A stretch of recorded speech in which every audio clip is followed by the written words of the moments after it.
Prologue. The Lightspeed Hero. Masayuki Honjo is a hero. It wasn't a name he gave himself, but for whatever reason, that is what the people he encounters call him. It hadn't even been a year since he came to this world that made no sense to him. But already Masayuki's name had spread across the Western nations. Now nobody failed to recognize it.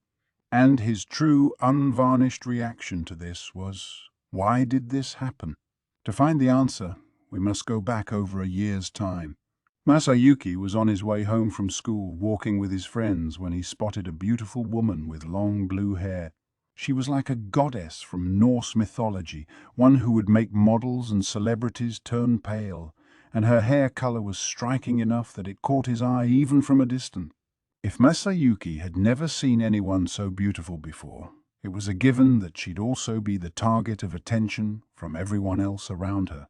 "Hey, check out that hottie over there," he said to his friends, being as honest with his feelings as any male teenager would. But there was no response. Surprised, he turned around to find a totally unfamiliar world spread before him. His body and his brain instinctively froze. "Whoa, where's my teacher? What's going on here?" He treated his homeroom teacher like an idiot most of the time, but he called for them inside his mind anyway. It accomplished nothing. All he could do was stand there at a total loss. Sitting at the lip of a fountain in a town square, Masayuki stared into space. Some time had passed. He was calmer now, realizing nothing could be done and wondering how this could have happened. Looking back, that woman was terribly suspicious. That much of a beauty, but for some reason, nobody gave her a passing glance.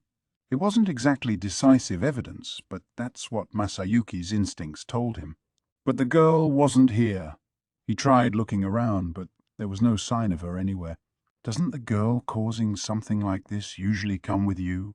I mean, like, holy crap, is this for real? It's not some prank. I'm really off in some other world. It would certainly make things easier to grasp if someone in on all this was next to him. But Masayuki enjoyed no such convenience. It was almost sunset. He hadn't eaten anything since lunch, and he was hungry. Wait a minute, he thought. This is a town. He counted himself lucky they hadn't transported him to a forest or monster lair or whatever, but how unkind could you get? Like, normally wouldn't a king or someone be waiting for me to explain what the hell's going on? He grumbled to himself, recalling the web novels he enjoyed chatting about with his friends. But reality can be tough. There was no point whining about it, so Masayuki looked back at himself once more. His name was Masayuki Honjo, age 16, and he had just made it into a fairly competitive high school. He'd taken that occasion to reinvent his look, modifying his school uniform a bit and applying a light blonde dye to his hair. His face was well put together. There was apparently some Russian blood in their heritage, and his mother had beautiful good looks as well. That was probably why his features were so striking, he thought. Not only that, going blonde made him stand out quite a bit. He was on the upper end in terms of popularity at school, and despite not being too physically strong, he still struck a presence around class. That, and he had a secret hobby, manga and anime. He never breathed a word of that at school, but practically speaking, he was a pretty hardcore, if hidden, otaku. Maybe that was why, being thrown into this inexplicable situation, he really wasn't panicking that much. As he took all this into consideration, he checked his uniform and his bag.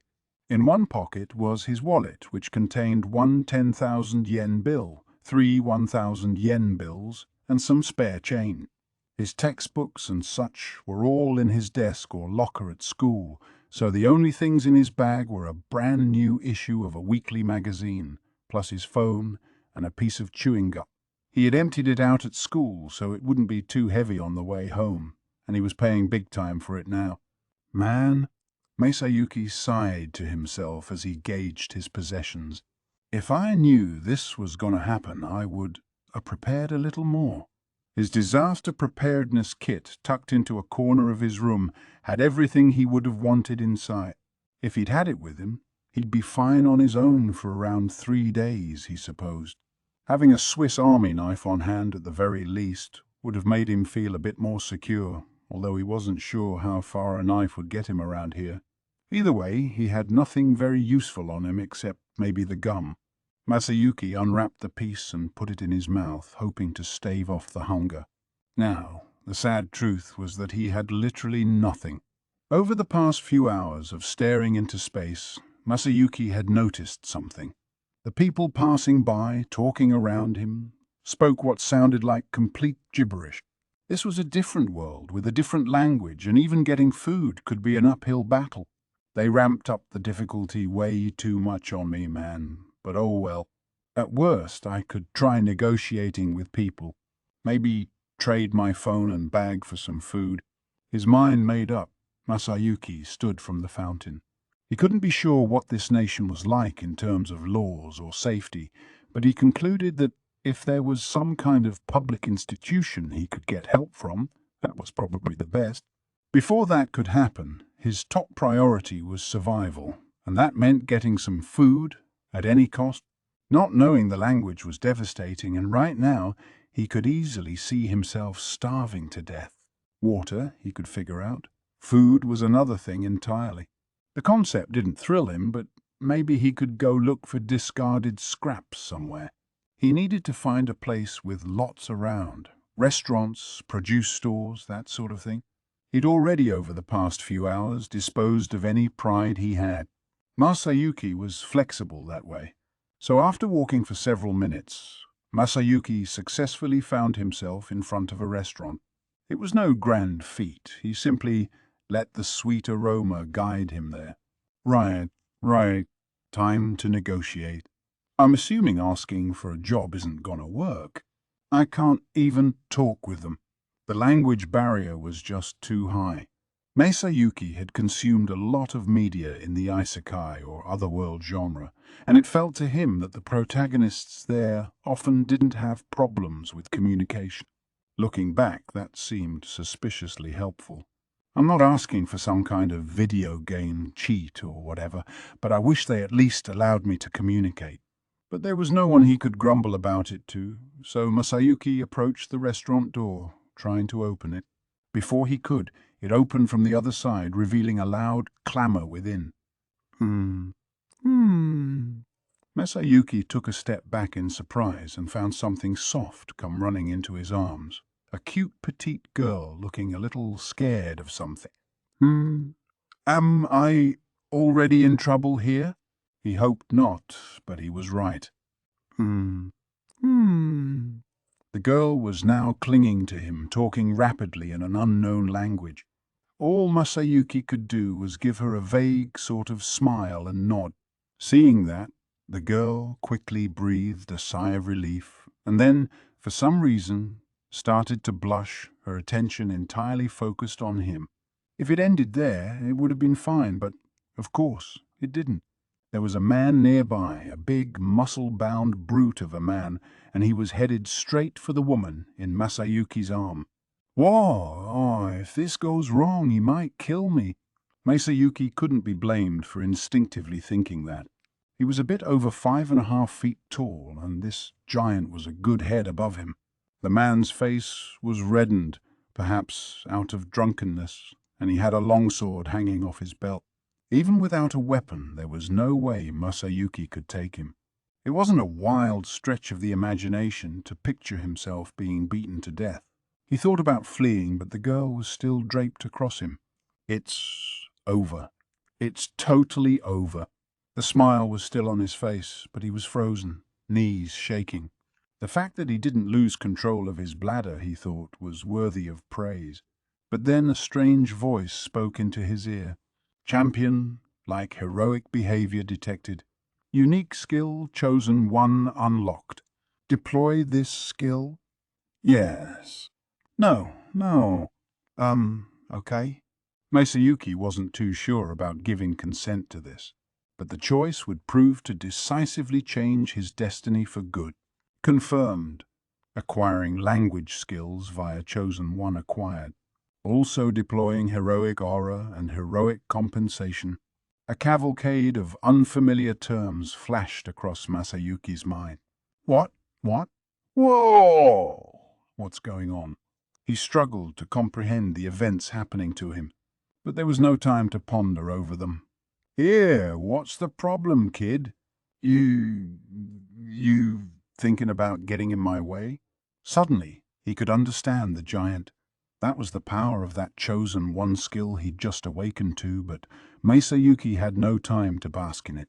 The important thing was getting out of this scrape. One poor choice, and his life was likely over. He thought about going onto his hands and knees, swearing up and down that he meant nothing of the sort, but before he could, the girl in his arms spoke up. Yes. This person said he'll help me. Did he now? He could see a blood vessel throb over the giant's temple. His muscles seemed to visibly swell, making crystal clear how powerful this guy was. Oh man, he doesn't even need to use his sword.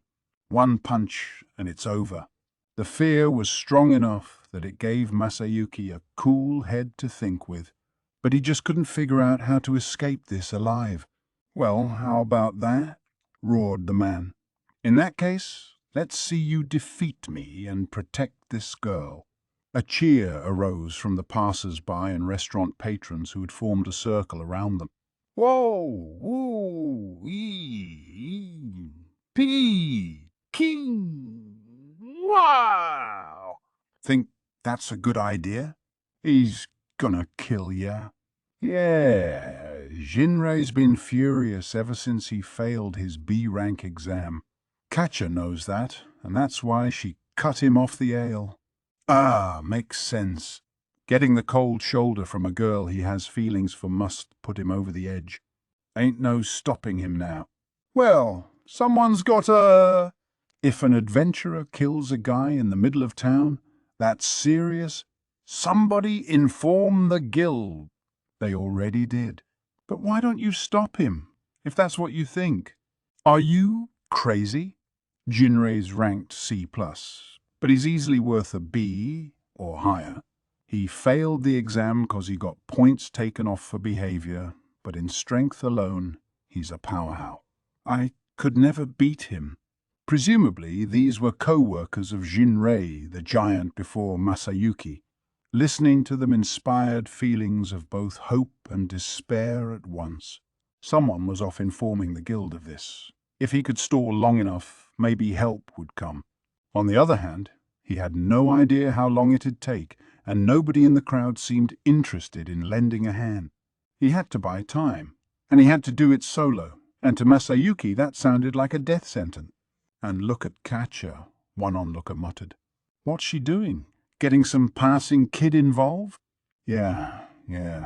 Why me? Masayuki protested to himself. But he was the one who had nodded to a question he didn't comprehend. He'd put this on himself in the end. You ready to go? Of course he wasn't. But it didn't look like he'd be given any more time. Still, if he was going down, he at least wanted to look cool while doing it. He had reimagined his look for high school, but he wasn't some street delinquent. His hair was dyed, but it wasn't like he was any good in a fight.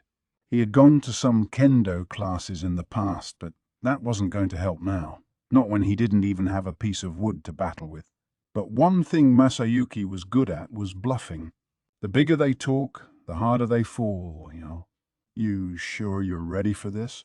After picking a fight with me? He didn't hesitate to grandstand here. There wasn't any reason not to. He already assumed a single punch would end this. If this bought him some time, perfect. If not, he'd be lucky to get out of it alive. His legs weren't even shaking any longer. His fear must have frozen them in place. You got guts, huh? Great. Then I don't need to hold back either. Jinrei stared Masayuki down, a ferocious-looking smile on his face. Subjected to his threatening gaze, Masayuki immediately began to have regrets. Let's just run now. Oh, but that girl Katja is behind me. Hey, can you give me a little more space? Okay. That guy's always looking at me with those leering eyes. Teach him a lesson for me. Masayuki was trying to secure an escape route, but Katya must have assumed she'd get in the way of his fighting. She finally took her arms off Masayuki and joined the crowd gathering around him. "Oh, I'm surrounded anyway. So much for that. Messed that one up," he thought. Jinrei hadn't touched him yet because Katya was draped all over him. Brushing her away because she blocked his escape served only to shorten his life. Jinrei's grin widened. There was just one option left. He'd have to use the gum in his mouth as a smokescreen somehow and escape in the confusion. Champion level forward-facing courage detected. Unlock the powers, heroic charm, and heroic action from the unique skill chosen one. The subject, Masayuki Honjo, has now fully unlocked the unique skill chosen one. "Oh, no! I tried running away." Masayuki's inner voice was ignored. But what was this voice that'd been running through his mind? He wasn't sure, but without much idea what he had fully unlocked at all, he decided not to think about it.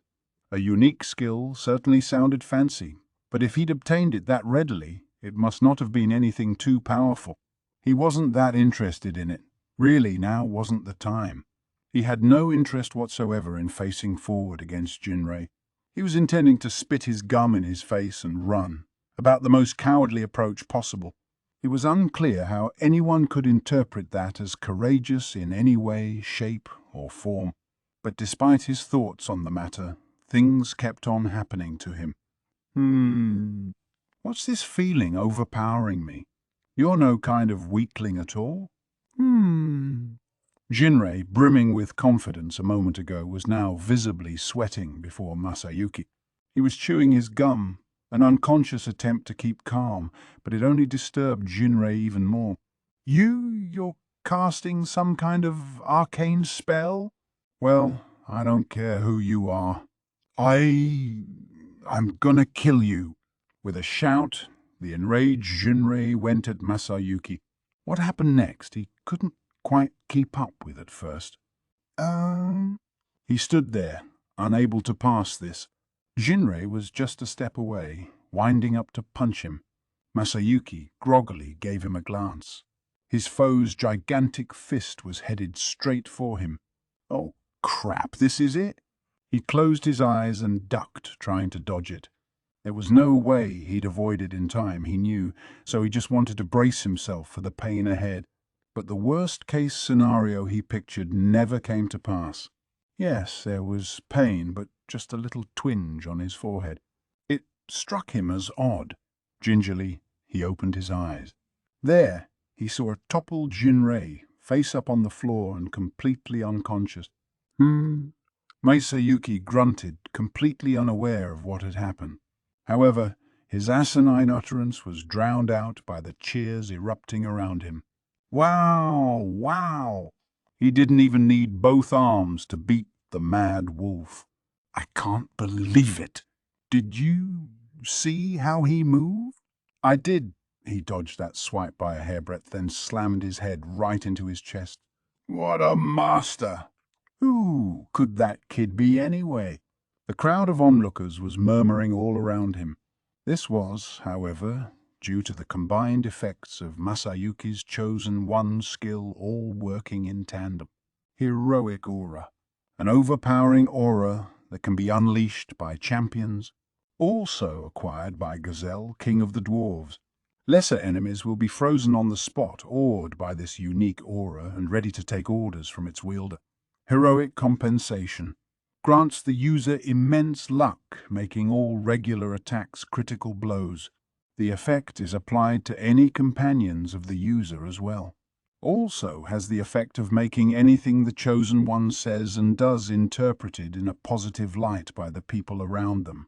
A starkly powerful effect. Heroic charm. Rouses the hearts of anyone watching the user in action, reducing their fear and stimulating their bravery. Anyone affected trusts in the champion seeking to travel in their path. As another effect, anyone defeated by the champion will join their side and become their companion. This effect also applies to all non-undead monsters. Heroic action. The user's activities are all the first steps to becoming a champion.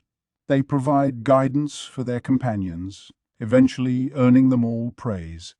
Further, that was the gist of what the unique skill Chosen One offered. It was actually one of the rarest of all uniques, a superior skill that ranked up there with the ultimate in superpowers, alongside skills like absolute severance and unlimited imprisonment as wielded by the heroes of the past. Jinrei may have been strong enough to call the shots around this town, but he was powerless against Masayuki's skill. Unfortunately, Masayuki himself had no idea about any of this. He had just fully unlocked one of the most fearsome uniques anyone in this world could ever dream of, and he was clueless about it. He was clueless, but fortunately, that was all right. Chosen One was a passive skill. Masayuki wanted to be a hero, and now that Chosen One was his, there was no stopping it. And whether he wanted to or not, Masayuki was hurtling toward a new, heroic destiny at unstoppable speed. Yes, a blonde-haired hero. It must be. I have heard of this. Ah, yes, there was a hero like this in the past. No, I heard he went missing. Has he been revived? The rumblings had grown into a roar. A hero? A hero, you say? It couldn't be. But look at that strength. It must be so. He couldn't be sure who'd said it first, but the crowd was quickly growing convinced they had a hero in their midst. This hair's just a dye job. But by the time Masayuki realized, it was already too late. There was passion in the crowd's eyes. They sparkled as if transfixed on someone they looked up to. You have the wrong person. He hurriedly tried to deny it, but was drowned out by a loud, rumbling voice at his feet. Fall back, all of you. How dare you act so flippantly toward the hero who bested me with such ease?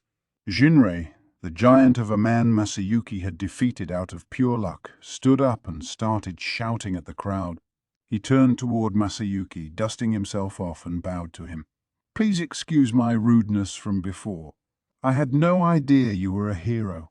No, I'm telling you I'm not. My name is Jinrei.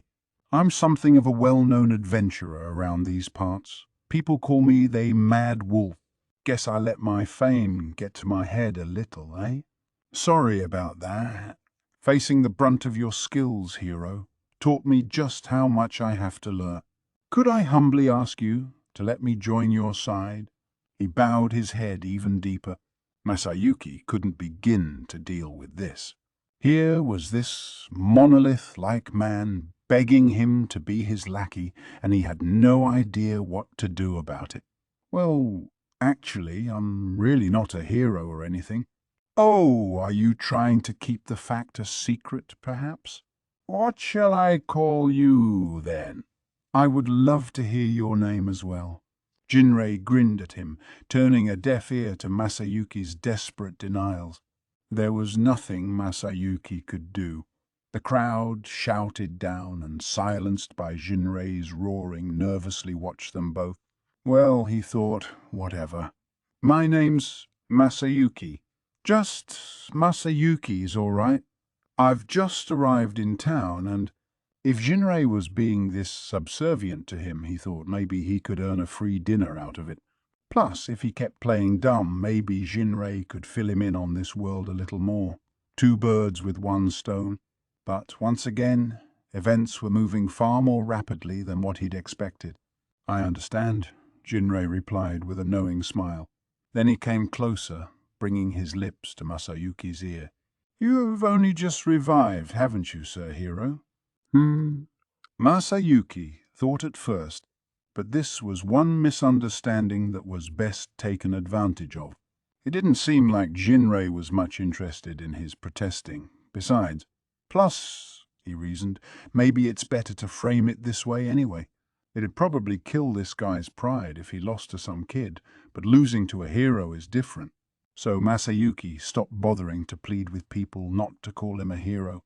This turned out to be a dreadful mistake. Why? because it gave birth to the legend of Lightspeed Masayuki, the hero.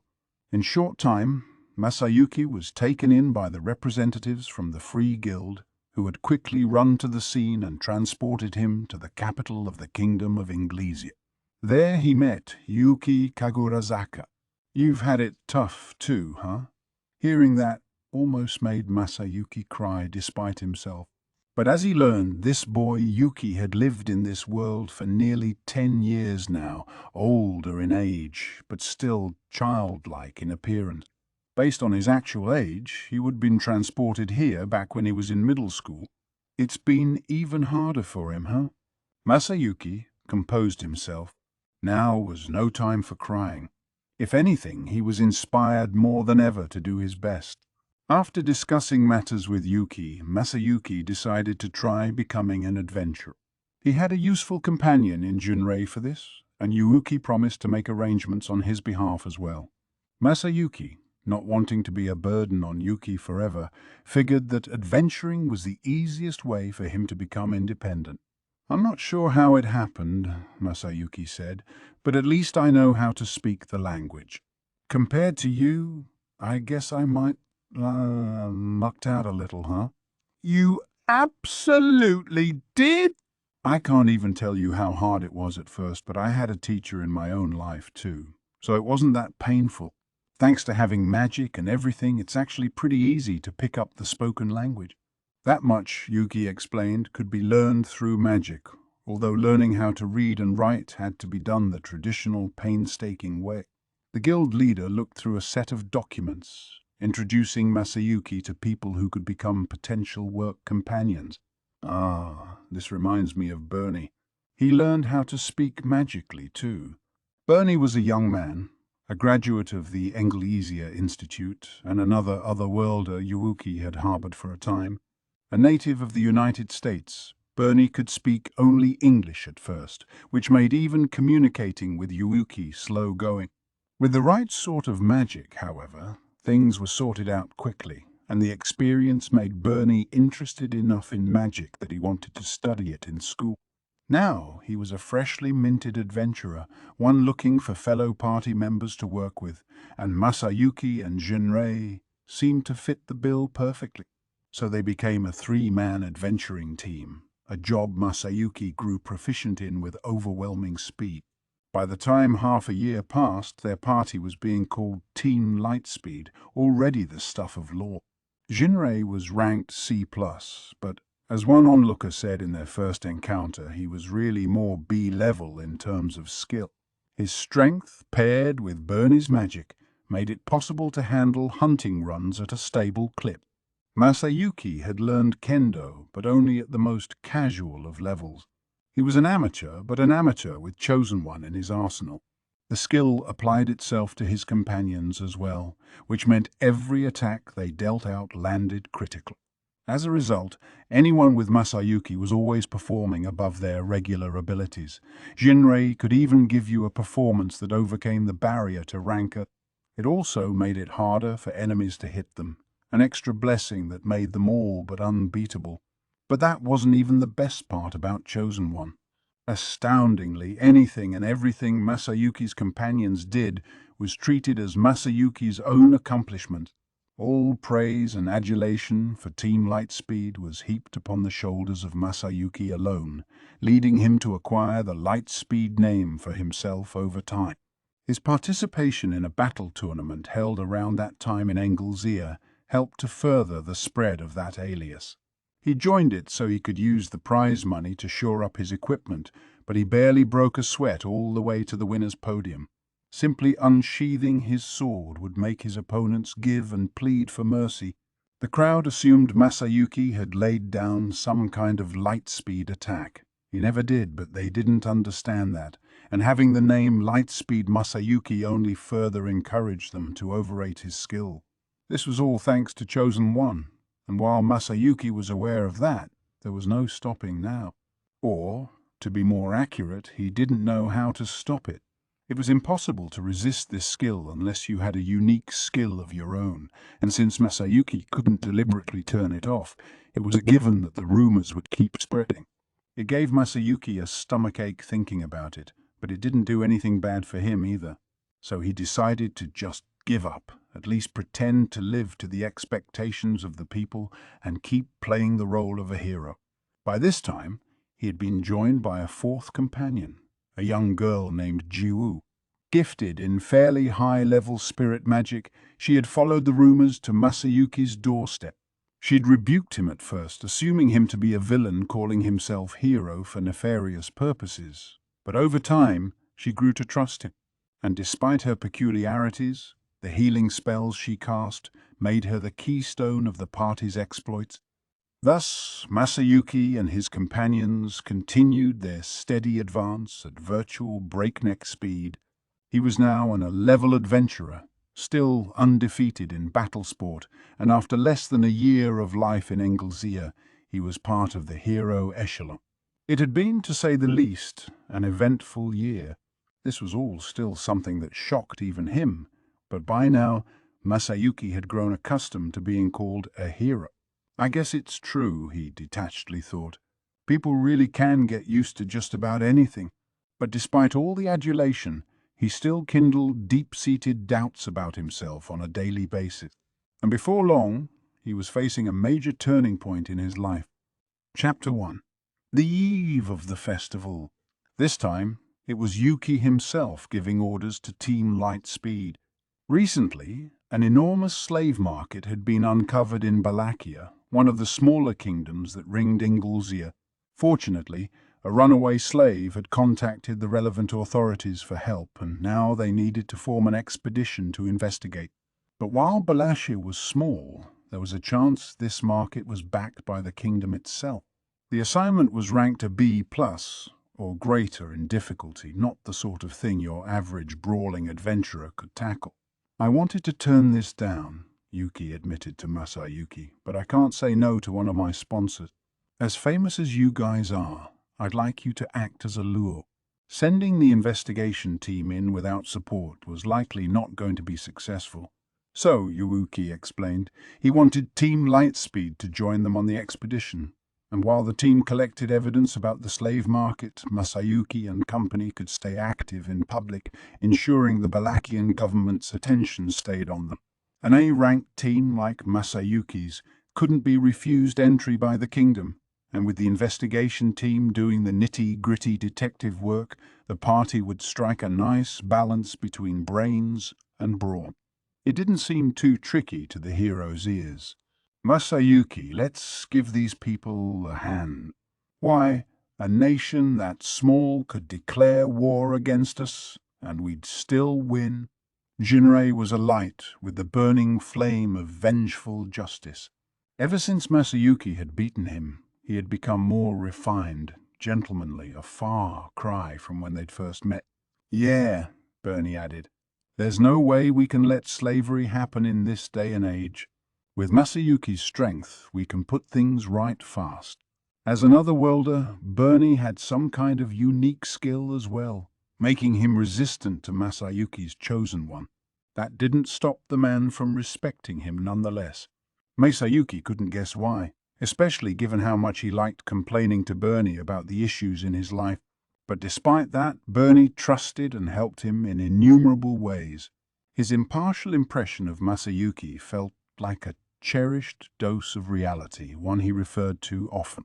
And if Bernie felt that way about this, the decision was clear. Jiwoo, meanwhile, was more curt. Right. If Sir Masayuki says yes, I will join him. She had a blind, incontrovertible faith in him, it seemed, almost never voicing a contrary opinion, and she had just made it unanimous. It wasn't much longer before they set foot in Balakia. They were in an ornate reception hall, the site of a ball attended by nobility not just from Balakia, but other nearby kingdoms. And Masayuki, an invitee, was being faced with a situation so terrifying he would do just about anything to escape it. The slave market did exist here, and he'd just gotten to witness it for himself. Give me a break. Isn't that the investigator's job? It almost made him want to cry. Not again. He was on his way back from a small journey to find a restroom when he heard a soft voice from a room he happened to pass by. He didn't intend to peek inside, but he took a glance anyway, and Braber, the Earl serving as Masayuki's tour guide, was there. They locked eyes. It happened in an instant. Are you? Well, this certainly isn't helpful, Braber said, still smiling. If you heard me, I suppose there is little I can do. I had a muscular soldier standing guard at the door, but I certainly didn't expect you to defeat him. I should have expected as much from the hero, shouldn't I? Soldier? What soldier? Whoa, wait. He was about to lodge a complaint, but got cut off. Ah, the hero has gone mad. He must be stopped. Everybody after him. We must subdue him. Much to Masayuki's shock, the man Earl Braber was talking to grabbed the sword he was leaning against and slashed the Earl down with it. Then the man tossed it away and began screaming, attempting to frame Masayuki for the attack. What ensued next was predictable. A dozen or so soldiers flocked to the scene, carefully eyeing Masayuki and his companion Jinrei. Well, Jinrei said, his fiendish face twisting into a smile. Look what the cat dragged in. Masayuki doesn't need to waste his time with you lot. Let me dispatch you all. Jinrei went on the move, and with the chosen one support Masayuki provided, his performance in battle ventured into the realm of superhuman.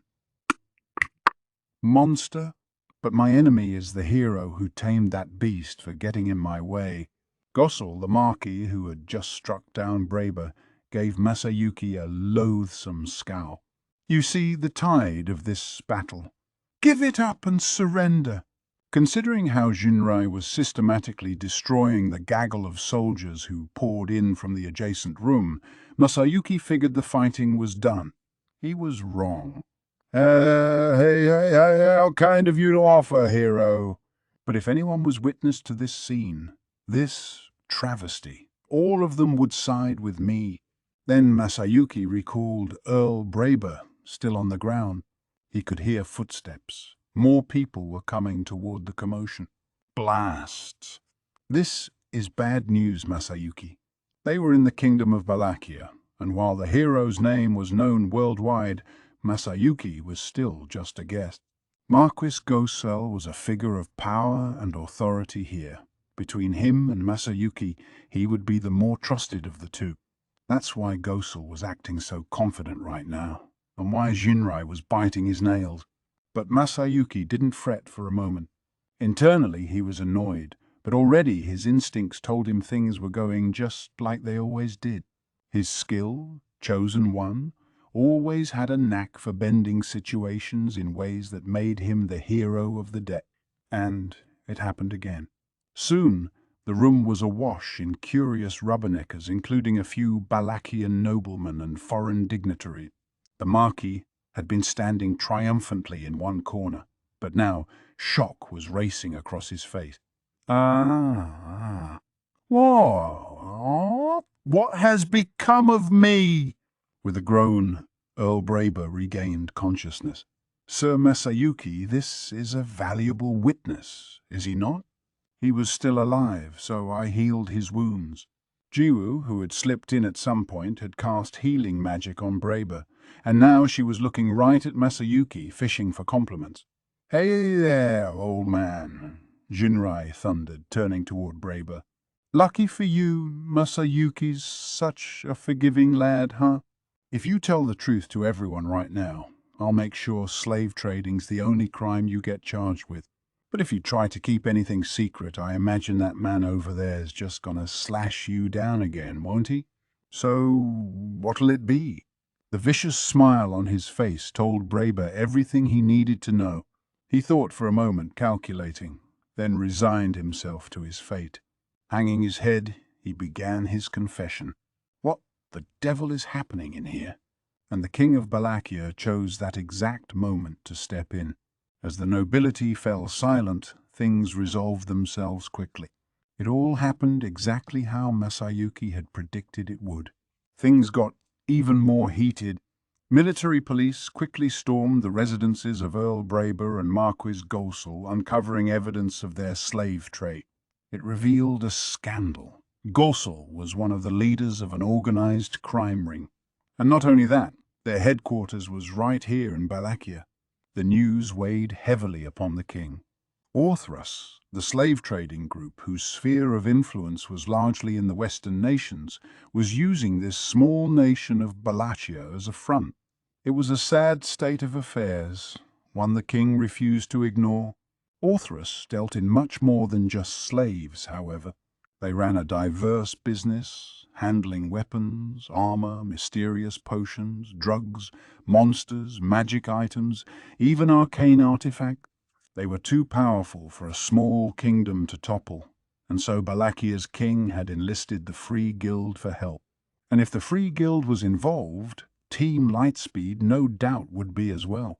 A person can grow used to extraordinary events all too quickly, but really, Masayuki could predict all of it.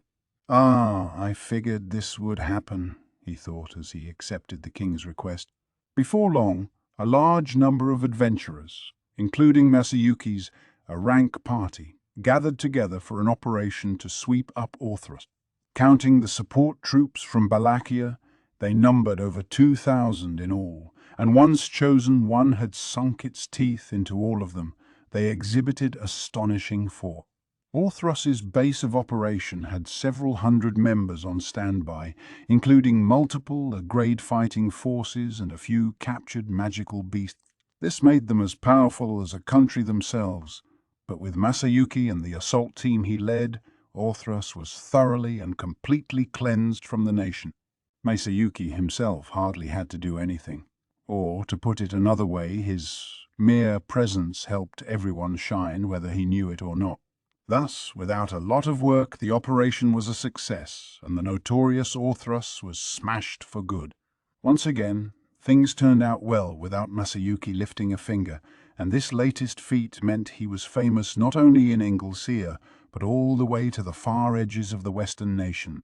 As usual, things went off without a hitch. It might be nice if the story ended there, but this particular mission left a certain problem behind. Among the slaves released and put into guild custody were mixed-in monsters, including some ferocious magical beasts which were killed on the spot. However, some of the slaves couldn't be dealt with so swiftly, namely, the elves. The issue of what to do with them soon arose. The elves wanted to return home to the forest of Jura, but the guild couldn't just drop them off and send them on their merry way. Certain geopolitical issues were involved. Jura had only just come under the jurisdiction of the demon lord Rimuru, and if the enslaved elves sought Rimuru's help, there was no guessing how he would respond. Perhaps he'd retaliate against Balakia somehow. The Western nations knew about the disastrous scene over in Farmus, and if a nation that big could fall, there was no way one as tiny as Balakia could defend itself. Sir Masayuki, please do something. Their king, a dignified man usually, was all but pleading for help in his private chambers, away from prying eyes. Masayuki, feeling too guilty to turn him down, agreed. It can't be that big a deal, he casually thought. All I'm doing is taking the elves to Tempest. That was the start of his mistake. For everyone who heard that the Masayuki was traveling to Tempest took that to mean the hero was finally sallying off to slay a demon lord.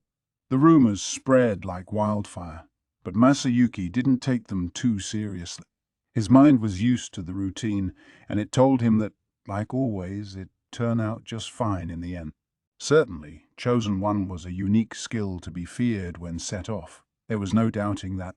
But no matter how strong you are, there's always someone stronger ahead. A fact Masayuki was too proud of himself to remember. Right, Masayuki said through his magic link. In that case, we'll meet over there. He was submitting his report and discussing future plans with Yuuki. Due to the multiple layers of barriers protecting Englesea, completing a magical link like this required sending your thoughts encrypted through certain wavelengths. It wasn't something you could pull off on short notice, so they had agreed to reach out to each other only at certain time. So Masayuki shut it off and sighed. Yuki worries far too much. You said it? Jinrei nodded. If you wanted to beat a demon lord, Masayuki, that couldn't possibly be a problem for you. Bernie was less optimistic. I'll remind you that even Hinata the Saint could only fight this Rimuru to a draw. It'd be wise not to let your guard down. Masayuki gave this a vague nod. It made him think a bit. Things had gone swimmingly up to now, but really he hadn't done much at all. He didn't know Hinata. They had never met, but Yuki had nothing but praise for her, and Masayuki respected him. If she couldn't beat this guy, maybe he was a lot tougher than Masayuki thought at the moment. It gave him pause. Yeah, you're right. Everyone says Rimuru wants to make nice with people. We probably shouldn't go in raring for a fight. Sounds to me like this demon lord knows his days are numbered. Demon lords are evil, plain and simple, said Jiu. Well, Bernie added, we'll have to see how he acts and decide based on that. But if the saint and the demon lord have reached an agreement on matters, then only you, Masayuki, are qualified to be a true hero. You had best act carefully along those lines. Masayuki nodded. Yeah. With all your help, I bet I could beat him, but let's take things slow and steady, okay? The question of whether to fight Rimuru would be left for later. For now, they would wait and see. In the eyes of Masayuki, all three of his companions, Jinrei, Bernie, and Jiu, were utter beasts. He himself was nothing to write home about, but he couldn't imagine anyone from this trio actually losing a battle. I mean, he reasoned, if I actually got in a fight, I guess I'd win somehow, but it's not like I got a grudge against this Rimuru guy or anything, no point trying to start trouble. So as they packed up and set off for Tempest, he was pretty optimistic about how this trip would go. Even after all those royal audiences I gave, my schedule was just absolutely packed. Now I was entertaining human guests. At the moment, our nation was receiving delegations from all around the world, one after the other. Some of the earlier parties arrived a good week ago, I heard, and not all of them received formal invites. There were also merchants, picking up on the rumors and bringing even more energy to town. Previous visitors were showing them and other new guys around, acting all proud of themselves, and even the nobler dignitaries and royal families stopping in looked around in wonder at the unfamiliar sight. It seemed at first glance that my expectations had paid off and our plan to make this a tourist hub was working. Still, our town was only large enough to lodge maybe 3,000 nobles at best. For commoners, that number was more around 10,000, but in terms of higher-end accommodation, there wasn't quite that much. The service and the dining we had to offer were completely different, and considering we had people in royal lines of succession showing up, we had to consider security as well. Thus, we made sure each noble was given ample space to work with.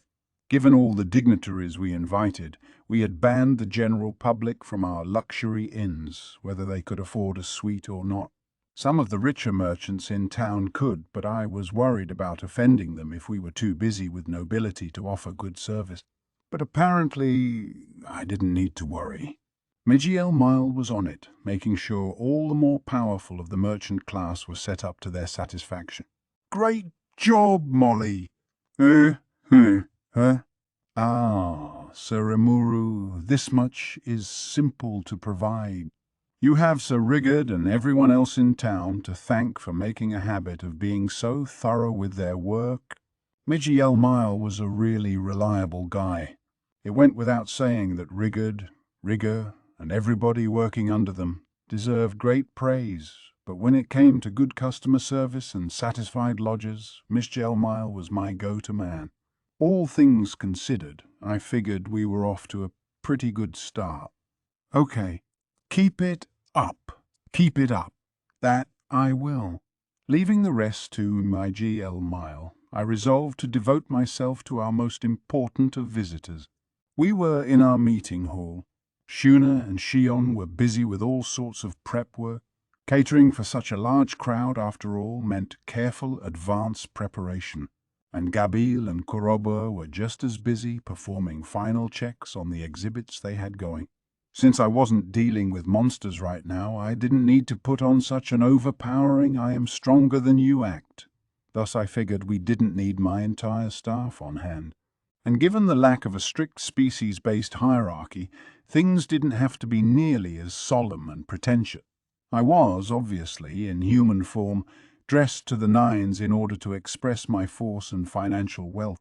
That part, frankly, I didn't care about. Being a slime would have been a lot easier, but I'd given up on pushing that. On that note, none of my advisors was willing to budge. The nobility from the Western nations were inoffensive enough in their greetings to me. The King of Blumund arrived in the midst of our hellos, looking like the same nice, approachable, middle-aged man as ever, the kind of king you'd expect in an illustration from a book of fairy tales. Next to him was his queen, beautiful and still looking young. I didn't know her age, but apparently they had been married over 20 years. At first glance, they didn't look like the best of matches, but they were a loving one, and the people of Blumund were great fans of them both. "I must apologize for not thanking you sooner," he told me. "You winning over Marquis Muller and Earl Hellman, as well as applying pressure to the Western Holy Church, helped us all a great deal. It was this man's consent that had allowed Fuse to move so freely. I could have pulled off that plan only because of the promises he kept. And thanks to his singing my praises far and wide, my reputation actually didn't seem that bad. Judging by the increasing number of merchants coming to my nation, the kingdom of Blumund certainly proved influential to me. I gave the king thanks, but he laughed and waved it off. "No, no, Sir Rimuru. There's hardly any need to thank me. All we did was live up to the terms of the treaty we ratified. And did Fuse tell you, by the way? I had staked quite a bit on you. Our nation's fate, in fact, is now tied in with yours. And I did this because we do stand to profit, of course, so there's no need for further thanks." He gave me a gregarious smile, but I could tell the King of Blumund could not be taken lightly. He just said to my face that he had his own interests in mind. The idea of requiring further thanks made him laugh. "Still," I said, "I am happy to see that you trusted in us. Showing gratitude is always important." I didn't mean to keep banging on this point, but I wanted to bring it across. "I truly wonder if you really are a demon lord sometimes," the king replied with a snicker. Then he recomposed himself and looked me in the eye. "And I do understand that our Viscount Kazakh caused you quite a bit of trouble. I'm quite glad you were able to rescue your countrymen from him." Ah, Viscount Kazakh. It was mostly Miji Mile he'd caused trouble for, though.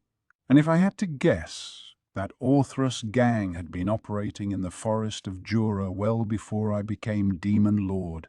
But it was a stain on the reputation of Blumund, I suppose, although it really all came down to the Viscount himself. He was just a patsy, really. A horrible man. It wasn't like he'd personally cracked the whip or anything, but a crime is a crime, as much as Kazakh apparently crowed about how the nobility can treat low-born monsters any way they want without penalty. Expecting to get off scot-free was far too selfish. Well, with everything fully settled now, I have no interest in dragging that case any further, I replied. "I appreciate that. So, what will you be doing with him?"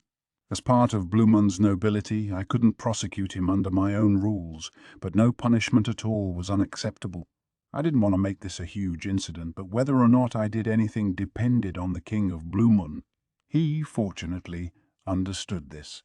"Kazakh no longer holds a noble title," he said, voice turning low and ominous. "Given his ties with international criminal gangs, it's fair to say he's forgotten his duties as a nobleman. I would hardly abide the likes of him referring to himself as Blumundian nobility. Thus, he has been stripped of his titles and exiled from our land. The House of Kazakh is no more, and thus I consider the case to be closed. No problems there. It almost seemed too harsh a penalty, but then slave trading violates international law. Treating him with kid gloves could even make Blumun's king look like a pushover. Thinking of it that way, the punishment felt almost merciful to me. Kazakh had been a noble his whole life. Finding another life for himself would doubtlessly pose difficulty. Without his name, fortune, or even a familiar homeland, I didn't envy the path this man had ahead of him. But if he could stay alive, maybe he could turn over a new leaf. The punishment fit the crime, certainly, and I had no objection to it. Very well. I'm willing to accept that punishment. A relief to hear. Is it safe to say that our treaty remains in effect, then? I'd hope for nothing else. May we remain partners for years to come. We exchanged a firm handshake. The incident was behind us. Now it was on to the main subject. The king's face brightened as he immediately got down to the business on his mind. Sir Rimuru, I heard the news from Fuse. He spoke of some grand operation you had in the planning stages. Apparently, he wanted to hear more about the outlook on the future I'd given Fuse. Well, that's something involving much more than just your kingdom and mine. I'm hoping we can assemble representatives from all the nations involved for further discussion. I intended to travel to you to discuss it in detail, but oh, ho, ho! No need to be so secretive. Fuse gave me a short rundown, but it sounds like something that could very well affect our position in the world. I could hardly leave the matter to my bureaucracy. In that case, I could go into some detail. The official discussion was planned for another day. For now, I gave the king my basic plans for turning Blumund into a distribution hub for the world at large. But, I see. My lord, this sounds like a proposal we should move every mountain to make a reality, doesn't it? I had given only a quick rundown, but the king had a different look about him by this point. The real him was now on the surface, revealing a man burning with ambition, and his queen, who hadn't spoken until now, had just as much trouble hiding her excitement. It seemed this woman was as equally astute as her husband. No doubt my pitch was all she'd needed to accurately calculate how much profit was on the table. Blumund's king wasn't their only leader I should watch out for. Here we had a king with a gambler's penchant for snap decisions, along with a calm, collected, and calculating queen. Their powers combined must have been what had made this small kingdom so continuously influential. Of course, I cautioned, this only happens after the Founders' Festival is a resounding success. It's still 3 days before it begins. Oh, ho, ho! I'm sure there is little to worry about. Why, it hasn't started yet, and just look at how lively things are. And I can only imagine how many nobles worldwide are making the journey over here. I can only imagine, echoed the queen. But as you said, Sir Rimuru, there is no need for us to hurry matters. A plan like the one you proposed will require an agreement from all the nations involved. In the meantime, we will work with our own government to ensure a consensus on this matter. My lady is right. It was simply delightful to hear such a fine proposal from you, Sir Rimuru. Now, shall we be on our way? I hope the Tempest Founders' Festival is a resounding success. The Queen closed as she and her husband got to their feet. They had no intention of acting all pompous and wasting my time talking in pointless prose. They had what they came for, and now they were done with me. I liked them for that. It was much easier to deal with. Thank you, I replied. Please enjoy our nation to the fullest. We certainly intend to, the king shouted as they walked away, to which the queen added, Yeah, I can hardly wait. The day after I spoke with Blumund's royal couple, I was greeted by another big name, Gazelle, the Dwarven king. Well, Rimuru, here I am, he said as he sat across from me with an audible hump. My first journey by carriage in far too long. I'm exhausted. Imposing as always, to be sure. He was already reaching out for the tea and snacks on the table, like they were his God-given right. "Whoa, there. Don't take mine too, all right?" I was a little slow on the trigger. In an instant, the last donut on the table was up and into his mouth. I had been looking forward to that. Who knew he had a sweet tooth to go with his tremendous drinking habit? There's just never any underestimating him. No need to sweat the details. If such trifles still bother you, you have much left to learn, Much left to learn how. You're the one stealing my donuts. I stared at the self-serving gazelle, but he gave me no quarter, returning the gaze. And thanks to the chief's raising a hue and cry, we had a whole caravan of carriages. The length of it was ridiculous. "And it's all your fault, Rimuru," as he explained, in great detail. The journey here from Dworgen normally took a day on winged horse. Since this was an official state visit, however, he wasn't allowed to go with the Pegasus Knights alone. It wasn't just because of security concerns either. Gazelle would be seeing nobility from around the world, and as king of the mighty nation of Dworgen, he needed to show he was a military power. This meant having to pack multiple changes of clothes and such, along with administrators and attendants to help dress him properly. It made his entourage a more than decently sized crowd. If you travel as a king, you need a royal amount of preparation. Having a paved highway to travel on was certainly a boon, but the past few days of travel were just murder on me. That must have been why Gazelle kept skipping out on his kingdom to travel as light as possible. And come to think of it, so I had reported that the highway from Blumund was jam-packed with carriages and the like, enough so that the watch needed to play traffic cops for a while, and all the inns along the way were booked solid. Which was great, in a way, but it also reminded me of the need for a larger-scale transport system. Cars in Japan these days, after all, break down very rarely, and if they do, you can call for roadside service and get it handled in no time flat. In this world, though, if you break a wagon axle or something, you're in trouble. Simply carting the vehicle out of the way of traffic is a painstaking ordeal. You also had horses to take care of, and overall, the whole thing was rife with pitfalls. I deliberately planned for wide highways in anticipation of this, but it still didn't solve the problem. I was gathering info on these incidents so we could tackle them in the future, but judging by Gazelle's tale, long-distance travel as a noble was an extremely arduous undertaking. It seemed the traffic jam had mainly been caused by far more nobles deciding to participate than I'd planned for. I'll need to consider things like that more next time. It'd be nice if we could develop trains and make all of this a lot more comfortable, fast. But regardless, I didn't expect to see you here at all. I figured you'd send an envoy instead. It was true. I really hadn't, so I was honest with him, hoping he'd take the hint to stop griping at me. It didn't work. Luft. You think I would do that? When I know you're up to some kind of scheme again, I can't sleep at night until I see what it is with my own two eyes. And also I have a question for you. What? What? So you fought Hinata Sakaguchi? The whole draw thing, that's a lie, isn't it?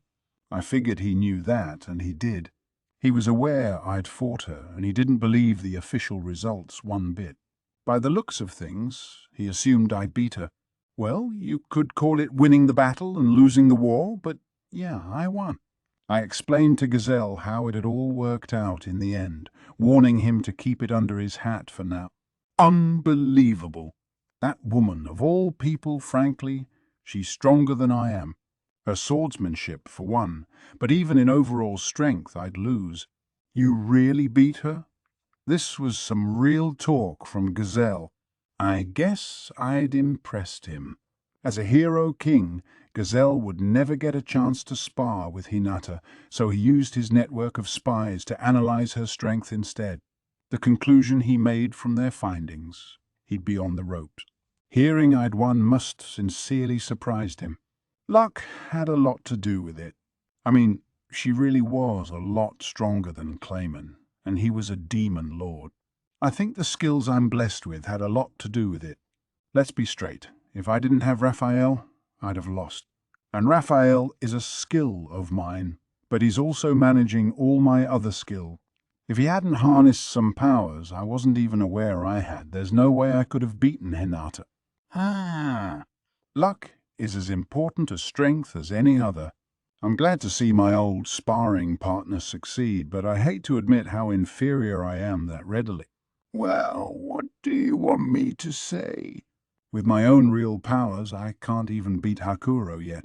You're as strange to me as always, aren't you? Real or not, those skills are part and parcel of your battle strength, aren't they? He looked a bit exasperated, but I really meant it. Without Raphael, I think my best match for a sparring partner would be Gobta, actually. Not that I'd tell anyone. Well, whatever. Sir, he said, erasing his scowl and giving me a serious look. Why?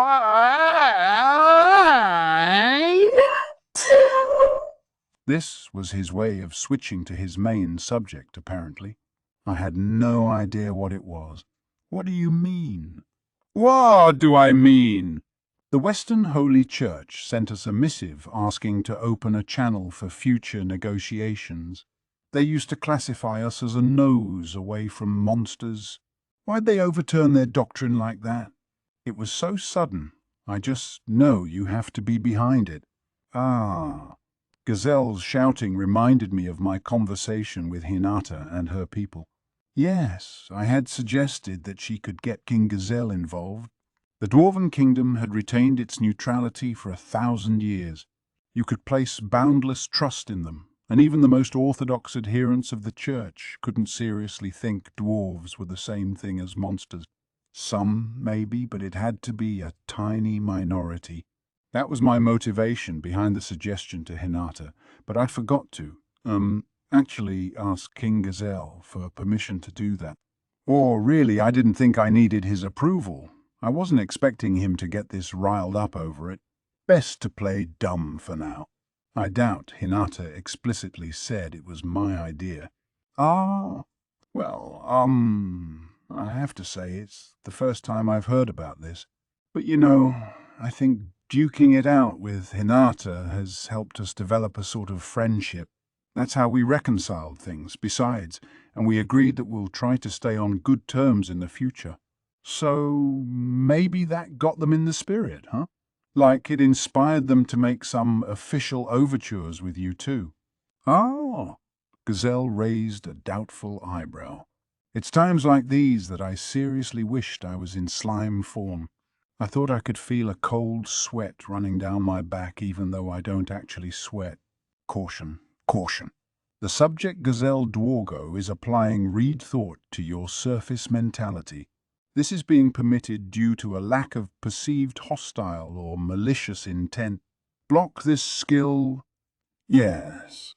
No. Yes. Yes. 1,000 times. Yes. If it's something that important, then just tell me, Raphael. But that explained things. I had thought it was a little strange before, but Gazelle can read people's minds, huh? No wonder I've always felt a bit odd around him, like he was probing my brain for answers. Between his accurate reading of my actions during battle and how he always seemed a step ahead of me in our conversations, it only made sense he was doing that. The great sage evolving into Raphael must have helped me recognize the read thought when Gazelle pulled the trigger on it.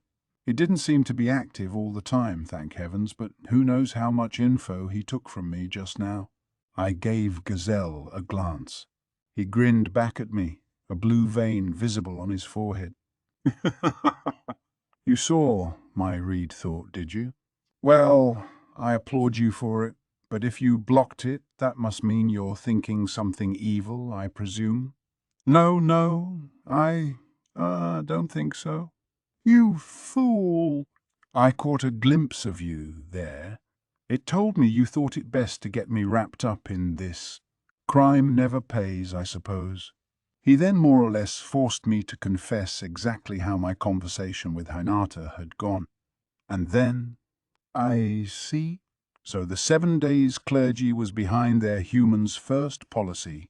Yeah. And I think Hinata's people are thinking about purging the church of anyone poisoned by the 7 days thinking. Given how they're all dead, I'm sure she can sniff out their sympathizers well enough. I went over the internal dealings I had seen in the Western Holy Church and Lubelius, carefully leaving out Luminous's real identity. Gazelle nodded and pondered for a minute. I imagine you are right. In which case, it would be foolish to turn this down then. He had decided to accept Hinata's, or the church's, request. I thought you would say that. Enough from you. Doing my diplomacy for me without permission, but oh well.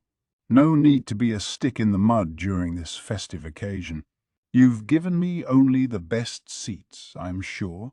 I might as well enjoy what you've got for me. After that fit he threw, he was willing to give up the subject for now.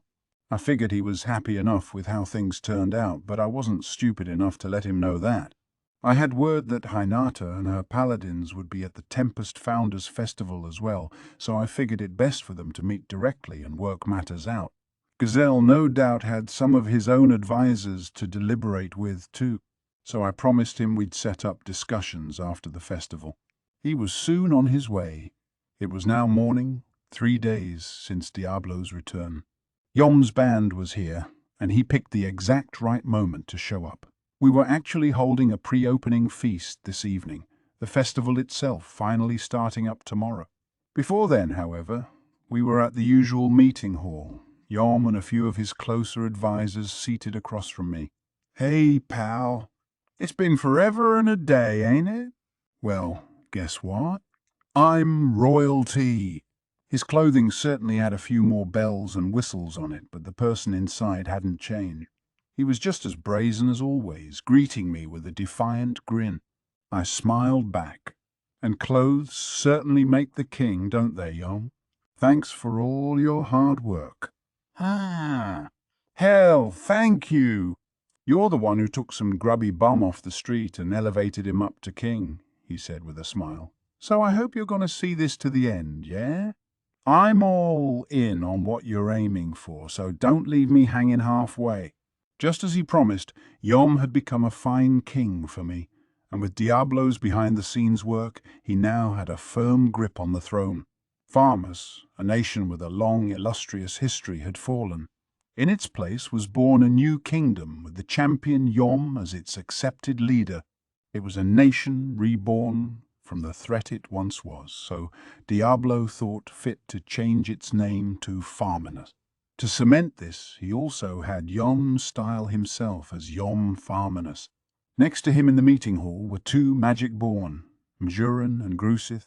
They were his constant bodyguards, and I had no doubt they'd keep Yom safe, although Mjurin wasn't really a bodyguard at all, of course.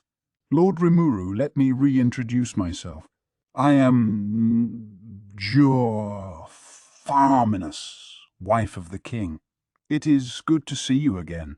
Perhaps, noticing my eyes on her, Mjurin lifted up her dress a little and curtsied. It was beautiful, enough to make your garden variety rich heiress blanch. You fit into the role of queen like a puzzle piece, Mjurin.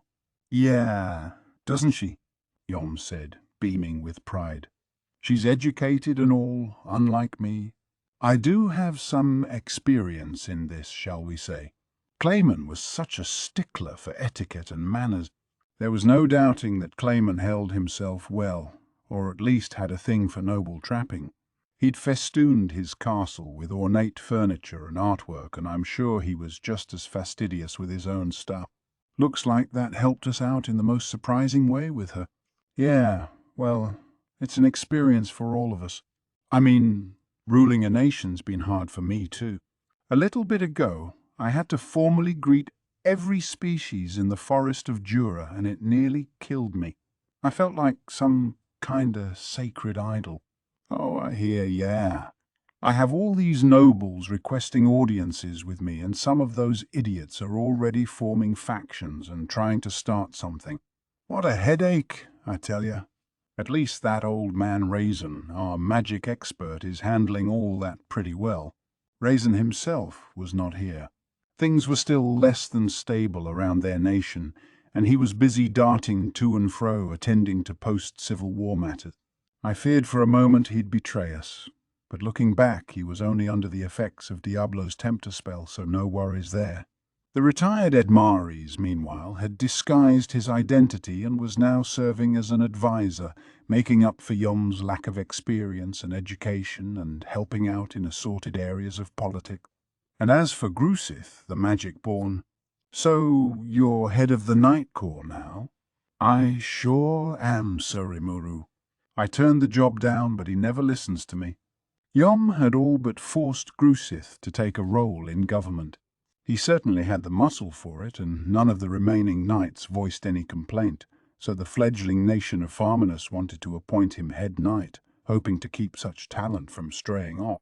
He'd balked at first, enjoying the new freedom in his life, but after Majoran begged him as well, he found it impossible to refuse. Was Grusith gonna be all right doing that? I didn't bring it up. He didn't seem that reluctant. I still consider myself part of Lord Carillan's warrior alliance, but for now, I don't mind babysitting this idiot. Shut up! You're the idiot! No, those two hadn't changed much, and the sight of Majoran wincing at them took me back as well. It was a familiar act, but this time, someone interrupted it. "King Yom, Captain Grusith, you're being terribly rude to the Demon Lord." The loud voice came from what looked like a grade school boy, a very handsome and intelligent one. "Ah, Edgar, you're always so serious." "And why not? He's far better put together than you. What more could we ask for in a crown prince? Captain Grusith, this is not the time for joking. I am trying my best to serve as King Yom's attendant, making sure he becomes a good, just king." Edgar, son of the previous King Edmaris, glowed red with embarrassment. He was still just 10 years old, but well put together was an understatement. By the looks of things, he was already used to being the butt of their jokes.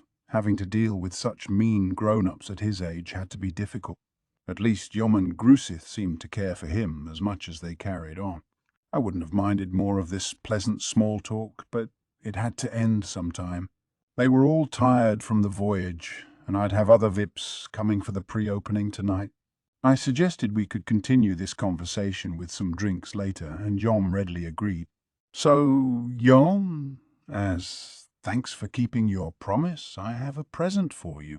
"Diablo. You mean this, Sir Rimuru?" Before I could finish, Diablo realized what I meant and picked up a certificate we had prepared in advance, kindly providing it to me. I handed it to Yom. "Hey, what's this, pal?" Yom wasn't particularly great at the whole literacy thing either, so he quickly tossed it over to his assistant, Edgar. With a nod, the boy read it, and then his eyes bulged out of their sockets. You're forgiving the rest of the reparations?" "Yep, yeah. Don't really need any now that Yom's king." They had already paid us 1,500 stellar gold coins in reparation. The total sum of 10,000 stellars was laughably astronomical, and now that our mission was accomplished, there was no need for that money anyway. Yom looked at the shocked child with a smile. Well, and I don't really get what that means, but there you go, Edgar." He didn't know, but Edgar sure did. No doubt it'd be another gold star for Yom's reputation. Thus I became known as a person, or a demon lord, I suppose, who was willing to bargain a bit when it came to reparation. My talks with Yom's group were over. They all left the meeting hall, dragging a still petrified Edgar with them. It was afternoon now, and I was no longer quite so busy. Visitors were still swarming in, but they weren't eager to talk right now either. Not when there was this evening to prepare for. A lot of them certainly wanted to see me, and I agreed to, as long as they were willing to wait until after the festival. I finally had some free time as a result, so, as I promised, I decided to travel to Engelzia and pick up Yuki. I could stop by the school there and take the kids as well. A festival like this, I didn't want them to miss out on the fun. The streets of Inglesea were a nostalgia trip for me. It had been only several months since I left, but recalling life here naturally dissolved any tension from my face. I couldn't help but travel to the Free Guild headquarters in the middle of the city. Through the modern automatic glass door, I entered an air-conditioned chamber, and the moment I did, I was greeted with sharp-eyed stares. Only adventurers ranked B or higher were allowed in here, and this crowd looked the part, tough, seasoned, and not to be messed with. Looking around the chamber, it was clear nothing had changed. It made me happy. A few of the men were openly appraising my appearance. Given they were here in the middle of the day, they might have been preparing for some big job or another. Who's that? I haven't seen him around before. Is he new? Hey, you know him? You think I know anyone that pretty? These whisperings weren't exactly welcome news. Less than a year's time and they'd already forgotten about me. But then I noticed I didn't have that mask on now, did I? I could fully control my own aura, so I went barefaced since there was no longer any need for it. I had considered a disguise, but it was too late now. Fortunately, I was dressed in my old adventurer's garb, so as long as I acted the part, nobody would realize I'm a demon lord. Besides, Shuna had expended untold efforts sewing the demon lord outfit I'd wear for official audiences. It was incredibly gaudy, decorated up and down with nothing but the finest accoutrements, and she even knitted a full-on coiffure to top it off, so it looked nothing like what I'm sporting right now. There were still relatively few ways to record things around you in this world anyway. It's not like people far and wide would know what I look like as a demon lord. Maybe I shouldn't bother worrying about it. For now, let's go with this. So I strode up to the reception desk. A man walked in front of me, blocking my way. I was struck by the weirdest sense of déjà vu. Hold on. I don't know what kind of backwater you earned your B rank in, but you think you can just come in without a word to the vets around here? Don't you know it's the polite thing for a new adventurer to give his name first? Actually, it wasn't just DJ Vu. I pretty vividly remembered him. This guy was grass friends with Cabal and his crew, and he had whined at me about proper greetings last time too. He must have lived his whole life like he was captain of the football team. You're Grass, right? You're always hanging out here at AK, aren't you? Don't you have any work to do? You know my name? So, mine's Rimuru, I said, cutting him off. I was with Cabal's party, remember? I mean, come on, Grass. I know that mask is gone, but my voice is exactly the same, okay? Why isn't he picking up on that? Oh, Rimuru? Hummer. And this is the first time you're seeing my face, but at least recognize my voice, Matt. No, but. Is it me, or were you kind of smaller last time? My name instantly threw Grass into flustered confusion.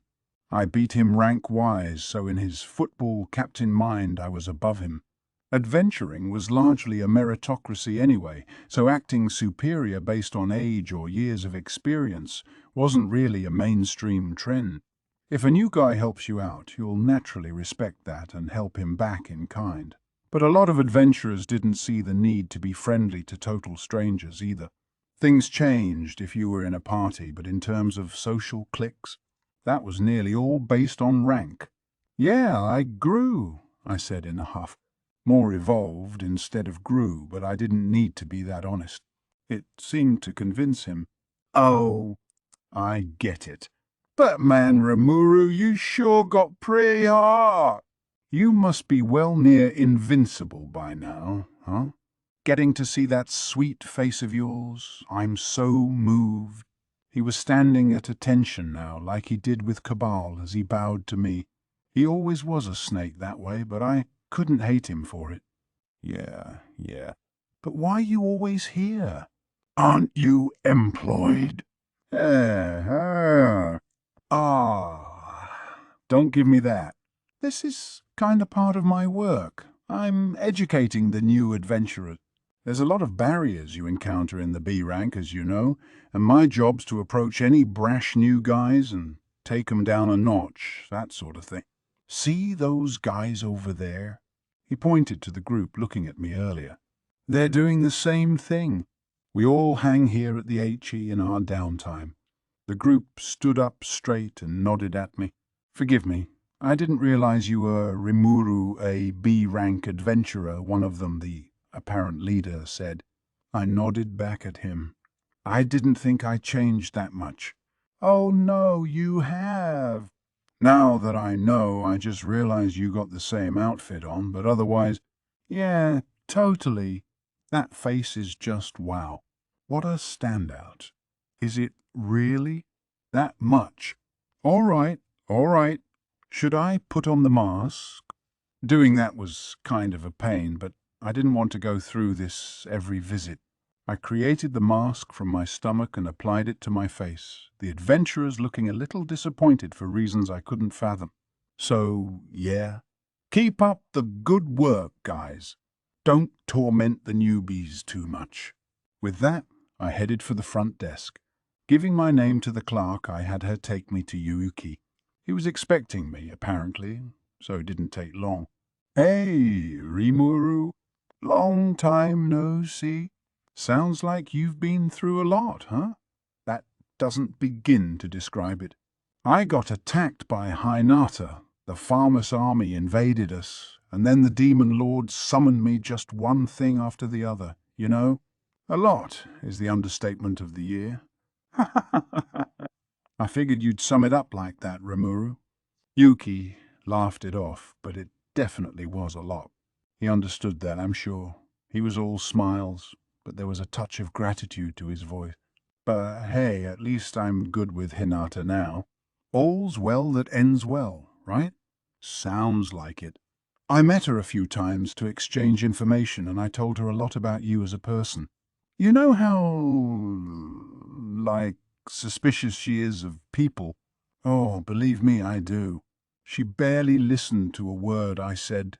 Right? Right? She's the kind of person who only believes what she sees and hears for herself. It's always been that way with her, and let me tell you, it's not been easy. We chatted along these lines for a while. I'm sure it wasn't easy for Yuki. Hinata's thought process can be a total mystery sometimes. Not that I can really talk about that with anyone but you, Rimuru. Hinata had a lot of followers. If Yuki started complaining about her to the wrong person, she'd know almost immediately. Not that gossip is a good thing. I'll want to be careful about that, but it was time to cut to the chase. So, what do you think? If you're busy, I won't force you, but would you like to check out the festival for 2 or 3 days? Ah, of course I'm going. Why do you think I tried so hard to get ahead on my work? And I've got people here I feel fine leaving this place to while I'm gone.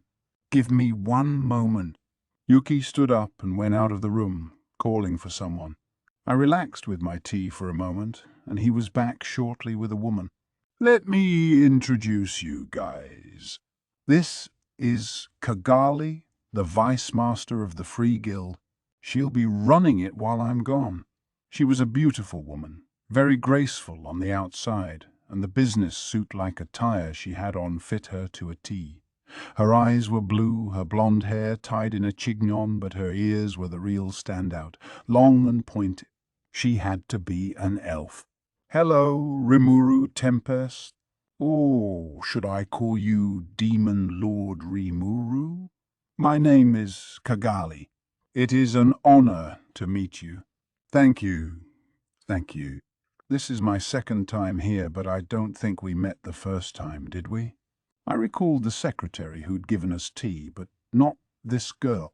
If she was the number 2 official in the Free Guild, I would have expected an introduction sooner, but there was a reason for that.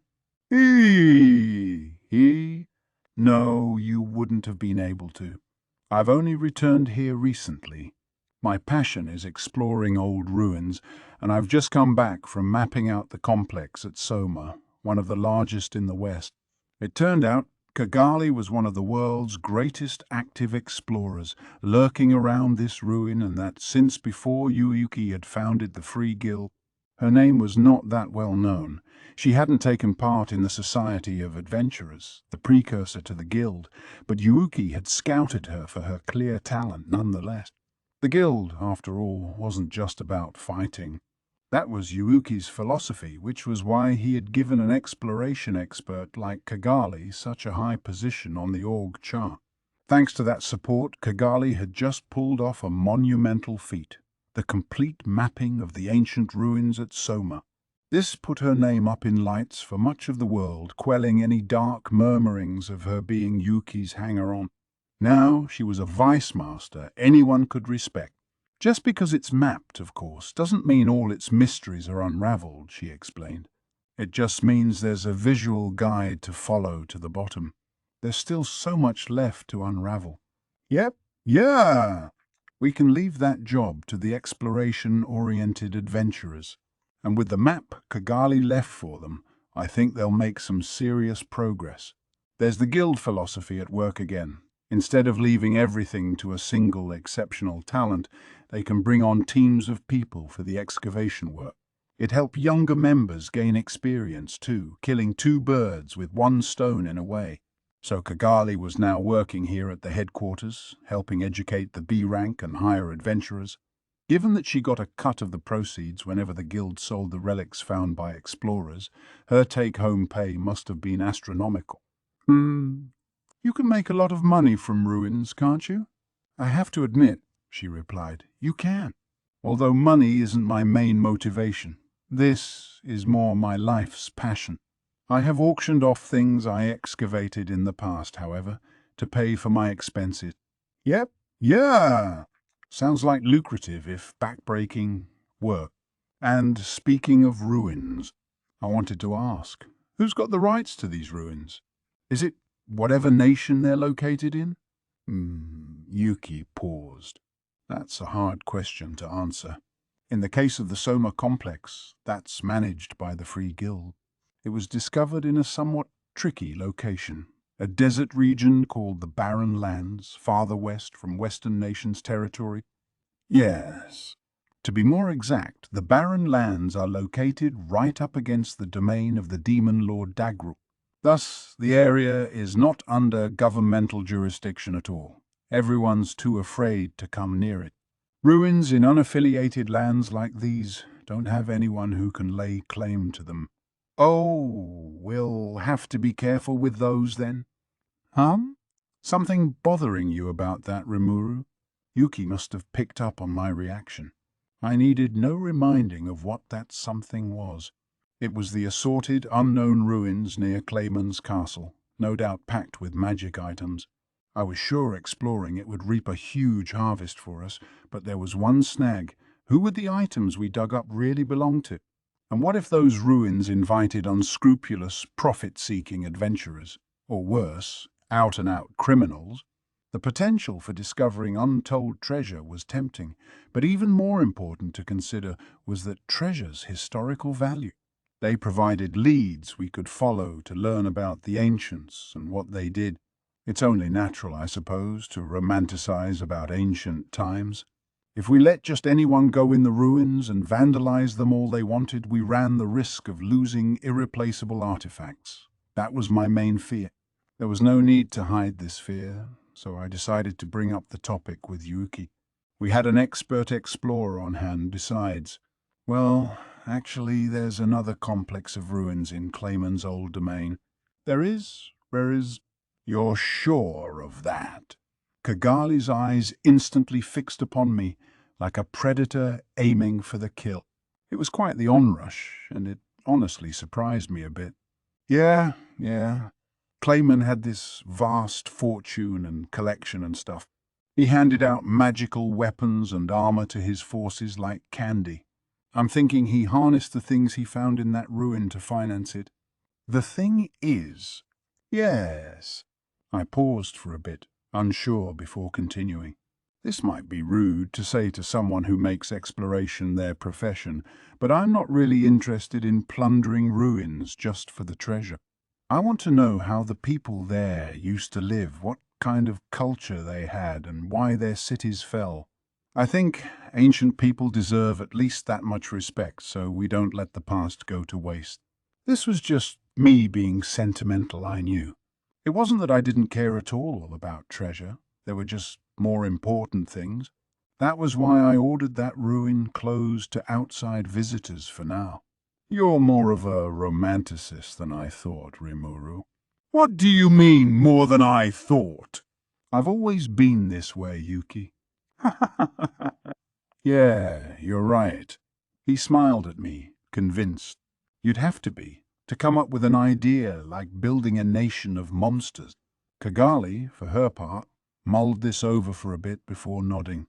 The predatorial drive in her eyes was gone, the intellectual spark now firmly back.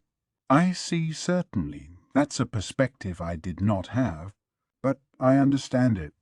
I am not a fan of seeing ruins get vandalized myself. We need to build the right sort of expedition team before we send them to Soma, of course. Maybe the romantic part of my thoughts didn't come across, but at least she saw the need to keep the ruins protected. Hopefully, she could lead that effort. She certainly seemed like the right fit, so that just left one problem. Right. Well, the problem is, I'm the sole person responsible for caretaking Clayman's territory. The demon Lord Milim will eventually annex that land, but for now, it's being run by us, the people who defeated Clayman. I think it's fair to say he kept those ruins in pretty good shape, so I don't want to be the one who messes them all up. I think I'll have to bring this up with Milim. We need to make sure we're thorough with handling them. Oh, you aren't going to rule that territory yourself? It might be too much for me. It borders the Eastern Empire, and I don't really feel like, having to run a border defense line against them is a pretty tall order. We can't devote that many forces to it. Clayman's domain was a buffer zone with the Empire. It contained a road known as the Valley of Death that wound its way through rugged mountains, a dirt path, not paved at all, but it still provided passage between Clayman's lands and the Empire. The area was packed with undead creatures, but there was also evidence that Clayman's forces made regular use of the trail, suggesting that the Empire was carrying out some kind of plan of action through his domain. It wouldn't hurt to be on our guard about that. We could deploy the army over there, but we're running short on personnel right now. Managing the whole of the Forest of Jura took a vast amount of work. I was thinking I could leave Clayman's land to Milim, and if the Empire ever made any moves, I'd just let Milim handle everything. So if we wanted to explore those ruins, we'd need the Demon Lord Milim's permission? Yuki asked. I suppose so, yeah. I have a keen interest in them, but do you think we'd be able to avoid interference? Inquired Kigali. Oh, I'm sure she'd say yes if we asked, but knowing her, I guarantee she'll want to go in too. I was sure that condition would make any would-be explorer hesitate. The general public, after all, feared Milim deeply. Kigali seemed disappointed, but she shouldn't give up yet. Milim would definitely come along, no doubt about that. But if I'm there too, what's the problem? But I was planning to explore those ruins anyway, so having an expert like you along would certainly put my mind at ease, Kigali. And since we've introduced ourselves to each other, maybe I could pay you through the Free Guild to help with that effort. What do you think? Meaning that you'd have the right to whatever we found, Rimuru. Well, we can talk about that. I have a museum in my capital, so I'd prefer to put it on display there rather than sell it off. But it's still gonna be Milim's land, so we'll have to discuss matters with her too. It's hard to make a decision either way right now. I see. But you're definitely gonna stage an expedition sometime? Yep. Indeed, Kigali chimed in. If I don't have to worry about expenses, I'd be delighted to take that offer. And if you can handle negotiations with Milim for me, I'd have no reason to say no. It looked like Kigali's interests weren't strictly about profit either. She had an intellectual bent as well, and if she did, there were no issues between us. So it was decided. She'd organize the team, and I'd talk to Milim and convince her this was a good idea. Does all that sound good to you, Yuki? Sure. The Free Guild would be happy to help. Now I'm looking forward to this. I'll begin making arrangements for this while I run operations in Master Yuyu's absence. Ah, right. We'd gotten a little sidetracked, but I was here to invite Yuki over. Thanks very much, Kigali. Sorry you're staying here while we get to have all the fun, I guess. He. Oh, I don't mind. Enjoy yourselves to your heart's content. Thanks. The guild's in your hands. After saying our goodbyes, Yuki and I left the guild headquarters. I hadn't expected this, but now we had the ball rolling on exploring those ruins. I really wasn't sure who to enlist for that effort, so having an expert oversee operations was reassuring. It wouldn't be until things calmed down after the Founders' Festival, but I really couldn't wait to see what we found in there. We could all stand to learn a lot. Maybe it'd even give me some hints for the underground dungeon we'd built back in town. Such were my thoughts as I took Yuki along to my next stop. I removed my mask outside of the HU. Given that I no longer needed to hide my aura with it, I only really required it in places where revealing my face would cause trouble. Yuki, carrying a large knapsack, was eager to talk to me. Receiving that written invite, he must have had time to prepare in advance, and given the size of his bag, he must have been planning to stay at least a few nights. So, are you gonna bring the kids along too? Yeah. Now that Hinata and I are even, none of them has any reason to be against me. There might be an issue or two with them being over there, but we got some pretty serious security, so we had to, given all the dignitaries we invited. And if we could keep all of them safe, there was no reason we couldn't protect those 5 children either. Okay, in that case, go right ahead. Yuki smiled. They're a lot more devoted to studying these days, so maybe they're due for a break and a reward. I didn't send any advance notice to the kids. It would be a complete surprise to them. I kept quiet until I was sure it'd be okay to invite them, and hopefully they'd forgive me for that. I knew they really needed some more advance notice, but depending on how things went, I might have to say no to them. No point in revving them up and disappointing them later if things went awry. After walking for a while, we came to a familiar schoolhouse, the imposing home of Englesia's Free Academy. A word with the gate guard and we were taken inside. I was with Yuki, the school's honorary chairman, so it took no time at all. We were soon greeted by the vice principal, who guided us into a classroom. Hey, guys, you all doing well? Before I could finish saying hello, Alice tackled me like a lineman. Mr. Tempest, you've been gone for so long. I didn't think I had been, but maybe that was just my grown-up's perspective. Children have a different sense of time than we do. I guess this must have been hard for them. She's right. You promised me you'd come in regularly to visit. Yeah. Gail's telling the truth. I thought you forgot all about us. But I'm glad you're here now, Mr. Tempest. Gail, Kenya, and Ryota all gathered around me, expressing their joy even as they complained to me. Chloe wasn't far behind them, grabbing onto me and smiling. Welcome back, Mr. Tempest. You're as popular as ever. Yuki laughed as he watched. I'm a little jealous.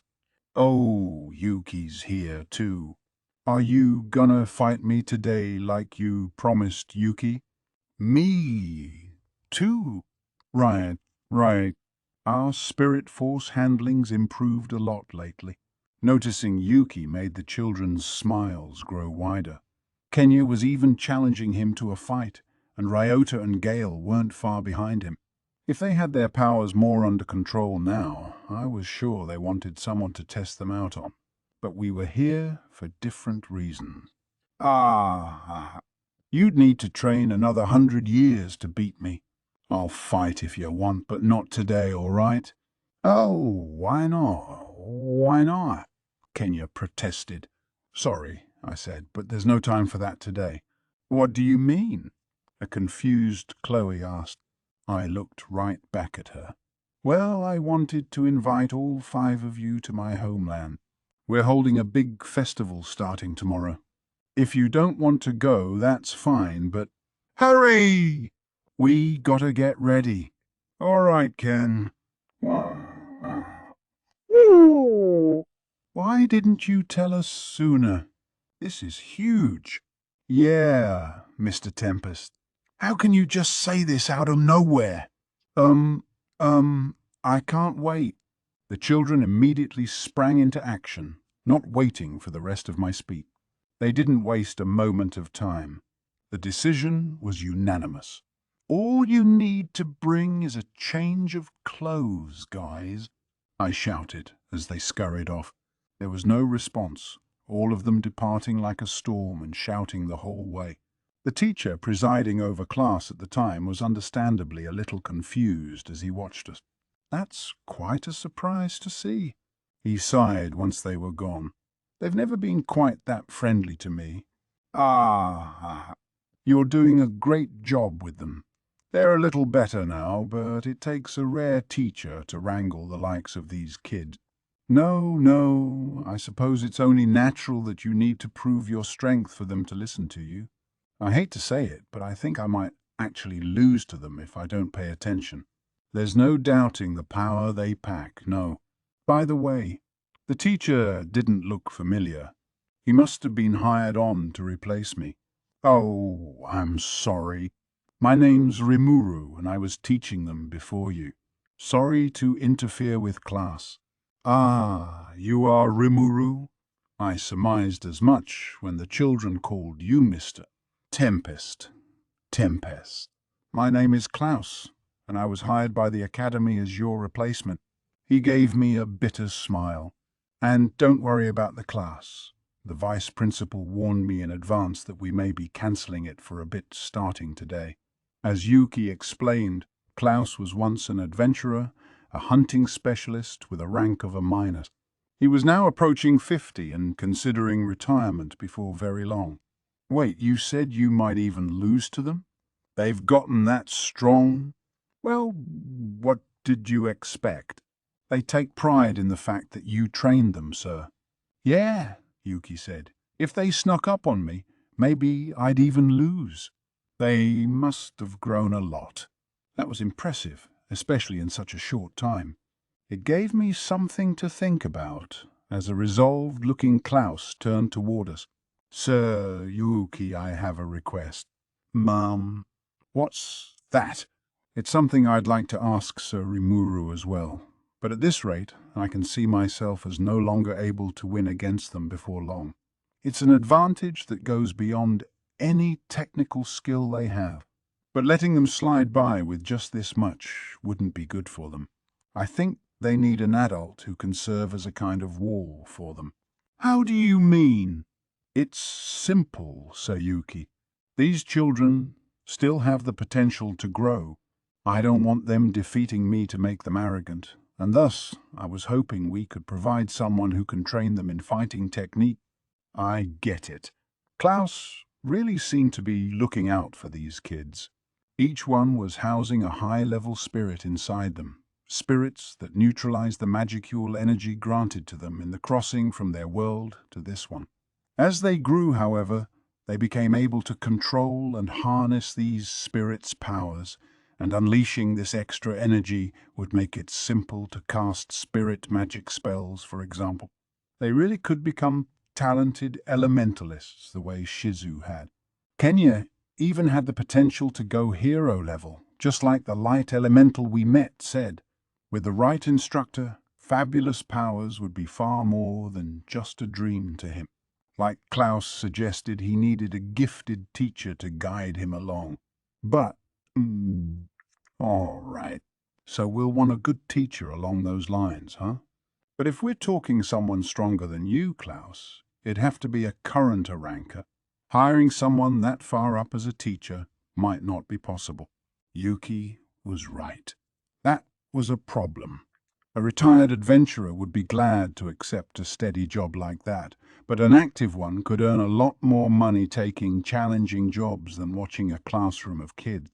The guild, too, had a mission to keep people safe. They'd naturally prefer their top talent to be working in the field for them. I imagine not, Klaus said with a sigh.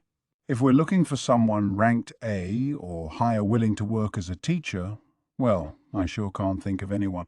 I can certainly teach classwork and adventuring skills well enough, but he understood full well that this was a big ask. And yeah, recruiting adventurers to teach must be a pretty tall order. So I made another suggestion. In that case, I'm planning to start a school of my own back home. We got a lot of B-ranked dudes over there, and I could probably have old man Hakuro, my own teacher, serve as an instructor. When it comes to swordsmanship, at least, he's better than I am, so I'm sure he could teach them that much. Hakuro would be just fine. When it came to sword skill, the children needed more instruction than that, of course, but... Wow, Yuki marveled. That actually sounds great. Would you mind taking over custody of them for a while then? Yeah, that's another idea. But they're still gonna need to learn life skills for human society from somewhere. Children learn a lot of these skills interacting with one another. Robbing them of that chance, I worried, could stunt their communication skills as they grew up. We'd be seeing more and more adventurers in Tempest over time, and their own children would probably be attending this school I pictured, but that wasn't likely to gain major momentum for another few years. Until then, they'd have to live in an environment with no other human children, and that struck me as problematic. Oh, because it's nothing but other monsters instead of human kids? Yeah, that could be an issue. Yuki and Klaus had the same misgivings, nodding their agreement. I was glad we were on the same page with this, but I couldn't rest easy yet. There was something else on my mind. They could just travel to Tempest for instruction in battle. We have the teleportation magic for it. They could come over a few times a week if you like. But given their background, I think they better get some instruction in elemental spirits as well. This wasn't a problem exactly, but still not something I wanted to compromise on. The elemental spirits within them helped protect their lives, to a large extent. If they wanted to harness their powers correctly, they'd need more core knowledge about them. Knowledge I simply didn't have. Not to put too fine a point on it, but everything I knew about this world was gained strictly off my own experience. Me trying to explain elementals would be like you or I explaining how to breathe through words alone.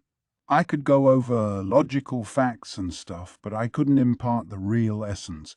I was reminded of the way Hinata and her paladins fought, a fusion of sorts between spirit magic and swordsmanship. It was a unique approach, and mastering it must require a deep understanding of spirit. If they could impart that to our kids here. And, when I think about spirits, I think of the paladin. Should we ask Hinata? I was thinking the same thing, but Hinata can be kinda scary, Well, true. She'd never allow the kids to take advantage of her, that's for damn sure. But I'm worried she'll be a little too harsh on them. That's hard to deny, yes. Yuki and I looked at each other and sighed. But we'd need to save this discussion for later. I could already see the children running back to us, luggage in tow. It was festival season.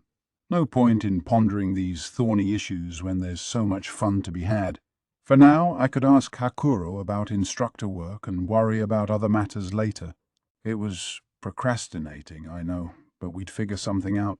So, following the same thought process I usually turn to for issues like these, I mentally switched gears and quit my worrying. Leaving the main gate into Englesia, I set up a transport gate in a secluded location. This wasn't magic, technically, so I could deploy one without any magic circle required. Yuki looked at me rather coldly about that, but the kids were used to it. Mr. Tempest, if it's that easy for you to use these gates, then come visit us more often. It was Kenya complaining, and he was absolutely right. I apologized profusely to him. With all the stuff that had happened, it had been hard to find free time, and I couldn't really guarantee anyone's safety, but no point telling him about that. It'd just make the kid all anxious.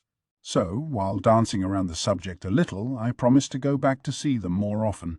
On the other side of the gate, I took Yuyuki and the kids straight over to my favorite lodging in town, a private area, separate from the 4-star noble's accommodations and reserved for our top official.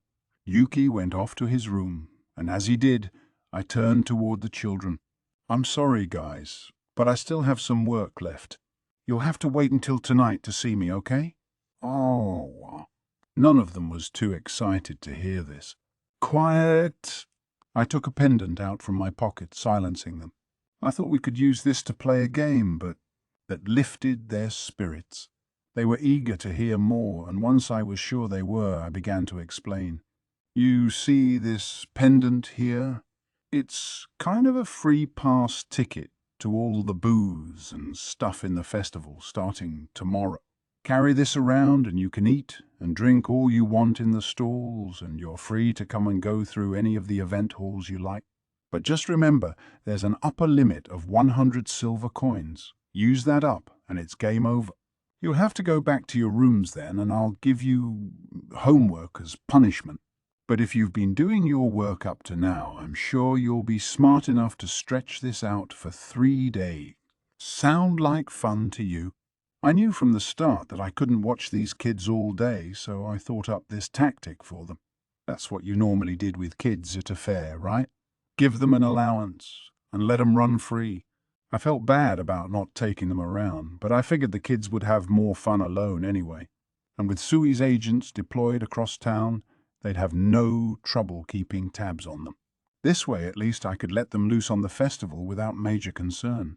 And really, 100 silvers was a crazy generous budget. Most of the stalls and attractions didn't even charge you 1 silver. You'd have to make a concerted effort to spend that much in 3 days. I called it a game, but really, it was just a premise I'd invented to set them on their way. Let's do it. I bet there's all this rare stuff to see. Can't wait, huh? Yeah, I can. Thank you, Mr. Tempest. I'll buy something for you, Mr. Tempest. They were up for it, all bursting with anticipation. I gave them the pendant, returning each of their excited nods. It's always fun, I think, that anticipation before a big event. I also thought about telling them Ramirez was in town, but decided against it.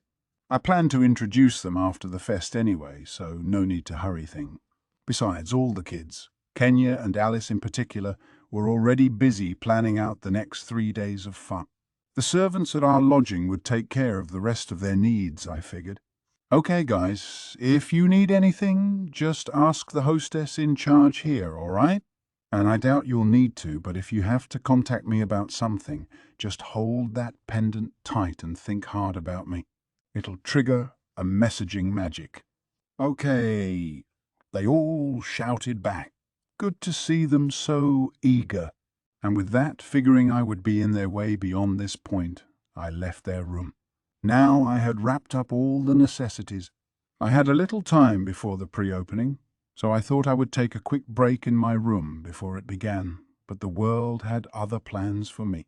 Sir Aimuru, the hero Masayuki's party, has arrived outside of town, so I quietly appeared to whisper the news into my ear. A hero, huh? What kind of dude could this be? I thought over the possibilities as I came by to greet him. As I did, I could see several elves getting jostled around on a large wagon. I had heard they were freed from that Orthrus ring, and I guess the news was true. It was a pretty fancy wagon, too. They must have been treated well post-rescue. On another, smaller covered wagon was a boy with blonde hair, sitting in the cabman's seat with another man holding the reins. Was that Masayuki the hero? He looked Japanese to me, but with the rounded lines to his face, there might have been something in his blood from elsewhere. That sort of pop idol look, you know. Silky blonde hair, almond-like eyes with double-fold eyelids. His face was childish, but he just projected this aura of coolness. The girls must have loved him, but frankly, he didn't look very powerful to me. You can't judge a book by its cover, though. He was definitely an otherworlder. I could see it in the faint, heroic aura he emitted. It was meant to be intimidating, but it didn't work on me. Bracing myself, I retained my cool as I turned my eyes toward Masayuki. The party must have noticed me just then, slowing down and coming to a stop in front of me. "You're the demon Lord Rimuru? Funny to see you personally greeting us at the door." Well, Sir Masayuki is a renowned hero. Not even a demon lord could afford to ignore him. He. What do you think, Masayuki? Wanna settle things right here now? Sheesh, that was sure friendly of them. I was glad they'd rescued those elves, but what did I do to deserve getting dissed like that? Well, gotta bottle it up. Anger right now would be ill-advised. I was trying to frame myself as a helpful, harmless demon lord on good terms with Hinata and everything, and no way I could let that effort go to waste. Harsh words from the hero's friends. Well, out of appreciation for you rescuing our countrymen the elves, you are free to enter and stay in this town. I could even prepare a house for you if you want, and feel free to stay as long as you like. But just so we're clear, I'm not interested in settling anything right now, all right?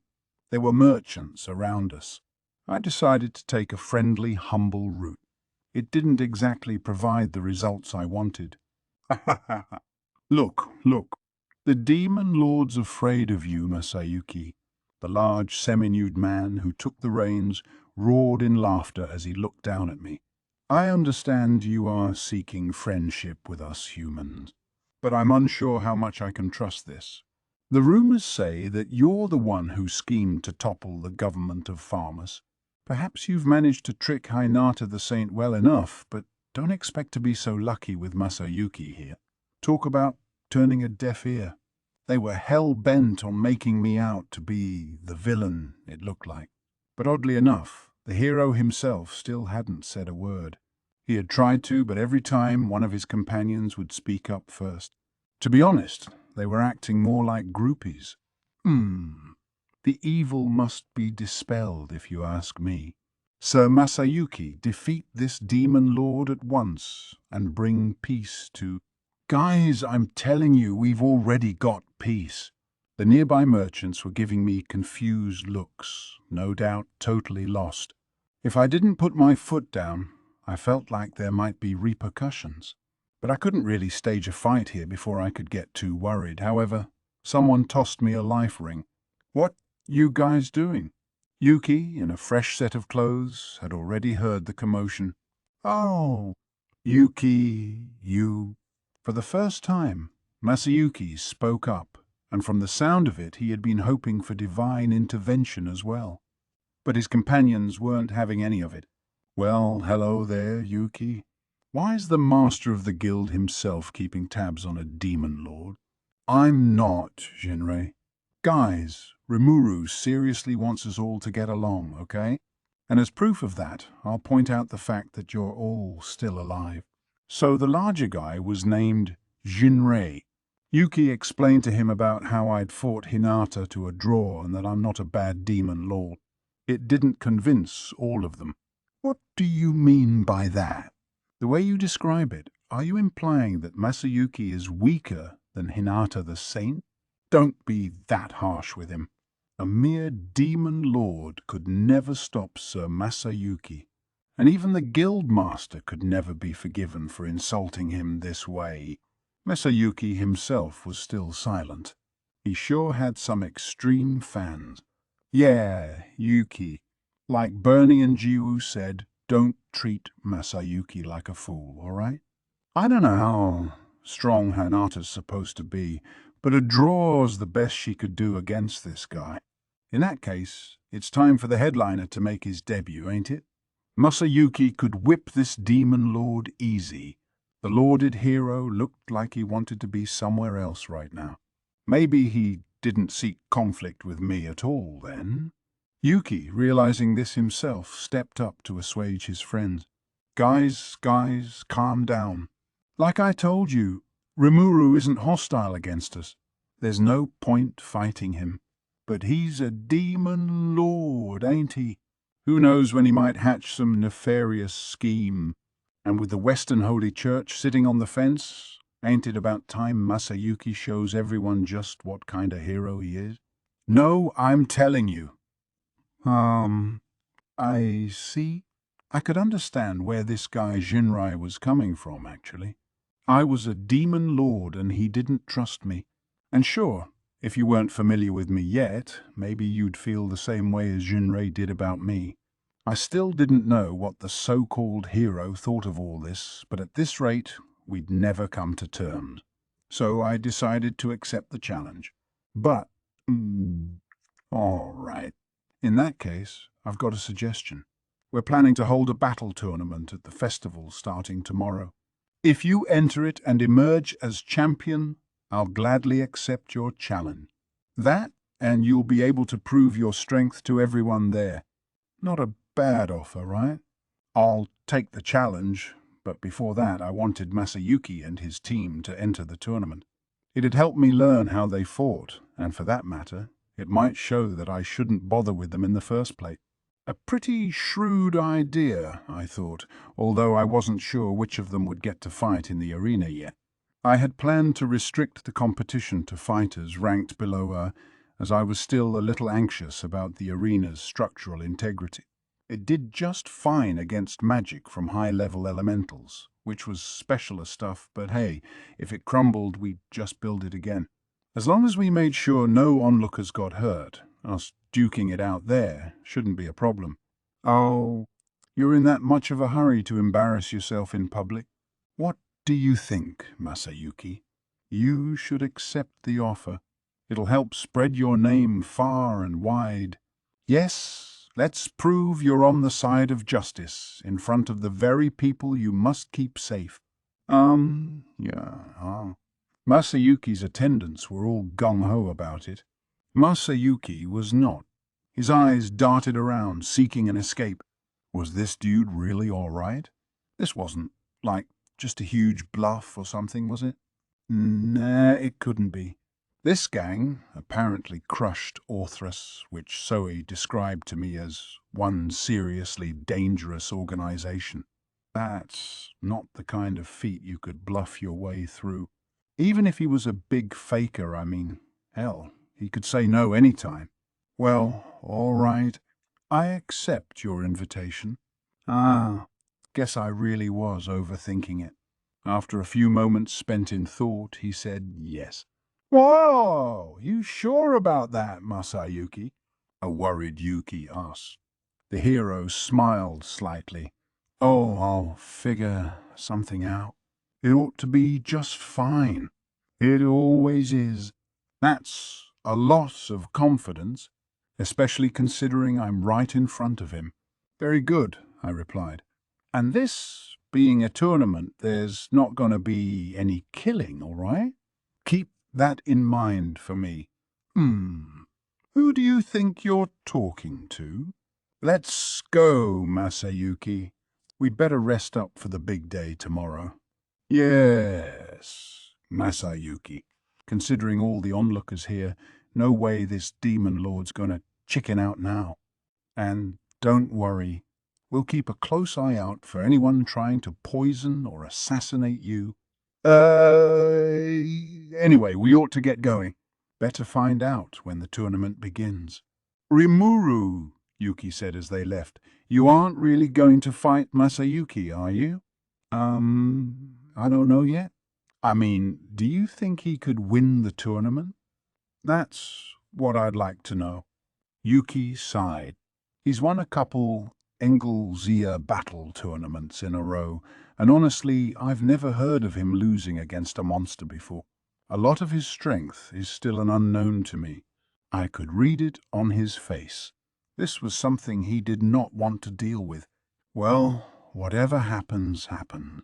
But let's give this a positive spin, huh? Having a bona fide hero in my tournament's a mark of prestige. It's all about perspective. Yes, this was a thorn in my side, but compared to conferring with demon lords or fighting Hinata, it didn't strike me as that depressing. We'd need to think of some measures later, but I saw no reason to dwell on it any further.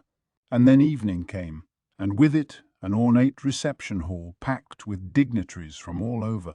We had tons of nobility in there, all dressed to the nines in their flashiest formal gear. There were more men than women by the looks of it, but I guess I had earned the trust of quite a few nobles because I saw some with their spouses and children. There was even a young doll-like girl with blonde hair among them, making for quite a spread of ages. Tonight's plan called for a pretty loose invitee list.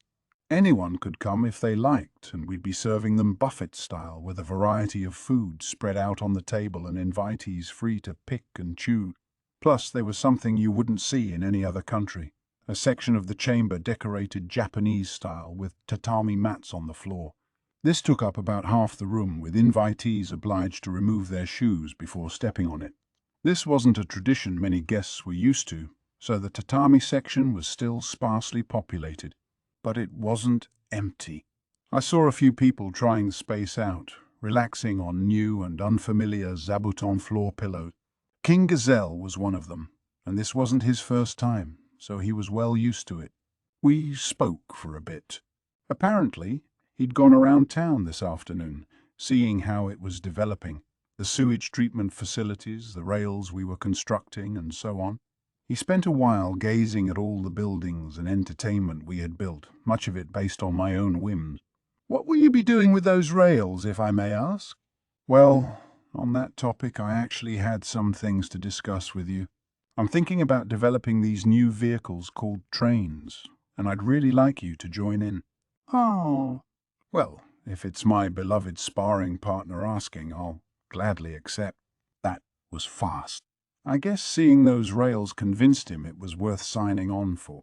If anything, I bet he would have insisted on joining, even if I told him he couldn't. No need for that, though. "Excuse me," I heard someone say as he sat nearby.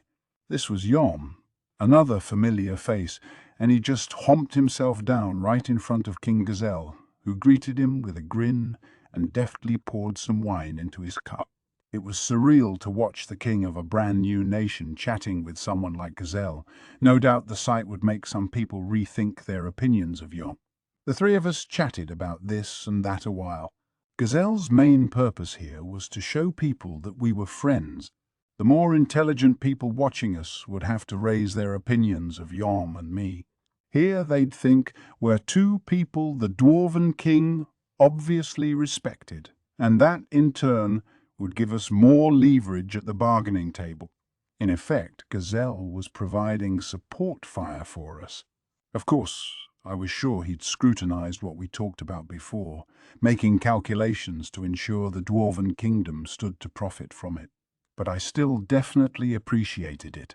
It reminded me all over again that in Gazelle I had a trusted confidant.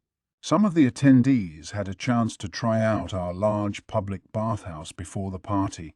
It was generally warmly received, the bath attendant fielding all sorts of questions. Bathhouses already existed in the larger nations of the world. The novelty here was the hot spring water itself, I assumed. We kept careful tabs on the healing properties of the minerals and such it contained, so now it could be easily replicated. A number of nations asked if we could bring a bath like this to their homeland, and I planned to reply to this customer commentary at a later date.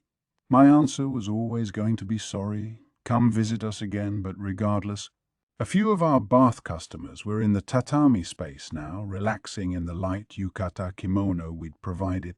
They were quite muscular folks, discussing with one another what they had seen and experienced.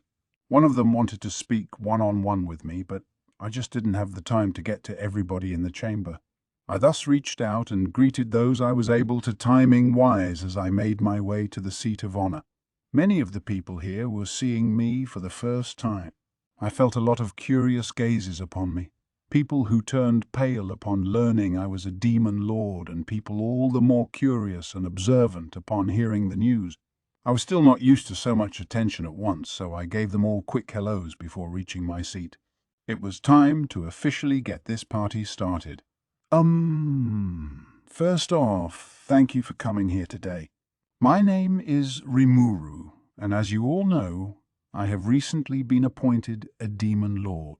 However, tonight isn't the night for intense political discussion. I hope that all of you here will enjoy the food of our nation that we'll present to you tonight. I was never one for long speeches, so let's begin. Everything was set to go. Food is an integral part of good hospitality. Hopefully, the sincerity behind it came across to everyone. Each table had a waiter attending to it. Vesta had drilled them on how to divvy up the available food upon request. What he taught them about how everything came down to providing the best possible experience for our guests was about to be unleashed on the public. My speech over, I lifted my cup in a toast. The eve of the festivities was underway. The cold beer, for one thing, led to loud cheers and applause. I figured it would. If your alcohol consumption involved not much carbonation, Tempest's beer must have been a huge surprise. I mean, it's ice cold. I instructed everyone thoroughly on Japanese-style service here, chilling the glasses and everything. I couldn't compromise on that for my own sake.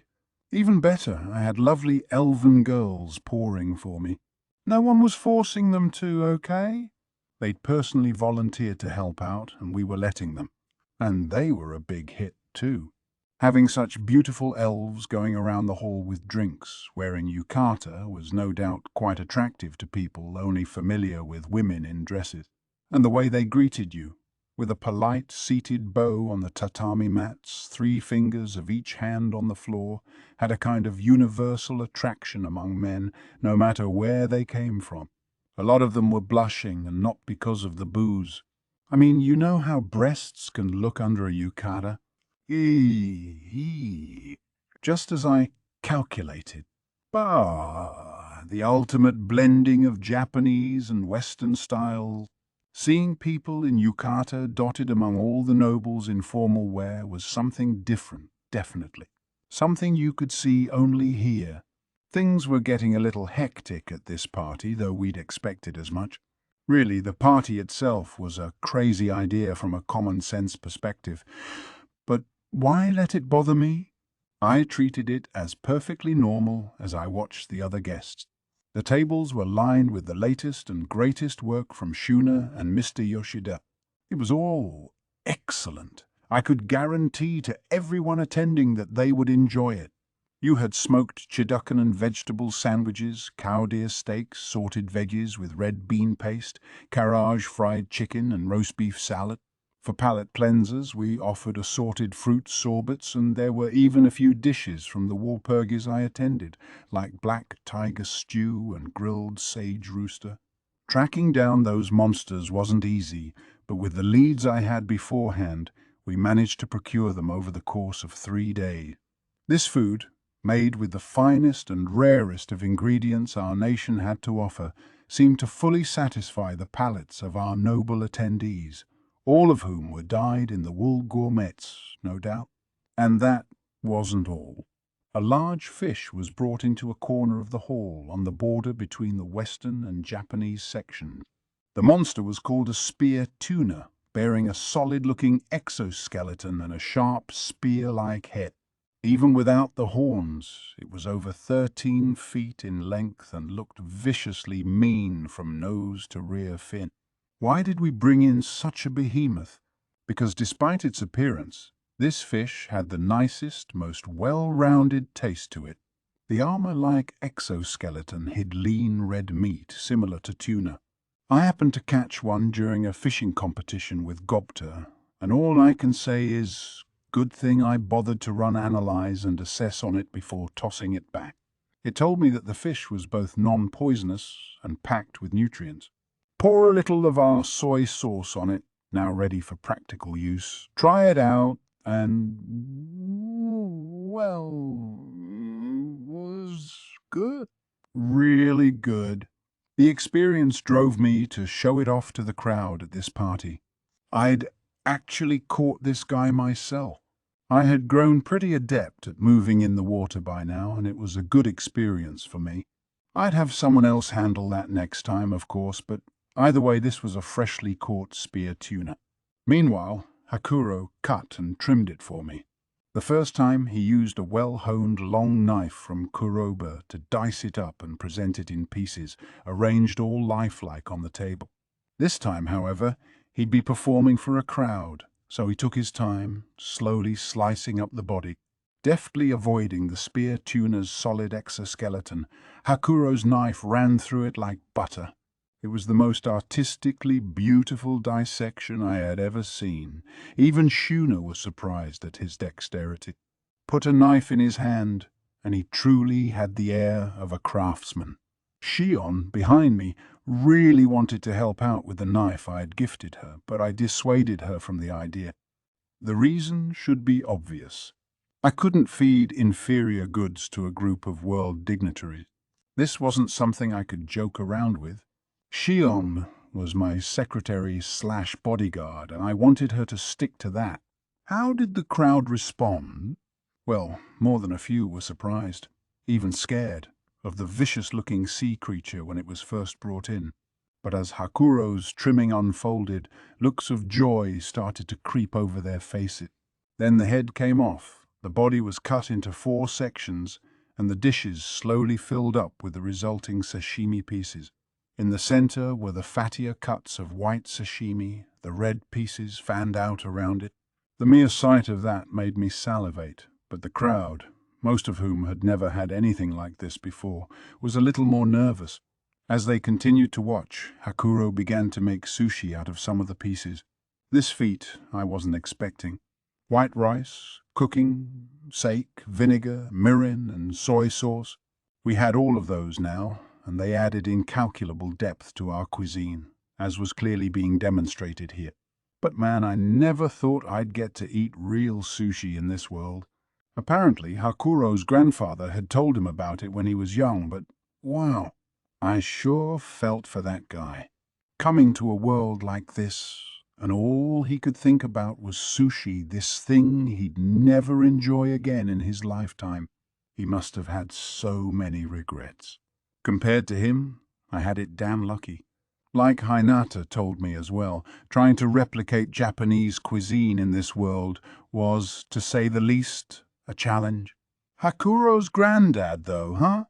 I remember him described as an otherworlder named Byakuya Araki. Did he live back in, like, the Edo era, maybe? Samurai and shoguns and so on? I doubted he was a sushi chef himself, but when could he have been born? But, it doesn't matter. Gotta live life in the now. The buffet table was alive with chatting guests. The food was a hit, everyone raving about it. Shuna and Yoshida had given everything they had to their team up, so I'd say they deserved all the praise they got. On the other hand, the sashimi and nigiri sushi Hakuro made for the crowd was still being wholeheartedly ignored. Maybe the terrifying sight of that spear tuna was a little too stomach-churning to whet their appetites. I spotted at least one show-off telling his friend, "Good heavens, that's an orank," and so on. There's one trivia whiz in every crowd, isn't there? But come on, it was freshly cut sashimi. There was no way it could taste bad. I wish they wouldn't act so boorish and give it a try at least.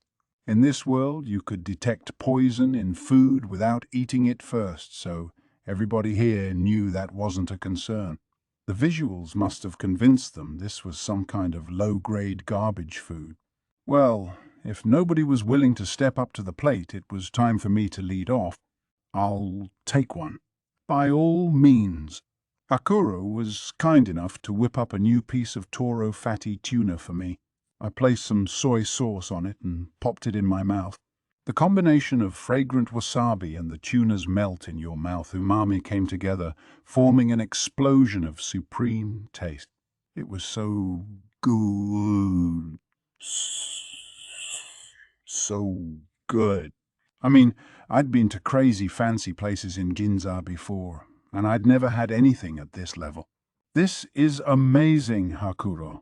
That it is, I'm sure.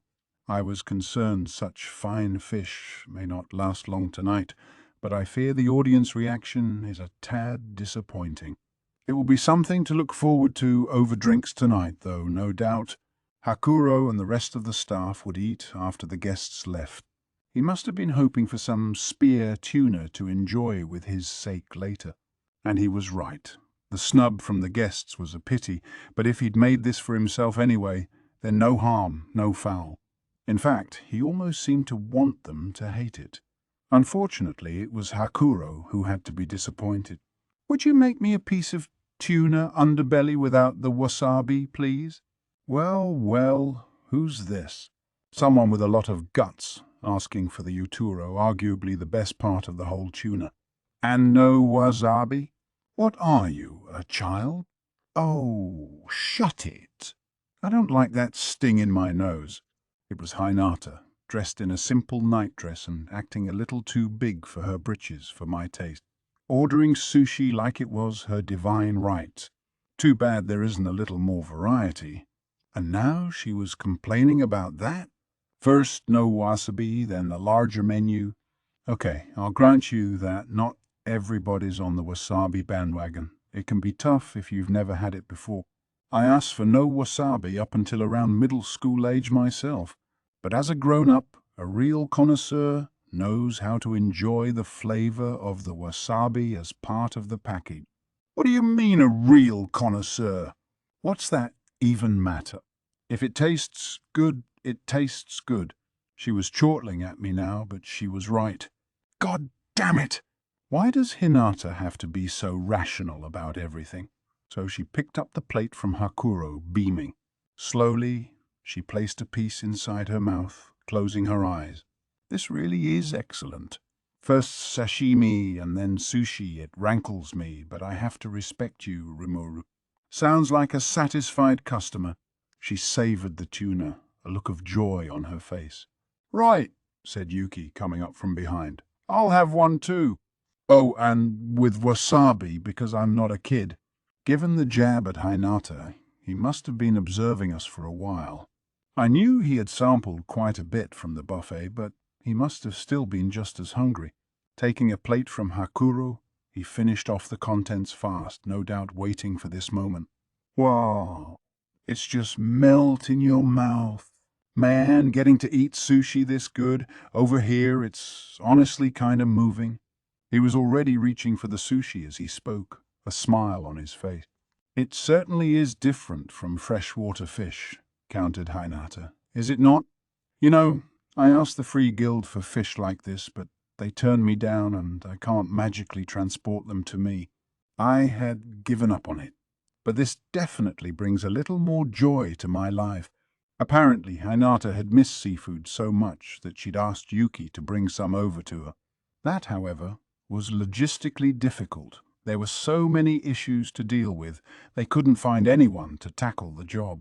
Hinata must have brought that up to get back at Yuki for his wasabi jab. "Well, I couldn't do much about that," Yuki replied with a pained grin. "The northern seas are too full of giant fish to be safe, and the south is too far away to make transport very efficient. And you can't make a profit off seafood if you're shipping it in just from inland waters." He was right. Logistics in this world were still pretty weak. As I expected, inlanders had almost no chance to sample fresh fish. Getting seafood to them was just too difficult. Wagons could carry only a little at a time, and temperature control was a major hassle. You'd have to either bring along a sorcerer or have vast quantities of ice available in each town.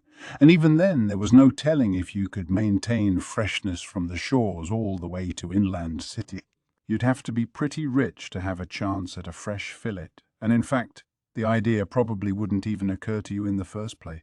The concept of fish in stews and such existed, but again, the problem was supply.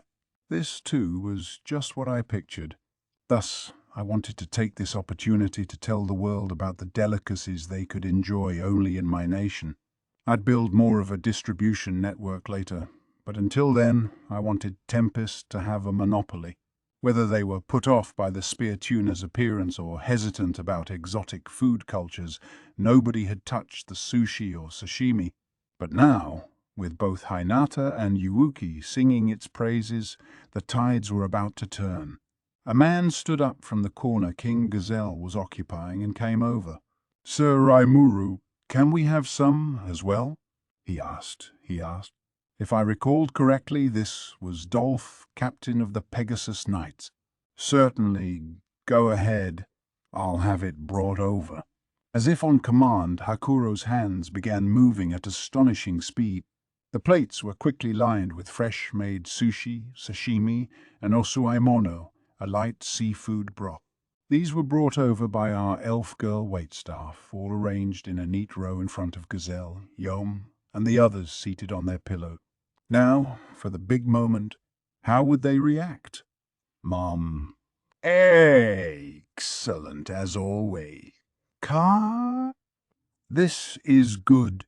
With a swig of chilled sack, Gazelle grabbed a piece of sashimi, and it certainly didn't seem to disappoint him. Yom, meanwhile, was enrapt at his first bite, expressing himself in his usual honest and very unnoble way. The rest of their friends had similar praise for it. I had no idea that monster fish could be so delicious. I thought fish wasn't good for much of anything apart from grilling.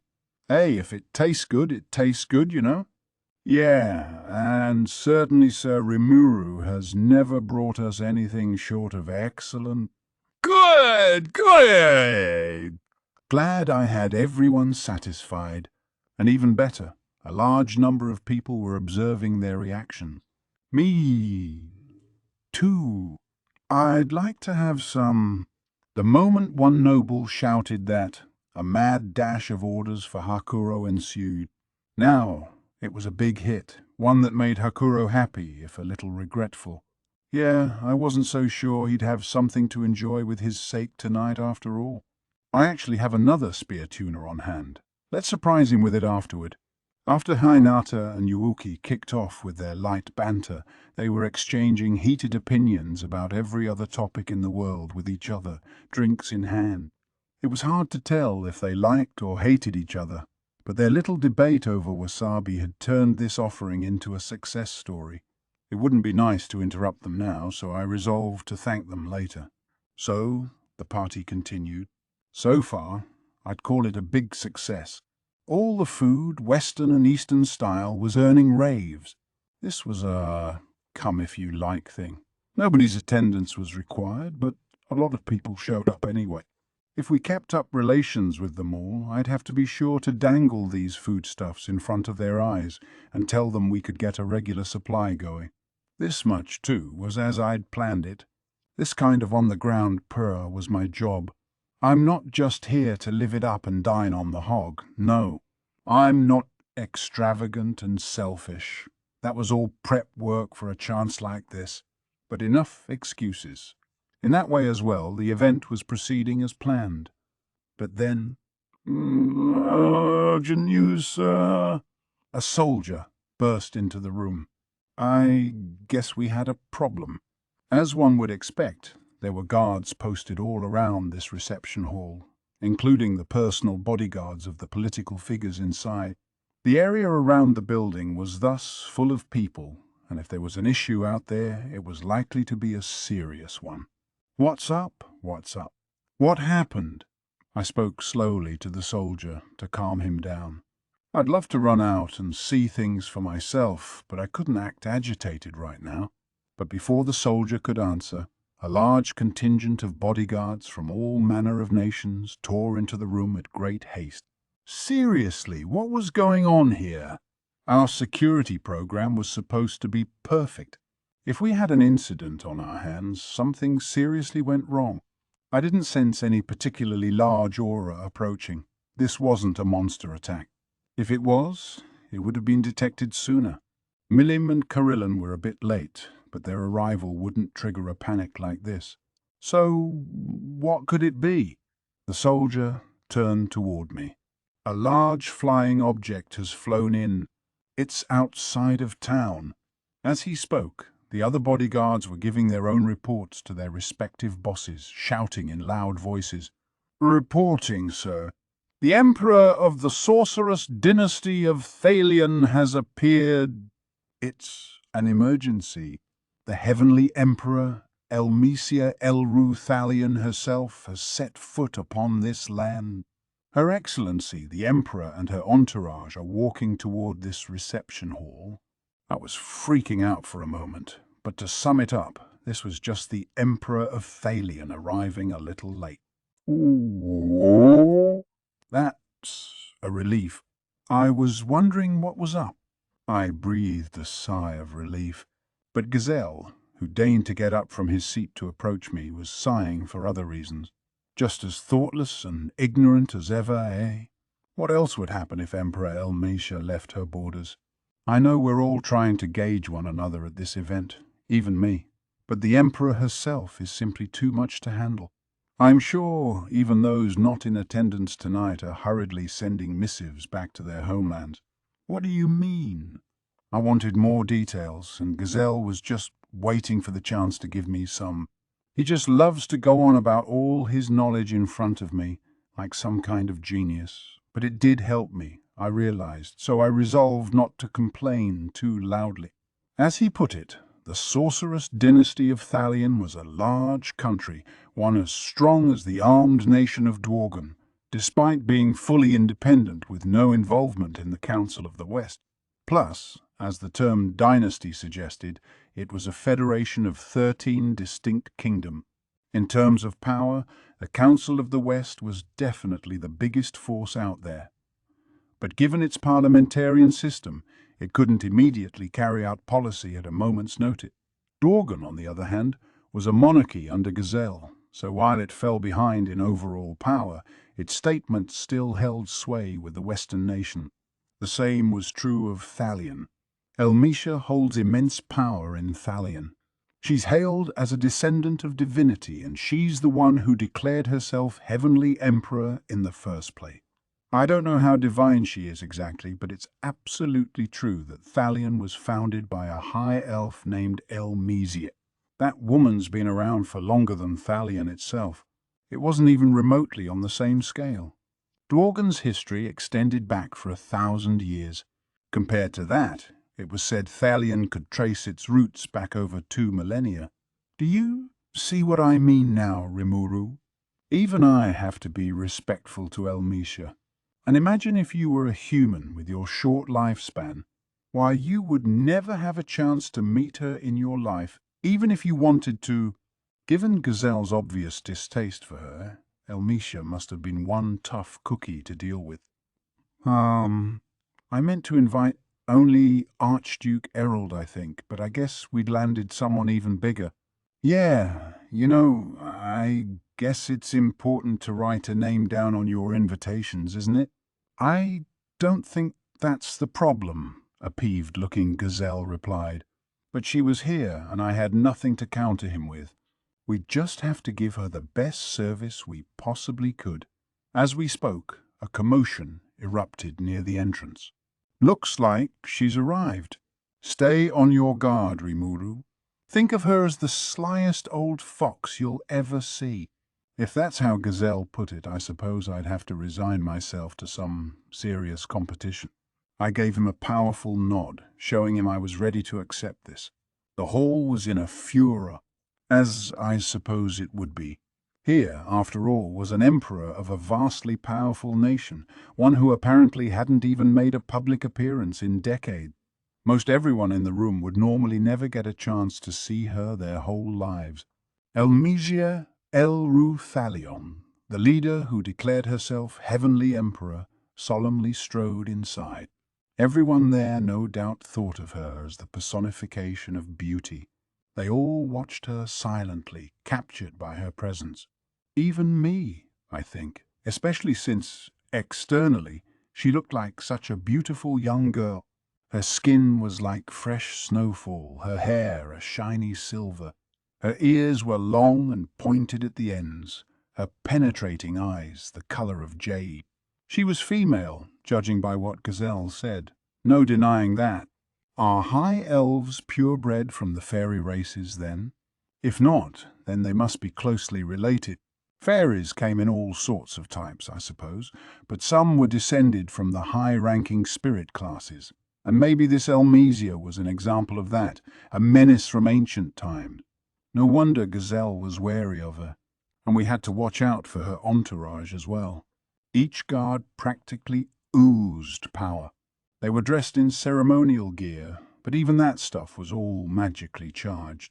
All legend class, I'm sure. It was strength on the level of Hinata's sword, Moonlight, and it was coming from their clothing. They had to be at least as strong as Arnaud and the Paladins.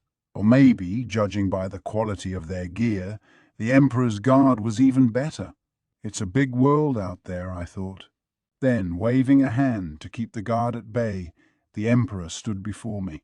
"I have accepted your kind invitation," she said in her clear voice.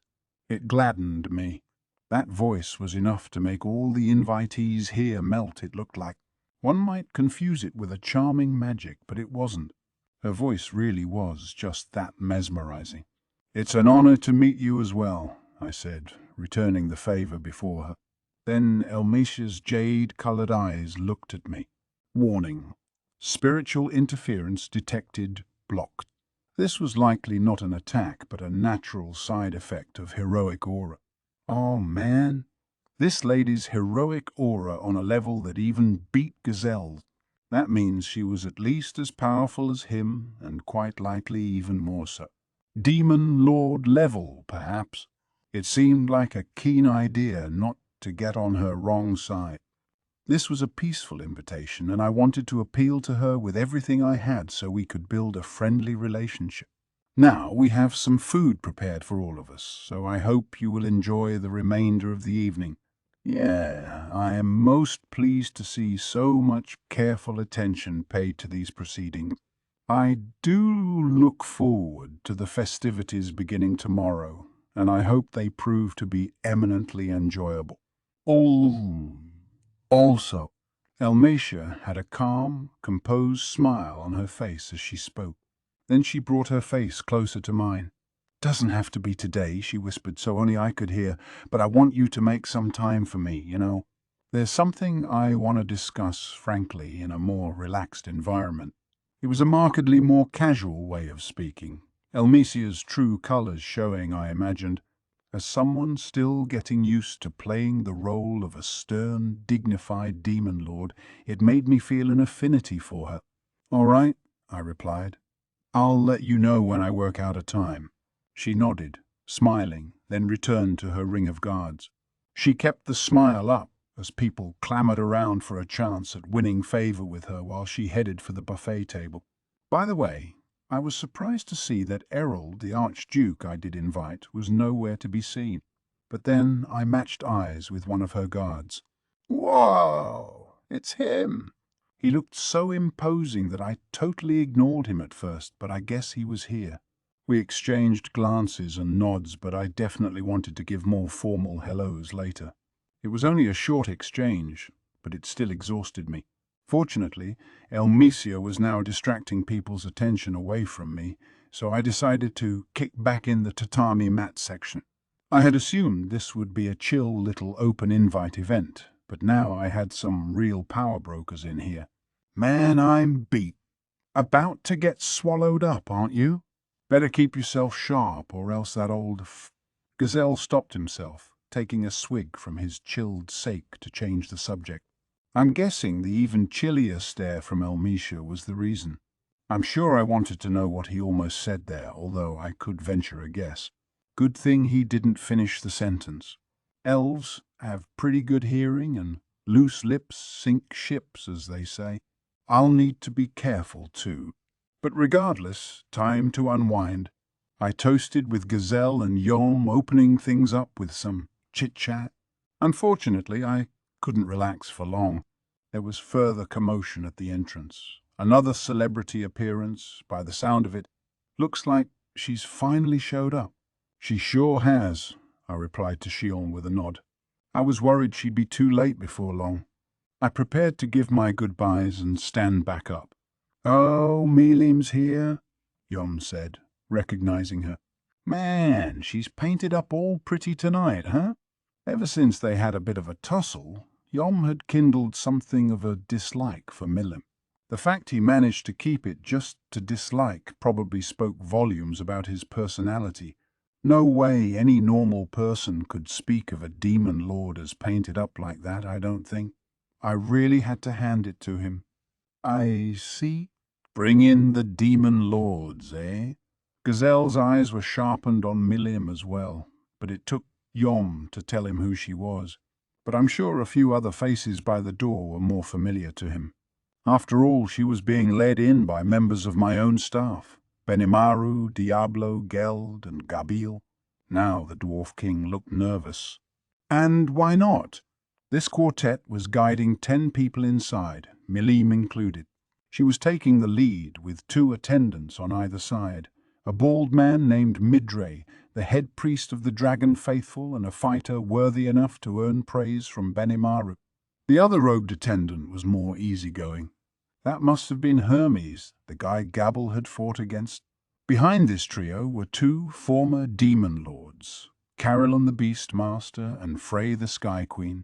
Carillon looked just as majestic as always, and Frey was in a dress I could describe only as provocative, turning heads all across the hall.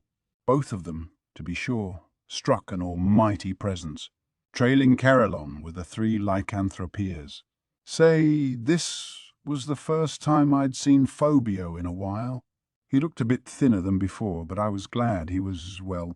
Frey, meanwhile, was attended to by a pair of beautiful identical twins, their blonde and silver hair suiting them well.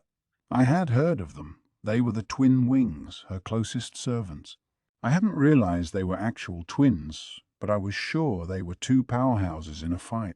In this group, we had a set of massively powerful rulers, all declaring Milim to be their new queen. Nobody could hide their nerves around them, and I could see why. Yep, I told Gazelle as I stood up to greet them. I'm gonna go say hello. The moment Milim saw me, she burst into a broad smile. He. The day's finally here, she shouted. He shouted. Can't wait to see the kind of food that'll make Midre moan with excitement. Not a problem, I replied, voice low. But isn't anyone angry with you? Milim had spent much of the lead up to this festival poking around my dungeon and generally avoiding Frey as much as possible. She had been here in town until yesterday, in fact, and they were all late arriving today. This suggested Frey was livid with her, and I was concerned about that. Oh, no worries there, she whispered back.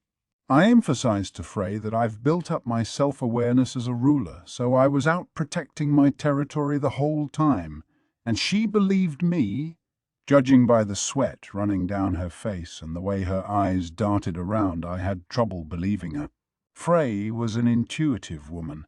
Milim had been busy protecting the labyrinth floors I assigned to her, not any of her own lands. If Frey finds out, then I could be dragged in through no fault of my own. But for now, I'd just have to believe in her. I'd have to, but no matter what, I wasn't involved, okay? Even if it means ditching Milim at the side of the road. Thank you for inviting me today, Frey said after I was done with Milim. I apologize for our tardiness.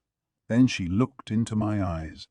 Lady Milim, she furtively continued, our new master was absent from my sight until this morning.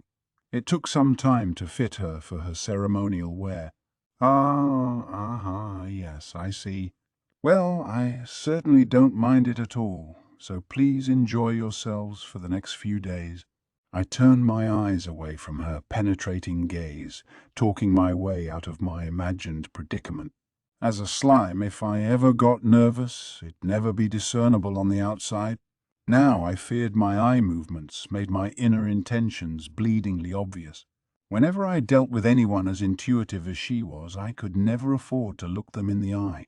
Oh, of course. Here I am, leaning on you to build an entire new city for us, and now you've even invited me to this grand event I have so much to thank you for. Frey smiled. The thanks helped me loosen up a bit. That was all it took to create new problems for myself. Well, I hope our food here is to your liking. And, yes. Are there any ingredients you can't have?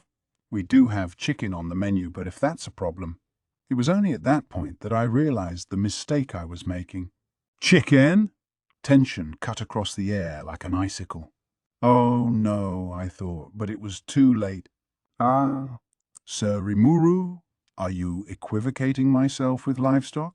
No, I didn't mean to. Frey was still smiling. The twin wings around her all but snarled at me. What a mistake. What did I just say? Loose lips do sink ships. They had just sunk mine. But as I agonized over how to react, puffed. Oh man, Rimuru, that was great.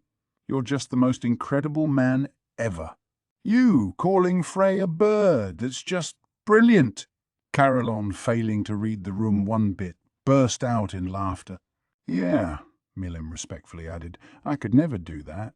Stop it, guys. Quit giving me those sparkling, wonder-laden eyes of yours. May I ask what's so funny, Carillon? And you too, Milim? Now Frey was annoyed. I was clearly at fault. No, I'm sorry. That was a mistake on my part. I just thought you may not like poultry, but I see I was overthinking matters. At a time like this, a humble apology is your best bet. Trying to cop an attitude could lead to even worse disagreements later. So I tried to calm Frey down as best I could, bowing my head despite everyone around me. She reacted to this with a look of surprise. Sir Rimuru, you're exactly the sort of person I hoped you might be. I realized you didn't intend to insult me, but I just wanted to test your reaction. Now I know. Seeing how you hold yourself has doubtlessly helped Lady Milim grow and mature as well. The composed smile returned to her face. Milim was no longer a tyrant. She wasn't exactly a benevolent ruler, no, but at least she was willing to listen to people a little more. And Frey must have thought I was the reason, so she used my mistake to test me a little. She must have hoped I was an example for her to follow. Bowing to her, then, was the correct answer. If Milim was imitating me, after all, I should have expected Frey to test me.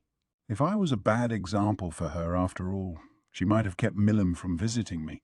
I had to hand it to Frey. I thought she was a scary big sister type, but she really was looking out for Milim. As for bad examples, by the way, Carillon, what exactly was so funny again? Would you mind explaining in a way I would understand? A wave of pressure crashed on Carillon's head. I could almost hear the sound of twisted metal when it hit home. Frey descended upon him with lightning speed, her graceful hand palming his entire head. In terms of muscle, Carillon could win out, but this eagle-like grip was definitely something Frey had over him. Wait a sec. Ow. Seriously? Ow? Frey's arm was stiffened from her elbow to her fingertips. Her fingers grew into talons harder than steel, expanding in size as they dug into Carillon's head. Yeah, I bet that hurt. No, that really, I can't take any more. I'm sorry. Please forgive me. Despite their masters shouting, the three lycanthropeers didn't move a muscle. Phobio fidgeted a bit, clearly worried for Carillon, but the other two just gave the ex-demon lord exasperated stares. Yeah, Carillon could no doubt hold out a little longer, and given his obvious lack of regret, he probably had it coming too. Are you watching, Milim? I asked. If you do something bad, you apologize. That's the correct choice, isn't it? Yes, I agree. And for that matter, I'll try not to get you angry in the first place, Frey. Milim understood what I was trying to tell her. She could play till she was pooped in the dungeon, but moderation was key. Take care of everything that needed to get done first, and that made your subsequent recreation all the more fun. If you could accomplish that, then great. Just watch. You don't cause offense like Carilla. Ooh, come on. Hey, stop chatting over there and help me. Milim and I nodded, the struggling Carillan serving as a fine example of what not to do. Don't just ignore me. Ow. His voice was fading from my ears. Thanks, Carillon, I thought as Malim and I waited for Frey to cool down. We'll never forget your sacrifice. Even as this little fracas was taking place, Shuna was fully carrying out her duties for me. All right, here comes more food, she said with a smile as she brought out all sorts of dishes, the crowd cheering her on. Putting Carillan's sacrifice behind us, we all moved on. Hey, he protested as Frey finally released him. Milim, Rimuru, I was screaming at you to help me. Oh, stop complaining. You're totally fine. Yeah, I agreed. Frey wasn't really serious, so it wasn't that big of a deal, was it? Carolyn was clearly unharmed, so I felt safe saying that. Apparently, I was wrong. No, it was... From the moment she put her claws around my head, that knocked out all my skills. I think that's Frey's unique skill or something. If she used that on the likes of me, then it must seriously be love. I really didn't think so, but I didn't tell him. Shuna's cuisine takes precedence right now. The dishes were all placed on a single round table. Our attendants had reserved this set for Milim's party. Thanks in advance for this, Milim said to Shuna. Midre's a pretty stubborn guy, so I want something that knocks him on his butt on the first taste. He. I understand, Lady Milim. Enjoy. Shuna smiled, putting Milim's mind at ease. They had taken a liking to each other, so Milim looked even more reassured than when I'd spoken to her. However, I have to say, Lady Milim, I am not impressed by you being taught all these blasphemous ways. The moment dinner was served to Milim's servant Midre, he immediately started chiding me. This was exactly who Milim was talking about in the letter she sent. Hermes, meanwhile, was looking at me, hands clasped together in a prayerful apology. He must have been worried Midre's words would anger me. The long-suffering type, I guess. I liked that. Watching us from afar, meanwhile, were the now well-fed nobility, busily chatting with themselves. It was chit-chat, yes, but it was noble chit-chat. Info-gathering was the name of the game, and right now they were more interested in our exchanges than their own conversation. The question on their minds, how would the demon Lord Milim and her people react to the food they considered so tasty?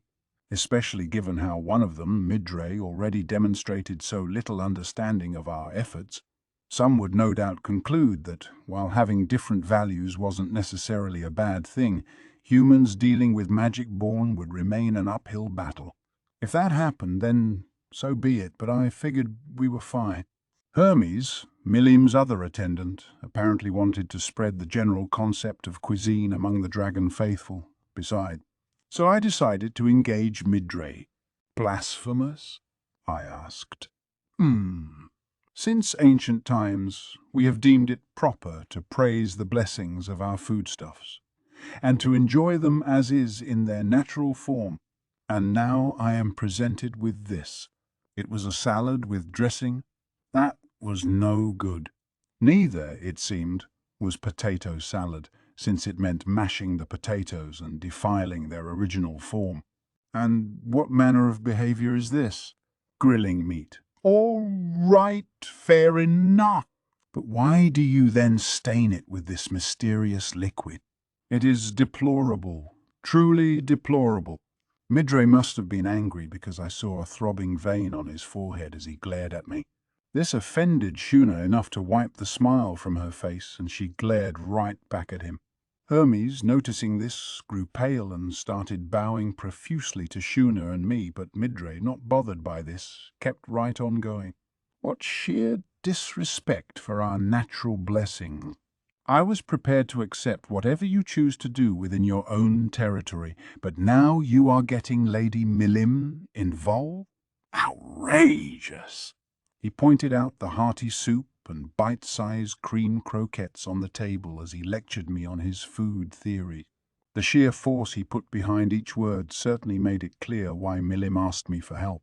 Trying to reason with him was exhausting, or really stultifying. He was the type who believed he, and only he, was correct, refusing to lend an ear to anyone else. But that would end today. It'd be one thing if their palates evolved differently from ours, but the only issue here was Midray's way of thinking. And it wasn't just a wrong assumption of his or anything. There was just nothing correct about his theory at all. I mean, Milim, the figure he worshipped, couldn't wait to chow down on this. She was pouting, like a dog ordered to wait for a treat. It was time to finish this. I knew I had it in the bag. If I got Midray to say, "This is good, I won," just one spoonful of anything from Shuna would seal the deal once it crossed his lips. Thus, I was optimistic about this, but then reality came along. I absolutely refused to recognize anything even close to this. Midray was still enraged, uninterested in a single morsel. My victory rode on the assumption that he'd at least try something, but if he wasn't up for that, it meant I'd lose without a fight. Milim gave me a concerned look. Hermes's gaze was skyward, wondering where everything went wrong. With all the yelling from Midray, we were starting to draw a large audience. Even the lower-ranked invitees, the kind who failed to get an audience with Elmseer, started gathering to see how this would turn out. If I lost this verbal sparring match in front of this crowd, the fallout might affect a lot more than my street cred. "Rimuru," a worried Milim said, "I didn't expect Midray to be so stubborn about this. Should I maybe ask him to go to another room for now?" "Yeah," added Hermes. "I'm sorry about our head priest. He's always a little hot under the collar, but he's really not a bad man. I didn't expect the topic of food to enrage him so much. I thought a taste would change his tune, but I underestimated him. I don't want to force the issue, so I don't know. I mean, we didn't have to work this out today. The festival only truly began tomorrow, so there was no need to rush things. So I decided to learn from my mistake, think of a better way to deal with Midray, and move on. But someone wasn't willing to let this slide. The hall echoed with a loud wham as Shuna, a smile of a very different sort on her face, slammed her hands against the table in front of Midray. The head priest's eyes shot open, out of surprise, not pain. I could see why. Shuna had reacted incredibly fast. Even if you were prepared for it, not many people could have reacted in time. "Oh, what are you doing?" Silence. A glassy-eyed Shuna shouted, taking a bowl of stew and thrusting it in his face. "See all the ingredients in this stew? This is what Sir Rimuru sees as their ideal state." What? "What's that mean?" "Under Sir Rimuru," she continued as I sat there stupefied, "there are gathered lycanthropes, there are harpies, there are the magic-born who once served Clayman, there are even dragonwets like yourself. Any one of those races alone would be powerful, I'm sure. But bring them all together, and they will enjoy even more power than ever before. Please try this." With unexpected force, Shuna made Midray grasp the spoon. Swallowed up by the momentum, Midray meekly brought it to his lips. And here I had given up. Shuna made it look so easy, and once we reached this point, the results were just what we expected. "Ooh. Abject surprise crossed Midray's face. "Ooh, what is this?" "Well, it's good, isn't it?" said Shuna. "This is called harmony. Each individual ingredient tones itself down in order to form a complete overall taste. That's the fervent hope contained in this stew." "Oh, And here I thought it was just a nice bowl of soup. It's good. Better than any kind of vegetable I've eaten before. This single spoonful has so much depth to it. Yeah, I could imagine. Compared to raw veggies, Shuna's cuisine is always gonna take the prize. To Midray, it must have been an unprecedented, revolutionary discovery. A red-faced Hermes said, I would appreciate it if you could stop looking at me like a poor beggar on the road. Very clearly, he didn't want people to think he was like his boss. I'd probably say the same thing. I knew all about people trying to do the right thing and their bosses shutting them down, and those very peons being held responsible anyway when things went south. I felt bad for him, so I gave him a reassuring nod for his trouble. Even as Hermes and I exchanged glances, Midray was finishing off the bowl of stew. If you understand now a much sunnier, Shuna told him, then very well. But please remember this, cuisine is about far more than this single bowl. After that stew, Midray seemed much more receptive to her words. What do you mean? He asked back, face serious and thoughtful. If this stew, she replied, is like the landlady Milim rules over, then this loaf of bread is the kingdom of Blumont. This steak is the new land of Farminus.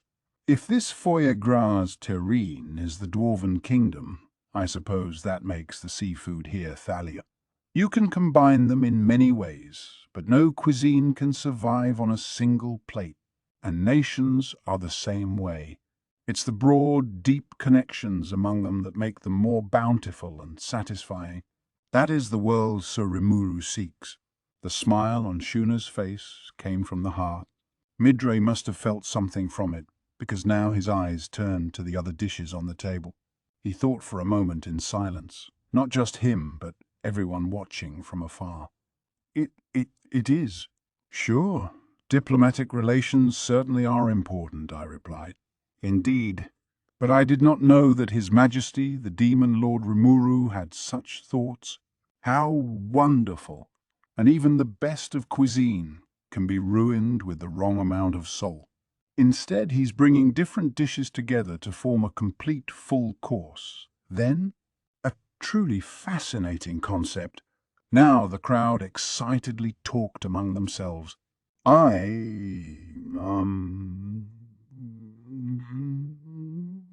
Couldn't say I thought about it that way. No, but Shuna's forceful persuasion must have spoken to their hearts in grand fashion. Considering the total lack of theme to the buffet food, it was really a stretch, but it worked. Honestly, Shuna had impressed me just now. Not only her speech, but the glorious food that did so much of the talking for her.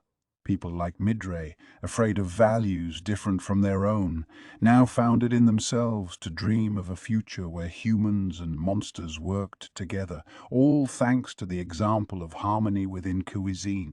Also, Shuna added, note that it takes more than simply tossing everything into a bowl and mixing it up. Her eyes turned on Shion behind me for just a moment, and I'll just pretend I didn't notice that. Thank. So, now that we've convinced you, bear in mind that most food's best while it's warm.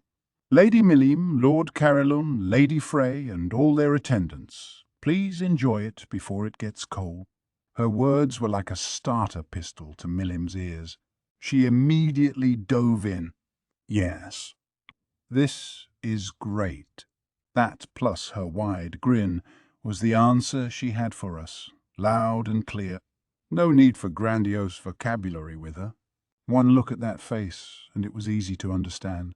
I see. I have been mistaken, and Lady Milim waited so patiently for me to realize it. The message came across to Midray too. After far too long, he had finally seen the light.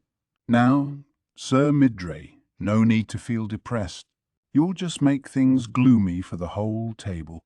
Let's enjoy it while it's hot. Hermes' advice, not advised for the current situation, although he likely knew that full well and said it anyway, made a vein throb on Midray's head once more. What? Why is your head looking like a melon? Why be angry, Midray? Hermes is right. Besides, if you don't chow down soon, I'm gonna eat it all instead." Puffed. "Count yourself lucky today, Hermes. On behalf of Lady Millim and this fine food before me, I will forgive this affront." Smiles and laughter filled the scene as if everyone, man and monster alike, shared in the same heart. "You've got some little sister," I remarked to Benimaru when we happened to make eye contact. "Don't I, though? I'm so proud of her." He nodded back like this was a given. Shuna, who must have overheard us, blushed a little and headed to the back room. The feast was set to run from 6 to 9 p.m. that evening, but we wound up extending it another 2 hours. One reason was all the latecomers, the VIPs and such who had snubbed the event at first but ran over once news of Elmisha's appearance spread. The other was the, shall we say, excessively healthy appetites of Midre and Carillon's band. It was a long time before they finally said no more, for sure. But the reasons don't matter. In the end, it was a huge success. And so the pre-opening feast, despite a few unexpected bumps along the way, came to a close after providing results beyond what even I expected. Interlude. A late-night meeting. At midnight, after the banquet wrapped up, we held an impromptu emergency meeting. "Right," I said, looking at the attendees. "Sorry to get all of you here this late. I know we're tired out, but just hang in there a little more, okay? First, I wanted to thank Shuna for tonight's performance. Shuna, you really helped me out. Your food was excellent, and you even succeeded where Millim failed and convinced Midre to change his mind. Seriously, thank you." Shuna gracefully smiled back. "No," she demurred. "Our menu succeeded tonight, thanks to the support Mr. Yoshida gave me. Besides, Surimuru, considering the great praise you had for Hakuro's seafood, I feel like he stole the show. When it came to preparing fish, cutting sashimi, and even whipping up sushi for hungry customers, Hakuro was far better than Shuna. It was almost like a second calling for him, so I didn't think Shuna was slumming by comparison, but she seemed a little peeved nonetheless, although she did accept my earnest thanks. Next, I addressed Mijiel Mile, my main man behind the scene. "Molly, how are the merchants doing? You run into any problems?" A wide variety of products and goods was flowing into town from nations worldwide for sale or use in our many pavilions. Rigard and Lelina were managing it all, and Mijiel Mile was tasked with handling the merchants coming to town with it. It's been nothing but smiles from them so far, sir. Seeing a town as majestic as this for the first time is dumbfounding all of them, and our attendees tonight were smacking their lips at the spread. We're seeing a great deal of farmers coming from nearby nations as well, so I think our efforts are really paying off. They're bringing a lot of fine goods too, and I think we can build rather good ties with them." Mijiel Mile glanced at Rigard, who nodded back at him. "Yes, as MGL Mile said, they're bringing fresh fruits and vegetables, smoked beef and fish, and assorted rare handicraft. Some are bringing livestock with them as well. I think we're well prepared for the festival along those lines." Rigard seemed assured that shortages wouldn't be an issue. "We plan to use some of these imported goods," Lilina added, "for our meals at the evening banquets starting tomorrow." "Ah, that shouldn't be a problem, should it?" "No, I don't think so. However, no, it'll be fine." Mijiel Mile seemed about to say something before he clammed up. If he had qualms, I wished he'd follow through and talk about them. "Whoa, say whatever's on your mind, all right? Because if you stop yourself midway, it'll weigh on me even more." Benimaru and Soe nodded in silent agreement. The pressure made Miles scratch his head before he spoke again. "Well, it may just be my imagination, but I am recognizing rather few of the tradespeople working here alongside the large merchants I have close ties to. I have a knack for remembering people's faces, you see, so it made me curious. So I did a little research." As MGL Mile put it, while it seemed odd at first, there was no actual problem to speak of. He'd asked some of his merchant friends, and they'd replied that, yeah, there had been some new blood entering the business. But none of them had heard any scuttlebutt about these tradesmen. They were model businessmen, offering quality products at low prices. MGL Mile said his friends laughed at him for worrying too much, and when he himself called on a few of these unfamiliar faces, they were all affable and sociable with him. Perhaps, he reflected with a grin, being given such a large task has made me a tad high-strung. Hey, are you really all right? It's not too much work, is it? I don't want it to affect your health. His workload had ballooned to epic proportions as of late indeed. This time, though, he really did laugh off my concerns. No need to worry, but I have even more important news for you. It turns out that the hero Masayuki intends to join the battle tournament tomorrow. The whole town's alive with rumors about it. People are already placing bets at the taverns. As MGL Mile put it, he was too excited about the work he tackled to grow tired of it. More pressing to him was the news that Masayuki had decided this past evening to join the fight. Exactly, interjected Soet. That is why I wanted all of us to discuss this matter. The group that came to greet Milim outside of town apparently hadn't heard the news. Benimaru, among others, turned his eyes to Soe, silently asking for some details, but Shion answered first. That boy drives me up the wall. He went on about how he'd defeat Sir Rimuru, among other nonsense. I wanted to dispatch him myself, but— Yes, So replied, and I stopped you. There were people watching, and if you cause trouble right now, it could affect the whole festival. That explained why Shion was being relatively well behaved. I thought she was maturing a bit, but we couldn't let our guard down yet. Good thing Sui was around. Well, I'm glad you were there to do that. He was with my friend Yuki, besides. And if people spread rumors that I picked a fight with a hero at the entrance to town, that'd invite all sorts of suspicion I don't need. I sighed as Benimaru nodded his agreement. Quite true. Shio, can you please keep your head cool for You don't need to tell me. I was just a little riled. I didn't plan to actually start a fight. I fully understand you, Lady Shio. You cannot stand by idly while someone belittles our master, right? And you, Sir Benimaru, if you were there to see it, would you have reacted in another way? No, Diablo. I am always fully composed. Benimaru paused a little before answering, eyes darting around.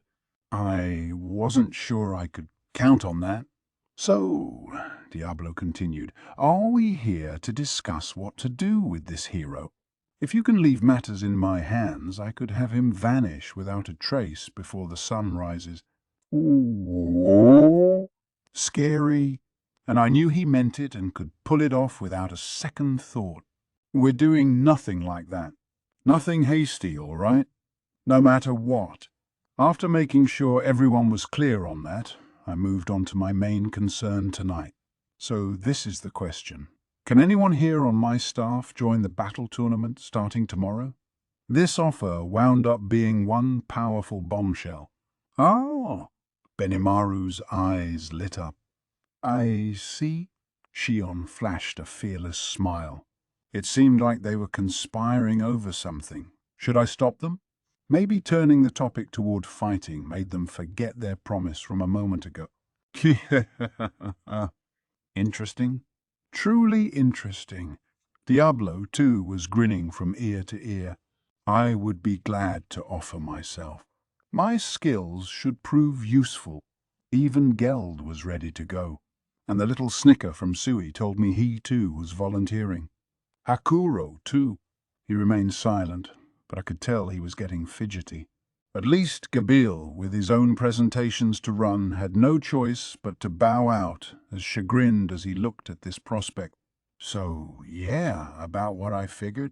The only one who didn't react was Ranger, and that's because he was sleeping in my shadow. That was fine. I didn't want him to join in anyway. With a cough, I quieted the crowd before they started arguing over who deserved to sign up. Hold on. There are agents all over town right now. Do you really need to go all out in the battle arena? You don't, do you? I hardly need to trample over our foes. Ooh, easy. Let me just say in advance, Benimaru, Shion, Diablo, Soai, all of you are out. What? What do you? I raised a hand to quiet their protests. First, Soai, you're our covert agent, all right? You can't fight while you're running surveillance amid the crowds. The thought didn't seem to have occurred to Soai until now. It must have convinced him, though, because he fell silent after that.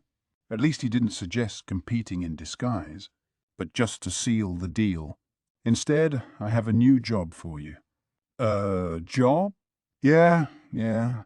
I'm leaving all spy operations in our nation to you, but I'm also officially appointing you the head of what I'll call the Oni Warban, our intelligence operation. This was the name of the group of secret agents who patrolled the streets of old Tokyo during the samurai era and reported news back to the shogun. In addition, I'm assigning the name Kurayami to your personal team. That includes Soka and your other agents, but don't let those trainees of yours call themselves that yet, all right? Yes, my lord. Thank you very much. That wowed Soai more than I expected. It was basically a pretext to keep him from joining the tournament, but if he liked it that much, superb. So I was overseeing several hundred people these days. Besides, so if he liked to assemble his elites under the Team Kurayami name, all the better. That left 3 other people to handle, the 3 strongest members of my staff. Letting any of them join the tournament would be nothing but trouble, and knowing that, I already had plans worked out for them. Okay, everyone else, listen up. I'm establishing a new committee that'll be responsible for handling our dignitaries from the Western nation. I'm gonna call it the Big Four. The Big Four. Heavens, heaven. I see. It brought all 3 to rapt attention. Talk about taking the bait. The 3 of you are far more powerful than the rest of my staff. Thus, I'd like to name Benimaru the head of the Big Four. Out of the other 3 posts, I'd like to name Shion and Diablo to 2 of them. Benimaru had the most leadership skills out of the 3. He was, after all, a man who could substitute for me when I needed it. He was uniquely qualified to lead the Big Four, whatever this shadowy cabal was supposed to be doing. I tried to make it sound important, but the post was purely ceremonial. Again, a pretext to keep them out of the tournament. Me as leader, I humbly accept this post. Great. He's on. I'm not sure I agree with Benimaru as leader, but hopefully you will reconsider after seeing my performance on the job. I will be happy to call myself part of the Big Four, Sir Rimuru. Shion was happy enough with it too. I wasn't sure why the post gave her so much confidence, but if she was cool with it, we'd just leave her be. They Big Four? I aim to be strictly number 1 with you, Sir Rimuru, but I'm still a new participant in your endeavors. I know it will not do to be greedy. For now, I will do whatever I can to approach your glory, Sir Rimuru. Was that, yes? Diablo could be such a handful sometimes. Regardless, they were all Big Four material now.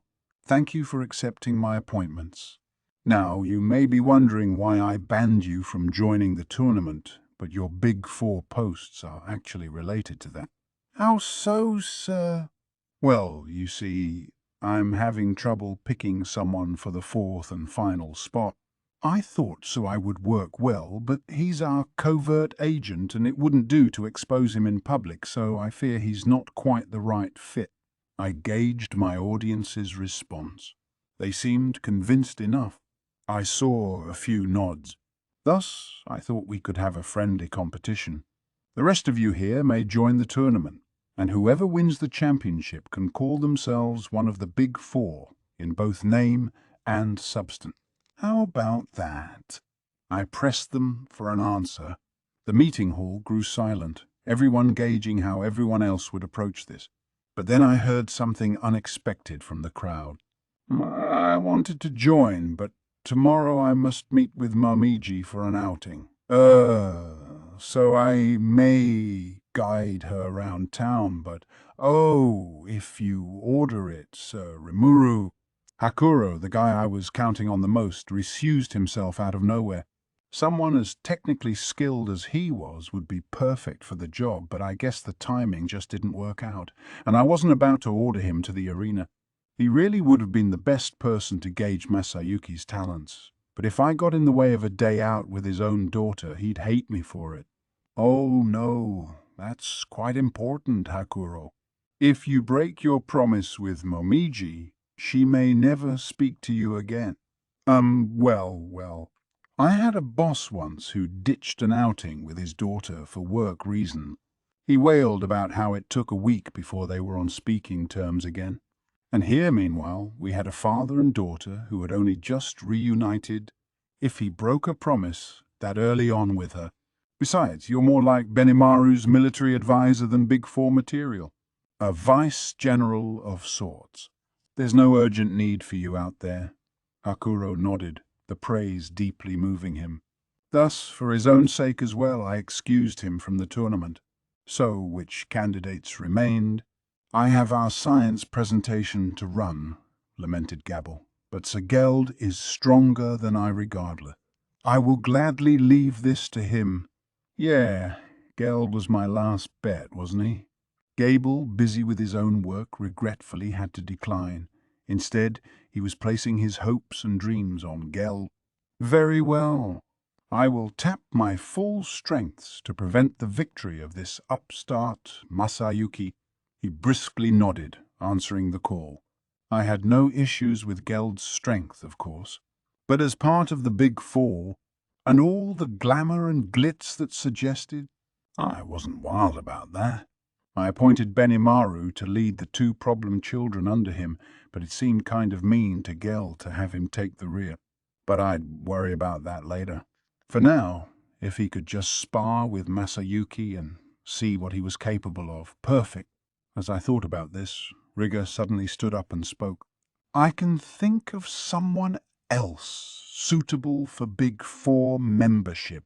Yes, you never knew what could happen in a tournament, depending on who you got paired with.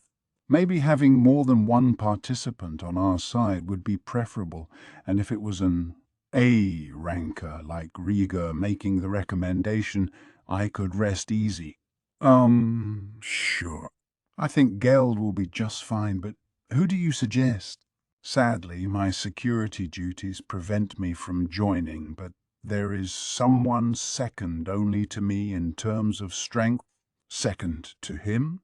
Oh, crap. And that is Gobta. Oh, great. Him. Just as I feared. But the suggestion made Rigger nod vigorously. Yeah, I'd have no complaint with Gobta representing us. Come on. He has proven to be quite a fine apprentice of mine. He's quick on his feet, and there is a vivid crispness to his moves. His core physical strength has not grown with his other traits, but using this tournament as an opportunity to grow could prove very exciting for him. Even Hakuro was pushing for him. My core staff had no reaction. I thought about asking the man himself what he thought about it, but ziz. Ah, good. Rarin to go. No issues then. Gobta was in the tournament. I wanted to end our meeting there, but someone else spoke up before I could. Master, I would like to join this test of skill as well. Ranga, who had woken up when I wasn't paying attention, popped his head out from my shadow, wagging his tail. You really can't, Ranga. This is mainly about armed combat, you know. Ah, yeah, Major Elmile added. We do have at least one summoner in the mix, so a summoned creature or two is not out of the question, but I still think Saranga's participation presents a few issues. This tournament was a test of strength and skill, and there was no questioning Ranga's qualifications there. But his entry would deviate from the spirit of the competition a bit too much. Ranga looked reproachfully at Gobta as Mej Elmile echoed my judgment. I knew he was downhearted, but I couldn't help him. I had to reluctantly put my foot down. In that case, I will give Sir Geld and Sir Gobta a bye in the first round and place them in the quarter-final seeding. We have over 200 participants in this tournament, so I think we'll begin by dividing them into 6 groups and staging a battle royale for each one. Wow! Over 200 sounded like a lot. Tomorrow was the qualifiers, and the 8 people who emerged at the top of them would make it to the elimination round the next day. The plan, at first, was to divide the participants into 8 groups and have each one duke it out all at once, the winner earning a quarter-final seed. We couldn't devote a huge amount of time to the first round after all. With Geld and Gobta guaranteed spots in the quarter-finals, however, we'd whittle that down to 6 bouts. All right. I'll be guiding visitors around for much of tomorrow. Molly, keep up the good work with this tournament. I'm on it, sir. I nodded back. That was good to hear. I knew I could rely on him. And one more thing. Diablo, you're pretty well known to the international press by now, right? Yes, my lord. I've invited them to the Founders' Festival and am preparing measures to have them paint us in a positive light. I was always impressed with Diablo's thoroughness. There was no need to hide the guy or his powers any longer. In fact, a scary demon serving as referee for this tournament might even improve his reputation a little. Well, sorry for the trouble, but I want you to referee the matches. If I got Masayuki, Geld, and Gobta in this, I'm a little worried about having a hobgoblin as ref. Certainly. Perfect. If anything weird happened in the arena, I was sure Diablo would work something out. Right. Sorry to take up all of your time. I know it's late, but for now, get as much sleep as you can. Yes, sir. Yes, sir. This time, for real, the meeting came to a close. We all needed to get some sleep. The real thing was starting tomorrow. Chapter 2. The Founders' Festival. Following my audiences with the monster leaders of the Forest of Jura, my discussions with Western nations' representatives proceeded without a hitch. We'd talk details with them at a later date, but for now, all signs looked pretty good. The rather bizarre banquet we'd held the previous night also went smoothly, even with the movers and shakers from all over the world attending. Really, it was a coup for us. But for the most part, I spoke only with people I already knew beforehand. Rigard and Mej Elmile were handling the more practical side of things, talking to people and summarizing what they said for me. They also made it known that visitors shouldn't try indiscreetly talking to me while I went about my business. Great job, guys. Talk about capable. Because, honestly, if someone went right up to me with an offer, I might very well just say, all right, sure to them, and who knows what kinds of commitments I'd be beholden to then. Having a cushion against that was extremely helpful. I mean, if it had helped build relationships with other countries, I wouldn't hesitate to offer as much support as I could, but it was safer to be conservative until we had a better gauge of the other party. Basically, stop being such a yes man to everyone I see. Besides, the facts were that we had a personnel shortage. Once the excitement from the festival died down, we had a mountain of projects to tackle and a herd of issues screaming to be addressed. Whether we could cover them all or not, we lacked the government infrastructure needed to fine-tune and execute on them. If I threw even more work on everyone's laps right now, we'd just drown in it all. Rigard and Mej Elmile were even better at processing this than I was. Their expert handling of any issue I ordered them to look at was making me complacent, despite myself. I even kept them up late for last night's meeting. From now on, I resolved to myself after the emergency conference ended late, I couldn't let them spoil me. Today, then, my mission was to act like the national leader I was and give our visitors the best service I possibly could. So here we are now, a bright, sunny day. The Tempest Founders Festival was here. If it was raining, I would have blown the clouds away and held it regardless, but this was Rimuru, capital of Tempest. The northern zone of the city named after me was where most of our government agencies were located, and atop the balcony of the main assembly hall in the middle, I looked down at the people below. Ahead was the main street, extending out from this building and across the whole of town, and today it was completely full of people. They were my people, former monsters, more appropriately called demi-humans these days. They were magic-born gathered from all across the forest of Jura. There were merchants from nearby nations, along with the adventurers serving as their bodyguards. There were even farmers stopping in, hoping for a taste of the excitement. They were a melting pot of races and species, numbering over 100,000, and right now they were all spread out before me. Slowly, gradually, it made me truly feel I had done it. I had created a nation where man and monster could coexist without conflict. The feeling filled my heart piece by piece. It comforted me. Now it was almost time. I stood up and placed a hand on the mic. Ladies and gents, gentlemen, I am the, almighty demon lord. Screw this. A formal policy speech was asking a little, actually a lot, too much from me. Instead, I opted to wing it and give the crowd my honest feelings. I'm the Demon Lord Rimuru. Good to see you all. So, I'm glad you all accepted the invitation to my country here. Some of you are visiting for the first time, but I don't want any of you to be anxious. It's true. I am a demon lord, but I have no intention of being hostile toward any human. My hope is that I can build a nation where all of us can get along together. I believe that, instead of people and monsters fighting, if we join hands and work together, a better future is waiting for all of us. I gauged the reaction as I spoke.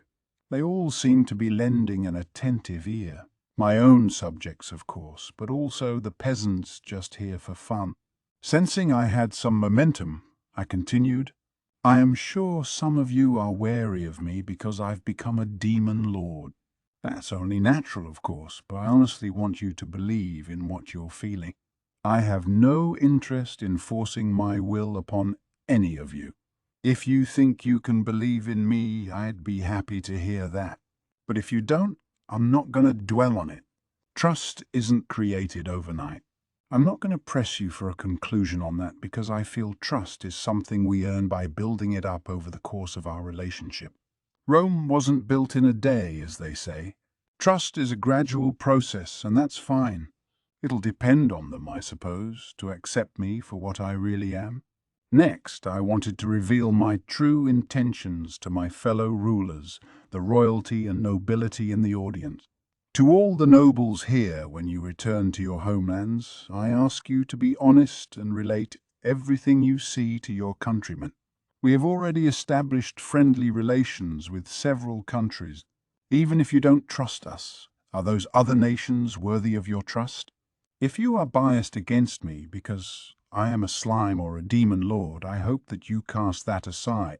That, of course, would be up to the nation in question, not the individuals who make it up. The feelings of the people in the audience may not be the real issue, but I'd still like to believe that what I said had value. But I also needed to give a warning just to prevent a second farmers from happening. Personally, I have no intention whatsoever of waging war simply because someone will not join hands with us. However, if you try to push unequal treatment on us because we are monsters or attempt to wage a war in order to eradicate us, we will not show you any mercy. I think all of you can understand that much looking at the recently destroyed kingdom of farmers. Those, too, were my thoughts on the matter. It could be construed as a threat, but it was how I honestly felt. I didn't like war, but I had no qualms about waging it. If a ruler ever shows indecision, it's their defenseless civilians who wind up getting dragged into it. The entire role of a nation is to protect the lives and fortunes of its citizens. I had monsters gathering here because they relied on me, to say nothing of the people who'd be moving in before long. Keeping them safe was the most important job I had. A world without military power would be an ideal one, but that was an impossible fairy tale. People are free to dream about it during peaceful times, but rulers don't get that luxury.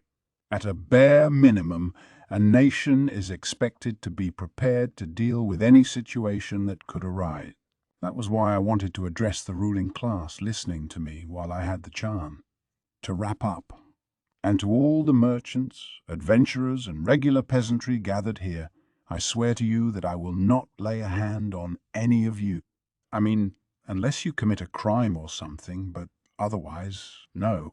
My nation is facing a lack of workers. We have many jobs that need to be filled, so if you seek work, I would like all of you to consider moving here. Wherever people gather, new opportunities and new chances are bound to follow. As a rule, we guarantee your right to free expression. This includes free speech, as well as the right to choose the job you want. You do, of course, still have responsibility for your words and actions, but regardless, it holds true. If this sounds like a nation you'd be interested in, then by all means, give some thought to what I just said. Going forward, our nation is planning a multitude of events. The Tempest Founders Festival starting today is only the beginning, and I hope all of you enjoy it. After that appeal to the common man, I ended my speech. Was I being a little too honest? Ah, well, I'm just an ex-employee at a contractor anyway. Getting this promotion out of the blue doesn't mean I'm suddenly capable of looking and talking like nobility, but despite that, the crowd listening to me erupted in applause. Not only my citizens, but I could see visitors from other nations too, whooping and hollering.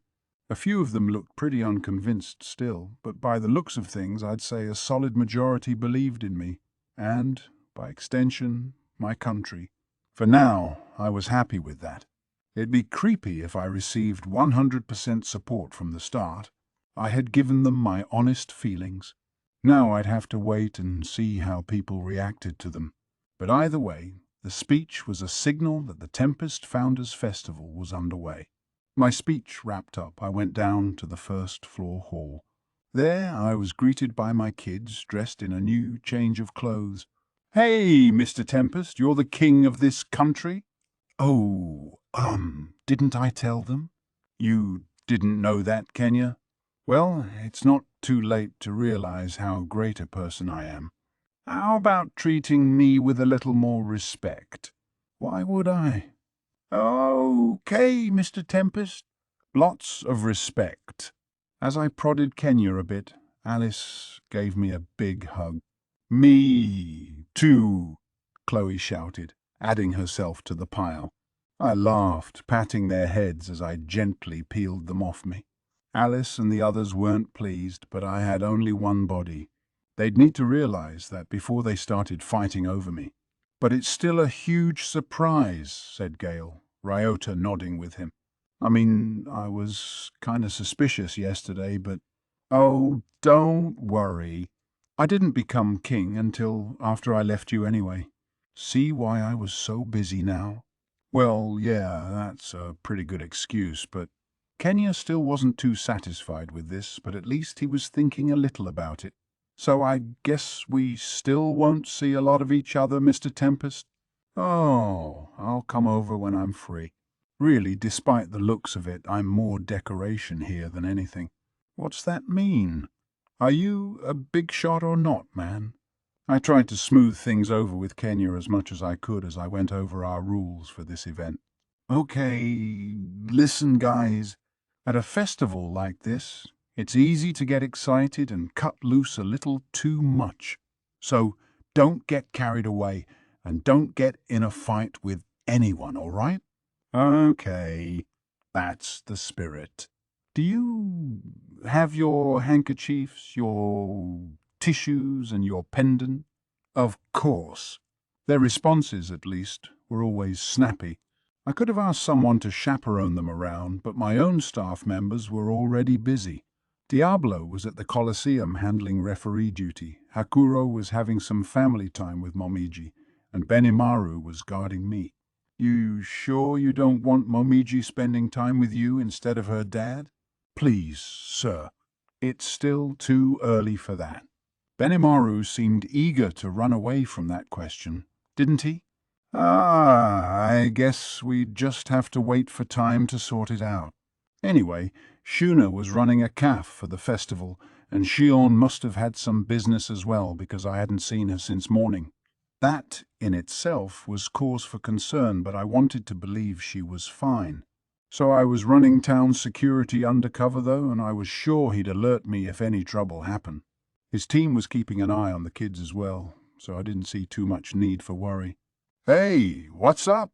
Something bothering you? Just when I thought there wasn't much need for worry, someone came up to me. It was Hinata, in street clothes and standing there with her rapier by her hip. She had a sleeveless dress on, in a navy blue color that ventured close to black, and her armpits and chest lurked just barely out of sight, giving her an inexplicable sort of attraction. The belt her sword hung from accentuated just how narrow her waist was. Yep, yeah, a sight for sore eyes. I wanted to stare at her some more, but then she flashed an icy look at me, so I coughed and looked away. Hey, Mr. Tempest! Who's that woman? Alice and Chloe shouted at me, both a little put off. This is Hinata. She's really strong, you know. We fought to a tie once. A tie against that old... Before Kenya could finish, the tip of her rapier was against his throat. I didn't even see her draw it, and there it was, maybe a millimeter away from bare skin. The slightest movement from Kenya would skewer him. What were you about to say? I just meant you were really beautiful, he managed to blurt out as he shivered, tears in his eyes. Ken. Ryota wanted to help him, but couldn't even move. A mere look from Hinata planted his feet to the ground. Gale, too, was frozen solid, boundlessly fascinated as he was. I could imagine why. Even I was scared of her, so Ryota's and Gale's reactions were completely understandable.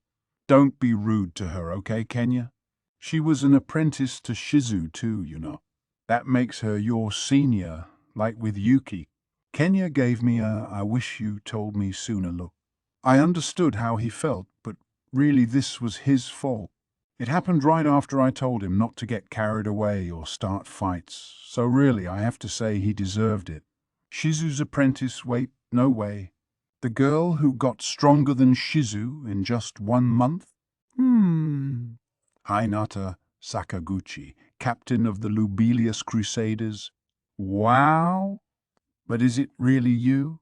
Why didn't you tell us sooner? Come on! With a light ching, Hinata put her sword away. Kenya promptly fell to the ground, too unnerved to get back up. I thought I was gonna pee my pants, he said, a little pale. Gross, retorted Alice. Look, I was scared, all right. But I think that was your fault, Kenya. Kenya fell silent. He knew Chloe was right. But did you really fight to a tie with Hinata, Mr. Tempest? I gave Gale the honest answer. Pretty much.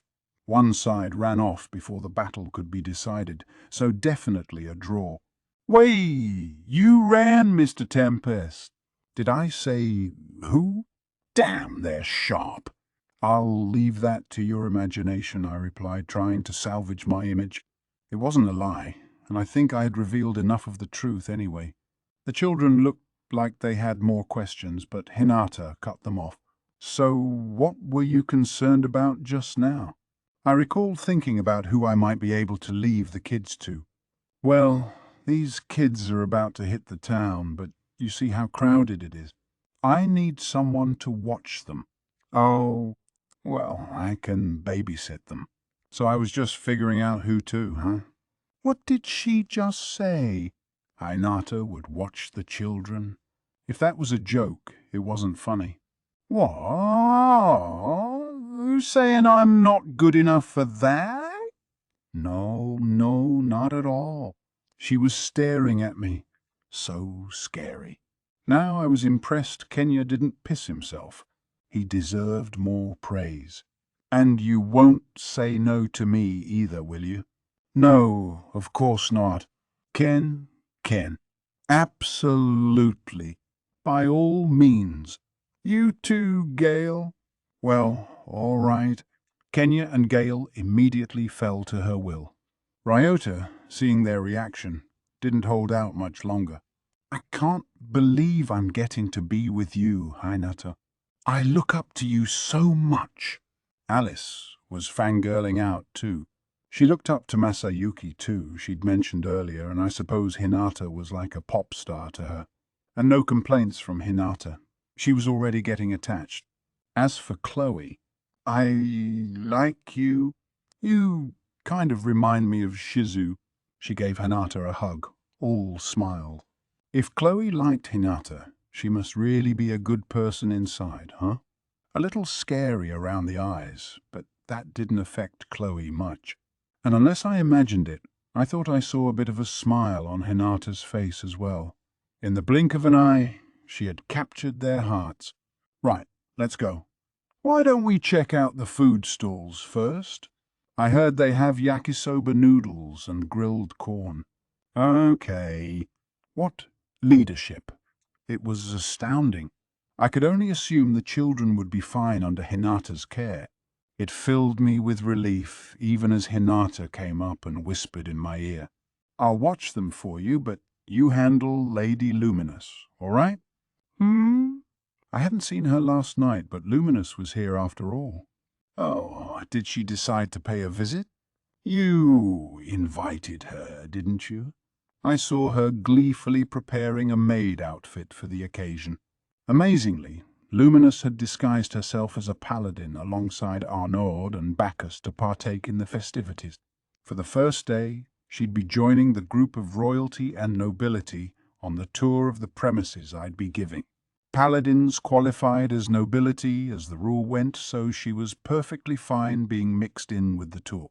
Very shrewd of her, I guess you could say. She even stayed last night in the brand new church I had built in this nation. I had no idea at all, which just shows how well she had concealed herself. Thanks in advance, Hinata said as she went off with the children. Suddenly, I felt like I had much more to worry about. Hinata was practically skipping down the street meanwhile. She got me again, didn't she? I knew it. The moment Hinata was out of sight, I felt a light slap on my shoulder. Well, Rimuru. I don't think I've ever seen Hinata smile before. It was a smiling Yuki standing there, dressed not in a fancy suit, but in a uniform that looked like a modified school outfit. He was here to take me to our designated meeting point for the tour. Yeah, I never would have guessed she'd be interested in watching the kids. I figured she'd tell me to shut up and storm off. Oh, I don't know about that. You might not guess it, but Hinata's pretty good at taking care of people. It is a surprise, though, and she looks really great in that dress. Apparently, she bought it in town here. She looks kind of like a pretty fashion-conscious college student, huh? So that was from Tempest? I thought I was mistaken, but I guess I wasn't. In that case, Hinata's got to be loaded, 'cause let me tell you, that dress doesn't come cheap. It was made from hellmoth silk, comfortable against the skin and granting the wearer the effects of cancel temperature. It also offered pretty decent defense, reducing damage better than your bog-standard leather armor. But it was lavishly expensive. We had a steady supply of silk fabric, but it still wasn't nearly enough, and each piece had to be handmade. Between the scarcity and labor involved, we all but had to charge an arm and a leg for it. It was boutique shopping for nobles, not the girl on the street, and Hinata had bought it at first sight yesterday without hesitating. If she'd already had it tailored to her size, then clearly money was no object with her. Not that I'm complaining. Always nice to have a free-spending customer. Well, it's a big party right now, so maybe she's loosening the purse strings a little. She was looking around town, all excited yesterday too. She was. Maybe I was even more mistaken than I thought. She was really looking forward to the Founders' Festival, wasn't she? Oh, and that's why she was palming Luminous off on me, so she could really cut loose, huh? What was she looking for yesterday?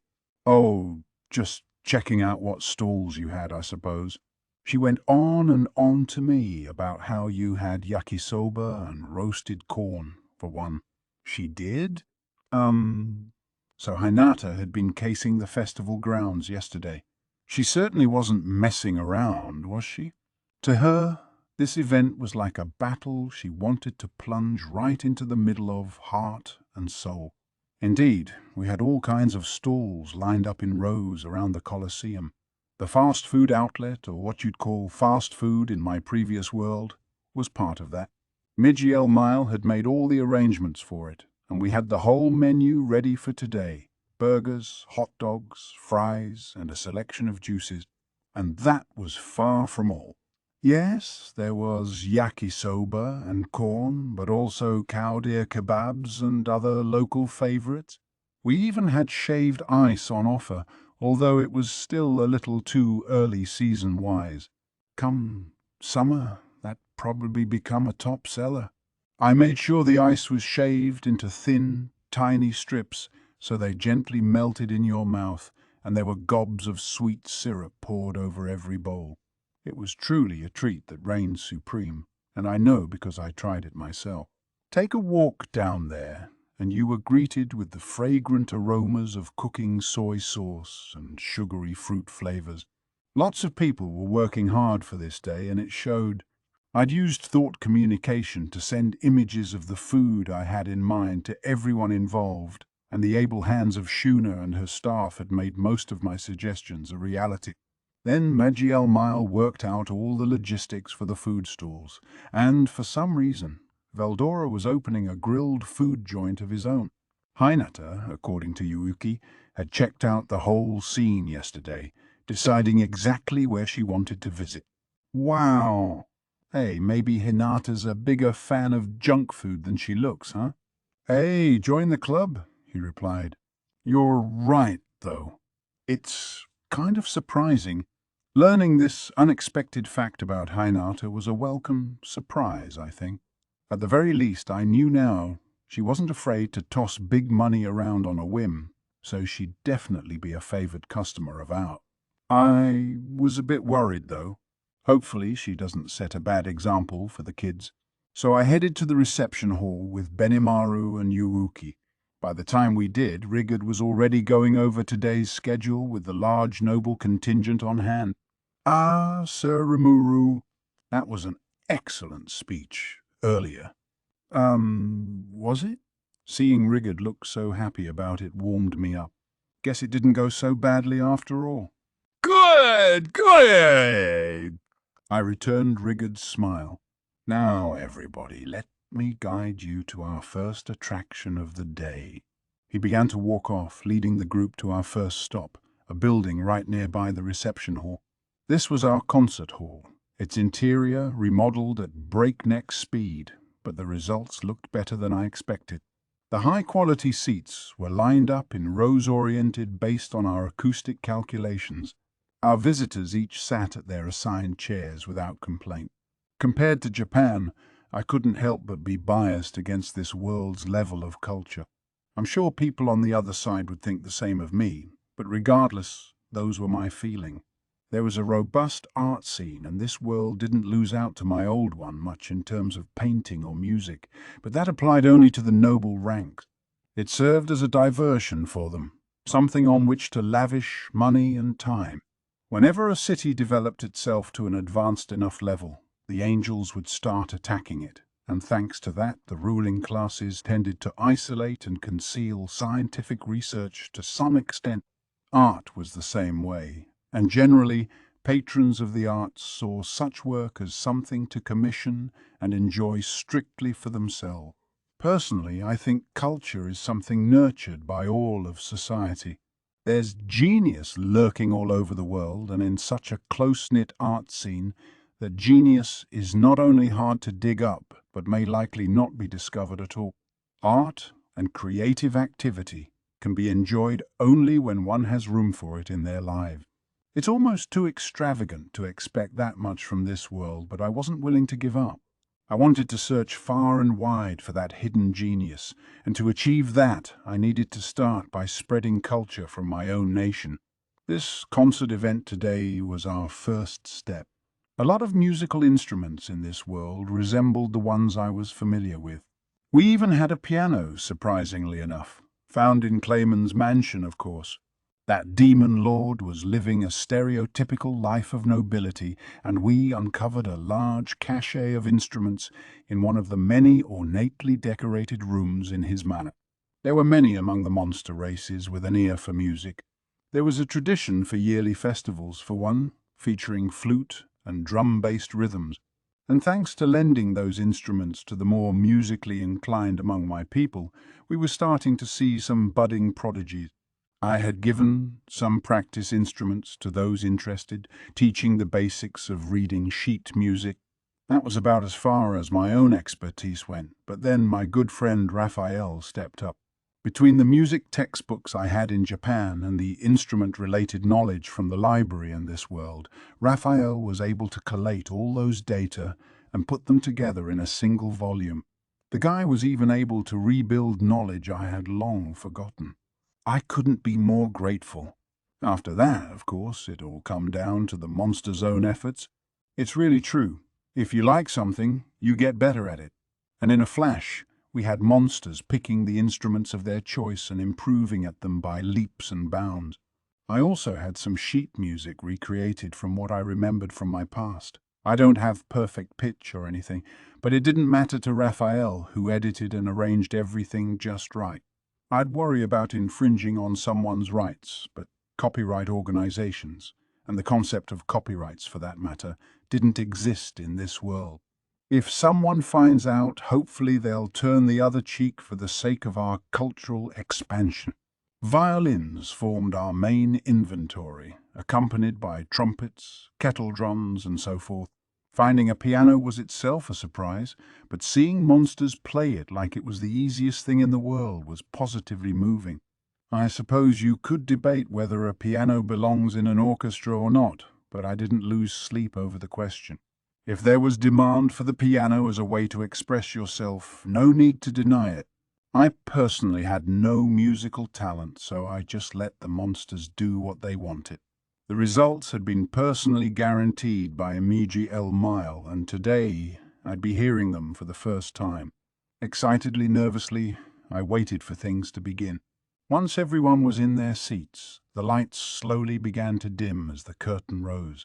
It revealed a group of performers all dressed in the same formal wear, a hodgepodge of races and species, each with the instrument of their calling, some human-like, others closer to animals, but all brimming with confidence and pride in their instruments. A halfling, apparently the conductor, advanced to the front of the stage, giving the audience a deep bow. That, I think, was the boy who had come wailing at me once, crying about how there was no work he could do. No, I said, of course that's not true. But he was too weak for construction work, he wasn't good at math, and he tried farming but didn't last long. He then volunteered for our armed forces, but he wasn't very good in a fight either. The thing about him was, he was great at motivating other people to perform. He had a repertoire of songs he'd sing to help people unify and come together. I think I wound up recommending him to the military band, and while I was at it, I gave him the name of Baton. Baton now lifted his head, his face coloured with intense passion. He turned to the stage, taking in the curious stares from the upper-crust audience. He was small, but his back seemed to loom large from my vantage point. There was a pause. It's always so fortunate when you can find what you're truly good at. The conductor's baton rose, and then the music began. It started with an easy, gentle melody, but then transformed, growing solemn and grave. Under baton's conducting, the musicians moved in perfect harmony, each of them having discovered something they could be proud of as well. The music they played charmed the hearts of listeners, making them wonder if this exact moment was the best in their whole lives. It was classical, in terms of being from olden times, with the nuance of spanning generations to be recognized as a masterpiece. Some pieces soothed the heart, some sent it soaring to grand heights, some stirred up your courage. One masterpiece came after the other, created by this small band of geniuses. This group, some of whom weren't even literate, worked so hard to study the music, and now the fruits of their labor echoed beautifully across the hall. Nobody would dismiss them as useless now, and if anyone did, I think I'd punch them out. That's just how wonderful their playing was. I had gone to classical concerts maybe 2 or 3 times in Japan, but these guys didn't lose out to them at all, no. I never expected to see music played at such a high level over here. Yuki, too, closed his eyes and listened. I'm sure it was nostalgic for him. I almost wanted to start bragging to him. See? What do you think of that? As I thought about this, the sound came to a close. Then the next piece began, one of my favorite anime opening songs. You're kidding me. They shifted gears from classical to anime, like it was the most natural thing in the world. And that was followed by a pop tune. Yuki's eyes were no longer closed. They were open and staring right at me. Stop that, man. I'm not the culprit here. After all, the guy who read my memories to create that sheet music was understood. My selection prioritized those pieces in my master's memory data, which provided him with the most psychological satisfaction. Raphael seemed a little too proud in that reply, but I couldn't make any excuses. It was going so well, too. Now the effect seemed kind of ruined. I mean, I liked these songs, yes, but hearing them played with such solemn grandeur in a concert hall just didn't seem right at all. Yuki, no doubt thinking the same thing, began to snicker a little, but it was only Yuki and I who felt jarred by this. It made sense, if you thought about it, but everybody else in the audience was listening to this music for the first time. They'd have no idea where it came from, and Raphael's musical arrangements were a perfect match for the scene. They'd have nothing to be suspicious about, and whether they were used to the classics or not, I could tell they were enwrapped with all this new music they were experiencing. The orchestral pieces dominated the hall, and the crowd was perfectly quiet as they sat there at full attention. The music from Beethoven, Mozart, Chopin, Tchaikovsky, Wagner, and other anonymous geniuses was charming the nobility of this world. I had to call this concert a great success. Anyone in attendance for this performance had to admit it. Even if played by monsters, these tones, these melodies were sheer beauty. Even the anime tracks, in their capable hands, compared favorably with the historical classics, and the pop music grabbed your heart like it's supposed to. The rock revved you up like it's meant to. Thus, with enthusiasm taking hold among the audience, the final selection came to a close. It's over. The concert lasted only 60 minutes, but it felt so packed, like an eternity had passed. We had planned to end things here. Mechiel Mal told me he had arranged for an hour-long set in the morning and afternoon. Much of the audience wouldn't know a great deal about music, so we opted for shorter sets to keep their attention without an intermission. This was an experiment for all of us, so we put these measures in place to keep the procedure as simple as possible. I was only briefed on this. The details were all worked out by the people in front of me. I was proud of them.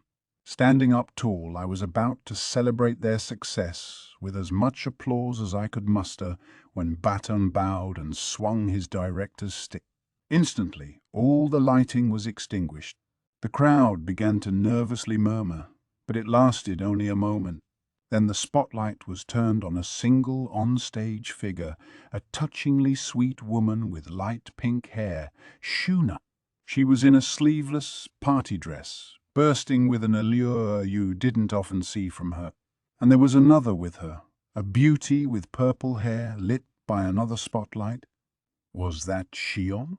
I didn't recognize her at first, what with the slip dress she had on instead of her usual business suit. Shion stood there like a fantastic vision, as if lit by the moon.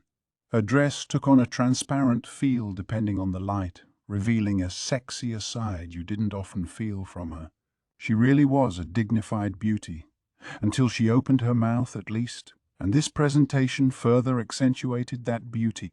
They went up to the front in their respective spotlights and bowed deeply. That alone captured your attention like a fine work of art.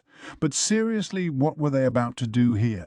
I hated to think it, but the spotlight moved and Shuna moved with it to the piano, one that sat in place, untouched, the whole performance. Shion, meanwhile, picked up a violin. There was no longer any doubt. They were about to play a duet. Shuna, maybe I could picture as a pianist, but Shion at the violin? Were we really safe, having her play in front of such an influential audience? I recalled the assorted disasters she had engineered with her food in the past. If her musical skill matched that, it could spell doom for us all. Or maybe not. I mean, there was no way Shuna would allow that. And Mji Elmile seemed so confident too, didn't he? He was virtually staking his life on this whole event, and I doubted he'd let Shion throw a monkey wrench into the works. Let's believe in them. I closed my eyes, still a bit wary as I waited for the performance. It began with a slow piano tune accompanied by an intense, impassioned violin melody. Then suddenly the tone changed. In a way, it felt more like a duel than a duet, but the extreme force behind Shion's melody seemed to reflect her own disposition, and Shuna's piano playing, much like Shuna herself, gently enveloped it. The intensity and softness intermingled, accentuating each other in impressive harmony. This was good. I drowned in the waves of profoundly expressive sound, shaken to my soul. This was different. It wasn't something you could accomplish with stopgaps. This was the result of innate discipline. It made sense, given Shuna's roots as an oracle and Shion's role in protecting her. Music is an indispensable part of any religious rite, and maybe that's why Shuna and Shion's melodies seemed to hit me right in the heart. Silence. The dreamlike moment was over. It seemed like forever, but not even 5 minutes had passed. When I snapped out of it, I attempted to give them thunderous applause. But before I could, I heard staccato clapping break the quiet. Darn, darn. I was hoping to be first, but I had the rug taken out from under me. I joined the clapping, craning my neck to see whose lead I was following. Shockingly, it was Luminous disguised as a maid in the employ of the 2 paladins in attendance. She heartily applauded the performers, looking gloriously satisfied. I tried to keep up, and soon other clapping overlapped with ours. The reaction was cacophonous. Elmisha, Heavenly Emperor of Thalion, Gazelle, King of the Dwarven Kingdom, all the nobility of the Western nations, Milim and Frey, even Midray, a man I wouldn't expect to be very cultured. They all stood up and sent out their applause. This tradition of clapping was the same in this world, it seemed. I wasn't sure if a long-gone otherworlder had brought it in, or if it was just always that way. What I did quickly learn, however, was that this world didn't have a custom of giving encore. Public artistry in itself wasn't a common thing, so I suppose that should have been obvious. Thus I assumed we were done here, but apparently not. Darkness fell on the hall once more, before the entire stage was relit and the orchestra, with Shuna's piano and Shion's violin this time, played one final song to round things out. Music, and art in general, has a way of tearing down barriers. Seeing this concert unfold, I wanted to believe, for just a moment, that there are things out there that everyone in the world truly can find wondrous. The concert was a monster hit. It was the only topic on visitors' lips as we retired to the reception for a light lunch. Wasn't that just wonderful? Oh, what can I say? I had my eyes closed, taking it in from start to finish. Me too. And who cares whether it was man or monster? Those melodies are still in my ears. Indeed, quality is quality. That's all there is to it. Based on my eavesdropping, it sounded like high praise. And at least one member of the crowd was going up to me now. Sir Rimuru, I would very much like to hear this performance again. What can I do to gain such an opportunity? If I could. We'll be holding the concert regularly over the next 3 days, I told him, but I suppose we should consider a more regular performing schedule. Our song repertoire wasn't that vast yet, but I was sure it'd grow going forward.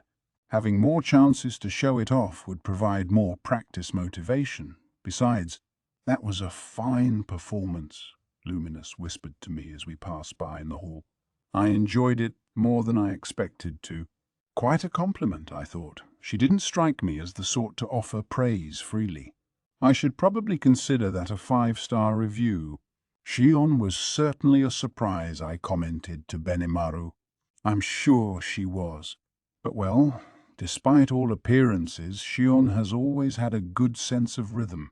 She certainly seemed extraordinarily compatible with that violin instrument as well. And Shuna, too, I didn't know she could play piano, but she always did enjoy singing. It does not surprise me. It all made sense to him. He apparently knew they were good singers, and come to think of it, I remember them breaking out a happy tune or two as they went about their business. It made me realize, despite my intentions, that I still didn't really know everyone very well. After lunch, we had our science presentation scheduled for the afternoon. I followed Rigard as he guided the crowd of nobility, still keyed up from the morning's events. We passed by the concert hall from before, this time heading straight for the museum. Our destination was the historical archives inside, as much as it seemed odd for nobility to be in there. Gabble and Vesta awaited us at the entrance. Being a former Dworgen minister, Vesta was immediately recognizable to a few in the crowd, eliciting murmurs of surprise. Vesta himself paid it no mind, flashing a smile as he greeted the tour. The two of them guided us into the building. Inside this case is the first healing potion that Sir Rimuru ever created. It is a complete extraction from hippocute herbs with all impurities removed. It boasts 99% purity, and while it is not quite up to the level of a revival elixir, its healing qualities are equivalent to a full potion. I listened to Vesta talk as we went along. Then I realized we had made a mistake. Vesta was offering valid, thorough guidance, yes, but to those without scientific knowledge, it must have been incredibly boring. I could already see a few people tuning him out, staring at the ceiling. That, and we had scheduled this all wrong. If we held the tech demo in the morning, everyone would be awake, refreshed, and perhaps more open to this guided tour. I didn't think we'd have so much disengagement anyway, but thanks to the thrill of that morning concert, all this scientific mumbo-jumbo must seem like such a letdown. Besides, think about it. We were entertaining people from royal courts and noble mansion. They might care about the things we produced, but with most of them, they couldn't care less about how they were made. Vesta must picked up on this. He snickered a bit. Ah, but I see I am bogging all of you down in needless detail. Let's turn our attention elsewhere then and stage a scientific experiment. He exchanged a look with Gable, who nodded back. In this experiment, we will pursue what healing potion is exactly, as much as we can. Diluting this full potion to 20% strength creates high potion used to treat serious injuries. Dilute this further and you create 20 doses of low potions. That should show you just how effective a full potion can be. Gable lined up bottles of all 3 potions on a table. If any of us is currently dealing with an injury, he said, we would be able to test out the effectiveness of each potion, but it would be barbaric to hurt ourselves for the sake of experimentation. Thus, we have come up with rather an interesting experiment. As he spoke, Vesta brought in a broken sword. So will a potion fix this sword? Asked Gabriel. Does one of you have the answer to that question? Rubbish! Hippocuta herbs only work on living things.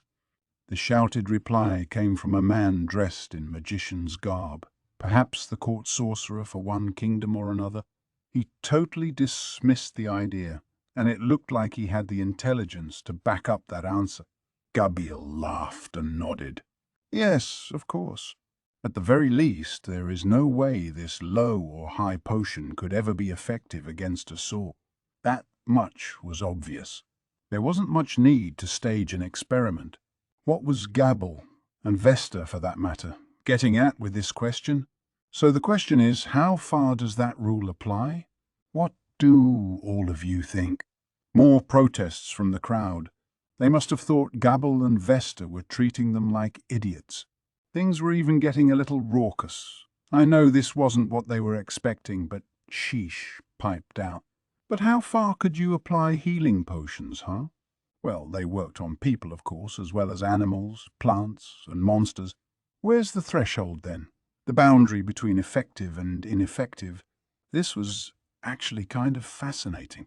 Is being alive or not the main thing? Probably not. It was the presence of a consciousness that likely made the difference. Report. Plants have a consciousness as well. A consciousness has its roots in the soul, a collection of the spiritual particles that form magicule. Its presence, or lack thereof, is thought to be the difference. Right. Plants have wills. Maybe they're not fully sentient, but they have a desire to keep living. But swords don't have souls, and therefore no wills. They're just things, so obviously. But hang on! Something just occurred to me. Didn't Kaijin say that swords do have wills of their own? No way.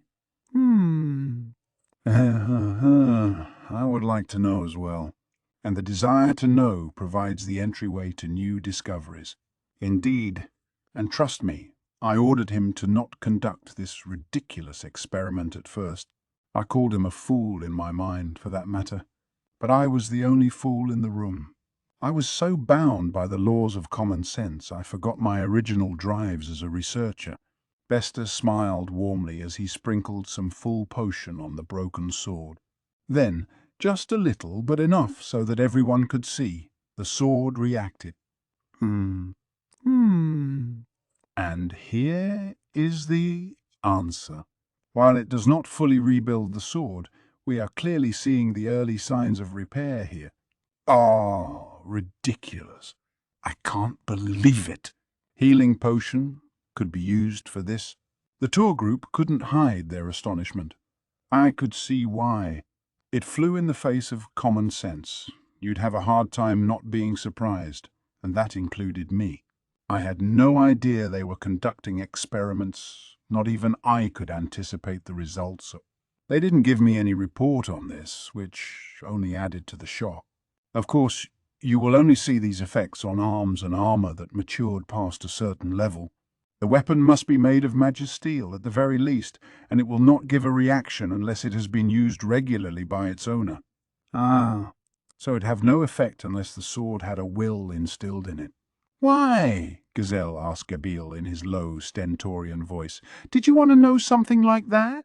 It's simple, my lord. I found it difficult to believe that plants and vegetation growing in the wild have wills of their own. But after experimentation, we found that healing potions work perfectly fine on them. Now that we had full potion mass manufacturing underway, there was a decent quantity to work with. Thus, they had been trying it on all sorts of things. Certainly, the desire to learn was the first step toward new discoveries. I recalled the experiments we did in grade school science class, challenging ourselves to do things that seemed pointless at first. Gable had that same spirit, the first things to just try it out. So it worked on plants, restoring damaged tree bark and producing new buds from broken branches. I then remembered the existence of dryads, Gabble said.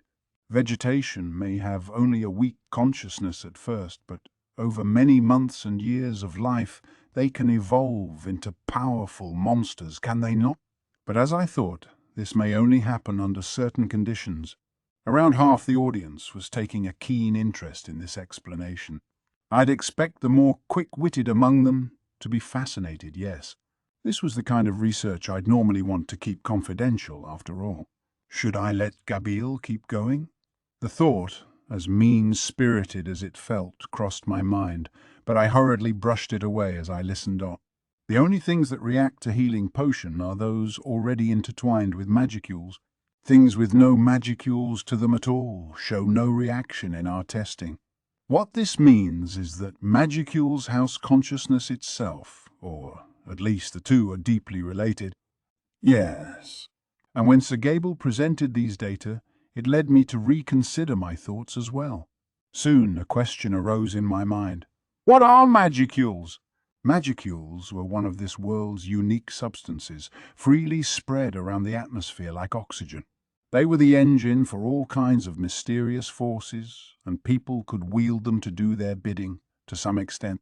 So we have a sample from a certain plant here and over in this other room. I can show you an enlarged picture of it.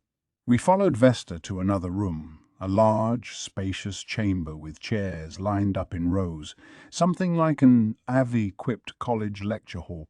It had a projector, still in the trial testing phases, and there was a stretched-out white sheet on the wall to serve as a screen. Gazelle curiously observed the projector, but remained politely quiet about it, realizing now was not the time. That's Gazelle for you, mature enough to pick the right time and place. Once everyone was seated, Gabble turned on the projector, a device with light-based magic inscriptions that let it project color images on the screen. The chamber's lights dimmed as the image appeared, surprising a few in the audience. Take a look at this image, Vesta said, ignoring the chatter. It shows the structure of the plant sample you saw before. And this is the structure of some grass, the type you see growing anywhere. He placed the enlarged images next to each other. I didn't get why Vesta was acting so haughty here, a certain plant and so on. What's his aim? Are they not the same? I don't see any difference. No, me neither. Why aren't they the same? The voices in the crowd were met with wide agreement. A few of them weren't as sure. That part is different. No, that part is. But I doubted any of them were on the mark. So what was the answer? Now, let's enlarge these further. What do you think? They look just the same, don't they? Vesta and Gabil flashed villainous smiles, and then they revealed the trick. The plant in the first picture is Hippocute herb. The second one is a simple weed we picked from a lawn in town. Do they look the same to you? Vesta's question made things begin to dawn on some of the audience. What they saw unnerved them. Hurriedly, they spoke up. They aren't the same. The difference is clear if you look closer. That's mean of you, Sir Vesta. How can we tell the difference just from those images? Hippocute was a rare herb. I'd dined on quite a bit of it in the cave Veldora was sealed in. It's famously the core ingredient of healing potion. Most would assume it's structured far differently from the grass you step on every day. But a few people, myself included, found Vesta's question very disturbing. Gazelle was one of them. I could see the blood drain from his face. We were showing that Hippocute and regular grass were both structured in the same way. Proof that, essentially, they were the same. It begged the question of what, exactly, constituted a rare herb, which in turn had the potential to overturn common sense itself. Vesta lifted his arms up high, that sinister smile still on his face. Quiet, quiet, please. He and Gabil waited for things to settle down. When they did, he placed a series of images on the projector. Squeezing the extract from Hippocute and combining its magicules together creates healing potion. The level of this fusion process, as you all know, depends on the properties of the extract produced, and while we cannot go into details, we have successfully refined this extraction process to a purity level of 99%. That is how a full potion is made. Through a variety of images, while still hiding the core technology, Vesta explained the potion-making process. Now we move on to Hippocute leaves. Grinding these leaves and combining their magicules produces a salve that can close wounds, although the effect is not dramatic. This makes sense, since these ground leaves are simply the leavings from the extraction process. An image of a leaf filled the screen. The leaf was shown being ground, then mixed with the extract from before to create an ointment, the basic process behind it. Nothing unnatural. I didn't get where Vesta was going with it. Now everyone, look at this image. On one side you had leaves from Hippocute herbs grown in our cave. On the other was regular grass. They looked totally different. There was no way they'd have the same organic structure, but as the images flashed by, changes began to occur on the Hippocute side. Do you see? I only came to notice out of sheer coincidence.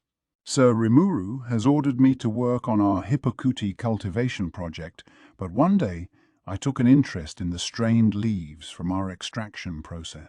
Making ointment from it is well and good, but it has to be kept under exacting conditions or it quickly loses its effect.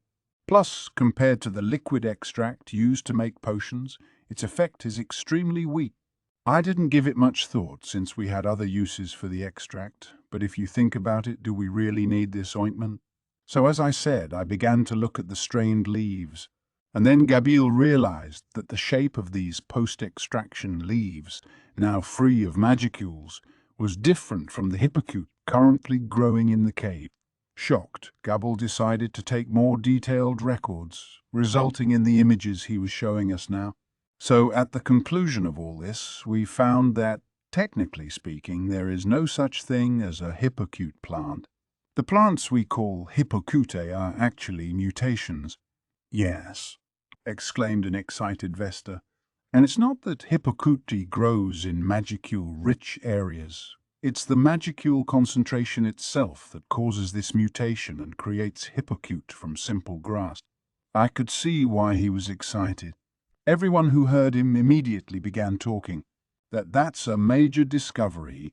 Vesta, this is not the type of thing to announce in a place like this. There could have been some more appropriate occasion. You must contact a scientific society or the like at once and follow the proper announcement procedure. It was chaos inside the room. Even those who didn't take much interest before couldn't stay silent now, and the audience members who had been paying attention from the start were even more astounded. It was beyond anything they imagined, and the not the type of thing to announce remark symbolized just how much it roiled the crowd. Gazelle, too, had his eyes wide open, and even Elmesia and Errol were discussing matters with each other. I was surprised, too. I never gave it much thought before, but the way they put it, it made sense. It was pretty obvious, in fact. I doubted Veldora just happened to be sealed off in a cave full of Hippocute herbs. If that was the result of a mutation, or a plant evolution, that was more convincing. And once all the magicules were extracted from this plant during processing, its shape went back to the plain old grass it once was. The dried, strained samples projected on the screen made it obvious that they shared the same organic structure as regular grass, in which case, no wonder Gabble thought potions could heal swords. Metal might mutate into magisteel ore, just like grass mutated into Hippocute, and it was that ore that was processed to make magisteel weapons. Put the pieces together, and anyone would wonder if healing potion could work on magisteel as well. The result, the experiment we saw earlier. My original question, Vesta continued, of the exact nature of magicules remains unanswered. Monsters and magic-born are exposed to the effects of these magicules. That much is evident. But what about demi-humans? If you took all the magicules out of their body, would they go back to being humans? I have boundless questions along these lines, but investigating them could prove fiendishly difficult. Despite this, we intend to continue our research. And in this land, where some of the world's greatest minds are gathering, we promise to keep pursuing the answers, and with that, we close our science presentation. To everyone who came out to attend, thank you very much. Gabriel and Vesta bowed and spoke in perfect sync. They must have worked the presentation out in pretty deep detail. I don't think this was the first time they'd run through this lecture. The content, however, was excellent. I had left it all to them, but it really grabbed your attention. And what's more, it spread the word about great discoveries while keeping all the key parts a secret. Most important of all, we didn't have to worry about anyone copying our technology with what we revealed. Changing the nature of plants with magicules was a grand discovery, but it wasn't something other nations could easily replicate. They could experiment with it, but it wouldn't let them mass-produce hippocute or anything. Our position of superiority remained firm, and our research continued. As Gable said, great minds were gathering here, and we'd have more before long. In a land so blessed with magicules as this one, we could do all the experimentation we wanted. Overall, this scientific presentation was a major shock to the attendees. After a morning spent enjoying fine music, this afternoon stimulated their intellectual curiosity. I'd leave it to the audience to decide which was more enriching, but given how much interest both events generated, I'd definitely call them a success. A lot of the audience seemed bored at first. I worried that we should have swapped the order out in retrospect, but it appeared I was worried over nothing. In fact, maybe this was the right order after all. We certainly fulfilled our main goal of making the movers and shakers in the audience interested in us. I internally resolved to give Gabble and Vesta unbridled praise the next time I had a chance. After the presentation came some free activity time. A number of our VIPs would relax at our salon, while others would peruse our food stalls incognito. A few would savor the hot spring bath, and others would enjoy checking out our amusement facilities. Each one of them had their own guide, so they were free to pursue their own interests. They were all abuzz about the concert and science presentation too, reportedly spreading praise about them to everyone they spoke to around town. As I watched them take in the festival, I saw Arnaud and Bacchus come up to me looking concerned. "We need to talk," Arnaud whispered to me. It sounded like something important, so I brought Benimaru and Shion along and guided them to a room in the reception hall. There we saw Luminous. I'd suspected we would, given how agitated the paladin seemed, and I was right. She was in her maid dress, seated with her legs crossed. The juxtaposition of her pale skin and the black garter belts and stockings was frankly hot. Arnaud and Bacchus stood bolt upright behind her. The sight of them serving this maid was a surreal role reversal, but it actually fit her well. Luminous's powerful aura at work, I imagine. "Now," she began, before I could talk or even sit down, "we have a treaty of non-aggression in place, but that will not be enough." I always knew she was impatient, but not this impatient. Exasperated, I helped myself to a chair. Something told me I wasn't about to get invited to a seat. Not enough, how? How else? It lacks interaction. If we cannot make contact with each other, how will we ever have interaction? I don't see why we can't. I organized the situation in my mind as I thought over what Luminous meant. As she said, there was a non-aggression pact between the Holy Empire of Lubelius and Tempest. The Western Holy Church was a part of Lubelius, which also helped boost our position with the Western nation. I really appreciated that, but in terms of interaction, she was right. We had virtually no diplomatic relation. We were just too physically distant from each other. There was no national-level trade. Any circulation of goods was left to market principles, with whatever merchants or nations wanted to be involved. We weren't completely cut off from trade, though. I had actually asked Majel Mile to send a few traveling peddlers in their direction. Why wait for Lubelius when we could take action ourselves. We were conducting basic market research, and I had already gotten a report of products and goods that the Holy Empire specialized in. That report told me that Luminous was an agricultural giant producing great quantities of crops, primarily wheat, and exporting much of it to the Western nations. I looked at a sample, and it was very high quality, tasty too. I was hoping to import some, in fact, but as mentioned, the distance involved made it tough. Before we started talking about more formal trade, I wanted to see that problem dealt with first. So that's where we were now. I wanted to deepen our relations in the future, but if you ask me what could be done right this minute, I couldn't give you anything. You inconsiderate clod. Or are you toying with me? No, that's not it at all. Luminous gave my harried reply an irritated sigh. When I say interaction, I mean cultural interaction. Frankly, I underestimated all of you. The people under our protection in Luminous lack a great deal in the way of artistic talent. Meanwhile, although I expected little, your musical presentation earlier was impressive. I have reconsidered my views of you today. Wow, heaps of praise. She had a few kind words for me as we passed each other earlier, but I guess she really did like the concert. And now I understood her. Today's musical performance finally made her recognize our talents.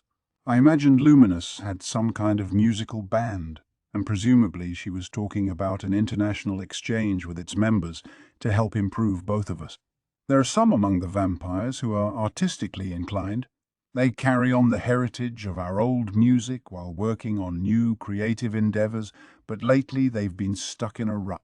I think some input from visiting creators of your realm would be a fine catalyst. I had it right on the mark, and really I appreciated the request. An experience like this always enriches the heart and mind. And if you want to improve your cultural activity, interacting with other people was the best inspiration you could feed on. I like that idea. We couldn't ask for anything better. I had no reason to turn her down, so I readily agreed, looking at our future relations. Besides, it was bound to have more positive impact than bad. Very good. I will make sure things proceed along those lines. She gave me a satisfied nod. Just as she did, an elderly servant placed some tea in front of us. Gunther, I think his name was, just as strong as Louis Valentine, but also one talented servant. Diablo was the same way, come to think of it. Who knew that butlers were such lean, mean fighting machines in this world? And now other servants were bringing drinks to Benimaru and Shion behind me. They weren't delayed. It was just that the impatient Luminous summoned me so quickly that they couldn't keep up. Luminous gave them a cold nod, a sign of a strict master-servant relationship, I thought. But, isn't that great? Now you can enjoy that music too soon. It sounded pompous as she spoke to her attendants. But they didn't take it that way, saying thank you very much, and I look forward to it in return. They looked happy enough to me, so they definitely meant it. Their attitude to Luminous was based on respect, it seemed, not fear. I found it odd at first, and then I looked closer and realized they were all vampires. Their auras were wholly shut off, their powers restrained to the point that they were indiscernible from regular people. They were high-level vampires, I imagined, given how close they were to Luminous. Just the few of them here alone could easily topple an entire nation, I'm sure. And here they were, serving tea to her. The world can be one irrational place sometimes. Now, Gunther, carry out the necessary details when we return to Nightgarden. Yes, my lord. Luminous nodded and took an elegant, silent sip of tea. A beautiful showcase of manners, one you'd want to teach to a debutante. Ah, yes, she brightly said as I stared enrapt at her. That scientific presentation was quite interesting as well. Dissecting the effects of magicules is quite a fascinating idea to come up with. There are those on my staff with a rather odd interest in research. I was thinking we could send them here, but would you mind that? I asked for some more details. The way she put it, there was still little in the way of cultured civilization among the humans who lived on the surface of Lubelius, but the underground mainland boasted a fairly decent level of technology. Oh, that's surprising. I thought you wouldn't be so secretive with all that. I dislike causing trouble for myself. If we were too conspicuous, we feared that a cursed lizard would find us, remember? I hardly want the angels interfering with us either. That's why I've had all our major research moved underground until we can fully eradicate them. She seemed proud of herself. The way she framed it, Luminous was the most powerful political ruler among all the demon lords. She was a vampire, so essentially immortal, with a lifespan transcending even that of elves. The more powerful among her kind didn't even need to eat, capable of sustaining themselves via minute doses of life energy from human being. There was no doubting the fact that vampires sat at the top of the food chain, but even they had their deficiencies. Vampires were called rulers of the night for good reason. They could wield untold powers in the darkness, but exposure to sunlight wiped them off the planet. It was a huge weakness, but even with it they remained incredibly dangerous. But again, the more powerful among this advanced race, some among the noble classes under Luminous, could apparently overcome this weakness against the sun. These were called overcomers, and they could pretty much go around by day and do whatever they pleased.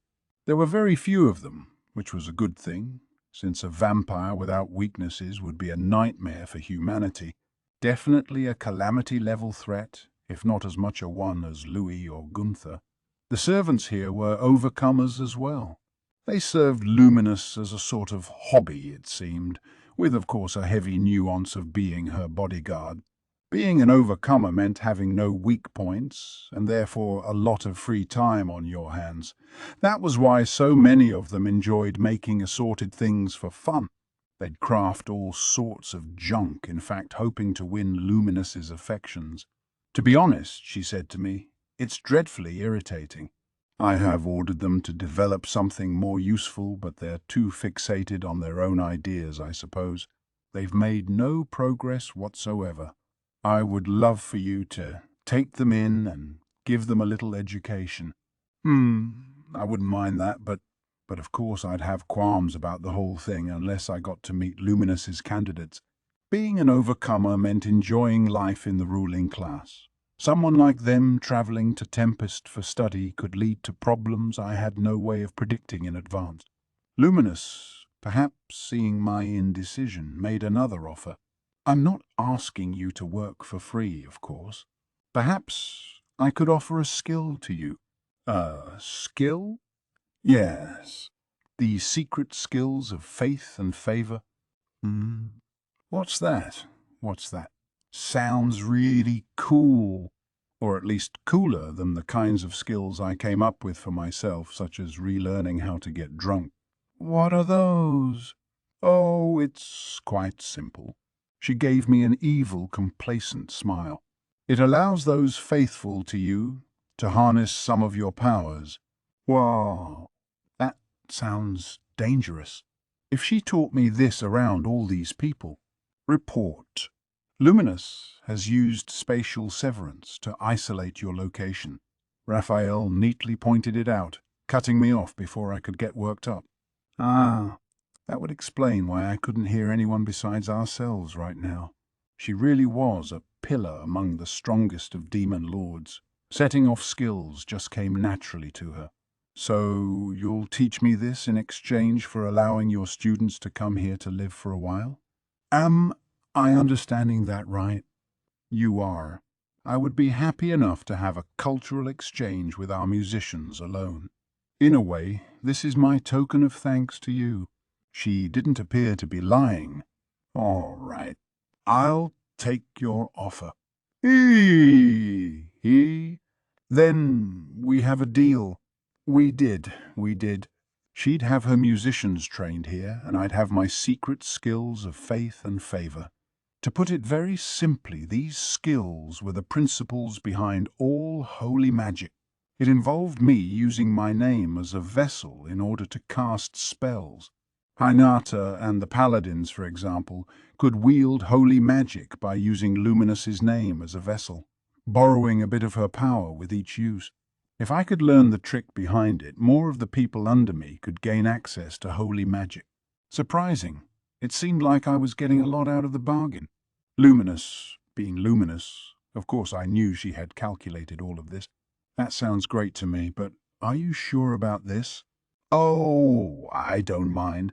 You are likely to discover the truth of it for yourself in a few years' time anyway. It is best to take advantage of information while it is still valuable, is it not? Ah, I thought. All right. And judging by Raphael's pained silence, it wouldn't have even been a few years. We were researching the nature of magicules, and after Hinata's battle, we already knew the existence of spiritual particles. Put those together, and the truth would have come to us naturally. Well, not to me, but to Raphael, certainly. And Luminous, spotting this, simply offered it while she was still able to extract something from me for it. Well, even so, I appreciate it, Luminous. As long as you keep your side of the bargain, all is well. Attempting negotiation with Luminous was still too heavy a task for me. This time it didn't hurt me, but I'd have to think things through more carefully from now on. I mused over this as I shook hands with her. Thus our budding orchestra would be travelling to Night Garden shortly, while the noble overcomers serving Luminous would be coming here for research purposes. Once Luminous deactivated spatial severance, we relaxed a bit as if nothing had happened. I kicked back and enjoyed my tea, listening as Luminous gave me her review of the morning's concert. It seemed like she was more enthusiastic about exchanges of the musical and not scientific sort. Most of her questions involved our orchestra, and when we could get them over to her. Then at the end... By the way, Rimuru, there were some rather disagreeable people among the dignitaries you invited. Were you aware of them? She acted casual about this, her tone unchanged. I wondered what she meant for a moment, but it had to be her way of warning me about something. I guess it wasn't my imagination after all. Ah, yes, that pair. Mom, if you don't shirk your duty and keep your wits about you with them, then very well. But I do hope you will make efforts not to denigrate the good name of the octagram. That was her way of signaling the end of our conversation. I nodded at her and took my leave. After my spontaneous conversation with Luminous ended, it was time for dinner. For whatever reason, Yuki, Hinata, and I were assigned to the same table. They were all smiles with each other, busily discussing the day's events and virtually drooling at all the food brought in. I could hardly wait to dig in myself as I listened to their reflections. There were 2 choices available for the evening's courses, Japanese and Western. Hinata went for Japanese, while Yuki and I picked Western. I tell you, Yuki began, that was a seriously incredible performance. You really should checked it out, Hinata. The food stalls will be open later, you know. Don't tell me what to do. I achieved what I set out to do today. What's the problem? Besides, the takoyaki was so good, and her voice went down to a whisper and she started making excuses. But really, though, you guys went with Alias? I averted my eyes from Hinata, pretending to have no idea what she was talking about. But no, I mean it. It's really worth listening to. I mean, I quite liked that one song already, but hearing it arranged for an orchestra, it just blew me away. Nice one, Yuki. His unbridled praise for Batten and Company had successfully diverted Hinata's attention. All right, she said, not sounding that peeved. If you're going on about it that much, I'll take the kids there tomorrow. Hinata, for her part, seemed to make the most of today, throwing her money up and down the festival, much to my appreciation. Clothes, weapons, armor, magic items. She bought it all, and at marked-up festival prices too.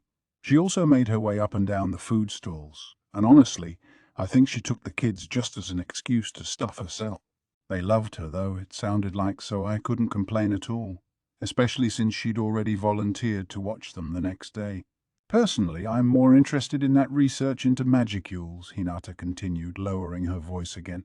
Healing potions don't really work on me, because my body breaks down the magicules, and actually, there are some healing magics that work on me and some that don't.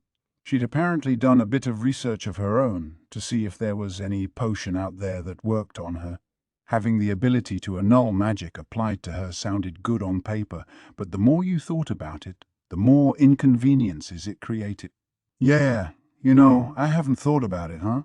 I'm affected by magicules too, I guess, so when you jump between worlds, you take in a vast amount of energy. Sometimes these manifest as skills, and sometimes it results in nothing, like with you, Yuki. But you're right, you're still affected by them. You haven't grown at all, for one. Wow! Don't put it that way. I haven't grown, no, but I've done a lot in my years here. I know. You don't have to get worked up every time I mention it. I'm just picking on you. Maybe Hinata was just picking on him, but with those imposing eyes of hers. When she said stuff like that with her sharpened glare and joyless face, it really didn't sound much like a joke. All right. But Rimuru, I'm fascinated by the directions you're taking your research here. I appreciated the compliment, but Yuki was really thinking too much of me. No, that was really all Gabble and Vesta's own work. I only learned about it the same time all of you did. Oh, didn't you order them to do that research? Hinata asked. And you let them announce it to VIPs from around the world without even knowing what it was? They both gave me incredulous looks. This soup is good, huh? I ventured, fleeing reality while I fished for an excuse. But look, what could I do? I want them to be independent. Not having any other ideas, I tried being more forceful in my approach. It didn't work. They just glared back at me. All right, I kind of regret that. I was really busy, but maybe I should have at least heard what it was first. Too late now, of course. Man Rimuru, you sure are something, you know that? Honestly, sometimes I seriously think he's a real big shot. Sometime. That did not sound like praise to me, but oh well. Even I had to admit it was kind of a slip-up. The presentation's content was great, but I got a bit nervous in the middle of it, and Gazelle admonished me about it as well. Already I wanted to be more careful next time. Didn't think Yuki and Hinata were gonna rake me over the coals about it too, though. Fortunately for me, the conversation drifted back into small talk as the dinner continued. Thus the first day of the Founders' Festival closed to largely excellent reviews. It really felt like a strong start to me, and I had no doubt in my mind that it'd end a great success, not knowing, of course, that I'd learn in short order just how naive I was. Interlude. A problem arises. We were all in the meeting hall for a regular update, waiting for, well, Major Mal was the last straggler, wasn't he? It was 9 in the evening, right after dinner ended. The festival was still in full swing outside. We could hear flutes, drums, and laughing from afar. The official closing time was 10 p.m., so this was fine. The lodgers in our nobles' accommodations could shut the windows to cut off all the noise. We wanted to be sure noise complaints were never an issue with that building. So as much as I wanted to tour the evening market, I wanted to get this meeting over with earlier than the late hour I'd kept everyone up until last night. Shuna, Shion, good work today. That performance was amazing. I was completely surprised. We've been practicing on the sly, Shuna said with a grin. I've always been a good singer, and I think I'm a rather good fit for that piano instrument. The 2 songs I played are all I know, though. If she could play that well after starting so recently, I'd say a good fit is an understatement. But indeed, if she had to squeeze practice time into the nooks and crannies of her busy schedule, I could see why she had to focus on a limited song pool. The same went for Shion, too. She smiled at me. I kept my practice hidden alongside Lady Shuna as well. I wanted to surprise you, Sir Rimuru, and I think we succeeded. There was something beautifully dignified about her playing the violin. I honestly needed to give her some praise. Yeah, you look great. You're gonna keep it up, right? Yes, of course. I'd like to get to the point where we can play all the songs you remembered, Sir Rimuru. I'll look forward to that. There's a lot I'd like to hear from you. Shion's never seemed more trustworthy to me than today. She could be a disappointment most of the time, but right now, she was shining. I then moved on to Gabil. Gabil, your presentation was also received favorably. Yuki was shocked by it, and King Gazelle took quite an interest as well. They said that we perhaps revealed a little too much to the public, but I think that was fine. Thank you very much. A lot of it was Sylvester's doing, but I took the initiative to do the best job I could on it. And conducting those experiments did more than just satisfy my intellectual curiosity. It made me want to relate those feelings of mine to everyone else. Perhaps I went a bit overboard with it. No, I'm not criticizing you. Your research surprised me as well, but the content was really interesting. I think our visitors were just as engaged too. More than enough of a success. Gabriel breathed a happy sigh of relief. He must have been pretty nervous. Tell Vesta I said the same to him, all right? Absolutely. Vesta was likely drinking with Gazelle as we spoke. The king might be a bit angry at him, but Vesta would probably treat that as high praise. To him, Gazelle was eternally worthy of his respect. During this festival, at least, they should be able to enjoy themselves without worrying about things like rank or position. Diablo also updated me on arena goings-on. We have our 6 remaining seed slots filled, sir, but none of them would be a concern if I was part of the tournament. I watched the hero in action as well. But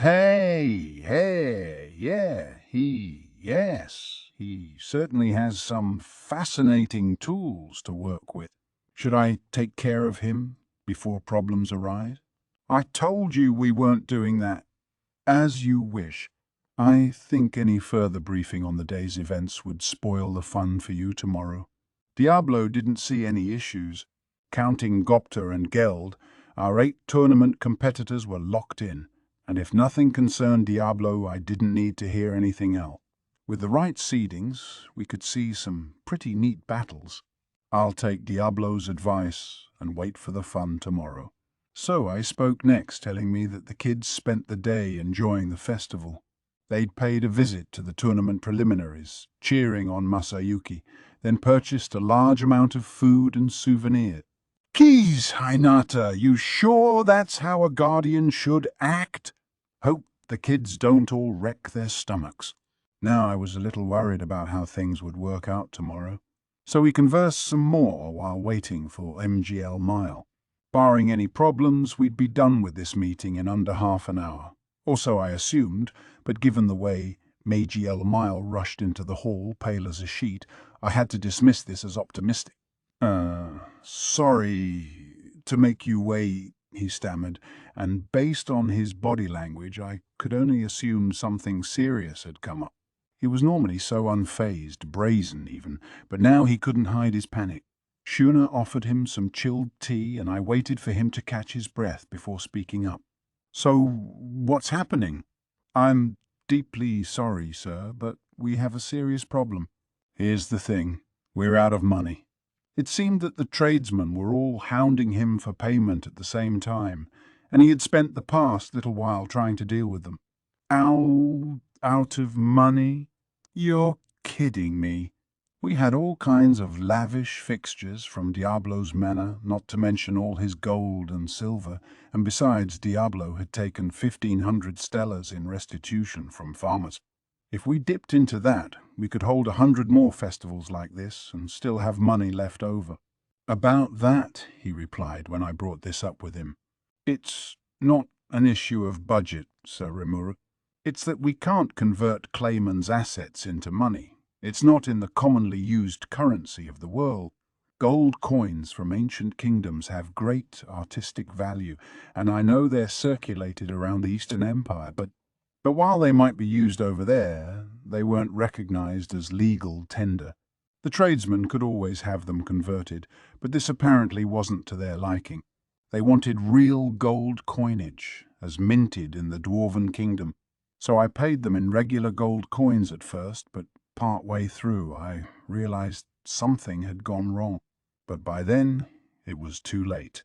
Once our own vault was exhausted of common Dwarven gold coins, Magiel Mile dipped into his own fortune to handle payment.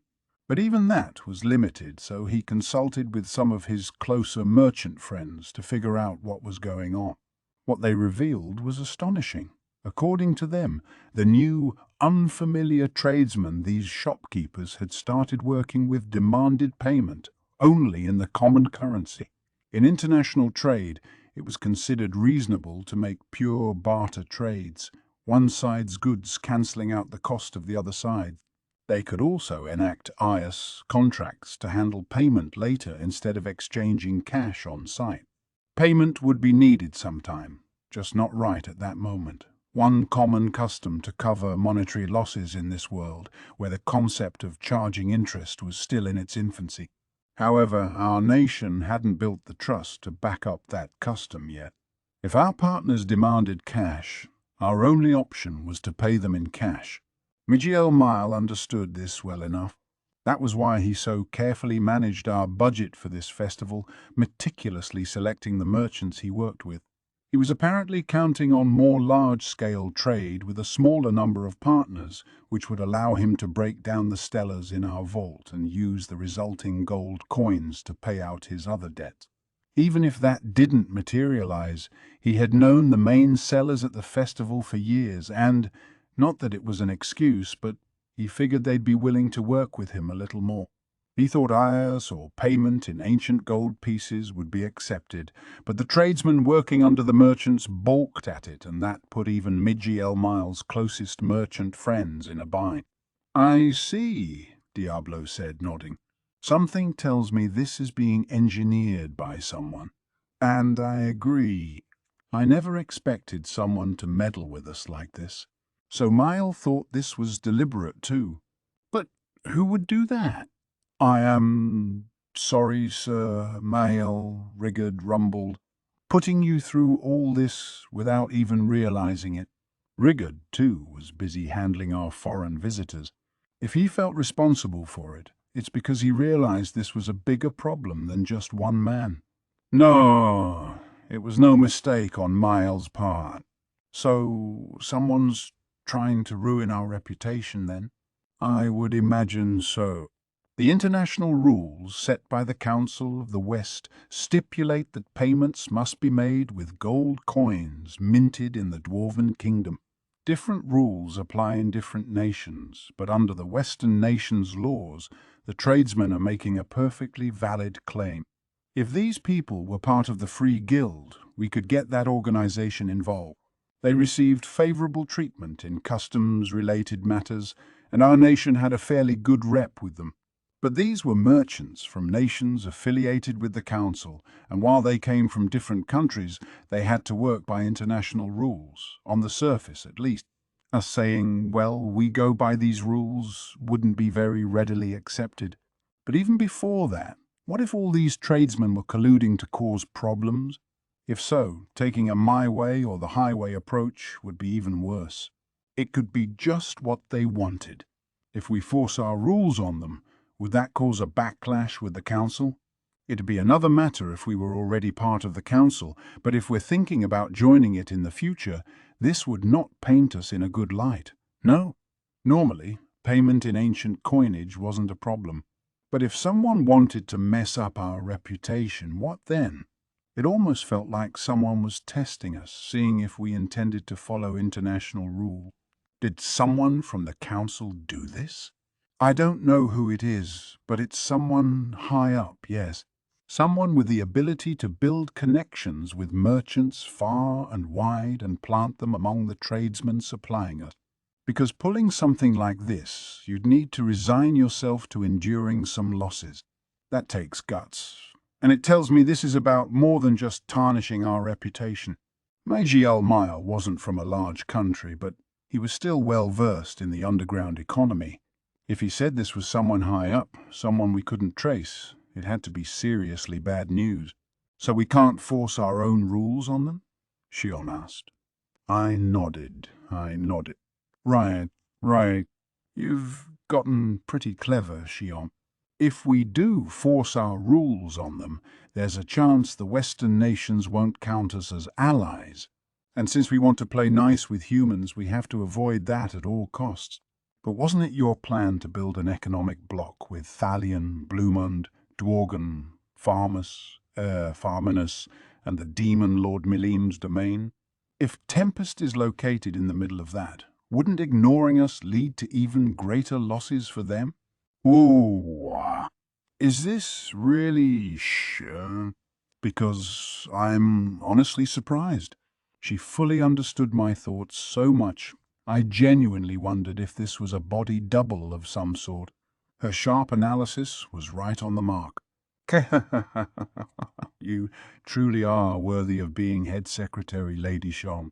You are correct. Aren't I? So why would they try meddling with us? If they can't ignore us, wouldn't it be better to try building trust with us? For once, Shion wasn't spouting off random junk. She really got the gist of this. Astounding. Plus, that was exactly the question on my mind. People can be very strange creatures, Diablo replied. They all must work together to survive, and yet they can't resist building class systems among themselves. And if two groups of them live next to each other, they continually squabble until one proves itself superior to the other. The weak and pitiful fear nothing more than losing their own vital interests. And in this case, Benimaru grunted.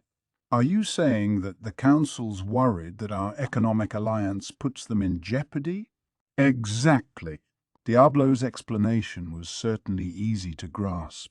Benimaru's question assured me of it, and the rest of my staff seemed convinced. A few of them were already getting worked up over it. Comical, a smiling Diablo stated. These foolish rulers, incapable of understanding their position, refusing to accept Sir Rimuru's kindness, they should all crumble to the ground. It was a little extreme, I thought, but Shion still nodded. So the Vice Secretary agrees. I was glad to see them cooperating, and I was really starting to see Shion in a new light, although I suppose at her core she wasn't much different. That's not gonna happen. They both gave me disappointed looks. They're so predictably alike with stuff like this. Either way, so he said, we cannot let this go unaddressed. Would you like me to thoroughly investigate these tradesmen's past employers? We'd probably need to. It might just turn up something, but that'd have to wait until after the festival. For now, it was likely best to avoid rash action, just so we could handle anything that came our way. Once we overcame the problem at hand, then we could figure out who was behind it. That's important, yes, but hold off for now. Meiji Elmile, when is payment due for these people? Can you hold them off until then? First, I wanted to show them we'd stick to council rules. If we couldn't avoid breaking them, we'd deal with matters then. It wasn't like this would turn into war or threaten anyone's lives. I didn't think it was too urgent. Yeah, well, they're all enjoying the festival as well, so they are willing to wait until the day after it closes. My own friends have been talking with them, but that's as far as they were willing to compromise with us. The day after it closes, so 3 days away. We had 2 days to work with, essentially, and said friends are also helping me raise money at the moment. They're able to exchange ancient coins for dwarven ones. It's something of a loss to us, but as for whether they can come up with cash funds quickly enough, that's an open question. Sounds tough. I bet it was. Just taking it over here by wagon would be difficult enough. One of my staff could use spatial motion to hurry up the process, but scrambling around the world in search of gold pieces that may not even exist seemed ineffective to me. Besides, for all I knew, though I doubted it, maybe our foe was trying to lure my main advisors out of town. Again, rash moves were ill-advised. Wait! Weren't there gold bars among the goods we'd imported from the Beast Kingdom? Could we use those to manufacture fake coins? My analyze and assess-driven copies would be exactly like the real things, right? Nobody could ever tell them apart, even with the Dwarven Kingdom's technology. Understood. This is not possible. Dwarven coins are inscribed with a magical serial number that would make counterfeits easily identified. Oh! I took a gold coin from my stomach and looked at it for a moment. Raphael was right. There was a number inscribed on it. I could make an exact copy well enough, but 2 coins with the same number would be enough proof that at least one was a fake. Besides, wasn't counterfeiting punishable by death in most countries way back when? No wonder this world used magic and technology to regulate their coinage. I suppose they'd have to sustain a de facto universal currency like this. So we can't make our own coinage, and we likely can't buy enough in time. Everyone nodded at me. Well, even if it means taking a loss, can we pay them with pure gold via the bars we have? Wouldn't the merchants be glad for that, at least? I imagine the more intelligent merchants would take that offer, but I have to say no to that. Meji Elmile was having nothing of it. I asked him why. It seemed like a good idea to me, at least. It's because then they'll see what kind of footing we're on. Every time we negotiate with a nation afterward, they'll look back at how we dealt with this matter, and they'll see that if we're presented with an impossible quandary, we'll try to force a solution, even if it means taking losses. And once we gain that reputation, people will deliberately give us unfair offers. They won't see us as an equal trading partner. You can be sure they'll serenade us with their flowery words all day, but Meiji Elmile smiled a bit. But he was right. Show weakness to a merchant, and they'd fleece you dry. He sure would, I knew. Regardless, I'll try my best to assemble the coinage we need in the scant 2 days ahead. Fortunately, our visitors have been very generous to us so far. We might just be able to go on the offensive at the end of this. Thank you. Thank you.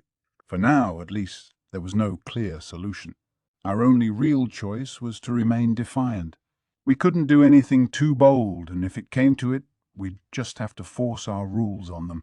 Nothing told us we had to respect every single law people put upon us. This is Tempest, and we've got our own way of doing things. I mean, sure, if we could respect everybody's regulations, that was the best thing. But either way, we couldn't let those tradesmen go home empty-handed. We'd force the issue, but we'd do it fairly. Even if they didn't like ancient coinage, or ias, or payment in barter, I didn't think they had any right to complain.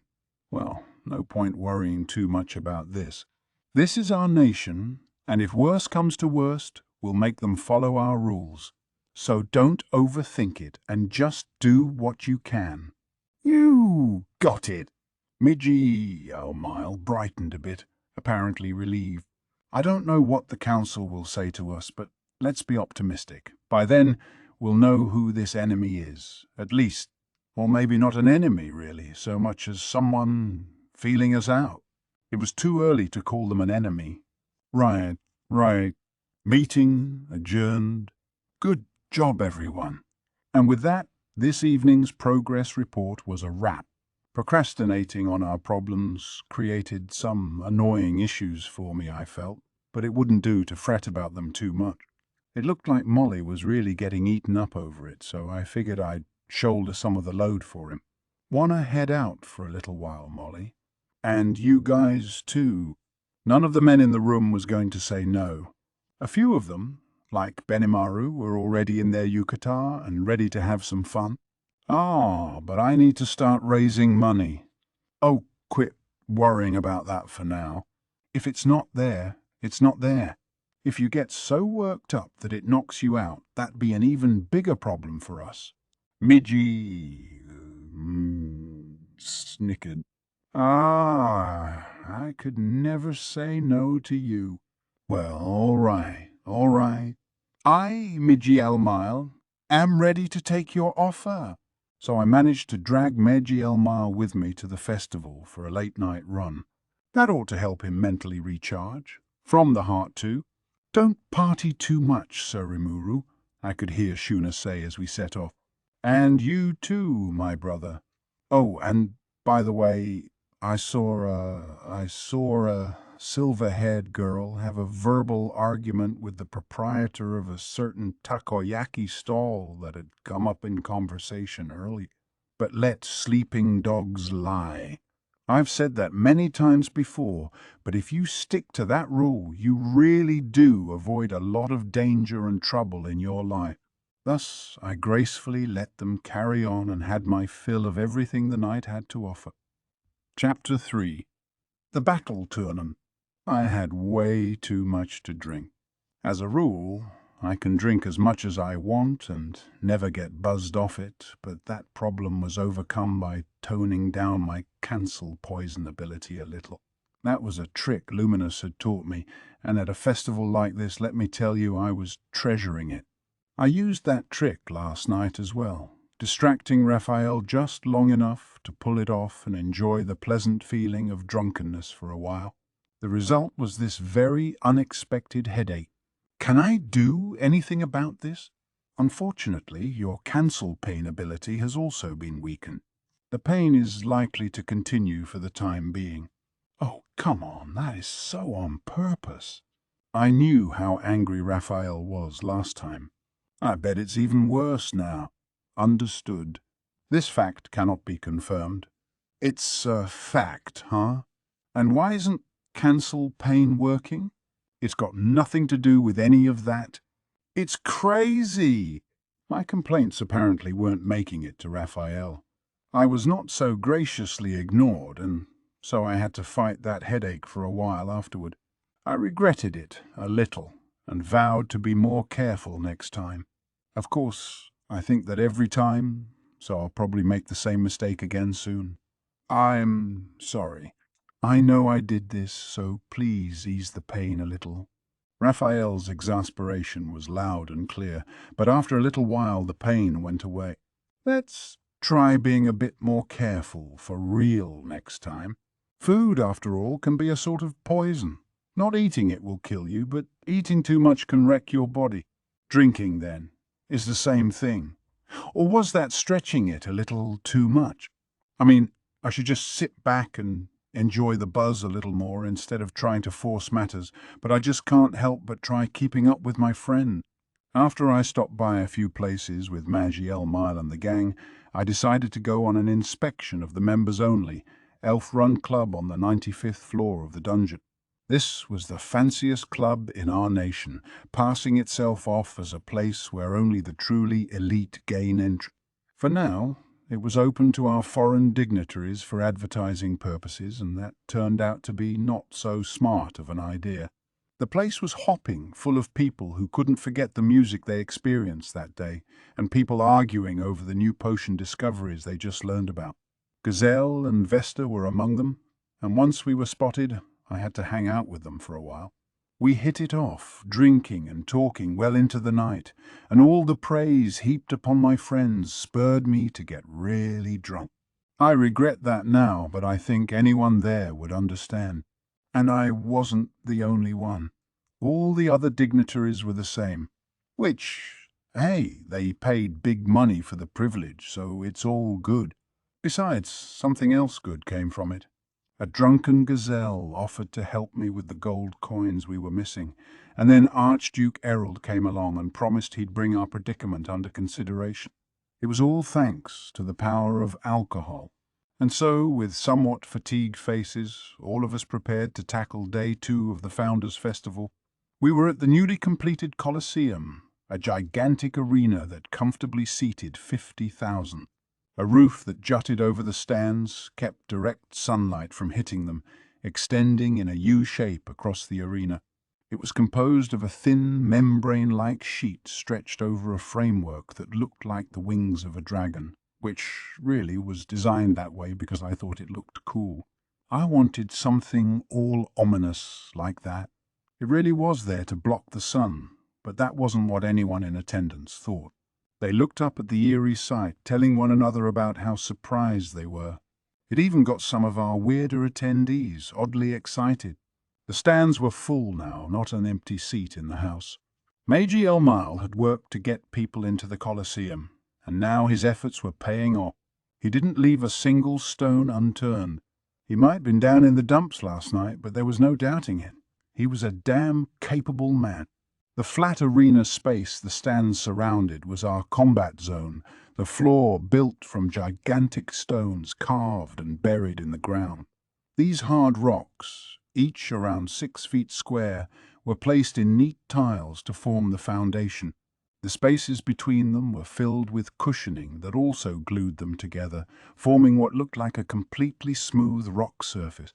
I had crafted this in the short time we had to work with.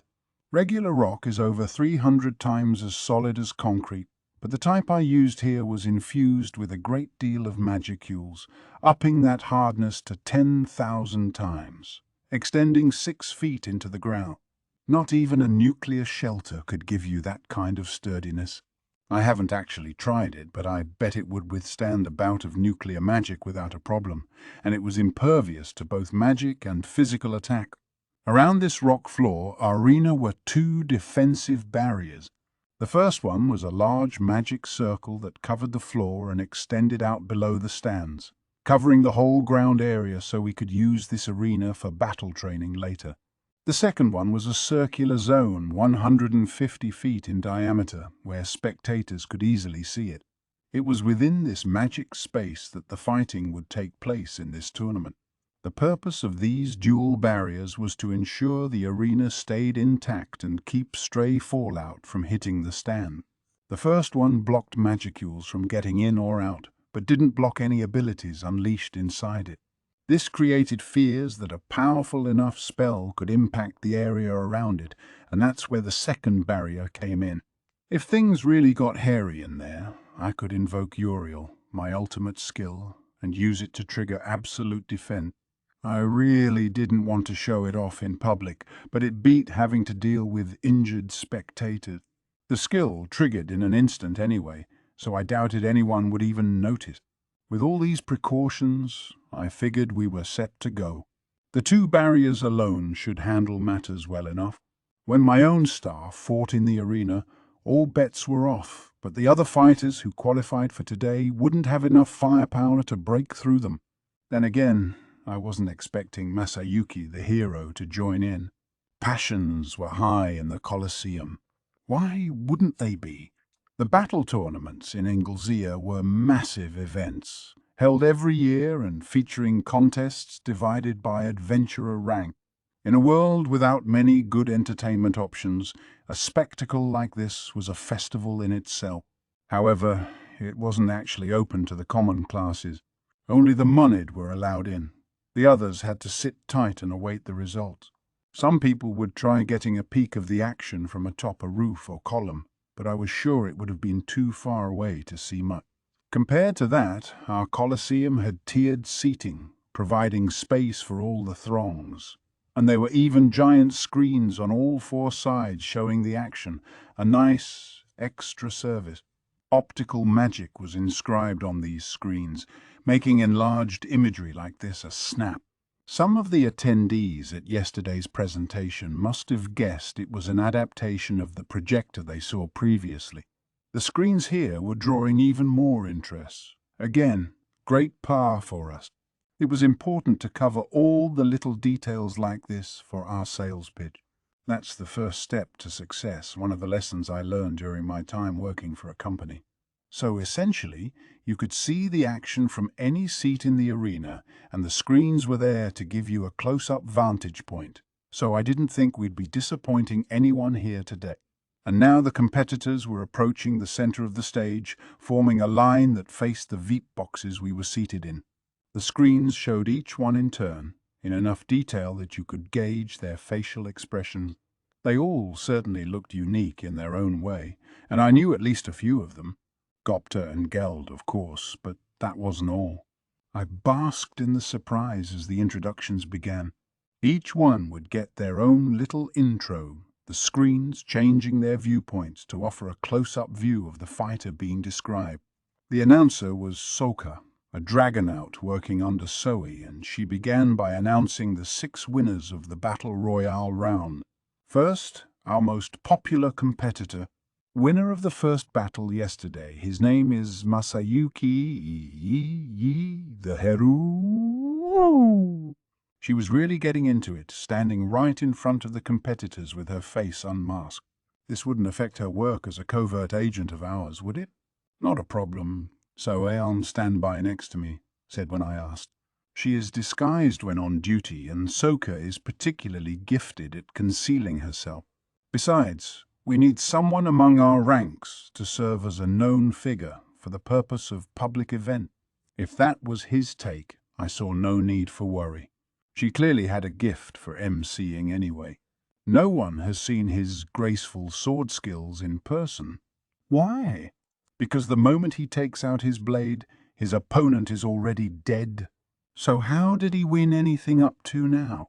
You could get away with that kind of hype in a street fight maybe, but Masayuki was winning big tournaments, right?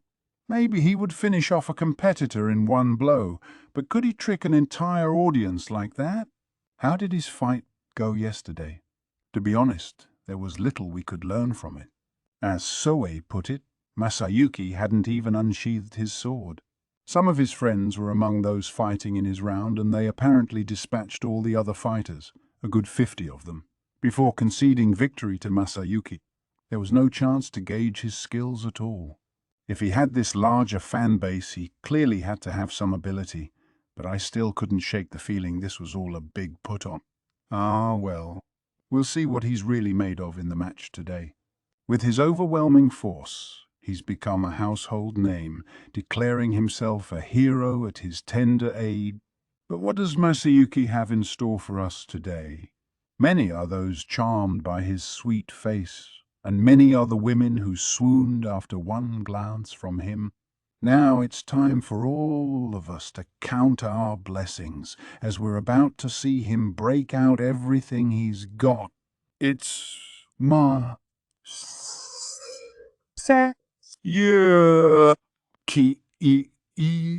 Yeah. Oh, the audience shouted, buying into Soka's hype. Masayuki was hugely popular, wasn't he? But I mean, really? He's actually that popular? Also, did Soka come up with that script? If so, she's got a hidden talent. Half of that was pure garbage, the other half bare-faced praise. Where did May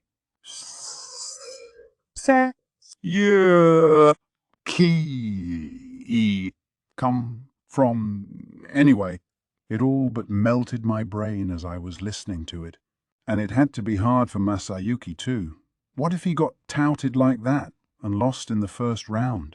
I'd be too ashamed to show my face. If anything, it was a really mean, spirited way to introduce him. It had to be Soka backhandedly slamming him, I thought. No wonder she was Soe's closest assistant. Malicious. The next contestant was Jinrai the Mad Wolf. He had a grizzled hero feel, and despite his shabby equipment, he just looked like a badass. One of Masayuki's friends, too. By the looks of things, he wasn't an A rank in terms of strength, but I still felt like you couldn't go easy on this guy. There was a secret lurking around him, if you asked me, and I decided to keep a close eye on his mat. Contestant number 3 was a man named Gai, the Flowing Swordsman, whose skills with a blade were his main draw. He dances like a seasoned performer during battle, stealing the hearts of all who watch. Will he show us his graceful moves today as the blood sprays around him like crashing waves? Ooh, scary. Dancing around spraying blood is kind of twisted, isn't it? He didn't look as muscular as Jinrei, but depending on those sword skills, maybe he could rank an A. He didn't look like that much of a threat, but I'm sure he was a talented adventurer. The 4th and 5th contestants were familiar to me. They were the chiefs of the Bovoids and the Equinoids. Why are they here? I asked Sue. Well, there have been some rumors spreading around. Rumors? Yes. You know, your offer of naming the champion one of the big four? What? For whatever reason, word had gotten out. I figured Gobta or someone must have blabbed about it. As a consequence, large number of monsters had requested last-minute entries in the Battle Royal matches, apparently resulting in over 300 competitors and one raucous time at the arena yesterday.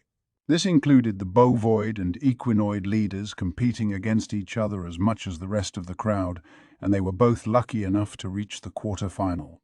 Or maybe luck wasn't involved. They were both formidable creatures, easily worth an A rank, and an adventurer off the street probably wouldn't stand a chance. Still, really, both of them. There were a few monsters ranked a minus in each of their preliminary rounds, apparently, but they literally trounced them all, throwing them around like rag doll. That's what being such powerful bovoids and equinoids got for you. Or, to be more specific, the winner of the fourth preliminary, Buvix. Ah, right. I'd named the leader of the Bovids Bovix, and to keep from playing favourites, I'd also named the equinoid head Equic. This was, of course, so I could have them serve as bosses inside my labyrinth. I wanted one of them to rule the roost down on floor 50, or, as I suggested to them, maybe even swap duties regularly. They said they had sworn their faith to me, so I didn't hesitate to put them to work, in exchange for naming them. I was used to how this process worked by now, so I tried to hold back my magicule energy as much as I could when naming them, but they went and evolved on me anyway. Bovix was now a tauroid, while Aquix became a centoid, and given that both were ranked before, they had become far stronger than I expected. Plus, question. Am I allowed to apply an experimental skill gift to subject Bovix? Yes. No. Professor Raphael seemed awfully excited about the idea. Apparently, in addition to combined disassemble and ability adjust, there was a high chance that Beelzebub's food chain ability could be reversed to grant a skill to a named target. The conditions and compatibilities involved were a bit tricky, but Raphael was eager to try it out, so I thought yes to myself. Report. Granting the extra skill ultra-speed regeneration to the subject Bovix granted. The professor pulled it off.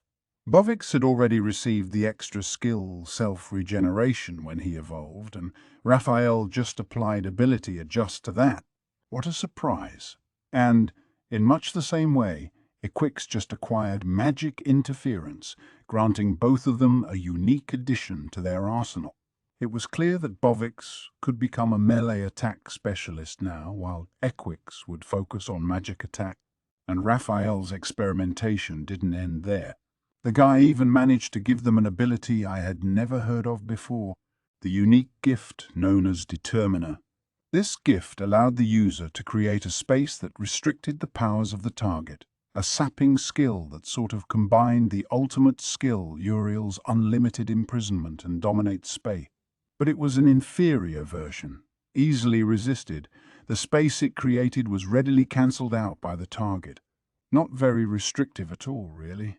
But if the caster was vastly stronger than the target, they could still drag them into a dedicated space where they'd have the advantage in battle, so a little innovation could still make it useful.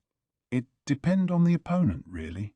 In an evenly matched battle, it'd never succeed, but could still trick a foe if you used it right. In fact, you might even be able to use it as a defensive barrier to reduce that foe's attack. And if you built a space around yourself where magic was prohibited, you could do some really neat stuff with it. Equix would be working in the labyrinth too, so maybe he could use this skill to dangle some bait in front of adventurers, offering to make more treasure chests appear or whatever. With this skill, the pair looked more like boss-level foes than ever, and they joined this tournament only because they were attracted to the completely cosmetic title of Big Four. So yes, apparently they had a bet going with each other. Whoever won it joined the Big Four, and whoever lost became the boss of floor 50. It gave me a headache, really, But then I suppose those two were a perfect fit for this tournament. Next, we have Bovik's eternal rival, Equix. They fought for 100 years, and still their conflict continues. We see a final resolution here in the arena. Their combined powers will soon summon new winds of carnage, lashing across the entire tournament. Soka nimbly weaved together the words. She was loving this, and clearly she had a talent. She had good looks, too. The audience seemed to like her.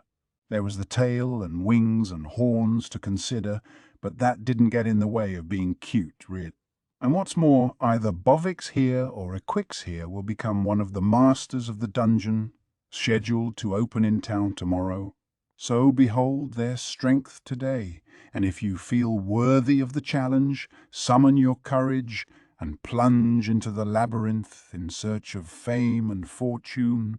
Actually, she was beyond loving this, advertising the labyrinth for me and everything. Tomorrow was its grand opening, and much of the audience probably didn't have any idea what it was yet. And given how strong this pair was, would there be anyone stout-hearted enough to tackle it? I feared this was a tactical blunder on our part, but then many adventurers in this world did tend to overestimate their abilities. Let's hope a lot of them will dive in, attracted by all the money and prizes. Miji Mile had all kinds of plans underway for it. It ought to be fine. So which of them was going to win? Depending on the draw, they might never actually face each other. After all this build-up, if one of them got whipped here, it'd sure make us look pretty lame. A lot would depend on the battles to unfold today, but if they didn't pan out, people might think the dungeon was a big pushover. We'd have to tackle that possibility if it happened. Besides, if people thought they'd have an easy time in there, that'd just attract more challengers looking to strike it rich. No need to rig the drawing, though. Let's just see how it works out. Still, Equix was the 5th challenger. That left 3 to go, and just 1 from yesterday's rounds.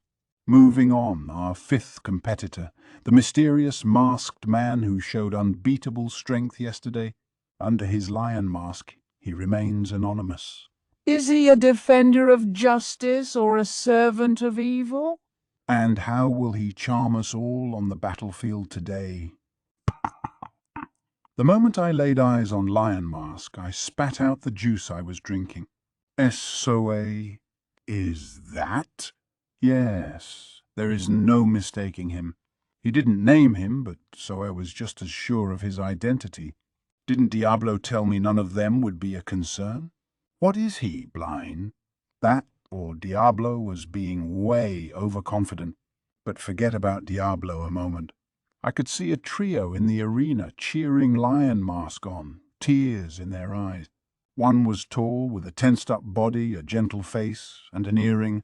Another was a huge pile of muscle with a nose ring, and the third was short, squat, and straight-up fat with a pierced lip. They had wild hairstyles in funky colors, and well, why beat around the bush? These were Dagrul's sons. You could tell because they had clothing on with slogans like Shion Fan Club and Shion for Life on them. That's them, all right. Ever since Shion beat the crap out of them, they'd become her biggest fan. Maybe this was some form of masochistic fetish they'd developed after getting their asses handed to them. I don't know. That's not a world I want to get intimate with. I wanted to ask if they were feeling all right, but I suppose that if you didn't know Shion, you'd see her as this cool, intelligent beauty. That's how I had thought of her at first, too, actually. Bah, who cares? Let them be. It's a matter of time before they learn the truth and their dreams are shattered, but that was the life they chose. We had agreed to keep a half-hearted eye on them and put them under Shion's training, but hey, so why is that trio cheering for Lion Mask? Because they all lost to him yesterday, I would imagine. They might have looked like jokes, but they did have the magical energy of a former demon lord. Shion had whipped them thanks to their lack of battle tactics, but they weren't pushovers at all. In fact, they probably still ranked above the recently evolved Bovics and Aquix. And if this masked fighter beat all three of them at once, there was no longer much doubting his identity. How disappointing. I'll need to work them harder than ever now. Shion seemed angry at them, but honestly, I had some pity for the brothers. They messed with the wrong guy, is all. They were too cocky for their own good, I'm sure, but against a former demon lord who still packed one of the meanest punches in the world, it was like a grown-up pitted against a team of kindergartners. It'd be crazy to expect them to win. Still, though all three of them getting thrown into the same match, against that monster, talk about bad luck on all sides. One of them could have had a chance at the grand prize if things had worked out otherwise. But Shion was revving to train them more than ever now, so let's look forward to that. And I've just received a message from a certain anonymous fan. It says, "I can't be here, but you better do your best for me. I know you know this, but don't let anyone discover your secret identity, no matter what. Good luck." Good luck. Whatever could that mean? I don't know, but it sounds like a nice message of support for Lion Mask. Of course, she knew. Soke knew, and she was enjoying it. Had Milim gotten in touch with her at some point? Right now, according to what she'd told me at least, Milim was busily applying the final touches to the labyrinth. I let her go, since it beat her getting in my hair over here, but I never thought she'd meddle with me like this. I hadn't called Veldora over here either. He should be with Milim and Ramirez right now, having fun building the dungeon and losing all sense of time. I didn't want him getting too excited and raising the place, which was one reason I didn't invite him. Milim throwing an underling into the arena was a surprise, but Veldora, at least, didn't have anyone like that to turn to. So, who would win it all here? Lion Mask had a massive strength advantage over anyone else, and while Geld couldn't match that, I figured he had the best chance at him out of anyone. I wanted him to win, but it'd be an uphill battle, huh? At least Lion Mask's victory wouldn't lead to any problems unless there was some kind of double co-situation with Geld. I also wanted to see what would happen if he drew Masayuki. The hero had to fight sometime after all, if he wanted to win, right? Either way, good luck to the guy. Those were the 6 qualifiers from yesterday. That just left the special entries. And now to introduce the strongest of the strong, the greatest among the government officials of Tempest, 2 titans joining us in the Colosseum. Each of them boasts the offensive force of 1,000, and if they win, they've been promised a position in Surimuru's vaunted Big Four. The rumors had already spread like wildfire, but hearing the term Big Four get bandied about was honestly embarrassing. For Shion, though, it was a badge of pride, and I could see the monsters in the audience looking at Gobta and Geld with awe. Everyone seemed to see a lot more value in the Big Four than I originally envisioned. First, the elite fighter whose aloof demeanor makes all the girls go wild, the warrior captain who takes his genius in stride. Gobta! Ladies and gentlemen, what are we going to see from him today? Aloof? Are you sure you're using that word right? And Gobta was visibly pale up there on the arena floor. I thought I could hear him internally shouting, I could see why. He was completely outclassed by Lion Mask. If they were to face each other in battle, he'd be beaten beyond half to death, even if the guy went easy. Sorry, Gobta. I wasn't quite expecting this. If you want to resent anyone for this, resent Milim for putting her ringer in on a total lark. But maybe, hey, if Gobta really strove for it, maybe he could tap into some kind of hidden strength, you know? For all we knew, he might suddenly awaken to amazing powers, the likes of which not even I've spotted on him so far. This ought to be fun. I could see the path ahead, for Gobta was just beginning. Anyway, that just left Geld. And with the warm-up acts introduced, I now present to you the star performer. Sir Geld, the High Orc Savior, the guardian angel of Tempest. His iron wall defense repels all would-be attackers. Whoa, there, Sokka. Did you really call everyone up to now? Gobta included. Warm-ups and give Geld more of a straight-up intro.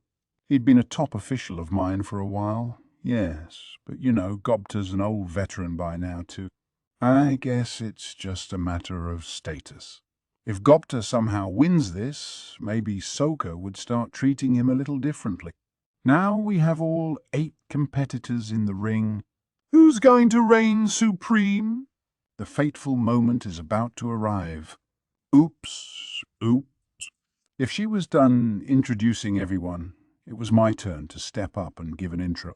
I forgot I was supposed to say some opening words in front of the fighters, but I didn't want to look like I was panicking. That'd just be sad. Rigurd was taking care of our dignitaries for me, so I left Benimaru to guard them, ordering Suai to watch over the whole of the arena for me. Then I stood up and headed over, trying to act calm and composed as I used Dominate Space to connect a path from the VIP seats to the main arena. When I passed through to the other side with Shion, I was greeted by deafening applause. Rah! Ah! The sight of me filled our residents and those from nearby nations with excitement. I had to respond to them. It gave me a little stage fright, but I worked hard to act all high and mighty like a demon lord should. Taking the mic from Sokka, I turned to the competitors. Fighters, if you survive through the end of today and win the final round tomorrow, I will grant you the glory of my nation. Does that work? I kept my pace slow, giving my best shot at a voice of authority. Next up, I suppose I ought to give a little encouragement to each of the entrants. Masayuki, the hero, win, and I will invite you to challenge me. We'd already worked out that promise. Masayuki didn't look the least bit happy about it. In fact, he winced, as if to say, "What do I get out of that?" No, it just didn't seem like he wanted a fight at all. I couldn't hate him for that. My eyes went from him to the next fighter. Mad Wolf Shinrei, right?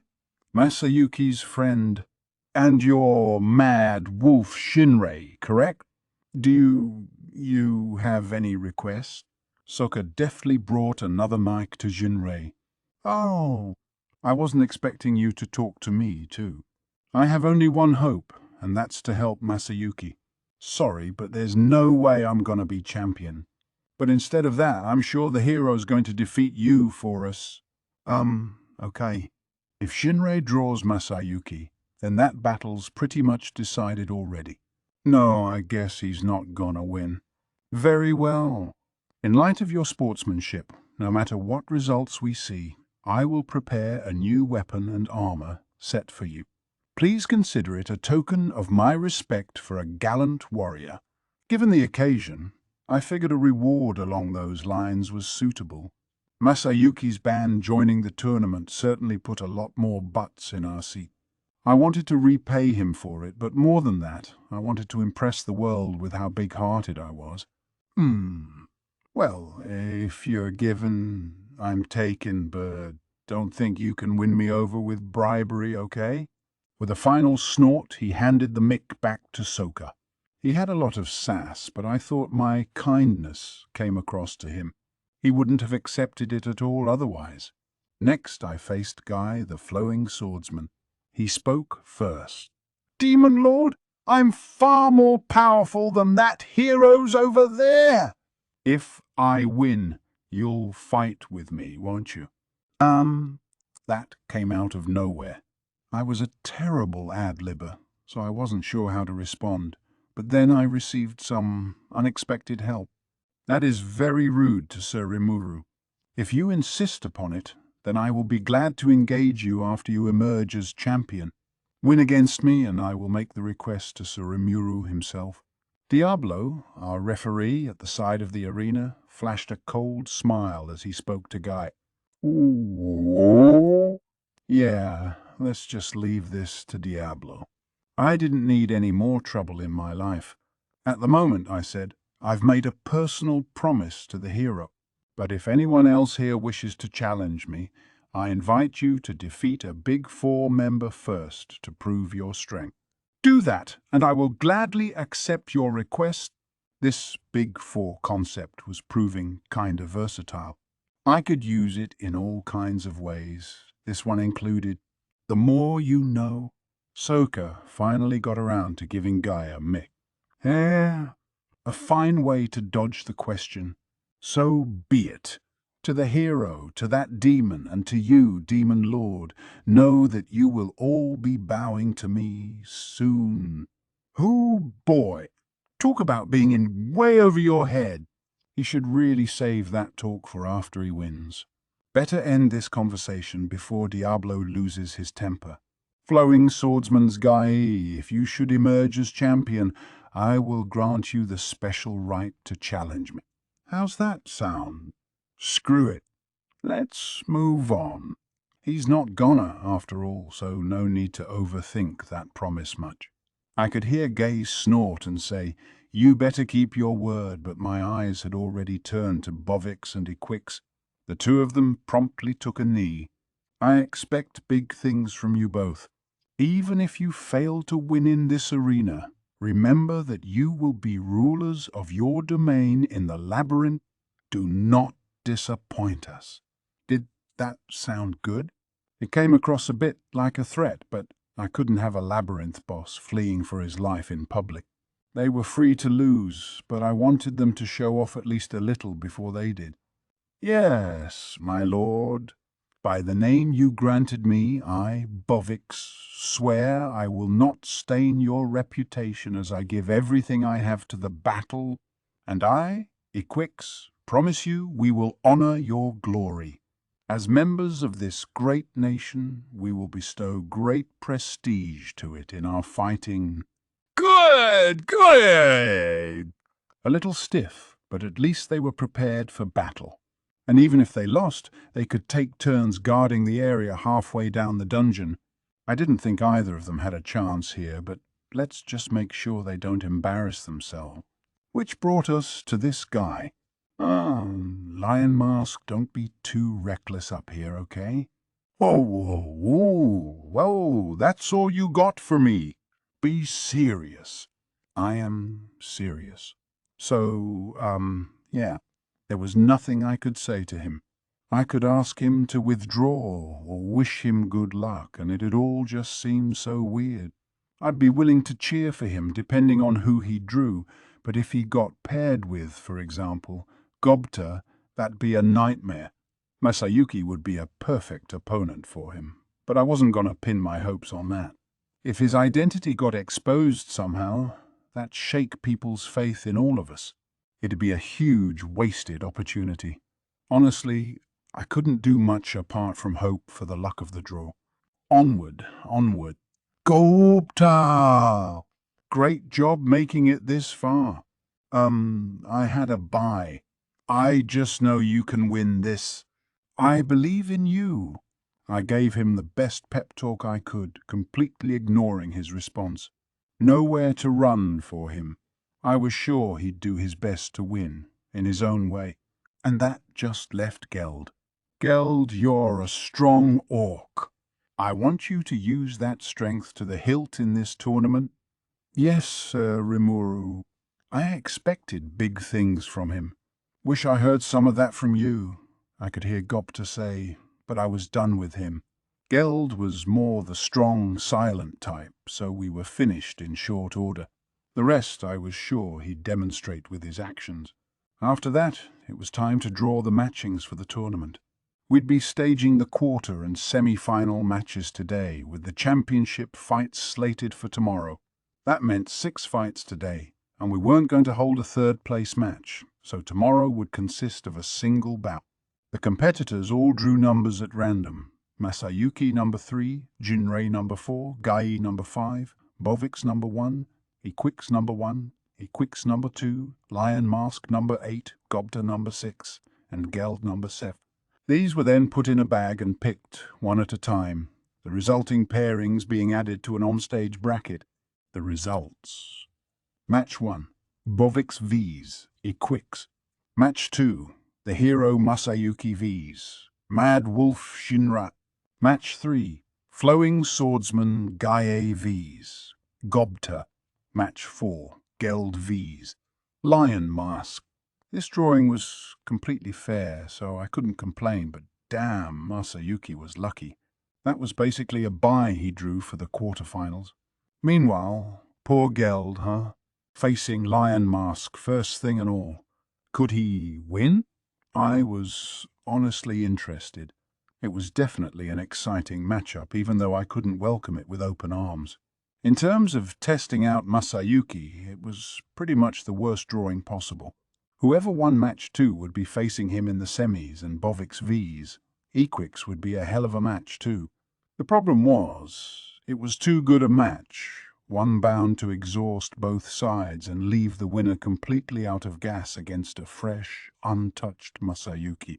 Meanwhile, the top fighter from matches 3 and 4 would go on to the finals, but if we wound up with Gobta duking it out against Geld in the semis, they'd also be too tired to thoroughly test Masayuki's skill. Plus, Lion Mask was in the mix, and him versus Geld was, as I said, a fight up there with Bovix V's. Quicks in excitement.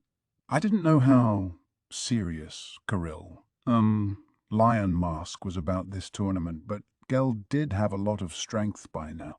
Having them both fight each other in the first round, I just couldn't believe that draw. It was like destiny itself arranged things so Masayuki would have as easy a time as possible. Well, no point whining about it. I could make all the predictions I wanted, but nobody knew how this would turn out. And while I pondered that, the first match was already about to begin. The other fighters stepped out of the arena, moving back to their waiting area. Bovix and Equix stood at the center, staring each other down and talking trash. "Hey there, Equix. We should have settled this score long ago, just the two of us. Our fates have intertwined for far too long.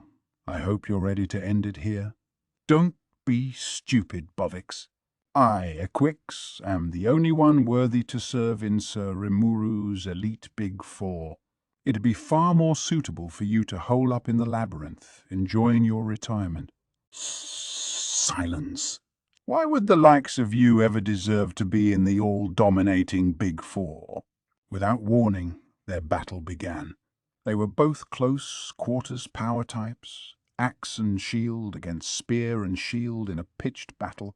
Seeing them fight, you could tell they were melee types, not the sort to cast magic or other arts.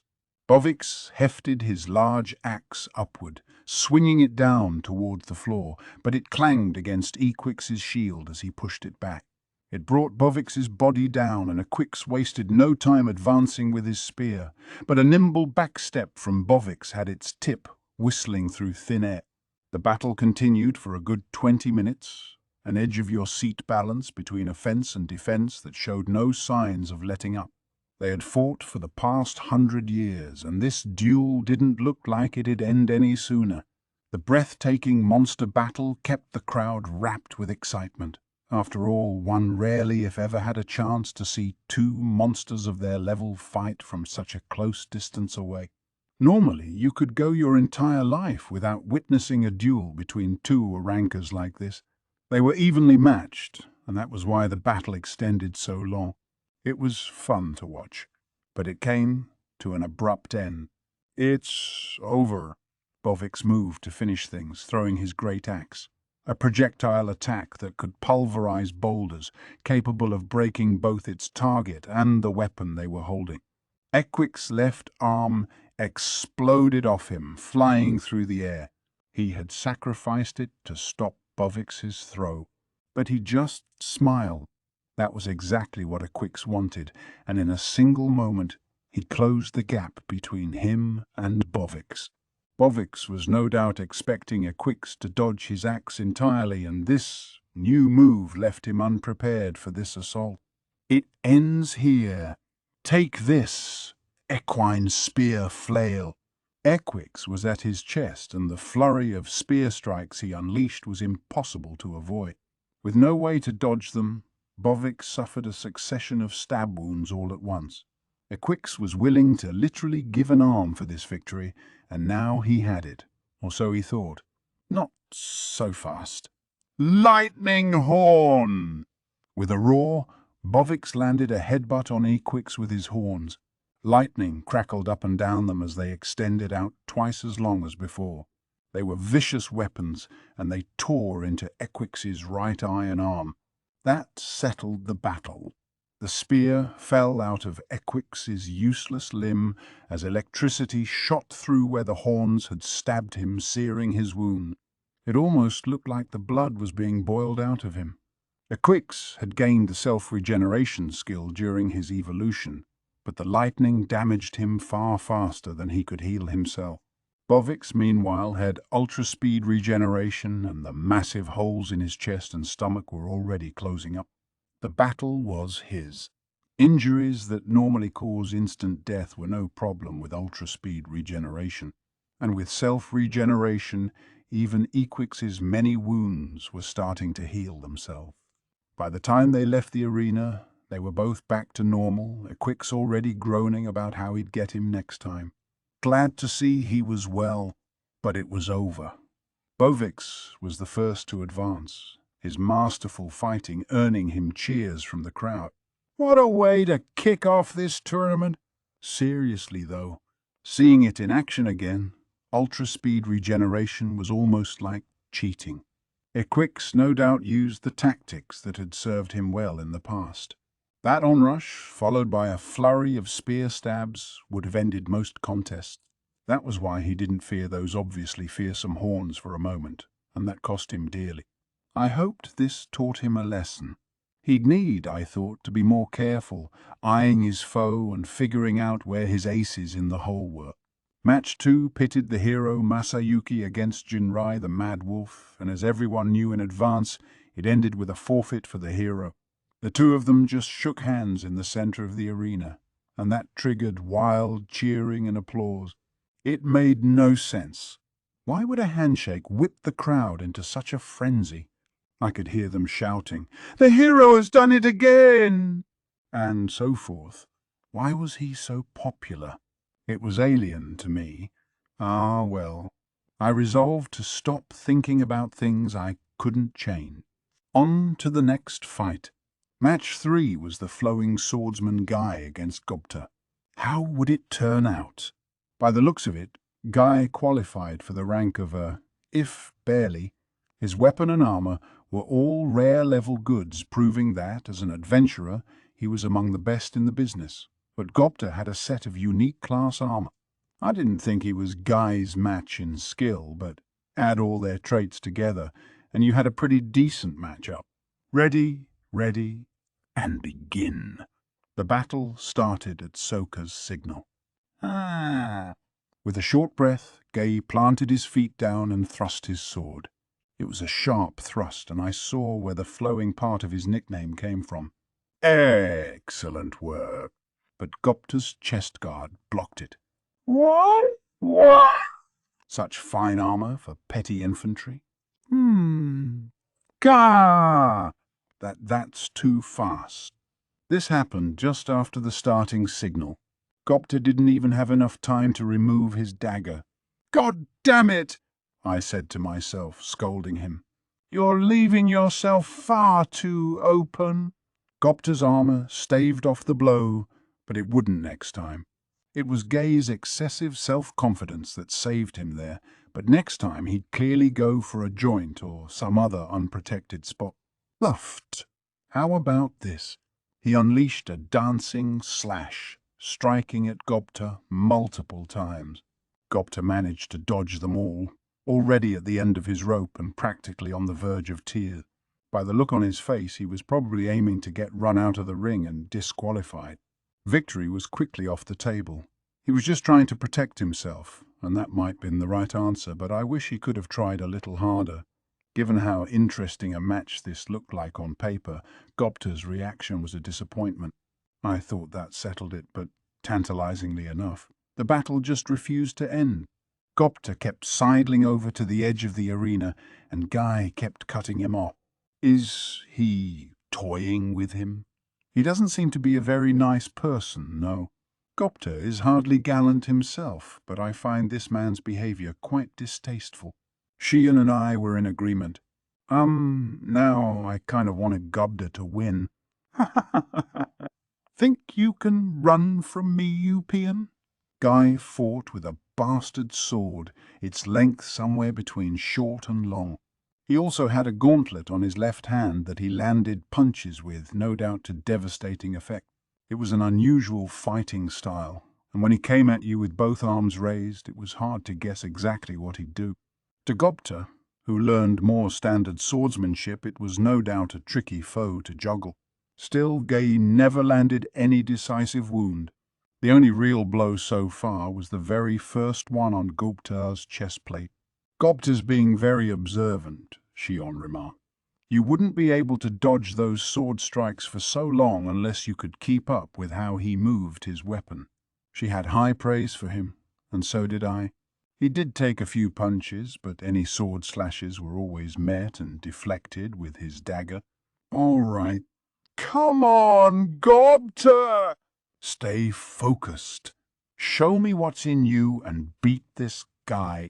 I'll give you a raise in your allowance, and, if you win the whole tournament, I'll give you that new fishing pole you wanted. Oh, really? Then I'm pulling out my last resort, okay? If he had a last resort, I really wished he'd used it sooner, but regardless, my encouragement seemed to do the trick. He actually wanted to fight. I wasn't exactly thrilled with resorting to bribery with him, but with someone as lazy as Gobta, that should have been my first tactic.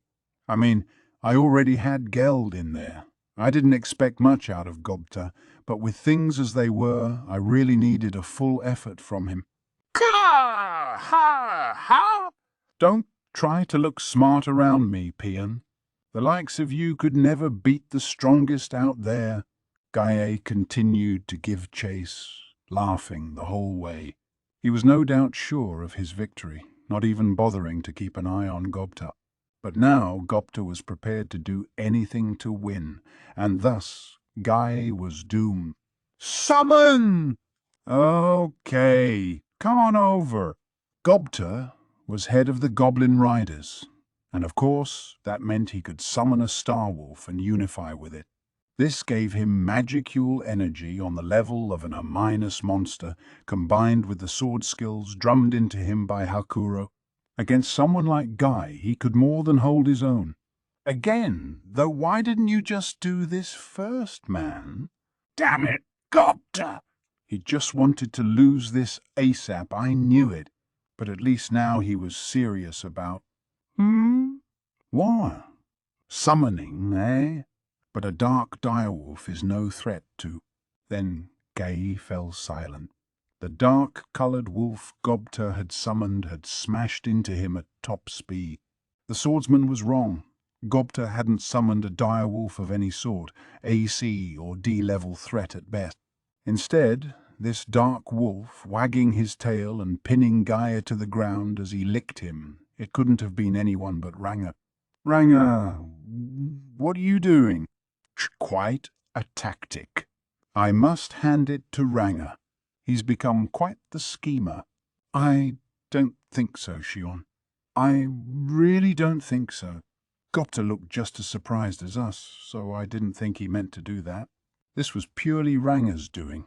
He must have barged into Gobta's summoning without asking, and here I thought he was sleeping in my shadow. I had no idea he'd hatch this sort of plan. Soka ran up to Guy, then turned toward Diablo. Guy is unconscious.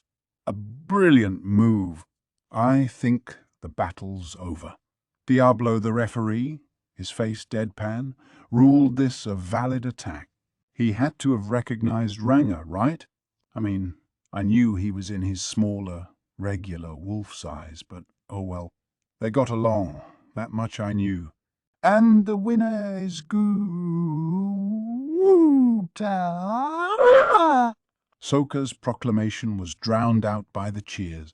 Given the lack of booing from the crowd, everyone must have accepted summons as fair game in this match.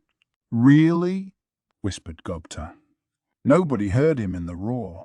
But, Can we really get away with this? Summoning magic is explicitly allowed in the rules. I would think it is not a problem. Well, if Rigard thought so, then all right, but Ranger decided to join in, huh? Are you sure this isn't an infraction? Because up to now, I'd given Gobta zero chance of winning his first round, but with Ranger, there was no telling any longer. Considering my initial goal of testing out Masayuki's skills, maybe this was a blessing in disguise. Right. Time to stop worrying about it. I defiantly decided to let it go. Match 4, Geld V's. Lion Mask was another one worth watching. Hey, nice to see. I can kick ass for the first time in a while, huh? Lion Mask was certainly ready for this. Being able to cross arms with such a vaunted warrior is a very unexpected surprise. I will make the most of this chance to fight such a seasoned opponent and tackle you with everything I have. With that, Geld removed the top half of his armor and readied his fists. Oh, you want to fight bare-handed? Nice. That's another one of my specialties. He took his own stance against Geld.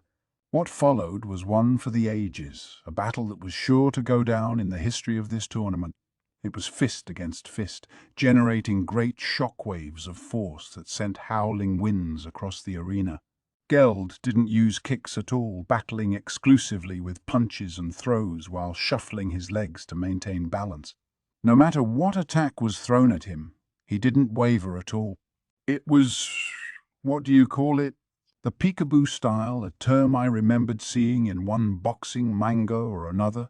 At the same time, the punches he threw as he looked for openings, even the ones meant to keep his opponent in check, had the power of a cannon tucked inside. That was thanks to his lower body, the base of the cannon transferring all the kinetic energy in his body to his fist. But his fists weren't his only threat. He had shoulder attacks, and if they got caught in a grapple, he could perform throws. Lion Mask, meanwhile, was an all-round fighter who could launch just about anything at any time. His arsenal was extensive, his physique virtually the equal of Geld's. There would be no overwhelming him with power. In this world, magicule energy meant a lot more than external looks, so Lion Mask may as well have been stronger than Geld. But not even he could stay on the attack for long, a testament to Geld's superior defensive skill. Kicks that could crush rocks slammed against his arms, attempting to throw him off balance, but Geld paid them no mind. So Lion Mask attempted every other trick in the book, jabs, chops, roundhouses, and axe kicks from all directions. All this at speeds that fooled you into thinking there were multiple Lion Masks. The flurry of attacks all nimbly hit home, but none of them affected a defense-focused Geld. Man, this is fun. You're taking my blows like they're a passing breeze. I am the one who should be complaining, Geld replied, frustration in his voice. You give me no chance to counter you. Your attacks seem rough, but each one is well refined. He was holding out well enough for now, but he must have felt that things would only go downhill from here. Lion Mask's strength was the real thing, and there was no telling how deep down it went. The way he'd unleash blows that cut through his armor far enough out of range to avoid counters. It reminded me of an attack helicopter. It was clear who had the upper hand, but it took more than strength to decide a battle. Sometimes luck played a part. And who would Lady Luck smile upon today? The crowd was growing more passionate by the moment. Wow!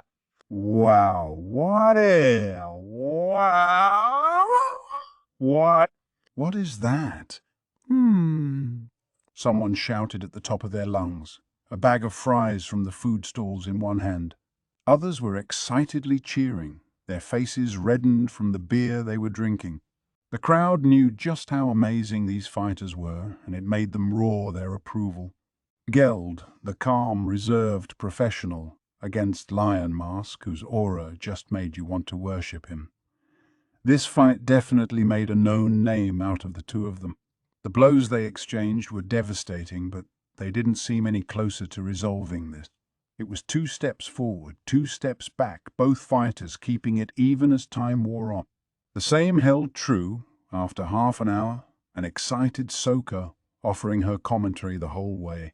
Even Diablo kept close watch over them, eyes deadly serious. 20 minutes later, "You've done well to hold out against me this long. My compliments to you.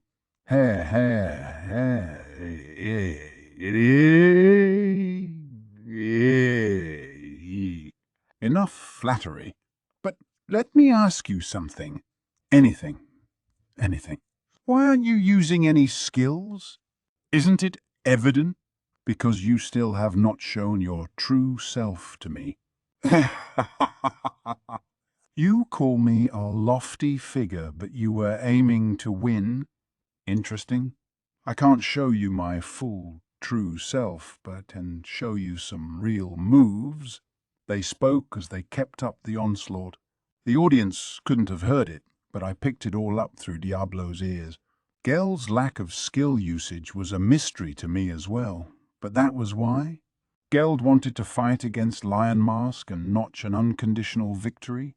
Lion Mask, or, let's just say it, Carillon, could animalize at any time to unlock his full force in battle. His current form was just a temporary one. He couldn't tap his full potential like this. Geld knew it, and that was why he fought strictly with his own body, not resorting to Protector or Gourmet even once. I was sure he didn't want to get that serious with the fight in public, of course. That anonymous letter read in the introductions all but ordered him not to. Carillon was no doubt in agreement, and if it meant revealing his identity, then going all out in this arena was off the table. Even so, he was strong. Your average monster or magic-born didn't stand a chance. He could even conquer high-level elemental. Despite that, Carillon was beginning to get a little serious. "Let's go." Yeah. A golden burst of mystical force flashed for just a moment, focusing itself on Carillon's right hand. The fist ploughed into Gel's arms, leaving after images behind. The force was shuddering, exploding against both his arms, sending them flying away from the now exposed pit of his stomach. It was one of his weak points, and Carillon wasted no time throwing a right jab straight at it. The shockwave coursed across Geld's body with an energy that was physically destructive. "Well done, this is the end for me." Geld staggered back, but he did not fall. He was trying to make his way outside the ring boundary. Diablo ran over to prop him up, looking towards Soka. "It's over! The winner is Liu Maya." Massive cheers. Massive applause. The crowd didn't hold back for a moment, screaming their praise at the competitors.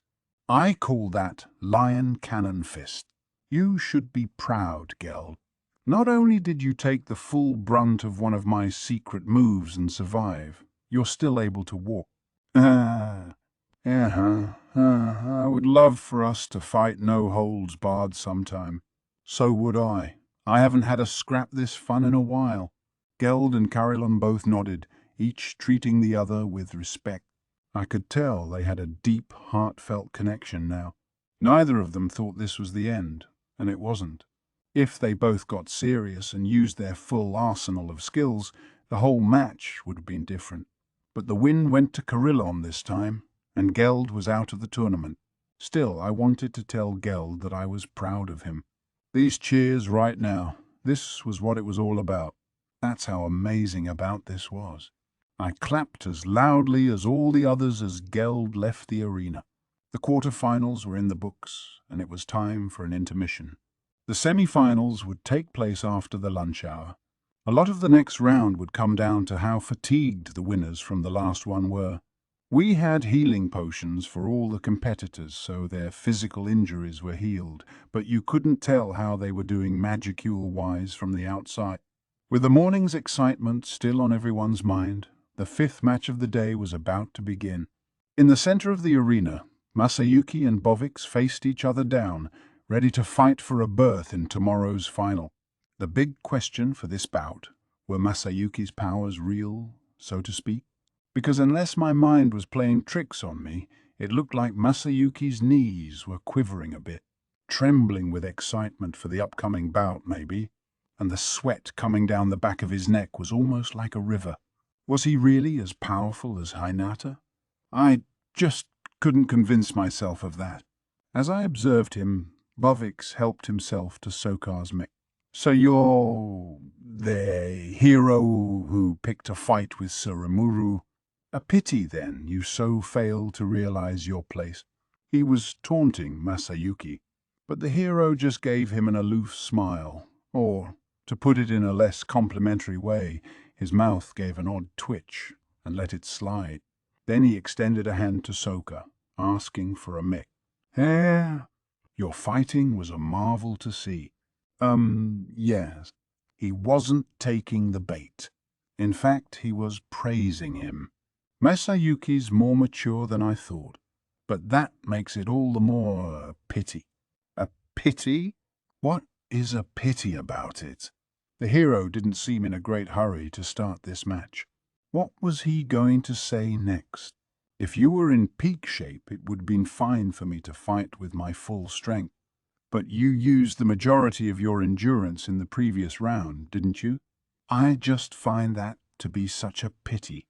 I wasn't expecting him to announce that he'd not fight all out this round. It seemed like a sincere gesture. That, or maybe just making excuses. What are you? I just mean if I fought and beat you right now, I wouldn't get any joy out of it. I've heard the Demon Lord Rimuru appointed you one of the masters of the Labyrinth he's prepared. I guess you're more interested in joining the Big Four, but fool. The role of Master of Floor 50, the midsection of the dungeon, is a great honor for myself and a quick, but it will not prevent me from aiming for even loftier heights. Oh, well, sorry to say, but the way I see it, Geld yesterday looked far more suited to the Big Four than you strength-wise. No. First he praised him, then he dissed him. What was Masayuki thinking? If I fight you now, I'm likely gonna win. But at your full rested peak, I don't know how it'd go, especially down in the Labyrinth, your home turf. I just think, it'd be such a waste if we had to settle this right now. Nanane. Oh, man. I hate to think this, but does Masayuki have no intention of fighting at all? I'll be tackling the dungeon here, definitely, no matter how my fight with the Demon Lord works out. So what do you think? You can get back to full strength. I can meet you down there, and you can try to fend me off. Now I was sure of it. Masayuki was acting all breezy and self-confident, but to me it looked like Bovix was scaring the crap out of him. Was he trying to sweet-talk him into conceding right now? I had ordered Gobta and Geld to weigh Masayuki's talents for me, but Bovix didn't know that. Maybe... Yes, I fully understand what you mean, and it is true. Just as you surmised, I have no strength to spare right now. I defeated Equix by only a razor-thin margin, you see, but very well. I will trust in you and wait down in my labyrinth.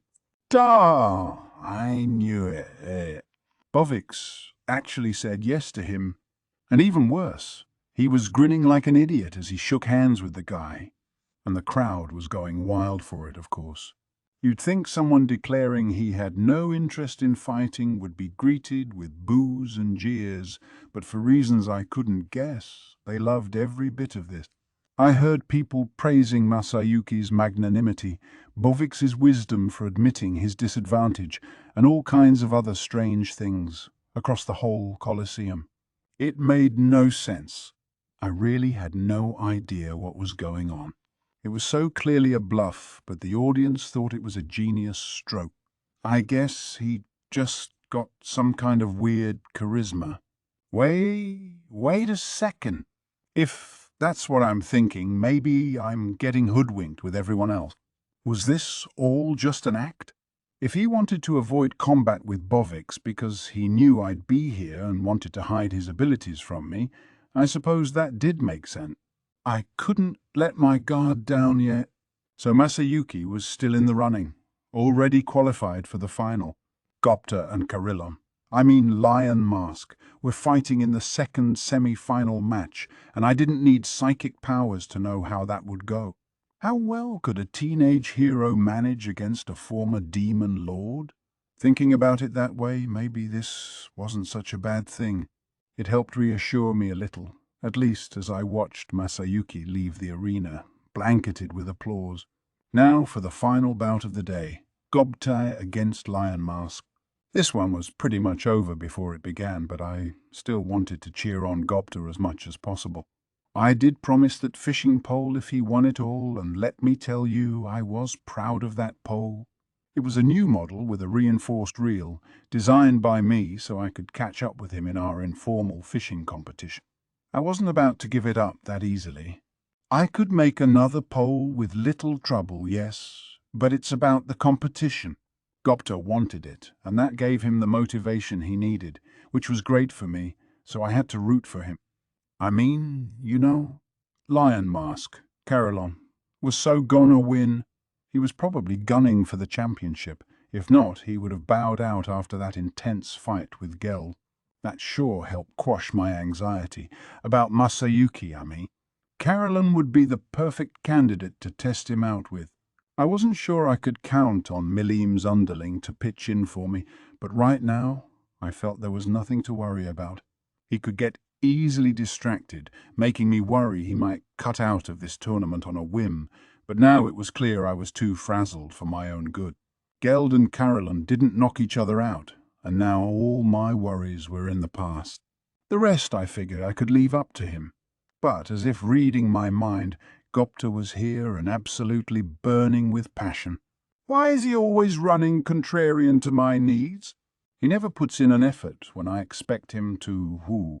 Wait. I was supposed to be cheering for him. Carillon was gonna win, but I couldn't laugh at Gobta's efforts either. I turned my eyes to him. Gobta, who had summoned Ranga from the beginning this time, had his back turned to me. Oh man, he was just gonna rely on him again, wasn't he? That's why he acted so confident. He'd just have Ranga fight for him. Not only was it legal, if Gobta wanted any chance of victory, that was his only strategy. If I had to guess, Ranga was stronger than Geld. Carillon in no-holds-barred mode was one thing, but this stunted version of him, I thought Ranga had a decent shot. Which, hang on. If he did win, what then? If, on the tiny, I'm talking microbe size, chance Gobta won, then he could reveal Masayuki's powers for me, and my original plan would finally pay off. In other words, it didn't really matter who won here, as far as I was concerned. Leaving matters to Gobta concerned me a little, but hey, what happens, happens. So I started cheering my head off for Gobta. The match began. I'm not the hobgoblin I usually am today. Then why were you running from your last opponent? Don't make me laugh, kid. Listen, before anyone gets hurt, why don't you just hurry up and forfeit? Okay, Ranga, you're up. At once. Brushing aside Carillon's offer, Gobta made the first move. He and Ranga worked as a well-synchronized team. They must have strategized a bit over lunch. He was serious. He really wanted to win.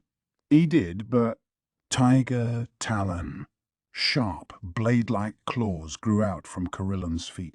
He unleashed a tornado-like jumping roundhouse, aimed at both Gobta and Ranga. His long, sharpened claws offered no clue about their trajectory, and even if you dodged them, their tips emitted some kind of vorpal wave that cut through any target they faced. This skill was just something for Carillon to play with, but to Gobta it'd probably make his life pass before his eyes. Bah! Gobta fell off Ranga. I knew it. This was just asking too much. He frantically clambered away, attempting to scamper out of Carillon's sight, but nobody had any right to laugh. Yeah, the crowd was all laughing, but They could do that because they didn't realize how fearsome Carillon was. Just facing him up and attempting a frontal attack deserved to be praised. But Carillon left him alone. Or really, he had to, because Ranga, freed from the weight of Gobta, was now snarling at him. He was currently the size of a large dog, but even so, his teeth and claws were sharp enough. Carillon stopped those fangs with his left arm, letting it be sacrificed to his bite. Then he brought the arm straight down, sending Ranga crashing toward the ground. But Ranga didn't relent. With a spin, he kicked against the stone floor and out of harm's way. Ooh, that's some wolf there. Yeah, but aren't dark direwolves ranked C at best? Oh, you mean the monster Sergei mentioned? But is that really a direwolf? The crowd was already stirring, astonished at Ranga's moves. Some of them were already conjecturing on what he could be. He's a Tempest starwolf, guys. Special, a grade, and not the kind of thing you'll see raiding your garbage at night. Elephant stampede. Carillon broke out another attack. The aura kneaded into it, smashed into the ground from the skies above like random lightning strikes. There might have been room to escape in an open environment, but not in this arena. If a ring-out counted as a loss, your only choice was to take the blow. Or so I thought, but Ranga fled right away from it. Huh? Carillon was the most surprised of all. He probably didn't expect Ranga to just give up the match. It disappointed him a little, and for just a moment, that left him open. Yeah, right there. Ah, was that Gobta talking? And that black shadow setting off on cue. It was Ranga. Just when I thought he'd fled outside the arena, he jumped right out of Gobta's shadow like nothing was amiss.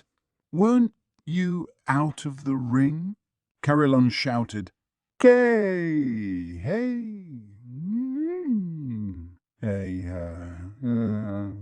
Diablo shot the ex-demon lord down. Carillon blew it. Yes, Ranga was much stronger than Gobta. In Carillon's eyes, Ranga needed far more attention paid to him. But his opponent was Gobta, and as long as he didn't step out of the arena, he hadn't lost. It was an underhanded move, but ever since this match began, he had been towing the boundary. This was what he'd aimed for the whole time, playing the fool while hungrily striving for victory. This was how he'd do it, and the results changed the tide of the match. A fang brushed past Carillon's head. The attack caught him off guard, and he dodged it by a hairbreadth, or maybe not.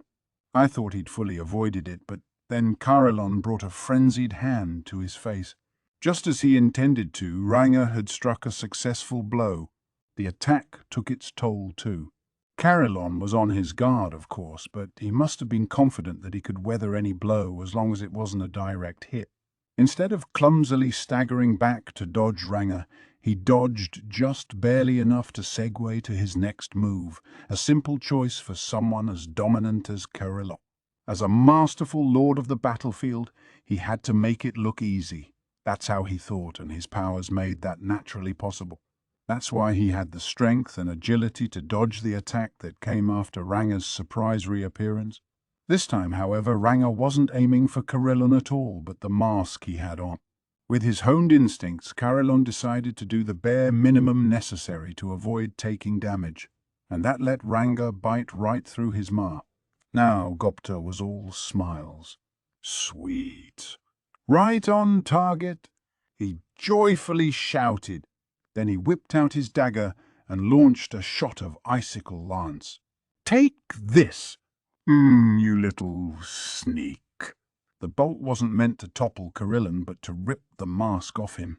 Likely realizing this, Carillon fought back with both hands over his face, and that gave Ranga free rein to attack. And with his hands essentially tied behind his back, fending off the Starwolf was a Herculean task. So dirty. What a cowardly way to fight. Fight for real, you bastard. The spectators weren't exactly satisfied with this, but Gobta didn't care. Shut up! In this world, might makes right. Sir Rimuru said so himself. He was playing to the audience now, shouting right at them. I really wished he wouldn't drag me into this. I can see why he's aiming for a spot in the Demon Lord's Big Four, fighting like that and not being ashamed of it for a moment. Yeah. In fact, he's acting like this is a completely normal tactic. He looks kind of dopey, but he's sharp, you know? He was aiming for that from the get-go. I bet the Demon Lord suggested it to him. I mean, check out that stupid-looking face of his. You think he could have come up with that? Scary, isn't it? A Demon Lord capable of bossing around the Big Four. Great. Now the crowd was making me out to be some trans-dimensional mastermind. It's all Gobta, okay? All his fault. And I really didn't need a Big Four who required my constant input in order to function, but the crowd would never get that. It was just sad. Now, Gobta and Ranga had the initiative, and when Caroline finally took a step outside the ring, it was over. Curse him! All right. You've outwitted me this time. I could tell he was furious, but he still had his reason with him. Better to bow out, he thought, than to continue this farce any longer. And he was probably right. If it became known that a former demon lord lost in a tournament like this, it'd spark an international furor. Of course, he did lose only thanks to a publicly announced message from a certain anonymous benefactor. Without that, I doubted this strategy ever would have occurred to Gobta. Stunning.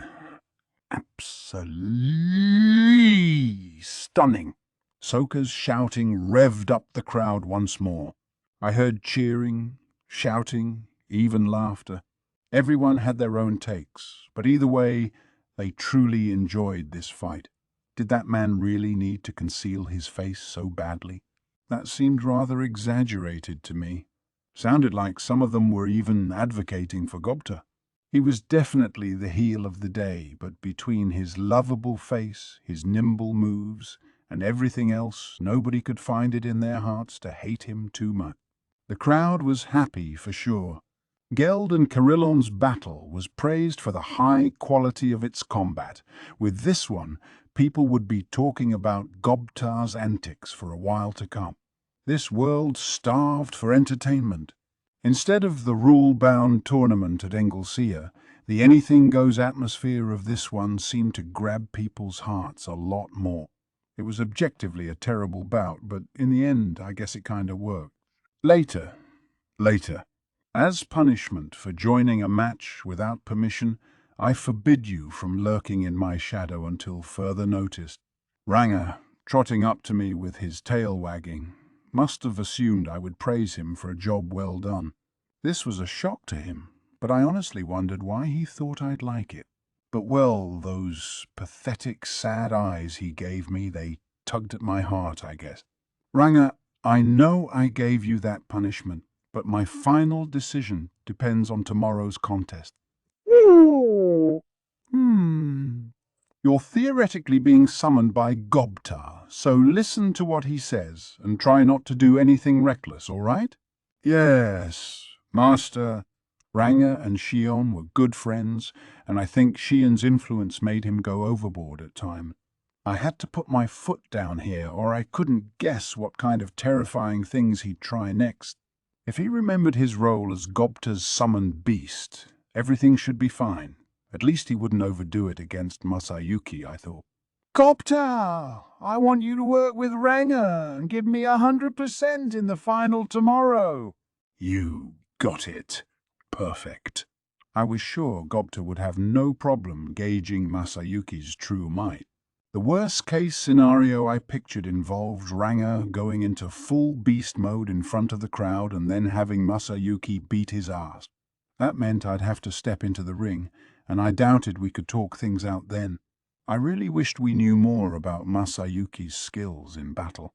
That worried me. Still, I hoped we could settle this without conflict. If Gobta could win, we were good, but that all depended on tomorrow. Thus, despite a few unexpected twists and turns, Day 2 wrapped up in an orderly fashion. Today's 6 matches were over, which left only the finals tomorrow. Shall we say, quite unexpected matchup between Masayuki and Gobta. Once the arena emptied out, the night stalls reportedly saw massive profits. The fanboys were crazy for Masayuki. So-called hardcores were devoted to Geld or Carillon, and a few dyed-in-the-wool arena battle nerds tossed their hats in with Gobta. They were all smiles with one another on the streets, talking excitedly about the day's bouts. The same was true at our own dinner, spent enjoying a multi-course meal at our tables with the other VIPs.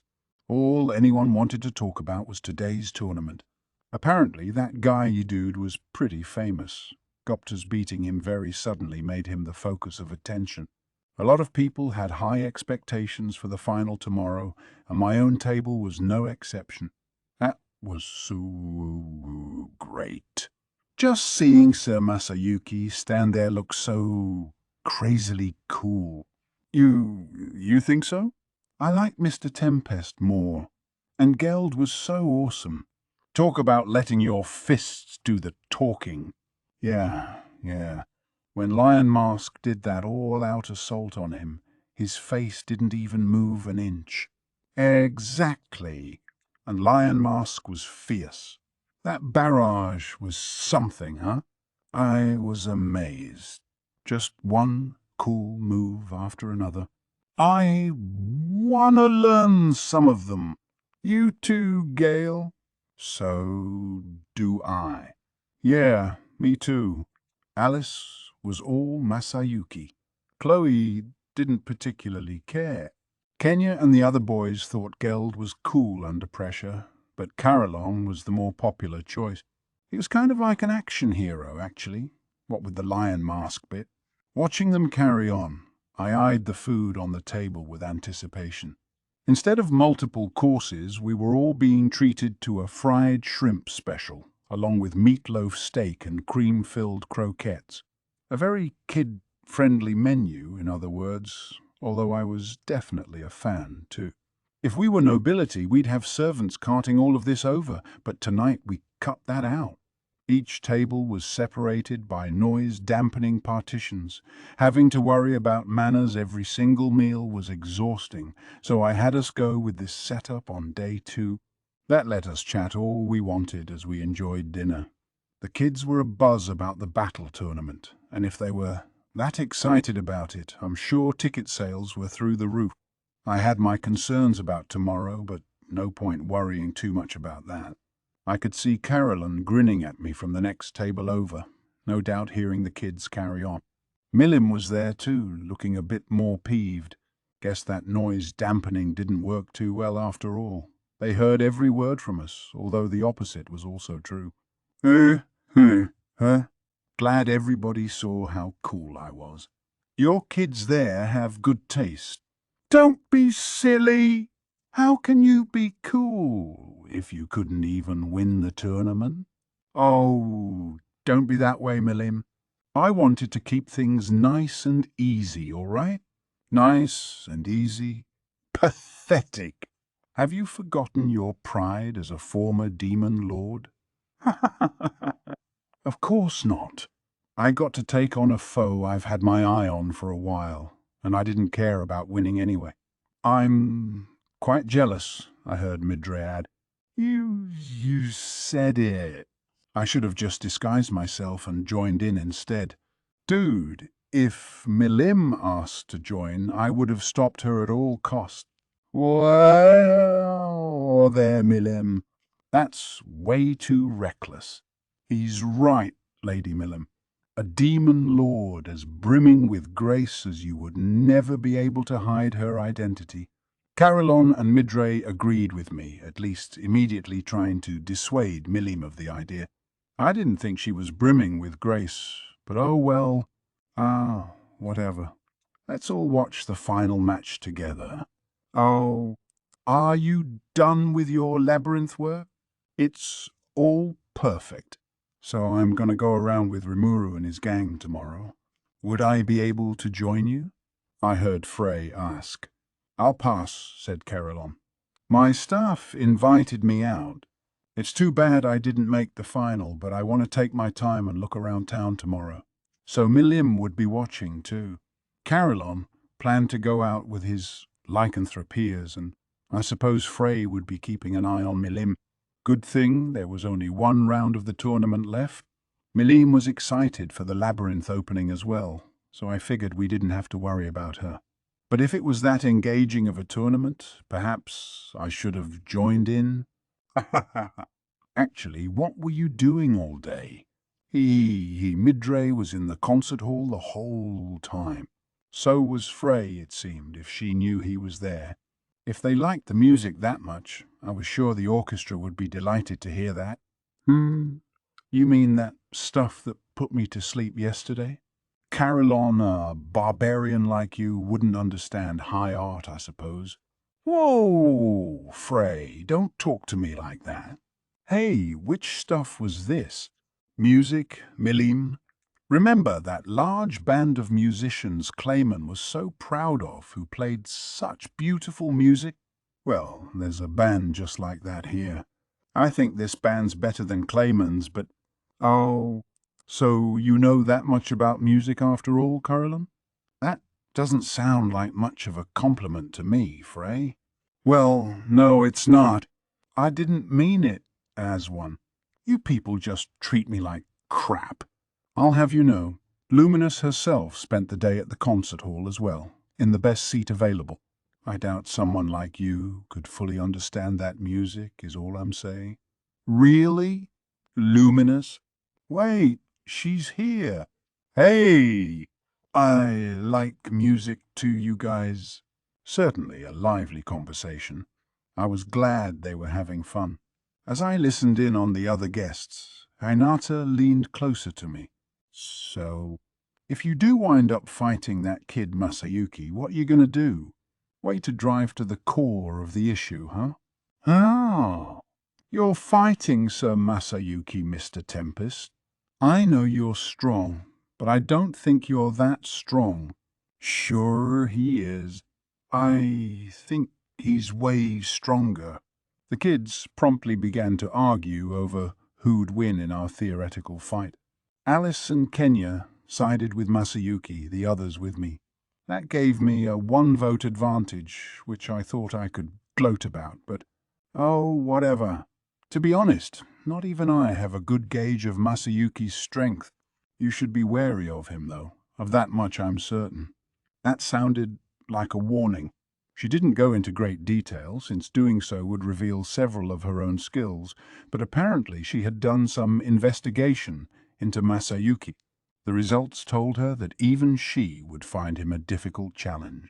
Of course, she said with a laugh. I still think I'd beat him 9 times out of 10. Then things got worse. Oh, yeah, I don't think you could lose to anyone, Hinata.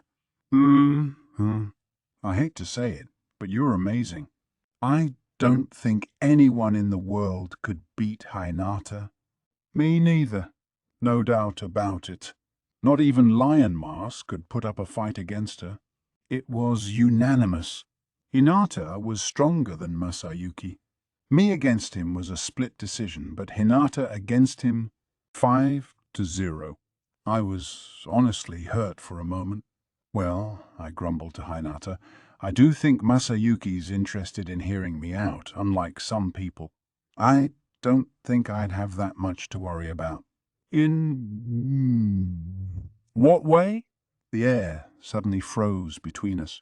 That was a landmine, one that was plain as day, and I'd stepped on it anyway. Oh, nothing. Never mind. If you're calling me out, I'll fight you any time. Man, what a temper! Realizing my mistake, I managed to placate her with the flan I was going to enjoy for dessert. A devastating loss for me. Loose lips, etc. But you're right. Masayuki seems open to reason. Yuki said he was his guardian, so if need be, I can talk with him. But we may not need to. No?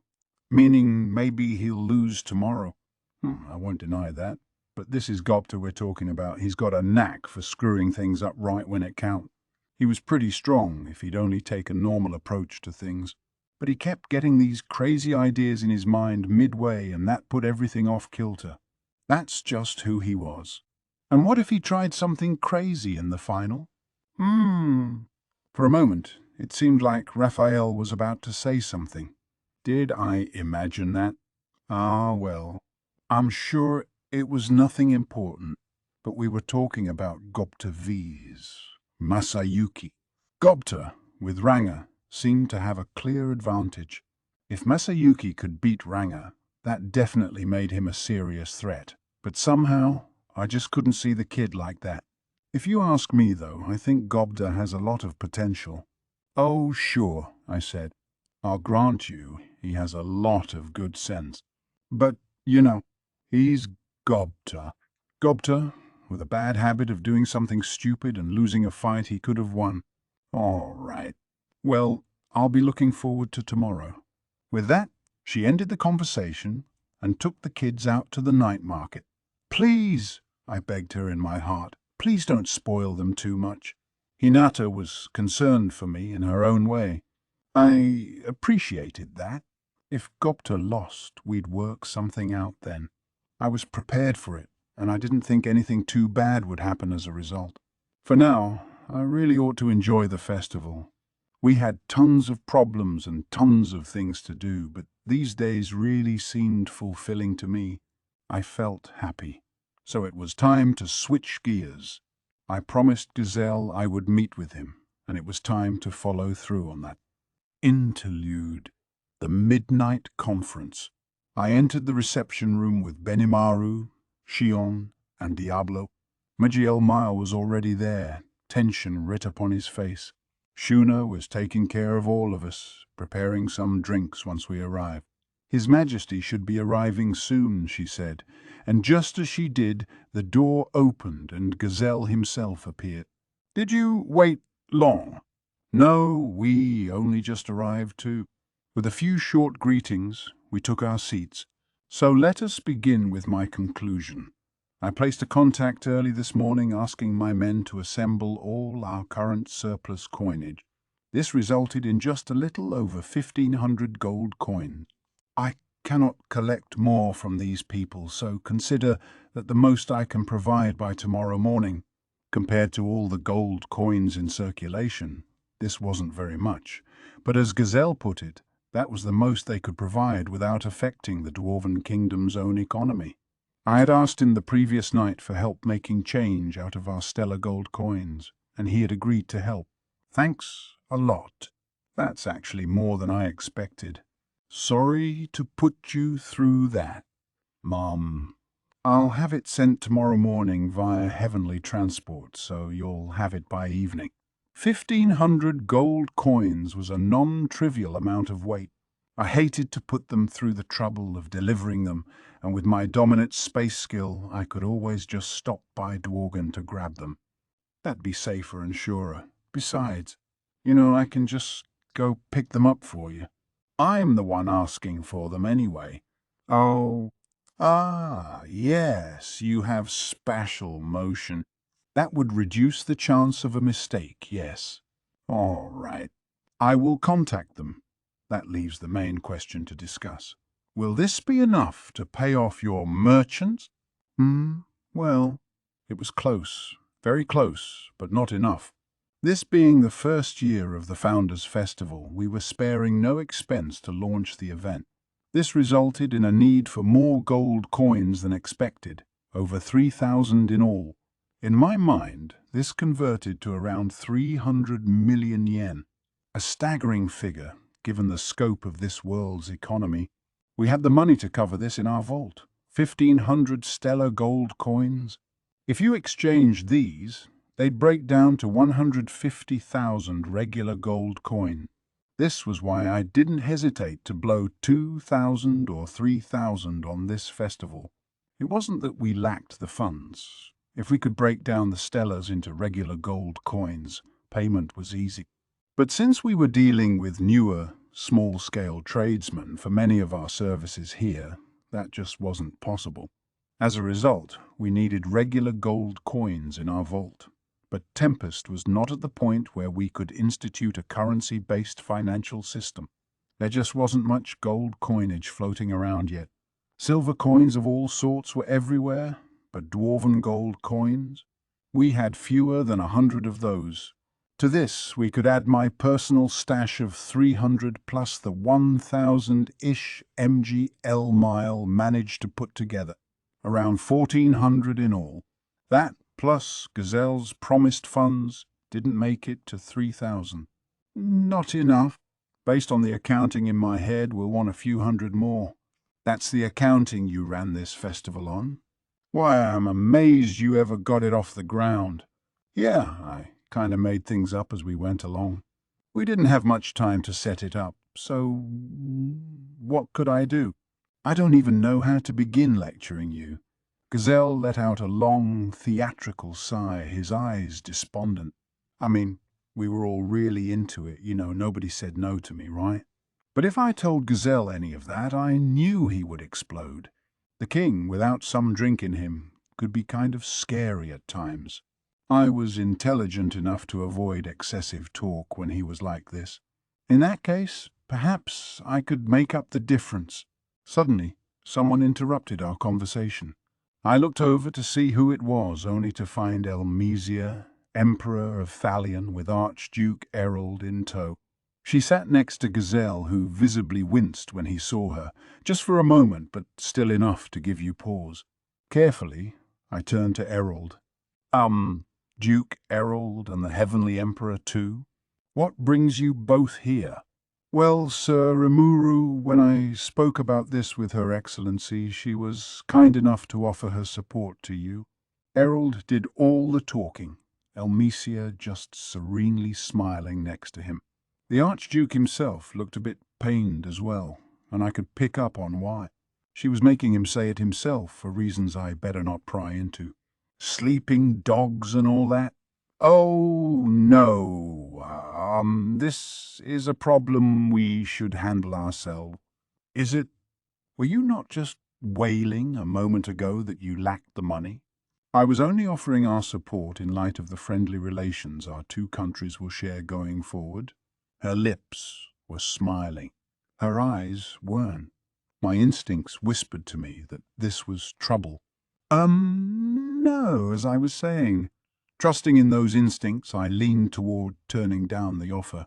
I did need someone to trade us some gold coins, but the idea of owing Elmesia a favor spooked me. We were short only a few hundred, and if it came to it, we could leave a merchant or two in the lurch for the time being.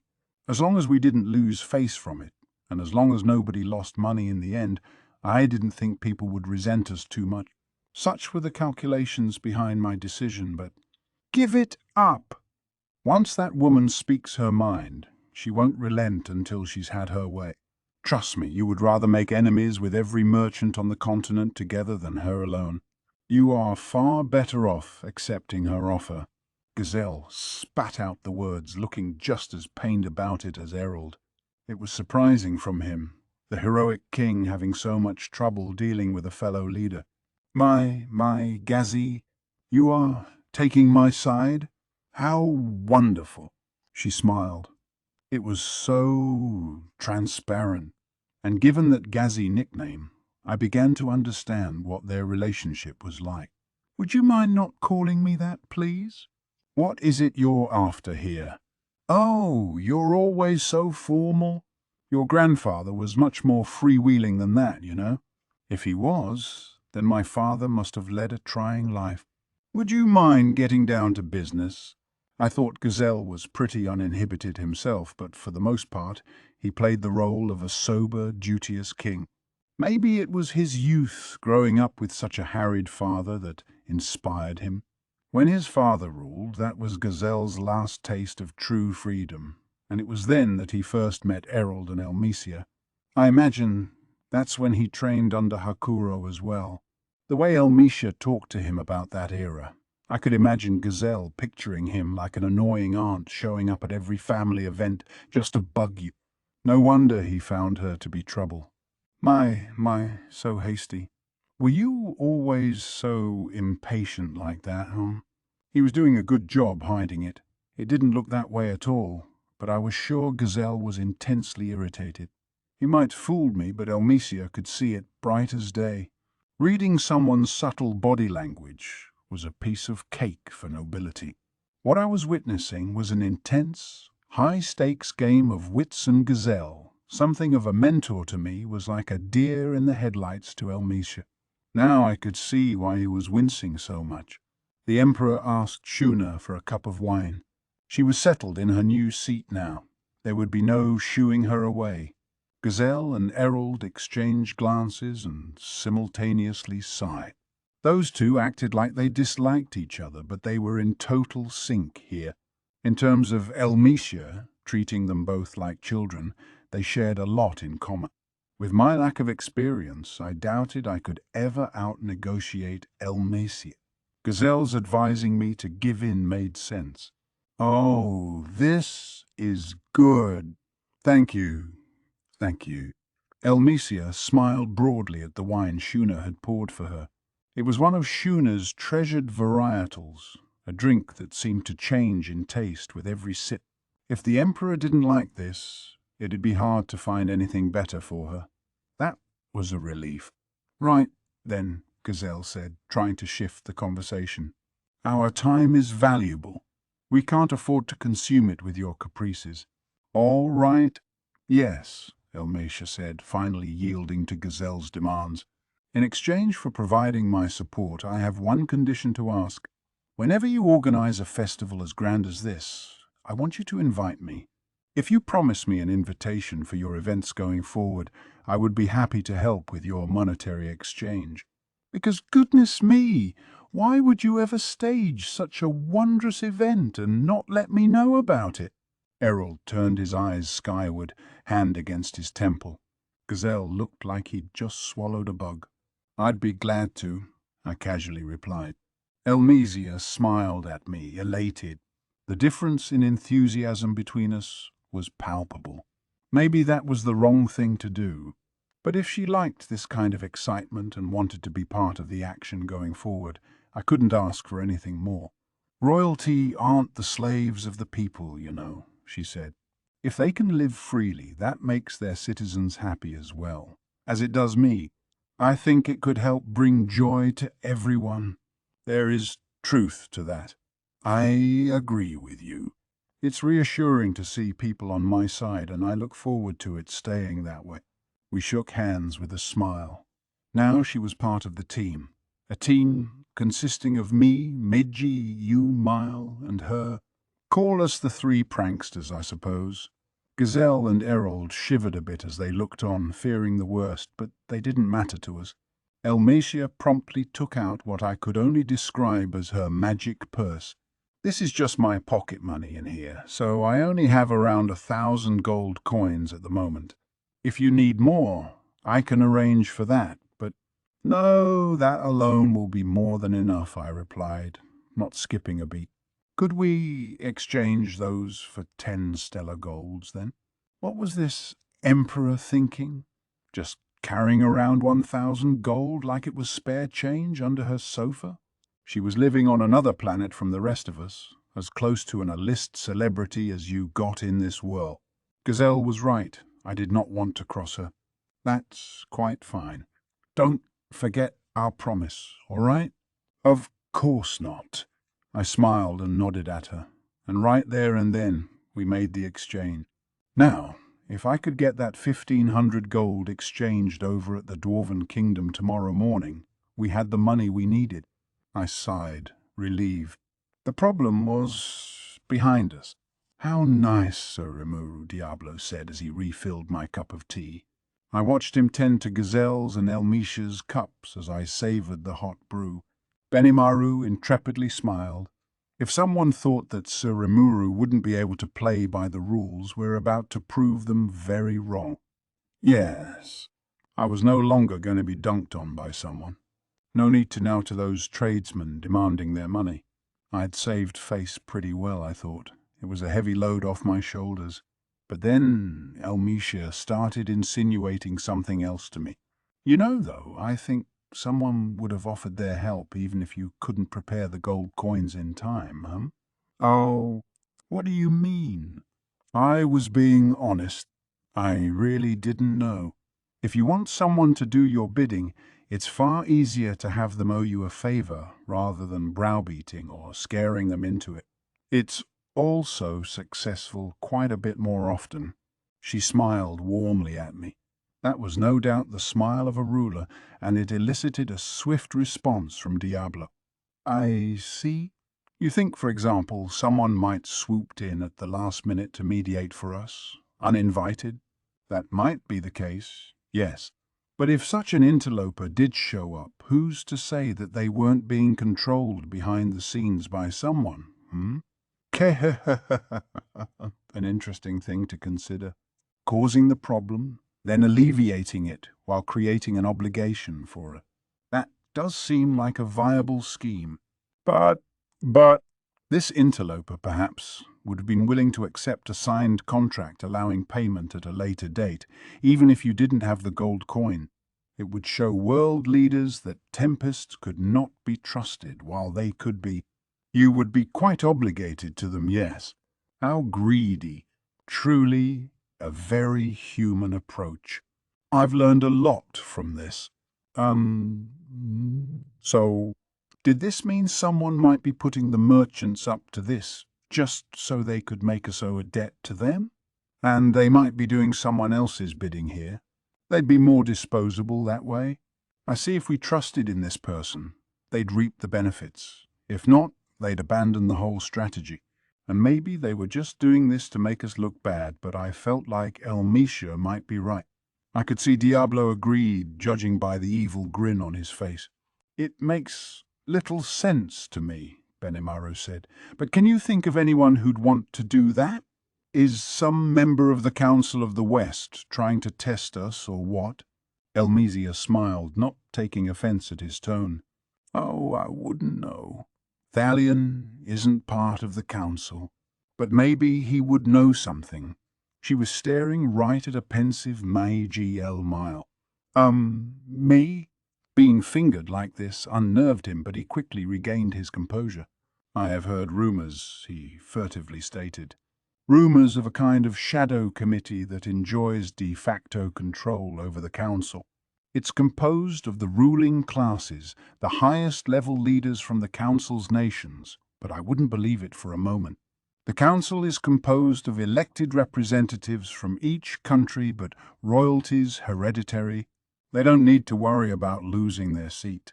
Somaji Elmile was familiar with a few rumors going around the merchants, rumors about a cabal of rulers who held the most power among the Western nations. It smacked of a conspiracy theory, though, and Meiji Elmile himself didn't lend it much credence. Well, if someone should appear tomorrow and attempt to mediate with us on this matter, I will give them a thorough examination and fully expose their backgrounds for you. So he was here, kneeling next to me. I never noticed him, but, hiding my surprise, I gave him a cool, composed nod. My goodness, what a shock. I hardly even detected his presence. This is why I told you, Your Excellency. The denizens of this domain are like nowhere else. Paying a personal visit is just too dangerous. Yeah! But it's offered such interesting experiences. May I ask you a question, Sir Rimuru? What's she want to know now? Yes. I am considering enacting a new pact with you, but before I do, I wanted to hear your thoughts. Elmatia's demeanor changed. She was no longer hiding her real face, the face of a ruler, one she'd shown me for a moment earlier. It was turned straight at me. I could feel an overpowering pressure, heroic aura, at a level incomparable with Gazelle. Let's hear it.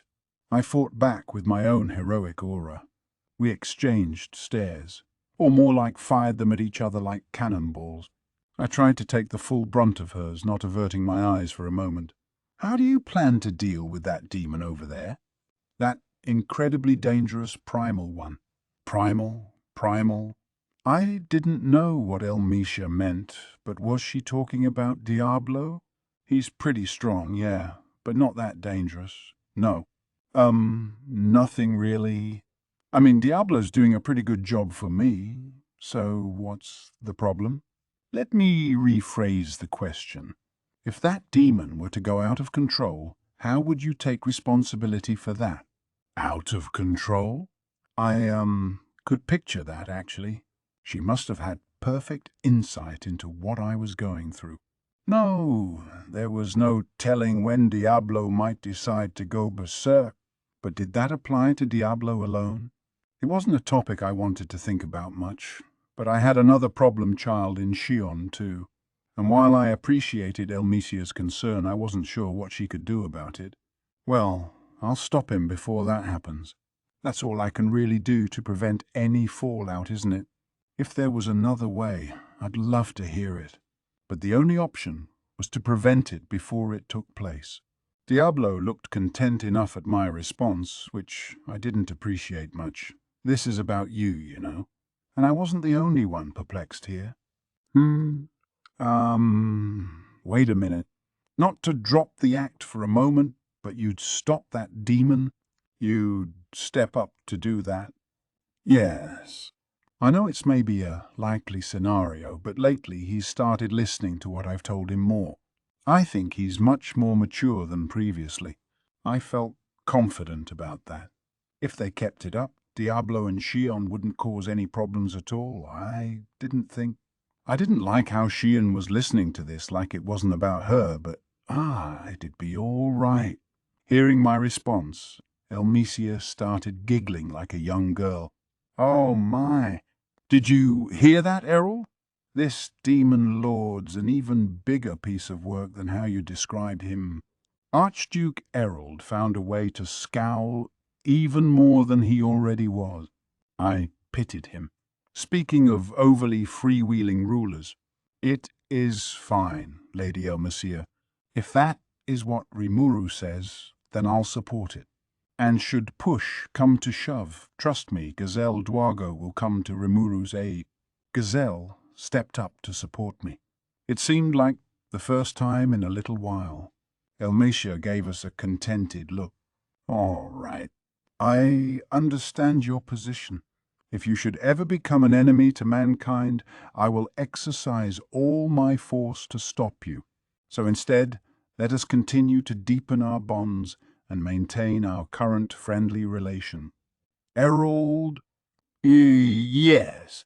I, as representative of the sorceress dynasty of Thalion, hereby officially acknowledge the Jura Tempest Federation as close friends with our nation. Please handle the paperwork for me. Yes, Your Excellency. That's an emperor for you. All that dignity, all that authority as she ordered Errol around like an errand boy. I could stand to learn from that. Elmisia turned to me. Right. Should anything come up, feel free to confer with me or Gazi. And please don't let yourself go out of control, am I clear? This wasn't making sense. We were talking about Diablo or Shion, I thought, and now she was referring to me. Since when? And me going out of control? Man, that was just rude. Hey, I'm a pretty prudent person. Why are you talking like I could go crazy someday? Rimuru, who was the leader who decided to hold a founders' festival on a passing whim, Gazelle's gaze burned into me. I'd have to say it was me, I suppose. Molly, right? No, it wasn't, Sir Rimuru. Mijiel Mile didn't want to play along. All right. Yes. I promise I'll talk things over with you guys in advance next time, okay? Very good. I hope you will. This isn't the kind of advice I'd normally give to the king of another nation, but this time we are. Don't think badly of us for it. Griping about this too much, Gazelle said, would be meddling with our internal affairs.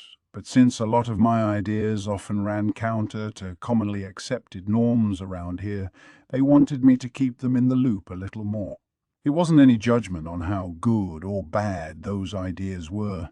They just needed more warning. And this wasn't a bad thing for me either. In fact, it'd be good fortune for all the countries involved, given that we'd need to prepare for the angels attempting to destroy civilization sooner or later. So we had gone from solving my gold coin problem to the leaders of two nations lecturing me at the same time, but I didn't mind. The tough stuff was over. I had a promise from Elmisha that we'd work to build good relations. What started as an informal chat turned into a great diplomatic coup for me. I figured things couldn't get any better, so I was about to end the night when Elmisha brought up another topic. She was staring straight at me, her expression a tad desperate. Was there something else? I nervously asked. No, nothing major. It's just, I have a request. I want you to introduce me to Mr. Yoshida. Your Excellency, what nonsense is this? How shameless. Sneaking that into these high-level talks. I was expecting some other weighty political issue, but this?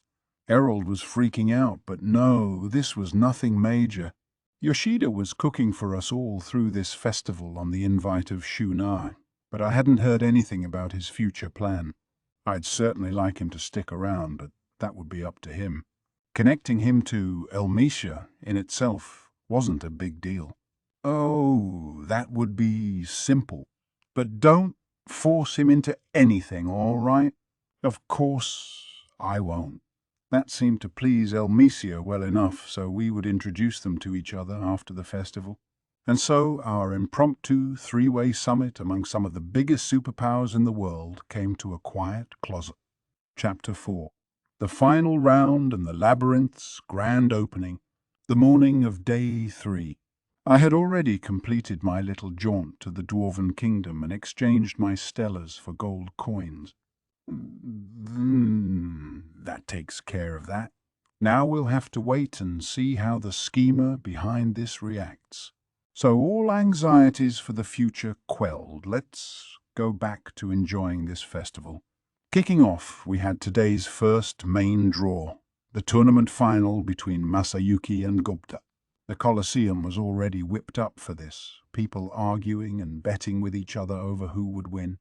Mijiel Ma was taking those bets, of course, and I looked forward to seeing how much we'd make off that. The most surefire way to win at gambling, after all, is to run the game. No matter who looked like the favorite, you were always going to profit that way. I had made a bet on Gobta in hopes of maybe earning some pocket money out of it. No, it wasn't because he was a long shot. Definitely not. I certainly didn't place a large sum on Gobta just because the odds were so crazily skewed against him. But that didn't matter anyway, all right? I had a hobgoblin to cheer on. Right, ladies and gentlemen. The final match of the tournament is here at last. Which of our two competitors will seize the championship for himself today? Will it be Lightspeed Masayuki or Gobta, the fighter rising up and making a splash as he vies for a spot in the illustrious Big Four? Soka's commentating was as fresh as ever. She was talking up Gobta in such a breezily casual manner. It was, in a way, insurance to keep Gobta from ditching the tournament and hiding out somewhere. A cruel way of doing it, but damn effective. Diablo lifted up his hand. The arena fell silent. Was it me, or were some of the female audience members falling for him? I banished the thought from my mind. If Gobta beat Masayuki today, all my problems were in the past. If, on the other hand, Masayuki really was a fighter on the level of Hinata, Gobta was toast, but we could still learn a lot from this battle. If Masayuki had, well, pretty much any trouble dispatching Gobta today, for example, we'd know that he was no threat at all to her. Gobta had both Ranga and astonishing good luck on his side. It wasn't a bad way to test Masayuki out, I thought. Soka was now busy introducing the competitors in detail. Once that was done, the fight would begin. I patiently awaited the moment. How much of Masayuki's real skill could Gobta pull out of him? Masayuki was panicking. When he saw Bovix and Equix's battle yesterday, realizing he'd be fighting whoever won, he turned pale as a ghost. I'm dead. If I fight either of those monster freaks, they'll rip me in half. Somehow, he'd found the right words to turn Bovix against himself and forfeit the match. He really wanted to pat himself on the back for that one. But the match after that threw Masayuki right back into despair. How the hell can I beat them? Did they only open this country's tournament to insane monsters or what? Both the competitors at yesterday's closing match were more terrifying than even Bovix. It made him want to curse at the world. He didn't eat one bit last night, feeling all the world like a condemned prisoner waiting for the call to the gallows. Looking back, things really have been going too well. Leaning too much on the strength of his friends, letting people bandy him around as a hero and champion, he'd let it go to his head, figuring it'll all work out somehow. And it had, so far, enough so that Masayuki never really doubted it much, or maybe he deliberately strove not to think about it. He believed, without evidence, that his group was invincible and could defeat all comers. That was how Masayuki managed to maintain some sense of sanity about all this. But how did I kid myself into trusting any of those stupid delusions? I gotta go. I gotta get out of here. The urge had seized his mind again and again. Once you win your fight tomorrow, Masayuki, how about you move right on and challenge the Demon Lord on the spot? The question from Jinrei was so innocent. Masayuki wanted to shout, "You're crazy!" at him. This was all that Demon Lord Rimuru's fault. He looked so kind, so vulnerable, that Masayuki wasn't as wary as he should have been. Otherwise, he would have taken more careful steps to protect himself. "Either way," said Jiwoo, "it's only a matter of time, Sir Masayuki. Soon you will slap the Demon Lord silly, and this nation will finally be free. But shouldn't we talk with Yuki before he fights him? You're calling this an easy fight, but what if he somehow loses tomorrow?" Jinrei looked up. "Oh, Bernie, are you kidding me?" "Yeah, I'd be more worried if Lion Mask made it to the finals, but Gobta, this hobgoblin, it has to be in the bag. The battle will be over before he can even summon that beast." No, it wasn't in the bag. Masayuki had no idea how he'd defend himself. All he could picture was a future full of teeth, claws, and daggers, but his companions had so much faith in him he couldn't reveal his feelings to them. So he just nonchalantly said, "Well, I'll try my best," and bluffed his way through the evening. And now, time had beaten its merciless path all the way to this moment. Masayuki visited the bathroom several times in the lead-up to the final, just to make sure he didn't pee himself in the arena. What am I gonna do? How can I escape this Colosseum alive?" Facing him was a fighter who exuded coolness. His name was Gobta, according to the lady announcer next to them. Jiwoo thought beating a hobgoblin was a cinch, but Masayuki just couldn't see it. "Ah, hobgoblin? You liar! Goblins are the weakest monsters in the world." So what did this guy do to evolve into such a heroic-looking dude? Ladies and gentlemen, the final round of the first Tempest battle tournament is about to begin. On one side, we have Gobta, young captain of the Goblin Riders and a member of the Demon Lord Rimuru's personal staff. On the other, Lightspeed Masayuki, hero and champion of the Western nation. What kind of battle will these two giants show us today? You can see them staring each other down here in the center of the arena. In just a few moments, when she stopped talking, the battle would begin. Oh, crap. I'm seriously running out of time. He'd thought his bladder was empty. His nerves were telling him otherwise. They pounded against his mind, urging him to release himself. If he wasn't so worked up, he might have been interested in things like the cute butt lurking underneath the base of the announcer's tail, but now was no time for that. Masayuki recalled his skill, chosen one, his sole unique. He still didn't know much about it. The name had been reported to him by this cold, businesslike voice in his mind. Only recently had he come to know that this skill provided him assorted effects. He knew it made people react in ways that always benefited him, making him worshipped as a modern-day champion. But he couldn't find a way to turn it off, and now it had brought him into this arena. Yeah. And that power did its stuff against Bovics yesterday too? And if it can just get me safely through this one. As far as Masayuki knew, Chosen One simply made everyone assume the wrong thing about him. He resolved to bet on it one more time. This inner decision helped calm him a little. He looked at his foe. Then, was it a coincidence? Their eyes met, and he saw that he was looking a bit agitated too. Fidgety. Wait, is this gonna work? Opponents reacted this way to him at the tournaments in Anglesea too, assuming Masayuki was all-powerful and throwing in the towel. It happened more often than he could count. Now maybe, just maybe, he could win this. And the moment he thought that, his legs stopped shaking. Maybe, if all goes well, I can win without doing anything again. His wits were returning to him as he thought it over. But in all too short of a time, he'd have to reconsider his wisdom. Ready, and begin. At Soka's signal, the battle kicked off. Ooh, let's do it. Gobta acted first, plunging straight ahead. I feared this was some kamikaze move to get himself hurt, but not too hurt, so he could quit. I was wrong. I guess that fishing pole I dangled in front of him was pretty damn tempting. Heading straight for his foe, Gobta slipped right past him in a baseball-style slide, taking position against the outer boundary like yesterday.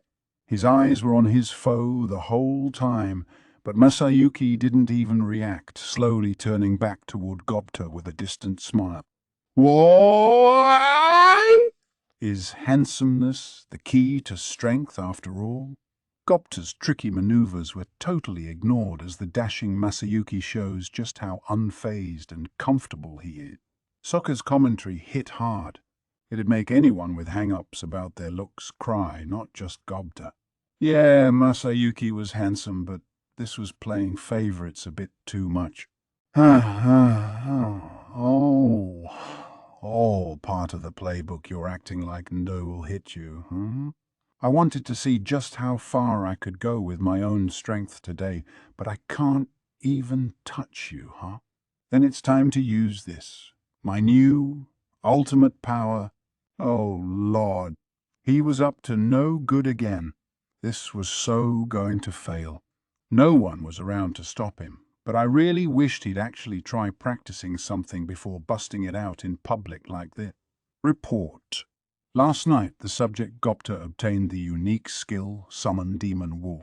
It is believed that the subject Ranga's forcing himself into yesterday's summoning is the cause, but it combines with the extra skill Unify to unify the summoned ranger with the summoned ranger with the summon. So wait, Gobta could use Summon Demon Wolf to, like, merge with Ranga? How did he? Hey, wasn't Raphael about to say something last night but kept quiet instead? Was it about that? That accusation is what, huh? If Raphael couldn't even drive himself to finish the sentence, something must be going on. Gobta, suddenly awakening to this crazy new power out of nowhere, was way too unnatural to believe. I was beginning to think Raphael may have helped grease the wheels a little, helping Gobta pick up this skill. Raphael stayed silent. He never lied to me, but he was in no hurry to answer with the truth either. I could force the issue, but maybe I didn't need to. Let's just see what happens. Good timing, at least. Check this out. Transform. The air warped around him. Ranga appeared behind his back, and then they unified, Ranga's body seeming to merge with Gobta's. To make a long story short, the results looked like a bipedal version of Ranga, and I'll admit it, it looked way cool. Damn it, damn it. Why does Gobta get to transform into something so awesome like that? What? Sweet. What is that? So cool. Milim next to me was dancing in her seat. I could understand her excitement. Gobta drove me insane sometimes, turning into some dashing fantasy creature like this. Look at that. Gobta has transformed into something far from himself.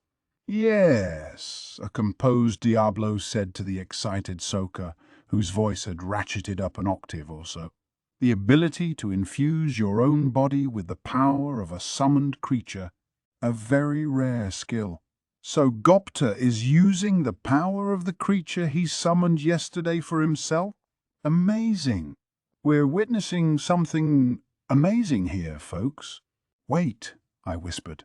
So it's kind of like Gobta extracting all of Ranga's force for his own use? Impressive, isn't it? Ranga seems to be giving himself up to Gobta, but this combo might work a lot better than I thought. But we're talking Gobta here. Oh, ho, ho. And Gobta is my apprentice, remember? He may not be the greatest physical specimen, but he has experience fighting magic born more powerful than he is. If he can ably harness Saranga's power, he may grow in ways I cannot predict.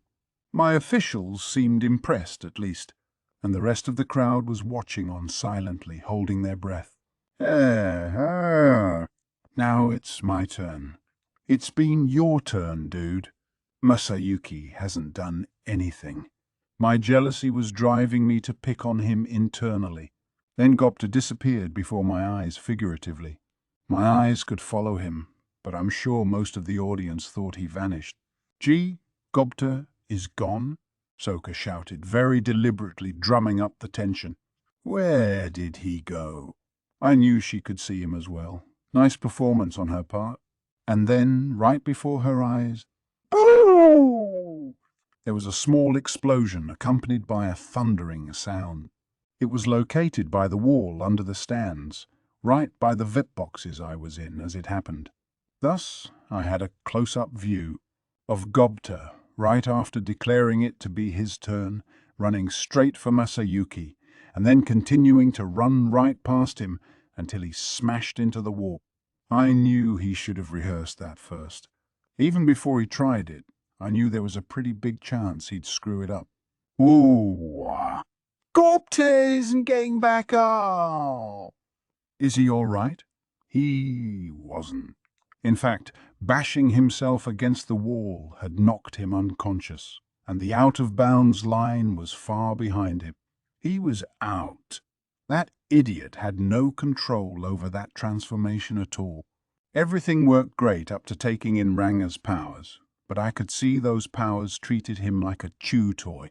To put it simply, he wanted to start running, then stop running, but his brain was still judging these maneuvers based on his original body dimension. A second of time in Gobta's world was far different from that same second in Ranga's. Before he could even think to stop, his head was against the wall. Even worse, as Soka pointed out, he showed no sign of getting back up. It was the shock of the collision rather than actual physical damage that had knocked him out. What can I say? First, he reveals this super cool new monster. Then he reveals himself for the dolt he is. Very true to character. I was stunned into silence. That fool, Benimaru muttered, eyes turned upward. That's Gobta for you. Shion snickered. Veins throbbed on Hakuro's forehead. Wow, so that's your fighting apprentice, Dad. And Momiji added more fuel to the fire. It was, shall we say, hard to describe sort of tension, and Gobta deserved it, frankly. The crowd around us was also having trouble passing these events. I could hear one of them trying to explain them, based on the sparse evidence at hand. Wait, did he throw him aside in mid-air? The arena was so quiet the words echoed oddly well. Amazing, amazing, Masayuki. Wow! That was awesome. I barely even saw it happen. This is just too crazy. The praise for Masayuki spread like a virus across the Colosseum. Then, as if this explanation was the unvarnished truth, cheers began to erupt, heralding Masayuki's victory before Soka and Diablo could even take action. My neighbor, however, was quivering with anger. Is this some kind of twisted joke? After looking all cool like that, I mean, what was that? After that radical transformation, this was the result. Gobta had shot expectations sky high with Milim, then sent them crashing down to earth. It only amplified her anger. Now, I think he did his very best, in his own way. Rimuru, spoiling him isn't good for him. That's right, Sir Rimuru. I think I have been too lenient with Gobta as well. We should all be more stringent with him going forward. Akuro agreed with Milim. This was the first I heard of him going easy on Gobta. Right. I'll whip him into shape. Rimuru, let me borrow Gobta for a while. I'll make him into the most wonderful fighter you've ever seen. Milim's eyes were sparkling now. This was a rare monster, and she just had to have him, I was sure. If I nodded my approval here, that'd be so mean to Gobta, but then I thought of something else. Actually, I have a favor to ask of you. I'll accept your offer if you accept mine. How about that? All right. Let's hear it. So there's this set of ruins in Clayman's domain right near his manor. I don't want people poking around them without permission, and I think they're packed with artifacts that'll teach us about the ancient past, so I've been keeping them untouched for now. Hummer. And I'd like to explore these ruins, but I wanted to get your permission first. Why are you asking me? Because it's your domain now, Doofus. Milim, who's the ruler of that domain right now? Frey asked Milim quietly before I could even say it. Oh, Milim shot straight up in her seat. Oh, right. That's me, isn't it? Right. I knew that. Great. Glad she remembered. So, of course, it's fine. That was easy. Maybe Milim just wanted to put the subject behind her, but as long as I got her permission, anything was fine. Sorry, Gobta, but at least I was achieving something out of this.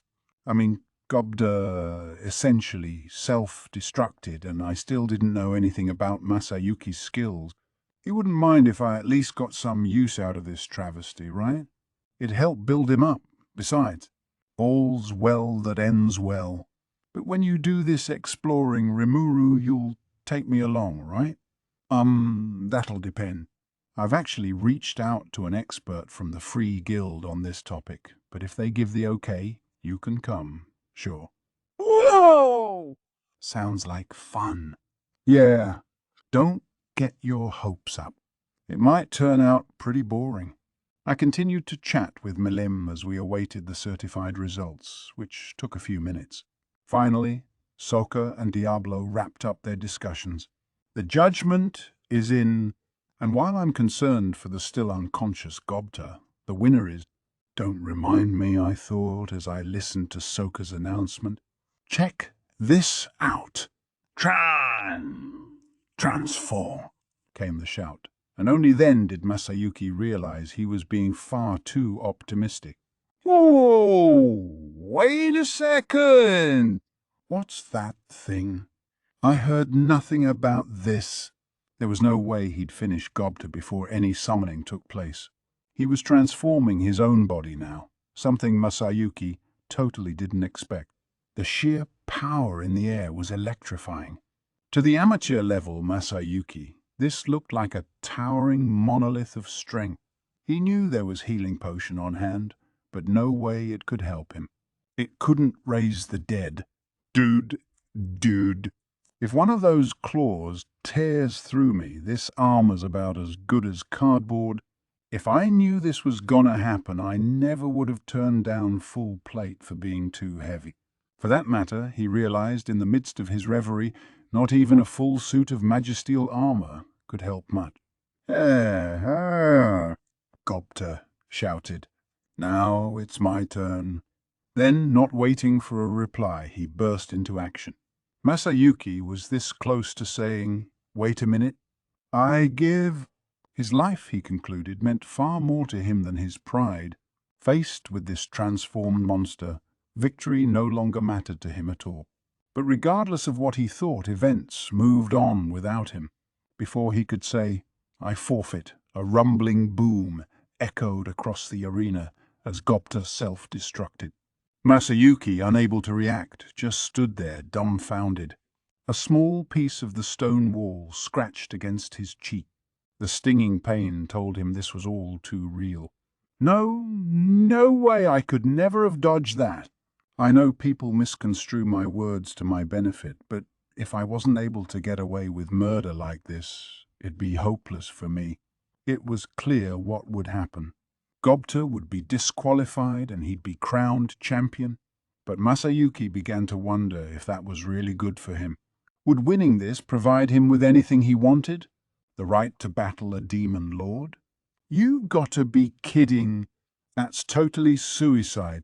Masayuki wasn't a fool. If he was named champion, it'd be him against the demon lord Rimuru. He understood what that meant for him.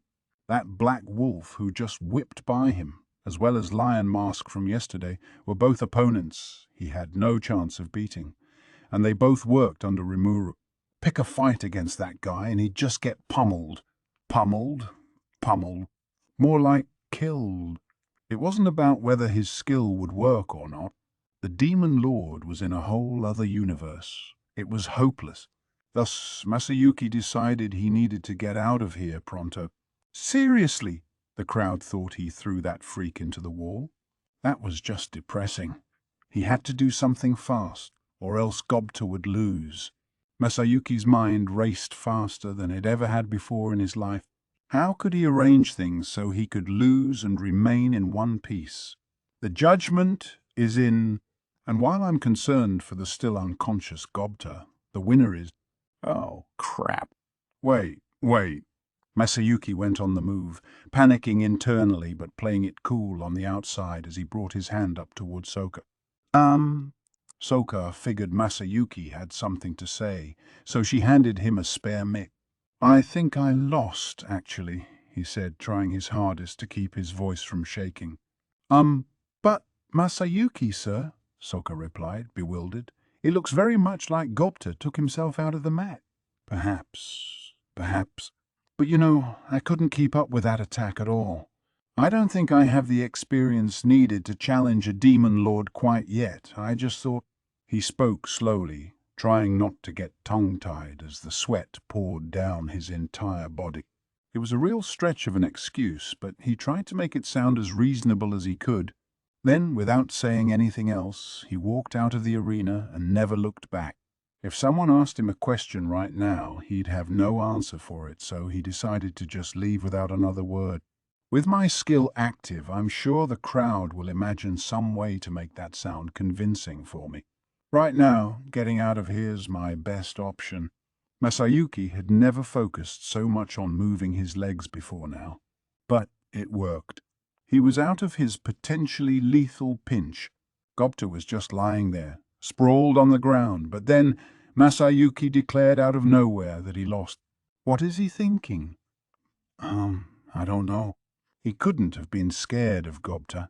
What's motivating him to do that? Benimaru and Shion had no clue what had happened either, as they watched Masayuki walk off. So was he just a big fake after all? Or was there something else going on in his mind? Well, if Masayuki was giving up on fighting me, then I'd call it a good way to settle matters. The crowd, too, was confused at first. Is it because he can't drum up the will to face the Demon Lord? No. You saw that throw. It was masterful. He said he couldn't keep up with his attack. Is he hurt? There is a small cut on his cheek. What? What? He managed to land a blow on Sir Masayuki. The murmuring continued anon. Wait! I've got it. One man screamed. Sir Masayuki just gave the Demon Lord a reprieve. What do you mean? The Demon Lord declared he wants to be friendly with humans. You all know that, right? Of course. Yeah. So that's why, the man smugly said. What Masayuki did just now was give a warning to Rimuru. It did sound oddly convincing, as much as it irritated me. That's likely why the people around the man started nodding at him. I see, and that reminds me. Sir Masayuki didn't unsheath his sword this time either, did he? Well spotted. You're right. That's his way of telling us he could win this tournament any time he wanted to. Right. And if the Demon Lord pulls any false moves, he's not gonna take that sitting down. That's what he's saying. Probably. Of course, if they ever did fight, I bet he'd stop before landing a killing blow. So he's willing to lose some face just to bring the message across what a wonderful young man he is. That's the Sir Masayuki I know. He's so cool. They were starting to interpret this in very surprising ways, but soon all of them were in agreement, singing Masayuki's praises like a church choir. Ma! Yeah! Key! Masayuki, What the hell? Was this a religion or what? I felt like I was getting a glimpse into something terrifying. Masayuki answered the chanting with a raised hand as he exited. His motion was a bit awkward-looking, which struck me as curious. What a strange kid. Why does he get all this praise heaped upon him? Understood. It is believed that this is the effect of a unique skill possessed by the subject Masayuki Honjo. Just when I thought some things in the world couldn't be explained, Raphael stepped up and explained them for me. I guess the professor was doing a little analytical work on him. Apparently Masayuki's skill, when it takes effect, could manipulate the thoughts and feelings of people under its spell. He'd just forfeited the championship because he saw how powerful Gobta had become, I suppose. And given how he'd won over Bovix yesterday, I imagine Masayuki hadn't thought he could beat him either. I thought back to his performance so far, based on this new assumption. As far as I could recall, it was like he couldn't even react to what his foes were doing. Could he? No wonder he never took out his sword. I suppose the conclusion to make was that Masayuki himself couldn't fight very well. Hinata said she couldn't read his strength at all, and I could see why. There was no strength to read. Still, it wasn't safe to look down on him. If he could influence the people around him that much, making him your enemy could be seriously dangerous. Definitely not someone to trifle with. If anything, I think I need to stay on his good side. Maybe I could threaten him, like hey, I know your secret. No, just joking. I bet he was racking his brain, figuring out how to deal with Bovix later. No way his friends would let him weasel out of that rematch. Maybe I'd offer him some sympathy. I could help prop him up as a hero, even. It'd certainly be helpful advertising the Labyrinth challenge to people. So, make contact with Masayuki and tell him I want to meet with him. At once. Keep it courteous, okay? If you could invite him to lunch after this, then perfect. As a fellow native of Japan, I'd like to talk to him anyway. I'll ask Hakuro to whip up some sushi. Hopefully this hunch of mine turns out to be true. While I was thinking about Masayuki, Gobta was finally coming to. As he did, Soka and Diablo, after some deliberation, apparently decided to accept Masayuki's request. Today's been a cavalcade of unexpected events, but with Masayuki's withdrawal, Gobta is our champion. I could hear jeering from pockets of the crowd. Yeah, I'd be disappointed too. Here we were, the big final, and we'd gotten a champion who gave up and a half-wolf who almost killed himself. If I paid good money to see this, I'd find it totally valid to demand a refund. Luckily for me, they were in the minority. Masayuki made that decision himself, and nobody was blaming me for it. I imagine Gobta proved his strength well enough that nobody was too dissatisfied with this result. Of course, Gobta was still the heel in everyone's mind, and with his antics today, that rep would be set in stone. So, Gobta, how are you feeling right now? Really? I won? You sure did. And you really put in an excellent performance today. Yeah, right. All Gobta did was trip over himself and get knocked out, and Soka was trying her hardest to rev him up. Regardless, though, the fight was over. Afterward, I stepped back into the arena and gave out awards to each of the competitors, offering all 8 of them my thanks and praising their performances. I also gave Masayuki's friend Jinrei the set of equipment I'd promised him. Gay said, "Give that to me too!" when he saw it for some reason, but we had no such agreement, so I ignored him. Masayuki also agreed to my offer of a meeting. He looked more resolute to me now, but he didn't have the wrong idea about this, did he? If there was any misunderstanding, I'd take the time to unravel it for him. That left Gobta. You did well, Gobta. I hereby name you a member of the Big Four as of today. He had taken a pretty rocky road on his way to it, but a championship was a championship. As promised, I appointed him to the Big Four, a title Gobta would no doubt find quite alluring. From now on, if he ever lost to anyone, I could just say, "Hey, he's the weakest of the Big Four, a disgrace to his team," and people would accept it. It was the perfect role for him, one that no doubt made Gobta seem pretty cute and charming. In fact, it was almost too perfect for him. Scarily so.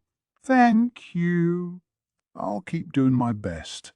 And with that, the first Tempest battle tournament came to a close.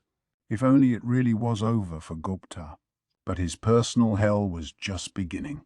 Okay, are we ready now? 'Cause I'm going to start training him hard. Milim was beaming at me when we returned to the Veep boxes. Sure. Don't overdo it, okay? Nothing to worry about. He'll undergo my special training inside the labyrinth so he can die all he wants to. Yes, she could use it like that, huh? I wasn't sure Gobta would see that as much of a consolation. All I can say is it's gonna be tough for him. Not even death would offer sweet release for him. Just thinking about it made me shiver. Gobta, can we talk over there for a moment? Milim marched right over to Gobta and picked him up with one hand. Pie! There was so much strength focused on her arm, I was surprised I didn't hear any bones crunch. Milim was smiling, but her eyes sure weren't. Congrats on the win. But that last match was pitiful. I'm not going to let that one slide. It's time to start training you. Milim really enjoyed Gobta's transformation, which was why his subsequent lame-brained acts angered her so much. Her reaction made it clear that her expectations and excitement had been deeply soured. You'll be facing off against me personally. You're gonna be stronger in no time. Lady Milim? I didn't ask for that. Gupta was panicking. I doubted anyone was listening to his input. This is a good opportunity for you, Gobta, Hakuro said with a forceful smile. I want you to put everything you have into training with her. Master, are you selling me off? Silence, Milim said, shutting him down before he could finish. How cruel. Oh, ho, ho, don't make a disgrace of yourself like that, Gobta. This is all for your sake. I wasn't sure Gobta was listening to Hakuro any longer. This was him getting back at Gobta for acting like such a clown in front of Momiji, I bet. It definitely wasn't for his sake. Thus, Gobta was now Milim's property. I turned my attention to the other party involved in this stunt. My master, My teamwork with Sir Gobta brought us the championship. Ranga ran up to me, abandoning Gobta without a second thought. Smart of him. He didn't want to get caught in the crossfire at all. Unfortunately, there was no fleeing from Milim. Hold it. Ranga was your name, right? Gobta can't complete his training without you. Ranga looked at me, his eyes pleading. Sorry, man. Once Milim gets an idea in her head, she tunes out everybody else. Besides, he was the one who went into battle without my permission, so he had this coming. I didn't see any need to help him. Don't worry. I won't do ya no harm. And with that, Milim strode off, dragging Gobta and Ranga behind her. Really, I thought Gobta relied too much on his own good luck. That and Ranga had a tendency to fight on instinct. If they could polish their skills a bit and work with each other more, that transformation could really be something formidable, you know? Milim must thought to train them because she spotted that. Here's hoping they worked on that bit by bit and gained something concrete from it. I'd be expecting big things from Gobta, and Milim's the girl who'd bring him there. Farewell, Gobta. Farewell, Ranga.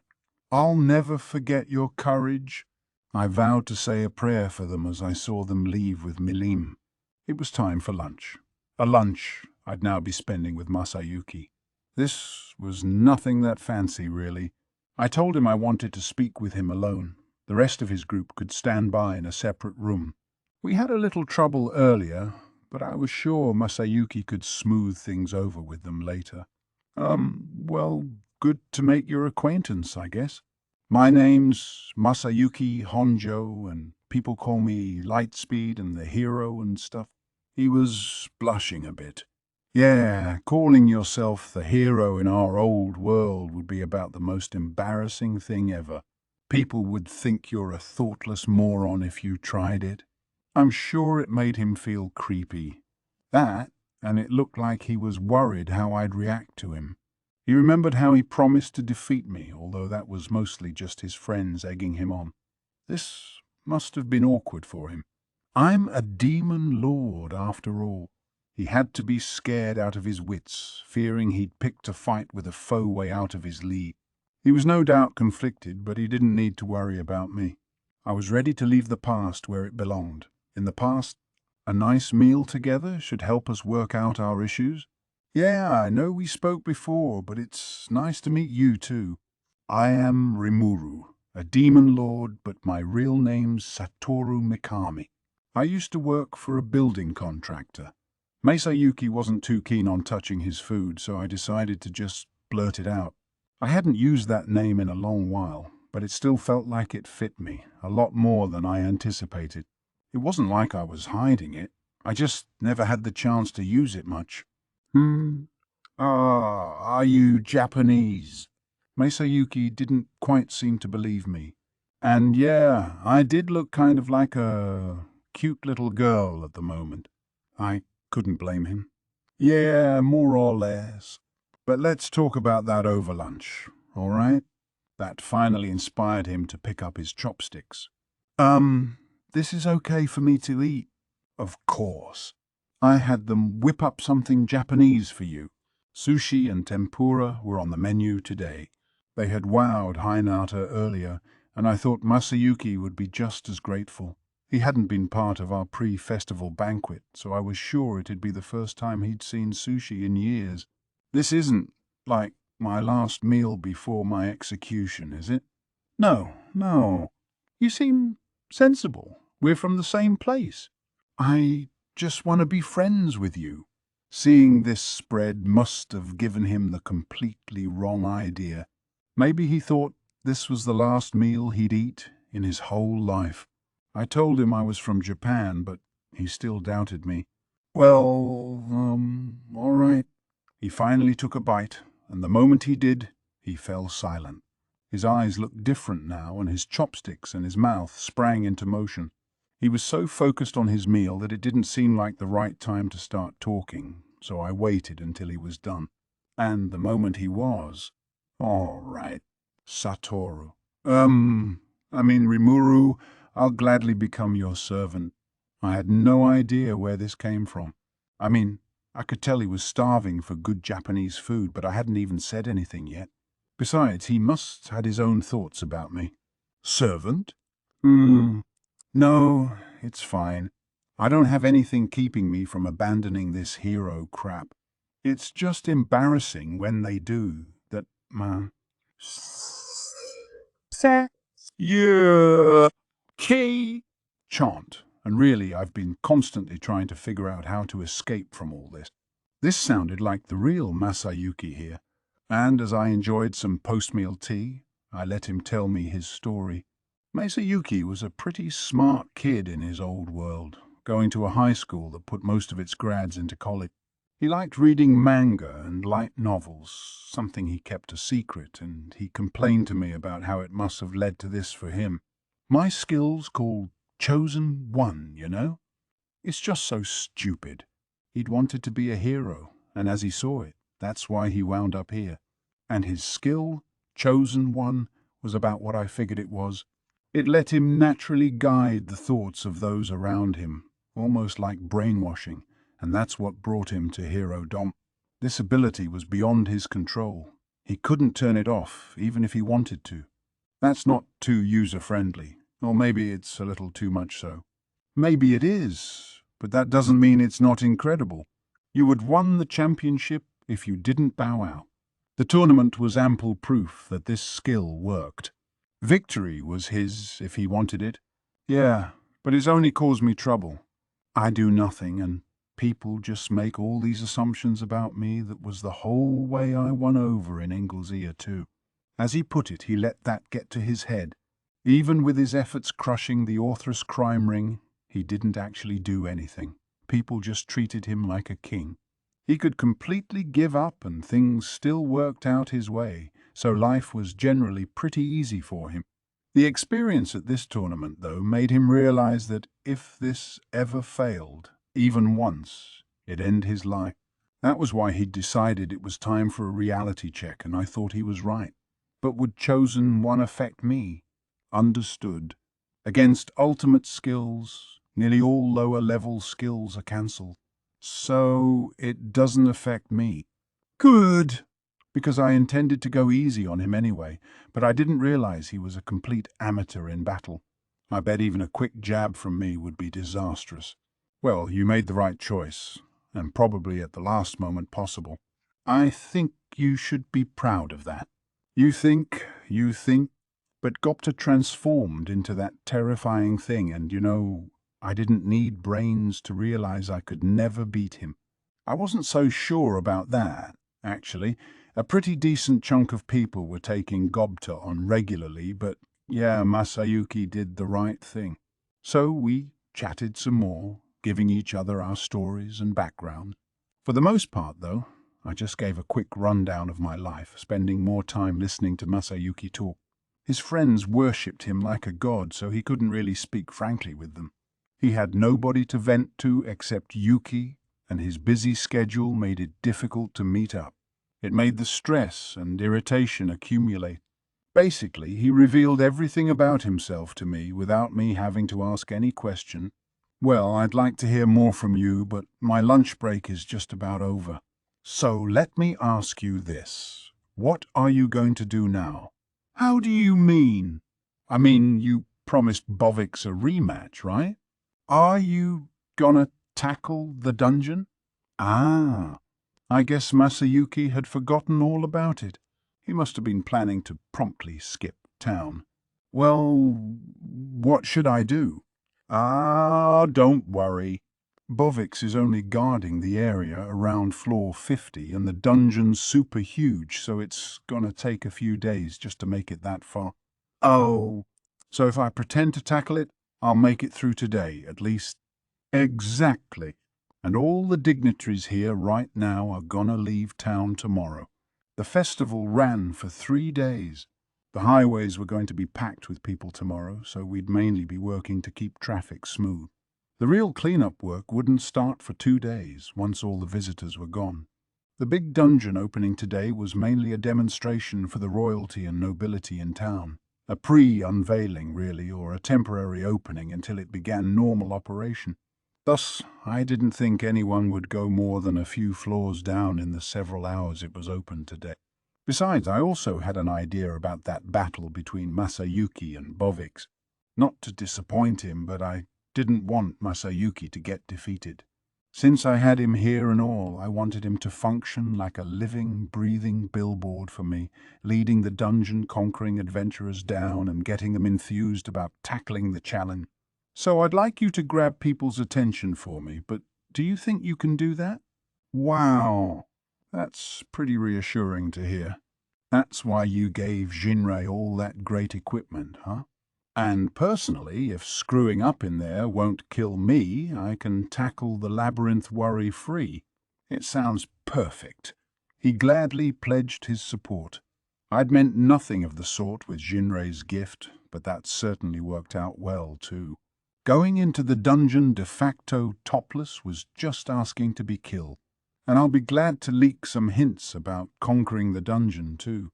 If you can use them to get down pretty far for me, that'd be great.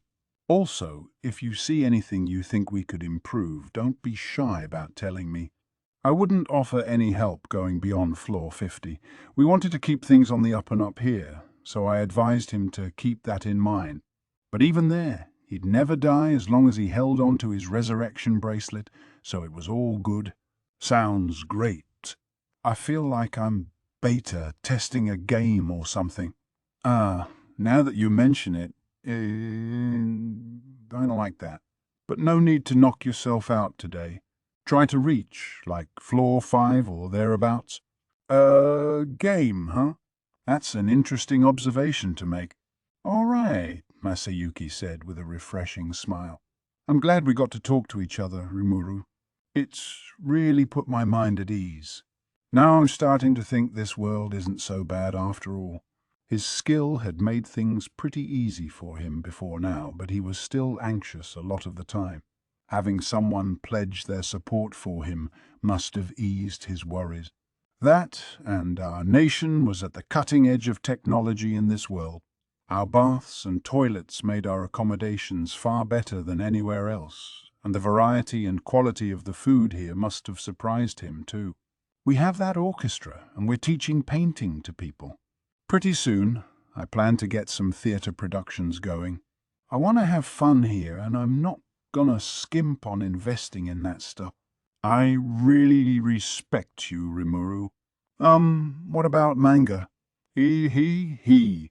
Of course, we'll have manga, Masayuki. That's a longer way away, but nobody else is gonna do it, so...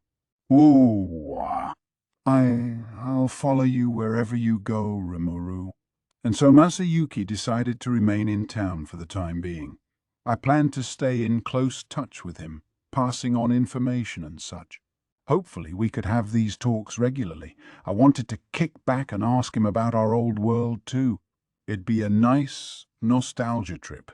That, and I wanted to prod his memory for manga. He was keenly curious about my collection, and I definitely hoped to stay on good terms with him. Now I had a new friend. Our dungeon was finally slated to open this afternoon, and I decided to perform one last check beforehand, just in case. Heading down to the open area at the bottommost floor, I was greeted by Ramirez, who came flying right up to me. We're just about to open things up, but how's it all going? Who do you think I am, huh? She certainly sounded confident, and Veldora, lumbering out from his room, seemed pretty proud of himself too. Fear not, Rimuru. We have overlooked nothing. Oh! I was suddenly very worried. Whoa, are you sure about that? I don't want you guys doing anything stupid during the unveiling today, okay? No worries. Just leave it all to us. I activated every safety feature. Hey.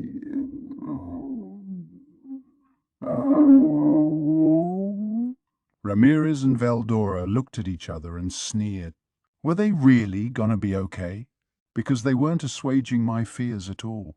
I'm going to say this just in case you forgot, but we're closing the labyrinth right after this, okay? Wow, what? Why was Veldora saying, what? To me? I'd told him as much several times before, but I suppose he wasn't listening. After seeing how today turned out, I wanted to fine-tune the labyrinth's difficulty levels. Thus, my plan was to close things up for 2 or 3 days, then reopen after that. We also hadn't worked out admission prices yet, and we needed trained personnel in place to sell the labyrinth cards. The tickets and other items. We didn't have the free time or people for that so far, but I wanted to talk it over with Midgie Elmile after we finished the post-festival cleanup. Looking back, maybe it was a mistake to leave the final details to this pair. Ramirez and Veldora looked like they were having fun, and I was busy anyway, but man, they were paying no attention at our meeting. But I didn't want to yell at them either. Everyone was a little flustered right now. Calm down, okay? I'll do my best to get us officially open as soon as possible, so just sit tight until then. Okay. I will trust in you, Rimuru. Great. That ought to get us through today. Oh, but I almost forgot. I had something extremely important to ask. By the way, is Milim in here? She is. Yep. She took 2 unlimited-use resurrection bracelets from us and ran off. And I gave her control over floors 96 to 99, right? The dragon chambers with the elemental effect floors and everything? That's right. She's been putting a great deal of work into them. She sure has. And she even gave me the rights to the dragons she caught for those floors. She said that if we raise them right and they evolve into dragon lords, they'll be intelligent enough to understand my commands. Ramirez was all smiles. I guess, in her mind, even Milim had some good facets to her. The sight of Malim flying through the air, carrying captured dragons in her arms, must have given anyone who saw her quite a shock. Apparently, we'd received complaints about it the first 2 times, but people got used to it from the 3rd time onward.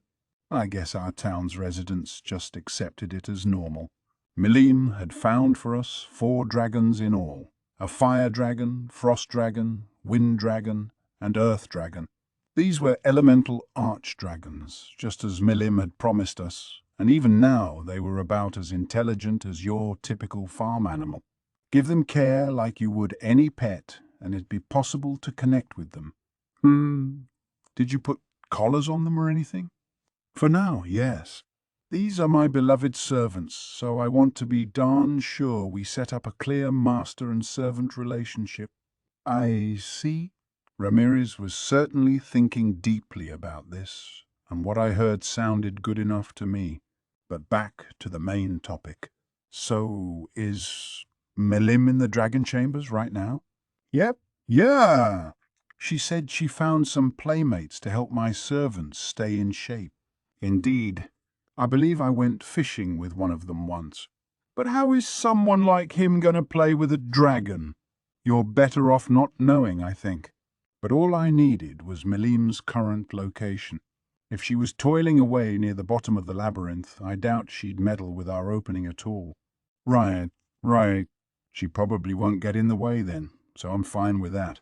We're about to open the labyrinth right now, so can you come up top for me? Yep. I'd be happy to, chirped Ramirez. I will pass.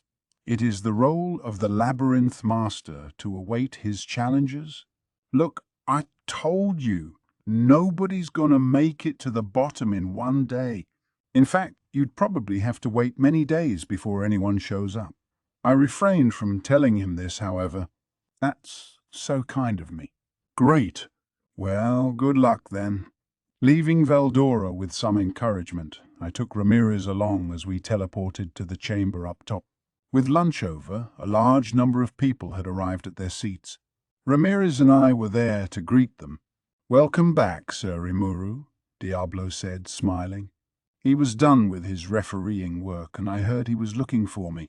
I gave him a quick nod and hello of my own, then switched gears and took a look at our program. I had a lot of expectations for the dungeon we were opening. It was one of the centerpieces of our nation's future development, so I wanted as many of our visitors to explore it as possible. Fortunately, it seemed like few to none of our invitees decided to take an early leave after lunch. The hall was nearly full, so I thought this would function as pretty decent advertising. Turning toward the event space, I could see Soka and Maiji Elmile, the latter of whom would take Diablo's place as guide and announcer during this event. It was time to go, so I gave them both my signal. All right, the time has come. The final event of Day 3 of the Founders' Festival is about to begin. Ladies and gentlemen, thank you for your patience. We are about to show you a small portion of our impregnable dungeon, one of Tempest's greatest achievements. It is the ultimate challenge for adventurers presented by our leader, the Demon Lord Rimuru. Will anybody out there be able to conquer it? Mijielmile was giving this spiel from center stage, mic in hand. He wasn't quite as much of a natural at this as Soka, but he looked well enough in his element. What he had to say was this: running a demonstration of the labyrinth was well and good, but taking all the visitors here inside the dungeon was too dangerous. There were several hundred members of the ruling class in here, add our more nearby residents, and the number became several thousand. A crowd that size crammed into the labyrinth would be far too unruly to guide around. Instead, we'd come up with the idea of sending several parties down there and showing their progress on a large screen. That presented a few technological challenges, but we had already succeeded at providing a clear picture on a huge screen at the battle tournament, and we could use the same tech for this. The projector that Gabble and Vesta built was proving useful for a variety of purposes. It's what we'd used to display the battles on screen earlier via a video recording crystal ball stored inside the machine. This crystal was inscribed with magical communication spells that let it receive images recorded far away and project them here, allowing the audience to watch the challengers from a safe distance and enjoy the entertainment. Getting a king or prince injured would be a huge problem. As a result, only a few selected parties would actually be experiencing the labyrinth today. And so, a smiling Soka shouted, "We'd now like to open the labyrinth up to adventurers. Are there any members of the audience courageous enough to delve into the dungeon we're proud to offer you?" That was our cue. Ramirez, perched on my shoulder, summoned a temporary doorway to the labyrinth in the center of the stage. We could have just brought any challengers down to the basement here, but it was important to put on a show for things like this. Oh, see? The crowd was amazed, just as I hoped they'd be. A quiet sort of excitement was taking root among them, the adventurers in the audience sizing up one another. We were strictly accepting volunteers today, and if possible, I wanted to see a lot of participants. And even if nobody raised their hand, we still had Masayuki's group.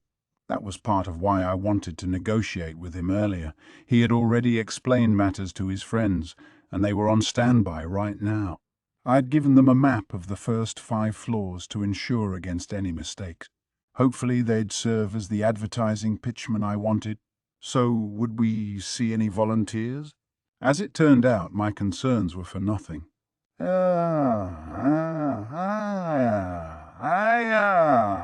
I don't know what a Demon Lord's labyrinth is all about, but I'm ready to rip the facade from it. You might think you've cowed us all, what with that phony battle tournament and everything, but you won't get us this time. Yeah, Basson's right. If the highway wasn't so jammed, Basson would have won the whole tournament. Hey, you're not forgetting about me, are you? Ah, don't be that way, Gomez. They know all about how strong you are. As long as you and I are together, our great Lightning's team's got nothing to fear. Oh, looks like we've got all kinds of challenges. This Basson guy must have shown up too late to join the tournament. If he was around to see it, he should have known full well how powerful the competitors were, but with a couple of matches forfeited, the quality of the fighting was admittedly hit or miss. I was sure there were a ton of people like Basson who assumed they were invincible and so on, but that was fine. I figured we'd see a few skeptics who refused to believe in any of this. Those would be our future customers after all. And Masayuki the hero wasn't anyone special in the end either, was he? He's strong, I'll grant you that, but in a fight you gotta see it through to the end. Letting the demon lord of this country off the hook like that, how half-hearted of him. It sickens me. He admitted that Masayuki was strong. Okay, whatever. Yeah, this so-called labyrinth is a big con job, and Basson and I are gonna expose it for what it is right now. Basson's group certainly had gusto. I refuse to allow them to berate you like this, Sir Rimuru. Let me go over and shut them up a bit. Halt! Hold! I couldn't let my guard down. Shion was irritated and Diablo came this close to going out of control. I hurriedly stopped them, but at least they didn't threaten to kill them this time. They're just a little overconfident, okay? Besides, I think it'll be more fun if we get people like them. They might be a little dumb, I thought, but they were the right people for this job. Shion and Diablo nodded their agreement. I was used to handling them by now. Basson was a fighter with a shaved head. Gomez, a sorcerer in a black robe. They had 4 others in their party, none of them worth writing home about. This sextet would be our first challengers. Then someone unexpected spoke up. We'll take the challenge. 3 people jumped out of the audience. I thought I'd seen them before. Wait, is that Ellen? I was having Ellen's trio help with the founding of Yom's new nation. They were going around the free guild locations in the former farmers, and I had asked them to aid Yom however they could. A B-ranked adventurer was a fearsome presence in itself, and Ellen's party was now rated B+. They were allowed to cross national borders unhindered, so I figured this was the perfect job for them. They hadn't joined Yom on the way here, so I assumed they had gone back home or something, but no. I had no idea they were planning this, in fact. They must have been hiding it so Archduke Errol didn't stop them. We're really going to do it.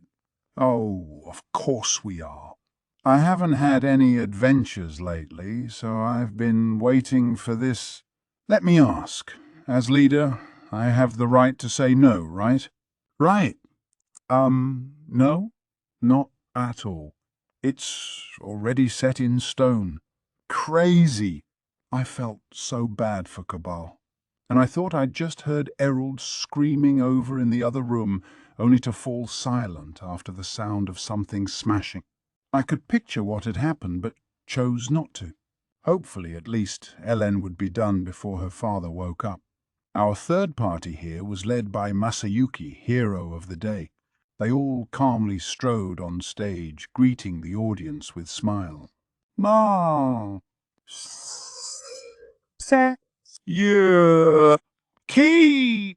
Masayuki. Yes, all right. They hear you. The applause in the room was deafening. What a stud he is. Counting Masayuki, there were 4 people in the party, including the formerly topless Junrei clad in the armor I'd given him, a suit of mithril armor, crafted by Garm and rated as a rare on the scale. It was heavier than Yom's exo armor and not quite as effective, but just as durable. It even gave the wearer anti-poison effects. I had also given Masayuki a rapier as a present. I'd asked him over lunch why he never drew his sword, and he flatly replied, "Well, like, it's heavy, so honestly I was shocked by how much of a bluffer he was. He had some kendo experience, but none with actual swords. And besides, in this world, slicing Japanese katanas weren't as popular as heavy, skull-crushing blades, so they were all gonna have a little heft to them." As he told me, even Striking a pose with a sword for a long time was difficult for him. So I gave him this rapier, advising him to try working out a little more as well. This blade was a discarded version of the one I gave to Hinata. It had the same light weight and strength, but not her sword's unique trait of always killing your opponent on the 7th landed attack. Just swinging this thing around was enough work for Masayuki. He didn't need that sort of advanced feature anyway. Plus, the rapier also remedied exhaustion for its user to some extent. If all Masayuki would do was strike a pose and keep it steady, this sword was more than enough. So the party of 4 was soaking in the cheers from the audience, none of whom questioned their change in equipment. We planned to set a time limit of 3 hours, calculated back from my intended goal of keeping anyone from going past floor 5. Masayuki's party had a map, giving them an advantage over the others, and I was counting on them to advertise the labyrinth for me. So, 3 parties then? That didn't seem like too many, but of course, a lot of people would think twice about challenging a shady demon lord-run labyrinth. We needed to address and quell that hesitation with this demo today. But just as I was about to move the show along, wait, I'll join in too. A man clad entirely in black appeared on stage. Guy, the flowing swordsman. You've done a fine job trapping me in your bluffs and trickery, haven't you? Oh, whatever they're called, certainly play dirty, do they not? I can understand if they're afraid of my talents, but they picked a fight with the wrong foe. You can scheme all you want, but I'm about to crush your ambitions for good. Quite an introduction. I was wondering what he was doing here, and now I knew, I guess. Basically, he couldn't understand how Ranga had beaten him and decided it was all a trap. He assumed I was up to something no good with this labyrinth, and now he was standing up to stop me in my tracks, I get. And yes, I was up to something, but probably not the things Guy was picturing. Right. This time, I'm going to chop his little... Yeah. Get him, Diablo! No. Don't get him. And stop imitating my voice, Shion. These people, I swear, why were they always like this? Whenever someone said something about me, they just give them no mercy. And Shion was getting so sensitive to every affront, too, imagined or not. Maybe it was time I thought of some more serious measures for her. But whatever. Gay looked like he wanted to go solo on this, but was he gonna be okay? I was honestly concerned. On the other hand, it'd be nice to get a sample of how a lone adventurer would fare in the labyrinth. We might as well make him the 4th party today. Now that we had our challengers, the long-awaited moment was here. It was time to open the dungeon. There wasn't much time to work with, so all 4 parties would be going in at once. Soka would stay here to commentate on the on-screen action. Inside guidance would be best handled by the Dryads, who'd also serve as cameramen as they accompanied each party. We didn't have many of them, but there were a few, Trainee, Treya, and Dorith included. The others were young and inexperienced in battle, but boasted tremendous magical force. Under Ramirez's management, they'd make for perfect labyrinth managers. These 4 people, Soka said, are the curators of our labyrinth. Normally they will not accompany parties entering the dungeon, but for today's run, we'll have one shadowing each team. The quartet gave their hellos to the crowd. These were named Alpha, Beta, Gamma, and Delta. Not having names would be inconvenient, so I just pulled those out of my head. It didn't cost me any magicules. Since Dryads are high-level monsters, I could have them consume their own magic force for the job. Ramirez was their boss, so all I did was help come up with their names. As sisters, they all had the same looks, so telling them apart via visuals alone was a challenge. Monsters often rely on things like magical waveforms to identify individuals, but I thought that was asking a lot of humans, so names were more helpful. If you guys run into any trouble, feel free to ask them for advice. And now let me run down the rules for you all. First, I'm going to give these to everyone. Soka pulled out a couple of items, Alpha and the other dryads giving the same ones to each party. These items here, you see, we're planning to offer for sale when people enter the labyrinth. Does everybody have them now? As she spoke, each item was shown in a close-up on the screen. This pseudo-television technology was really helpful for stuff like this. Currently, it was showing a set of 10 high potions, 1 full potion, and a bunch of resurrection bracelets and return whistle. These had been provided for free during today's beta test. If they were kind enough to volunteer, I didn't mind giving them some compensation.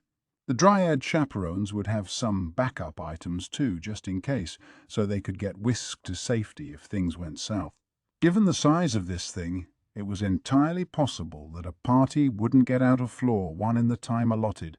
Even if they took the shortest path to the stairway down, we're talking a literal mile or so of walking.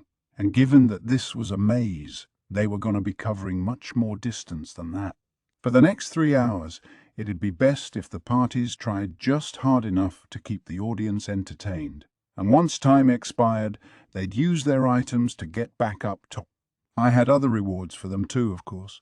For advertising purposes, I had some treasure chests set up containing souvenirs in the form of decent armor and so on.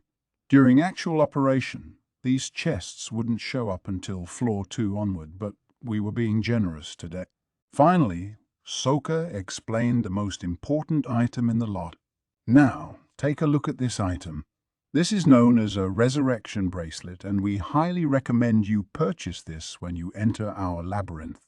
What does it do? Believe it or not, it resurrects you from the dead. The crowd immediately began chattering about this. Impossible! I could hear a few of them shout. Ladies and gentlemen, quiet, please. This is important, so I want to be sure everybody's paying attention, all right? The key thing here is that this item only works if you are inside Tempest's dungeon. It doesn't do anything at all outside the labyrinth, and given the stakes involved, we want to be absolutely sure everyone's aware of that. Always remember that at all times, this doesn't work outside. That was important. If someone assumed otherwise, it'd make for some sad scenes if they tried using it and failed. I didn't want people to claim I was liable. It's up to you to keep yourself safe, okay, guys? But I knew that some people just loved to cause a scene and complain about anything and everything, so we needed to be 100% sure we drilled this point into everyone's mind. Nobody could be allowed to think this worked outside the labyrinth. We couldn't have some idiot think, hey, maybe it'll work somehow. If you mess that up, hey, it's not our fault. The promoter, me, bore no responsibility. You know, in my old world, I always felt like people foisted way too much responsibility on retailers and companies. If some fool breaks the rules, goes crazy, and gets themselves killed, all I can say is that they had it coming. But if we're negligent about providing guidance and cautions, then it does become our fault. That's why we needed to be thorough about our warnings here. So once again, never, ever attempt to use this bracelet outside. Soka was being exactly as clear and thorough as I hoped. Good! The only unresolved item on my wish list was to have someone actually die in there, something people would admittedly be reluctant about. But Ramirez had upgraded the resurrection bracelets to the point that they even cancelled out pain upon determining you were dead. They also gave you a delay of around 10 seconds between when you died and when you got teleported back up, so if you or a fellow party member could take suitable measures in time, you could still get fixed up on the spot.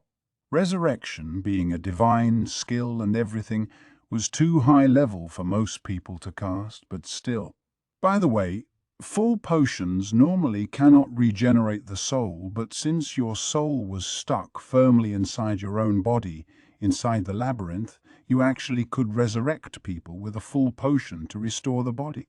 I feared encouraging this, however, since, again, it may give people the idea they could pull that trick outside as well. That's why unless you resurrected a downed adventurer the standard way, their body and soul would get teleported topside after 10 seconds. Just like Masayuki, one should just think of it like a dungeon exploration video game. Anyway, that wrapped up the initial briefing. Now I just needed someone to try out the resurrection bracelet for me. So who would like to experience this for themselves? I doubted anyone would actually, but Soka brightly belted out the question anyway. Talk about thick skin. Bason, the giant skinhead of a man, grunted at this. You'll never die in the labyrinth? That's a funny joke. If you think I'm gonna believe that and get myself killed in there, you got another thing coming. The people around him nodded their assent. This was just common sense. Not even Helen's team was taking the bait. Hey, well, who do you think should do it? You go first. Guy, the flowing swordsman, pointed a finger at MGL Mile. He wanted someone else to go first, not him, and I guess that was to be expected. I wished he were more polite about it, though. Me? An understandable suggestion, I suppose. I'd be happy to. Miji Elmile, perhaps expecting this, wasn't agitated at all. In fact, he'd already experienced it once. The members of Team Reborn under Shion had experimented with it many times, so he fully believed it was safe, and going through it one time removed any fear from the process. So, with as much stately majesty as he could muster, he put on the bracelet and set foot inside the labyrinth. The challengers followed behind him. Now, if you actually attack Mage Elmile in here... Soka took up the sword on her hip, preparing to slash at Mage Elmile. But before she could continue, Gay cut him off. You can't trick me. Kra, kra. There was an arsing flash in the air, and then he sliced Mage Elmile's arm clean off. Hey! Soka tried to stop him, but nowhere near in time. Gaia! Mage Elmile started shouting as well, bringing a hand to the gaping wound. The reduced pain effect kept him from dying of shock, but I'm sure getting forcibly amputated wasn't a very pleasant feeling. And now it's almost time for the final blow. Was he just playing with him? What a bastard! I almost lost my temper, but then I saw a smile on Mage Elmile's face. That restored my cool, and just as it did, Gay's sword hewed Mage Elmile's head clean off. At once, his body turned into a collection of light particles flowing up and gathering by the door at center stage. Mage Elmile, along with what he was wearing, formed anew from these particles, fully restored. The crystal balls carried by Alpha and the other dryads recorded all of this, transmitting it to the large screen in the hall. And there you have it. I'm back in perfect shape. Mage Elmile stood there as if he hadn't just been brutally murdered. His severed arm was attached to him as well. It couldn't have been a better performance. The audience cheered for him. Some of them screamed that it was a miracle. I'd say the demonstration was a success. I didn't want people to think this was an elaborate trick, but thanks to Guy's penchant for sudden violence, I think everyone was more convinced than they would have been otherwise. If anyone still didn't believe it, we'd just have to let them experience it for themselves. Of course, it wasn't risk-free, so the best thing to do in the labyrinth was to simply not die. Take care of yourself down there, and you'll never have to go through it. I figured we could let adventurers who challenged the labyrinth spread the stories for us, and things would work themselves out. I thought some curious daredevils would want to get killed just to see what the experience was like, and that was no problem to me either. The important thing was that adventurers had nothing to fear if they took on the dungeon, and I thought Mage Elmile had just ensured that for me. I gotta say, he's got courage. He put up with Guy's morbid antics because this is exactly how he wanted this to turn out. Definitely need to thank him later for taking that role, I thought as I looked at the screen. The dungeon is now open for exploration. A brand new world is waiting for you inside. What could be awaiting those intrepid enough to battle their way through to the bottom? Soka was on stage, kicking off her commentary as the screen showed the viewpoints of all four parties. The live connections worked without a hitch, bringing the audience inside the labyrinth. She was taking a documentary-style approach to her announcing, and I really appreciated her attention to detail as I watched the parties set off. The first one that caught my eye was Basson's, as they plunged past the orderly, well-built stone-type walls that defined Floor 1. I figured at least one party member would be drawing a map on the way, but nobody was. They weren't even leaving marks on the walls to keep their bearings, instead just pleasantly chatting as they strode down the corridors. Were they gonna be okay? I knew people like them explored caves and went on hunting missions in lush forests and so on. How did this party find its way to their destination otherwise? They didn't hire a guide every time, did they? It's the same damn kind of corridor over and over, and all these crossroads. Weren't we at this intersection before, boss? Just as I feared, they were lost. I'd told them earlier how big this place was, but had they tuned that out? Whoa, this is bad news, Basson. This maze is bigger than I thought. Ah, yeah, the first floor alone was over 800 feet long per side. They had been told this was a pretty big place, but I suppose they were picturing something cozier. I guess that, if you heard it described as a man-made structure beneath the Colosseum, you'd likely think it wasn't that big either. But, oh well. It wasn't my problem, and again it made for good advertising. However, I really didn't want these parties to face instant death at the start of Floor 1. If we went that insanely hard on them from the get-go, nobody would want to take the challenge. They needed to get at least a little far in. They could always die to be transported back, and there was an So's feature in their bracelets as well, which treated the wearer as dead and let them escape at any time. The Dryads could also come to their rescue, and there was one accompanying each party ready to promptly bring them back to the surface. So I really wanted them to be serious about plumbing this labyrinth, but Basson was too busy getting irritated at his panicky party members. What are you people? Idiots! I've never heard of such an enormous maze before. That demon lord's just feeding us a tall tale. He's using magic or something to disorient us. Oh, he is. You've convinced me, Basson. Yeah, the magicule concentration around here is pretty high. You're probably right. This must be illusory magic or the like. You said it, Gomez. We've been following the right-hand rule religiously so far. Worst-case scenario, we'll just wind up back where we came. Oh, dear. Labyrinth difficulty was the least of their concerns.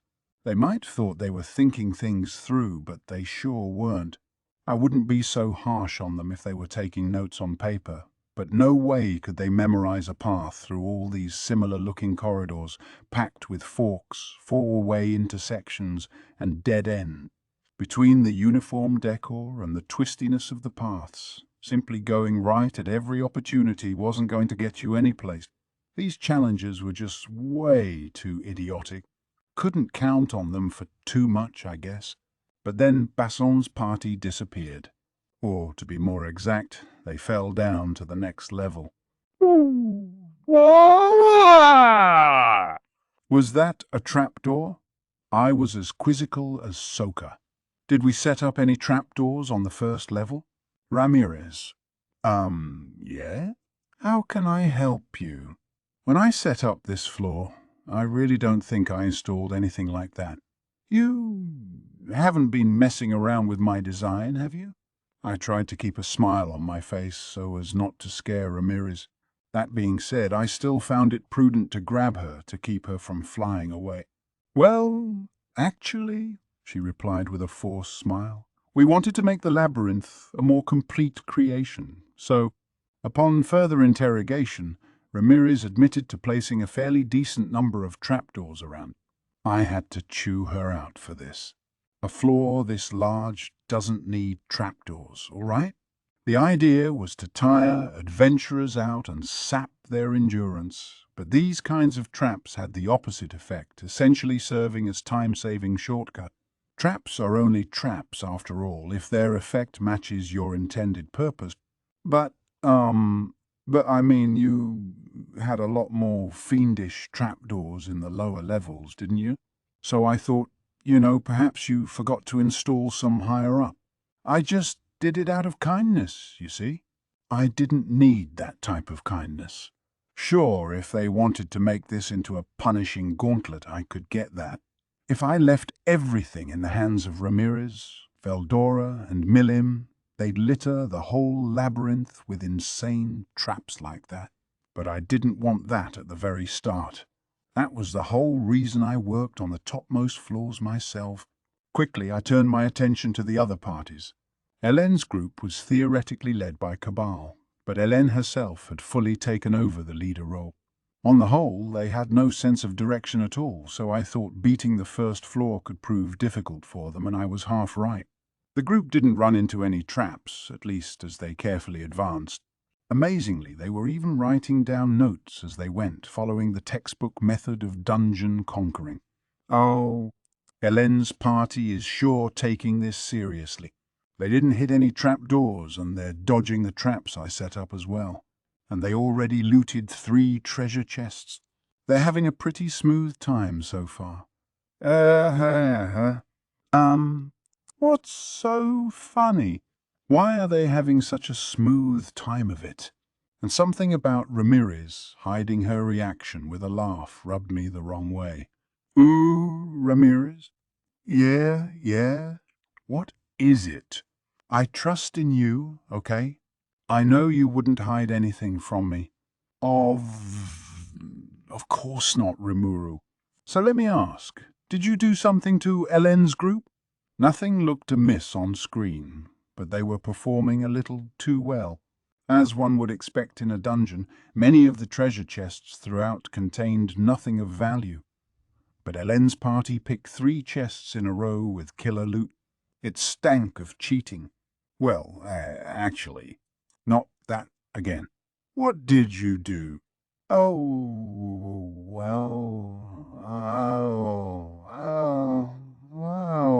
Hélène and her group gave me a nice little gift, so we...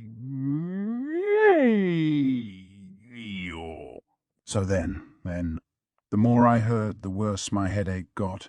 In the midst of labyrinth construction, Hélène had given Ramirez a large number of cakes. These were baked by Mr. Yoshida, so I'm sure they were all delicious. Hélène had made similar overtures to the Dryads as well, and bit by bit she had gleaned information from them about the first floor. Ramirez realized this after a while, but as she put it, the magic of those pastries was simply irresistible. I mean, what could I do? I didn't see it as a problem, and Master Veldora and Milim didn't either. Now she was firing back at me, trying to portray her actions as totally justifiable. But it was straight-up bribery. I was exasperated at how quickly corruption had become an issue down there. Still, no need to catastrophize about it. I had adjusted the labyrinth today to skew easier difficulty-wise. Plus, only the first floor had been exposed to her. The treasure chests, with the real top-shelf prizes, weren't on that level. Cabal's party is doing a good job landing treasure, isn't it? That it is, Meji Elmile told Soka, joining her in the announcer's role. Sir Rimuru mentioned that chests can sometimes be found in small side rooms and the like, but they need to watch for traps as well. Good point. Do you think there are neat items in them? There's some really good stuff in the lower levels, I would imagine, and speaking of which, I understand there are 3 types of treasure chests in all: gold, silver, and bronze. It seems only the bronze chests run the chance of being booby-trapped. These 3 chest types contain different sets of items. Floor 1 contained nothing but bronze chests. Silver chests could contain items up to the special level of rarity, but most of them were seeded with potions, silver coins, and other useful stuff. This included some of the lesser quality swords forged by Kuroba, only ranking a normal in quality. Overall, nothing that would really cost us much if someone was gunning for them. But it's the gold chests you really want, I suppose, Soka said. Quite so, agreed Miguel, reading from some notes I'd given him earlier. And apparently, those only show up on floor numbers that are a multiple of 10. The boss chambers, in other words. What do you mean by that? Well, as all of you know, Sir Bovix has been appointed the guardian of floor 50. In much the same way, we have other guardians, or boss monsters, positioned in chambers in front of the exit stairway in floors 40, 30, 20, and 10. The gold chests are only for those adventurers who can defeat such formidable foes, and they could even contain rare level weapons and armor. This was meant to be an advertising event, so I didn't want opportunities like this one to go to waste. The script here was admittedly kind of trite, like a late-night infomercial, appealing to people's greed with such refreshing alacrity that I was almost ashamed to be one of the writers. But it worked like a charm. The mention of rare weapons sent a clamor across the audience. I imagine most people here got to see Bovic's strength for themselves. He is the kind of powerhouse challengers have waiting for them in here, so if anyone thinks they've got the muscle for it, I'd love to see them challenge this Labyrinth. That's right. And one more thing. As you can see on this screen, each floor is very large in size. I imagine you'd need to clear out several days if you wanted to fully conquer the dungeon, huh? That was our basic setup. Soka asking leading questions, Mile answering them. The classic play-by-play and color commentary setup, and they were doing pretty well as partners. Like I said before, floor 1 had only bronze chests. You didn't mess around with the contents of the chests, did you? I asked Ramirez. All good there. Ah, all right. I didn't appreciate Hélène gaming the system like this, but her party was advancing the right way, and it made for perfect advertising. I suppose she earned whatever she picked up down there today. Giving her a map and list of trap locations was a blatant rule violation, but I'd overlook it this time. So I knew Hélène's party was safe. What about Masayuki, whom I'd given my own set of hints? And look at this. They've already made their way to floor 4. What speed! We're definitely seeing light speed at their quickest today, folks. Why, man? It hasn't even been 30 minutes since we began. Why was he already down to the 4th level? Masayuki's party had hit virtually every trapdoor so far, as if aiming for them, which gave them a head start to the lower levels. And the crowd. Ma! Yeah! Key! Masayuki, I didn't even need to look at them, really. Even audience members who laughed at Basson blundering into a trapdoor sang Masayuki's praises whenever he found one. It was incredibly unfair, but that was just Masayuki's power doing its thing. He was probably resenting me right now, given that the info I'd leaked to him was less than fully reliable. Sorry, man. It wasn't my fault, not that that was an excuse. By floor 4, they'd start to see monsters patrolling the corridors. I was sure my map wasn't looking too reliable at this point, what with those fearsome trapdoors at random locations, but I still prayed they'd do their best with the situation. That just left Guy, and he was using his physical gifts to rush through the labyrinth, Delta flying at full speed to keep up. Being a demi-spiritual being, Delta could teleport herself using whatever nearby plant life there was. But doing that would cut off the video she was telecasting, so she was frantically chasing after Gay instead, I suppose. It was an impressive effort, and I was glad to see her so devoted to her post. Guy, of course, paid her no mind, proceeding along at his own pace. Judging by how he wasn't getting lost at all on his way to the stairways, I was guessing he had some kind of magical positioning system activated. Understood. This is the elemental magic spell automap.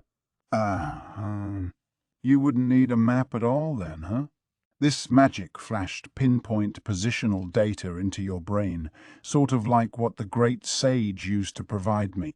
If Guy was keeping it constantly activated, he must have been well versed in magic too, not just swords. Pretty gifted in both as well, I'd say. Upon reaching out to Fuse, I learned that Guy was indeed an A-ranked adventurer, a very rare breed. Based on his performance, I'd call that more than fair. He was on floor 2 right now, but would be reaching the next stairway down shortly. If he kept up this pace, he should make it to floor 5 in the 2 hours or so remaining. This was much faster than I envisioned. I didn't see this speed coming at all. But something caught my attention.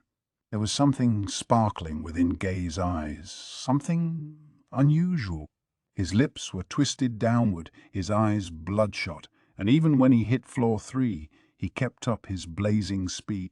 Unlike the first 2 floors, however, he started ducking into side rooms, checking them for treasure chests, or really just raiding the chests without hesitation, like he knew where they were all along. Strictly silver chests, too. How's he doing that? I grumbled. Raphael had no response, so not even he knew. I feel like that adventurer Gay's got this intense greed pushing him forward. You know, like his nose can smell out where the gold is. Ramirez's appraisal was a tad vague, but I think I might understand what she was getting at. It was clear there was nothing normal about Gaye between this and the gruesome treatment he gave Miguel Maya.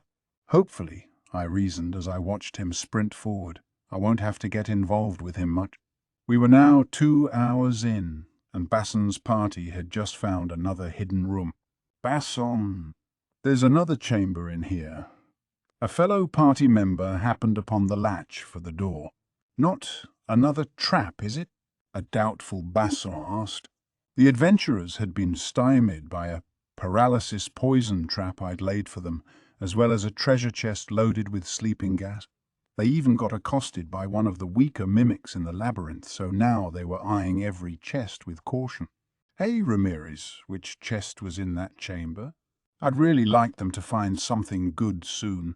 It makes for bad advertising otherwise, and I'm kind of starting to feel sorry for them. Seeing them bumble around reminded me of my days of buying 10 loot crates in a mobile game and getting nothing but crap from them. After all this failure, they just seemed pitiful to me. They'd never come back if they completely lost their drive to continue, so I wanted them to land something pretty soon. And no worries there. It's just, that Challengers party is really awful. Not that I'm one to talk, but I didn't expect anyone to be this reckless. But that chamber's got 1 monster and 1 silver chest. I don't remember what's inside, but it'll definitely be worth the trouble this time. Great. Today, at least, I wanted something good to come their way. Whoa, boss, it's a trap. There's a monster. Gee. Wanna fall back? We can't, Basson. He's already locked onto us. A giant bear? Yeah, no running from that. Both sides began to size each other up, gauging their first move. I was concerned. Why would the simple presence of a monster spook them so much? No, you didn't see creatures like this on floor 1, and floor 2 had nothing too powerful on it. But this hidden chamber had a silver chest with a fairly decent item inside, so we'd just placed a monster in there to protect it. Ramirez was right. This hidden room housed the best prize of the entire floor, and the giant bear guarding it was a C-ranked monster. Basson's team was rated B. This would be easy pickings for them, and yet the sight of that beast scared the pants off Basson and Gomez.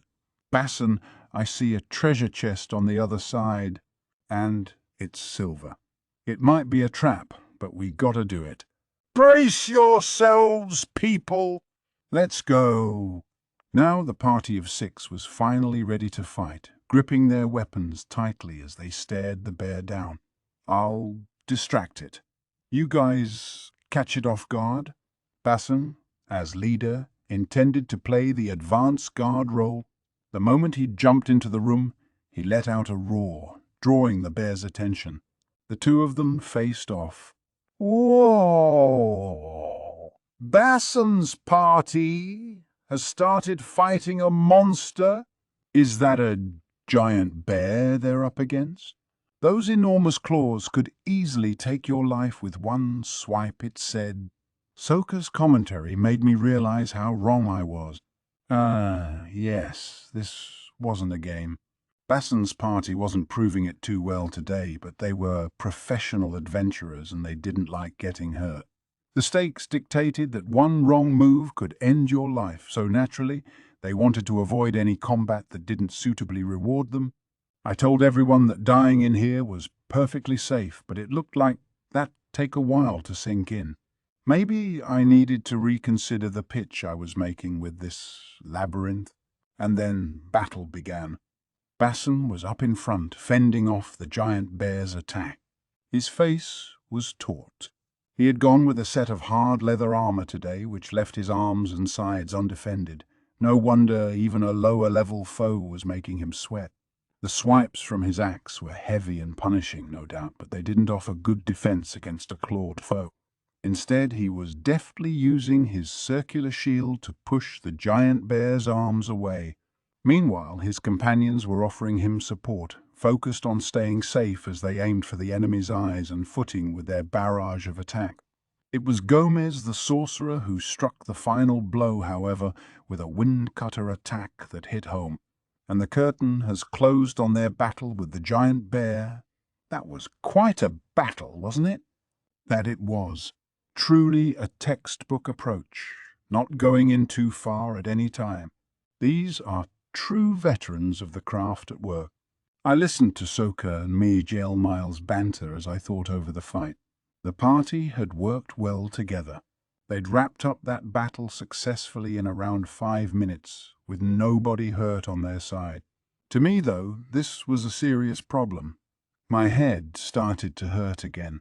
Guys, this was a fight they would have dominated from the start. Why were they being so damn careful with it? Yeah, I'm a tad surprised as well. But that's the normal approach, isn't it? I guess so. I was worried when I saw they weren't drawing a map, but I guess their approach to this is just too far removed from what we pictured. Right. It might take some people 3 days or so just to wrap up floor 1. In which case, maybe we better start thinking about supplying food or something. Man, I sure wasn't expecting our plans to go awry like this. Basson's party had adventurers of assorted ranks, but as a team, they were equivalent to a B. With the right equipment, I figured Basson and Gomez could both merit a B by themselves. The sight of a party of 6 experiencing so much trouble on floor 2 was beyond unexpected. They were the clear victors of that battle, but 5 minutes, that was too long. Yeah, their emphasis on safety was probably the mark of professionals, but maybe they should focus more on healing injuries with potions and learning how to fight a little more efficiently. As I fretted about this, the party approached the treasure chest. Looks like there's a treasure chest in the room. And that color's silver, isn't it? What could we find inside? Soka's build-up filled the audience chamber with tension. Other parties had opened many chests by now, but it seemed like the crowd couldn't get enough of that moment when the chest swung open. One of Basson's party members popped open the top. Eesh, at least try to be on the lookout for traps. Guys, there weren't any on silver chests, but they wouldn't know that they already had a dose of paralysis poison earlier, along with sleeping gas before that. Now the party was taking turns picking someone to open chests, like it was a kind of punishment. It was so low level it scared me to look at them. For someone like me, used to the unwritten rules of video games, it was complete amateur hour. People here might not be used to uncovering chests in the middle of huge mazes, but was that why they were being so thoughtless about opening them? Along those lines, Helen's party was looking far more sensible. They had Guido with them, so up to now they'd managed to raid the chests without getting caught in any traps. Not having a thief-type specialist in his party might be a problem for Basson. Hunter-type adventurers who made most of their coin from bodyguard work might not be used to situations like this. It'd be best for them to bring on a dedicated explorer or just expand the size of their party. But hang on! Maybe the labyrinth really was more difficult than we pictured. I thought Bassan's crew was just kind of low level, but with nobody here well versed in this kind of dungeon hacking, perhaps things were just going to go slow at first. We'd need to reconsider that later. Oh, Bassan, it's a sword. Nice. They'd finally drawn a winner, a big winner. Top prizes for these chests included high-grade potions, ancient gold coins, quality armor, and so on. Starting on floor 2, you also had a tiny chance at uncovering a rare level item, and that was exactly the kind of sword Bassan's team had just found. Oh, actually, Master Veldora said that he adjusted the chests from floor 2 down to give out more jackpots like that. Did he? Ah. But this party didn't find anything good until now. Veldora saw the problem and addressed it, but with a party this unlucky, it still didn't help. If he hadn't fudged the stats a little, Bassan would have been finding nothing all day. Drawing a rare item was certainly quite a comeback. It meant good par for us, and I bet it'd drive Bassan's party to try their luck some more. Thinking about it that way, I had to admit, Veldora did a good job. That was a smart decision on Veldora's part, though. People need to have some positive experiences in here, or else it'll affect our future strategy. I'd have to thank him later. Bassan's party, meanwhile, was passing the sword around to one another, staring at it and whistling their astonishment. Seemed they liked it. "Okay, guys," Bassan said as he put his axe away and switched to the sword. "Let's keep this up." The next chamber had 3 lesser bats flitting around, but Bassan managed to swipe them all down with one hit. The blade must have helped because they were starting to move faster. One of Kurobe's apprentices had crafted that sword, which just barely qualified for rare status, but to Bassan it must have been a legendary piece. The same was true for Gay. I heard that even a ranked pros had difficulty acquiring a full set of rare equipment. If so, no wonder Bassan was so excited. The party was now proceeding more quickly, making up for lost time and accumulating a large number of magic crystals from the monsters they slew. This is nice. We're definitely coming out ahead. I think we'll earn a lot more than I thought before the day's through. Yeah, I definitely want to pay another visit here once it's fully open. Now the party was all smiles as they ventured farther into the dungeon. I turned my attention to Helen's group. Since they were on floor 1, they'd have trouble finding any rare items. They were being very cautious as they proceeded. Too much so, really, but the approach paid off with all the chests they got to raid. Now, though, they were suddenly switching tactics. "Are we about ready? You're really going to do this? Do I get a voice in this? Here we go. Time to hook some big fish." Completely ignoring Cabal, Helen began to head for the lower levels. They had just under an hour to go, and I guess they chose this moment to go for broke. It looked like they'd focused on floor 1 so much up to now because they were trying to gather as many potions as they could. Now it was time to make use of Ramirez's info and attempt to get all the way down to floor 10. It looks like Cabal's party is on the move. They've been thorough in their work so far, proceeding bit by bit, but now they're making a beeline for deeper floors. Are they looking for treasure chests with larger payoffs? But it'll be hard to discover chests out of sheer luck. But it looks like you can find rare items from silver chests, like Bassan's party did earlier, right? Right, but it's not something you can aim for, really.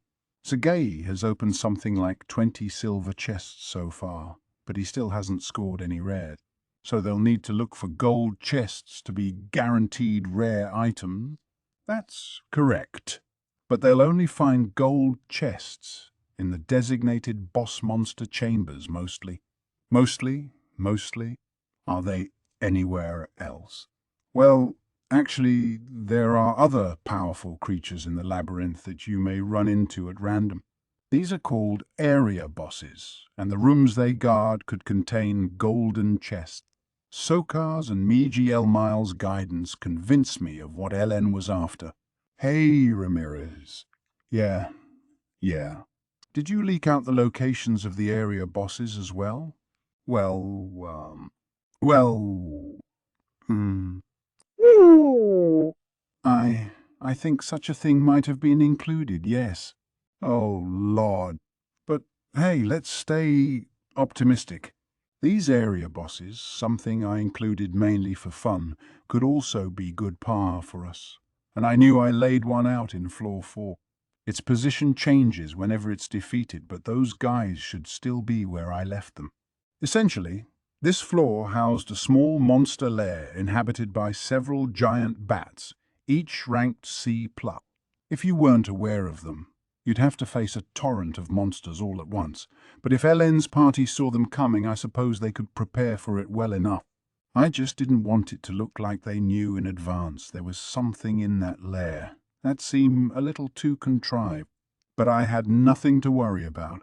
Ellen's party deliberately used trapdoors to go down to floor 5, pretended to be injured so they could advertise the effects of potions for me, and claimed loudly to be searching for somewhere to rest all the way to the monster lair. The perfect act from start to finish. They had futures in the theatre, I tell you. Guys, there's a small chamber around the corner. Let's rest in there. All righty. Are you okay, Cabal? Yeah. Boy, that potion worked like a charm. I feel absolutely fine, but let's rest a little bit before we start farming some more. Cabal's delivery was a touch wooden, but nobody noticed. The eyes of everyone in the audience were on the big screen as Guido opened the door. Whoa! Giant bats! Stay calm. Cabal, you're on! I don't want them sucking my blood, but despite Cabal's reluctance, he hefted up his scaled shield, hiding behind it as he faced the full brunt of the bat's attack. It looked like a tricky situation at first glance, but Cabal was cool as a cucumber. The giant bats had no way of cutting through a shield that durable, so he shrugged off their strikes without breaking a sweat. As he distracted them, Ellen completed her magic spell. Here we go! Icicle shot. A flurry of small, sharpened shards of ice flew at the bats. In a room this small, they had nowhere to flee. With her magic amplified by her dryad staff, Ellen's blast of ice tore the entire flock of bats to shreds. Too easy by the looks of things. You may be right. If this were Basson's party, I bet it'd be a life-and-death struggle. I feel like giving out a gold chest for this is costing us. Maybe, but let's not use Ellen's party as our yardstick for this. Ramirez had a good point. Plus, if you think about it, this went easy for Ellen only because she cheated. She wouldn't get this advantage normally. If she had run herself ragged all around the labyrinth before finally discovering a gold box, I'd be happy to toast her good fortune then. That was a fine battle, wasn't it? Sokka asked Miguel Mile on me. Yes, this is definitely a well-seasoned team of adventurers. They certainly made it look easy. And here's Sir Guido opening a treasure chest. Whoa! A gold chest. Are we really going to see a rare item come out? I focused in on Guido's hands. He was guaranteed a rare, but exactly what, I couldn't guess. Looks like a sword. Oh, I wanted some sorcerer's armor. A sword? Sweet. Someone up high must be watching how hard I'm working. 3 people, 3 reactions. Guido couldn't care less. Ellen was pouting, and Cabal showed his first real enthusiasm of the day. The sheer across-the-board variety made me laugh. And it looks like a weapon, Magi Elmile. Ah, I'm sure it is. The Demon Lord Rimuru has given me word that every gold chest is guaranteed to house an excellent item inside. I didn't remember saying that, but I was glad Niall was kind enough to hype it up for me. This chest contained a Tempest sword. Everyone thought it was a rare, but it was actually a unique. Like the Tempest dagger I'd given Guido, it was a masterpiece of a weapon, forged by Kuroba from Charybdis Scale. Veldora had made jackpot finds like this more common for today, and maybe that's why Ellen's party scored a killer item that usually showed up just 1% of the time. Then, their mission done for the day, the party promptly prepared to head back. Talk about a cold, calculated approach, huh? I dunno. We kind of lavished too much on them, I said as I laughed at their indomitable drive for riches, but, well. How were Masayuki's team and Gaie doing? Both were drilling deeper and deeper down, as if in a foot race, but it was clear who had the advantage. Masayuki's party was overwhelmingly ahead, already at the 9th floor by the time 2 hours passed by. They're just way too fast. I'm sorry. I didn't think challengers would use trapdoors that way. I doubt Masayuki is deliberately aiming for them, but even as Ramirez and I spoke, the party tore their way across floor 9. With over 50 minutes left to go, they reached floor 10, and thanks to yet another conveniently placed trapdoor, they managed to get deep inside, right nearby the boss chamber. Masayuki's good luck again, no doubt.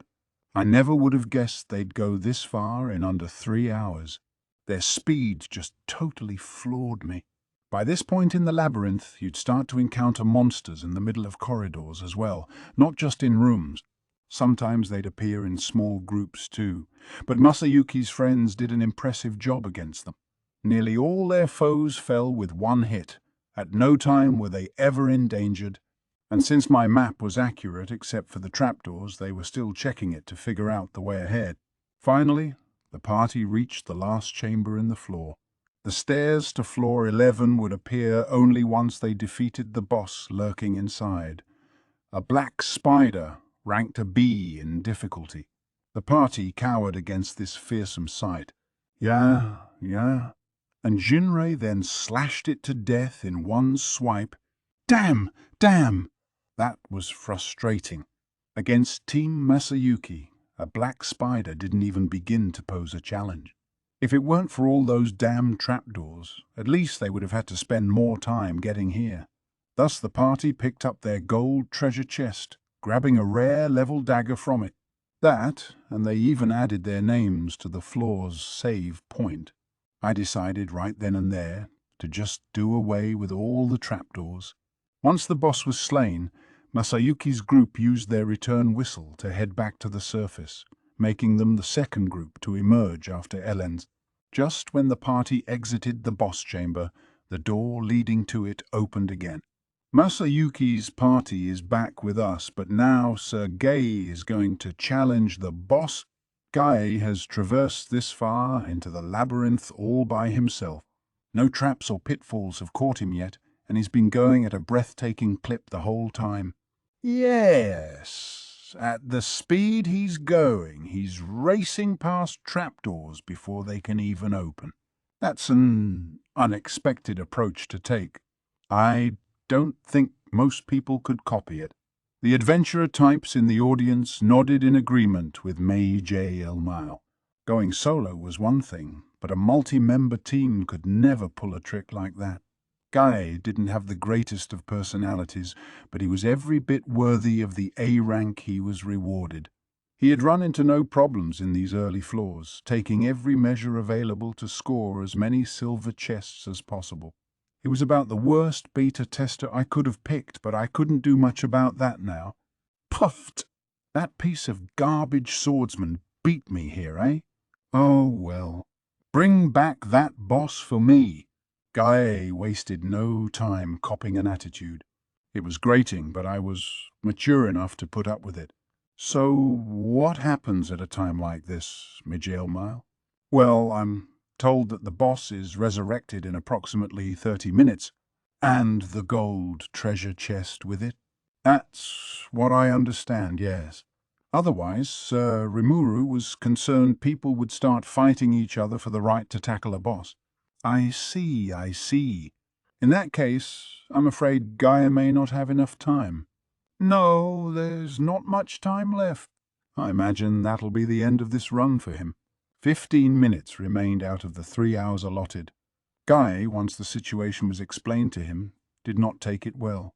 Are you kidding me? You think you can boss me around in here? I know how talentless all you people are, but I don't see why I need to stoop down to your level. Get this boss back here now! The greed was visible in his eyes as the self-centered vitriol continued. Delta took it all in stride, but the next thing Guy said changed matters for her. The master of a talentless fool is a talentless fool. There's no need at all for me to abide by the rules of you buffoons. Oops. Shouldn't have said that. That's all but declaring to the master of the labyrinth that you aren't gonna play by her laws. Guy's shouting wasn't going to change anything, but was the master going to ignore that insult? Doubtful. Your statement clearly violates the regulations set by us, Delta calmly stated. I will let this go if you apologize, but I will not allow any more abusive language. Guy snorted at her. What? Why does a guide like you think you're so far above me? Don't make me laugh. Clear rule violation confirmed. Executing punishment. Punishment? What could you ever do to? At the next moment, Guy's body was bound and lifted into the air by vines that sprang up from the floor around him. What? I have removed the pain suppressor feature on your resurrection bracelet. Do you feel like apologizing yet? Small thorns shot out from the vines, piercing into the slits between his armor's plating. The results were painful for him. This was the spirit magic thornbind, and Delta was able to launch it with 0 spell casting delay. Damn you! You think that's all it takes to beat me? This is your final warning. Do you have any interest in apologizing? The hell I do. This level of magic could never... His shouting was cut off mid-sentence as Delta used her slender hands to slice Gay's head off. He had chosen the wrong person to pick a fight with today. Yes, he was an ranked adventurer, but Delta was a dryad. Even without battle experience, her species had instincts that made her a threat beyond hazard level. Once she was a bit more well-versed, she'd be at the Calamity tier with Trainee and the others. Someone like Gay had no chance. The sight of Guy, who had wowed in the battle tournament, getting destroyed by the gentle-looking Delta made the crowd audibly gasp. The flowing swordsman may have thought he was strong, but he was killed in an instant, unable to defend himself. Seeing that projected on such a large screen would scare the crap out of anyone. Ah, yes, Mage Elmile said in hushed tone. In the labyrinth, the words of the maze master essentially serve as the law. Ignore her rules and the managers will deliver a swift punishment like the one you saw just now. As he put it, if you followed the rules, you were perfectly safe. That's pretty scary. So what happens to Guy then? Nothing at all, actually. He will be stripped of the items he'd acquired in this trip into the labyrinth. But otherwise, he's alive and well, although without the pain suppression feature on his resurrection bracelet, I imagine it's a rather grueling experience for him at the moment. There was no real punishment, you could say. All it meant was a reset back to what you were before venturing inside and nothing else. Serious rule infractions might require us to ban you from the dungeon entirely, but we planned to discuss that once we saw how things went.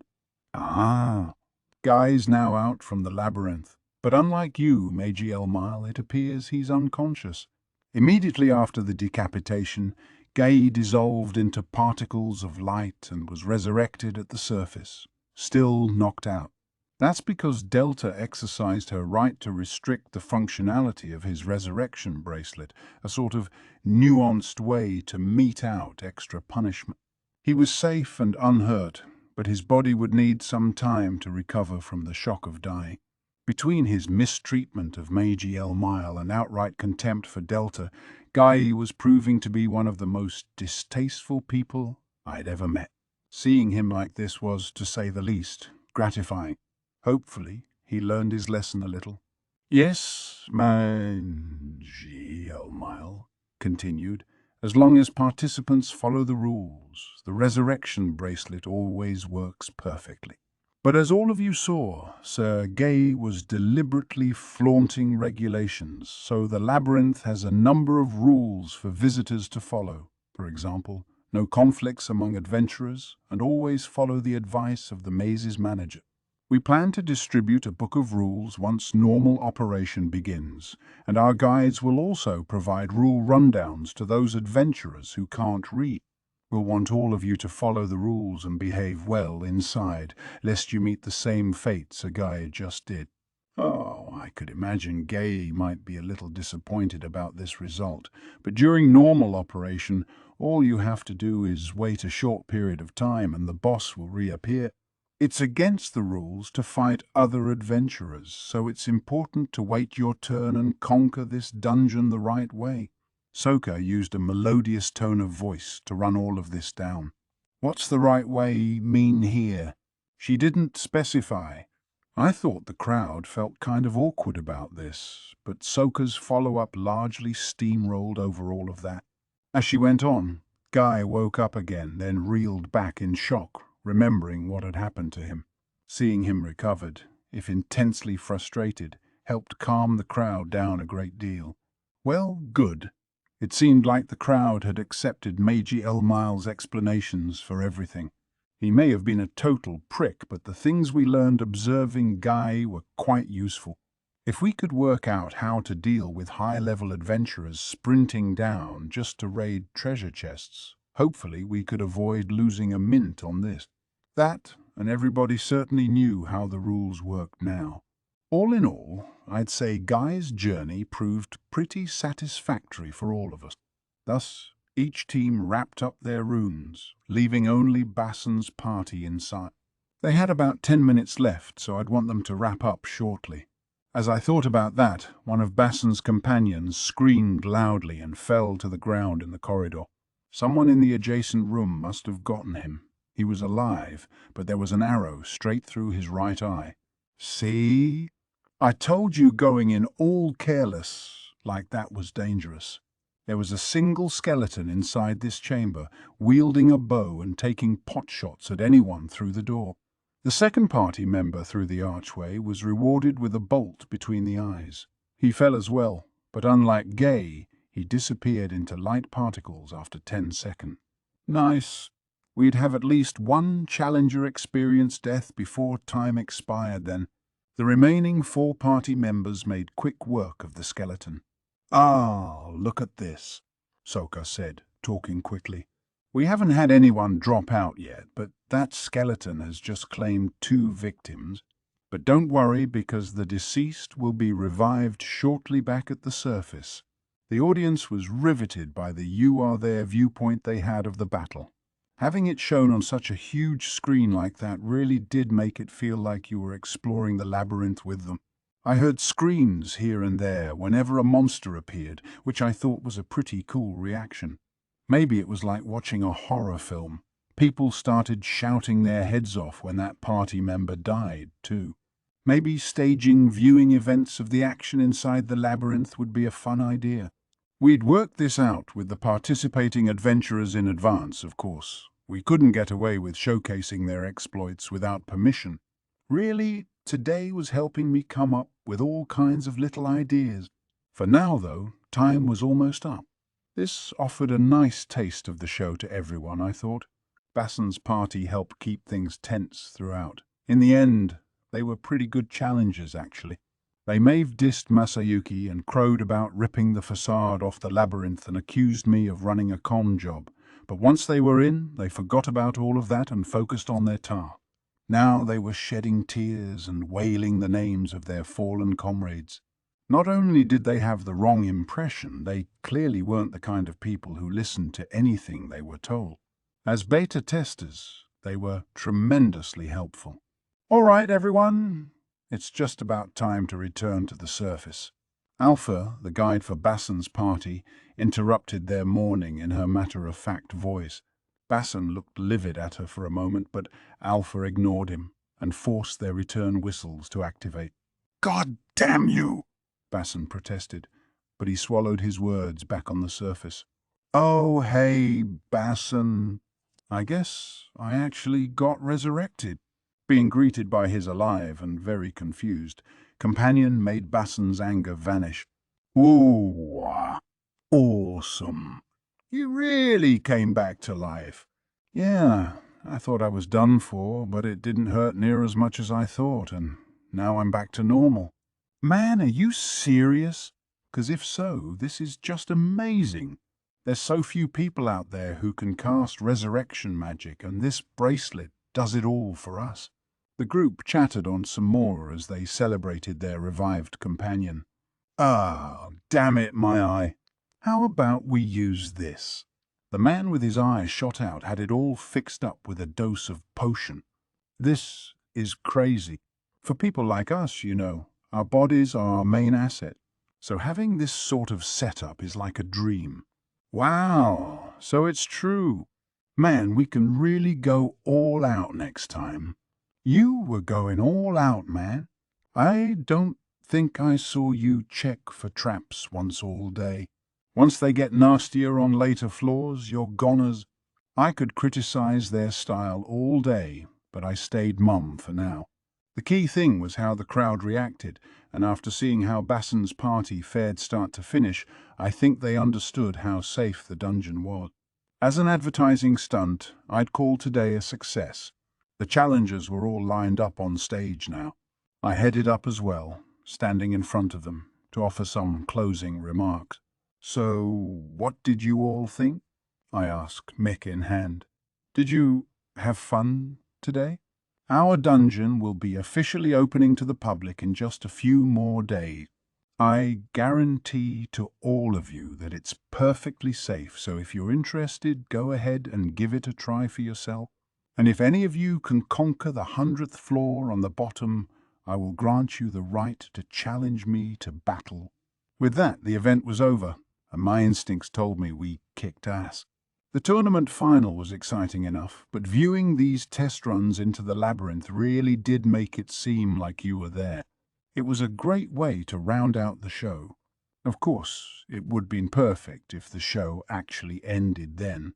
But, Rimuru, what is the matter? I have yet to see any challengers. How long do I have to wait?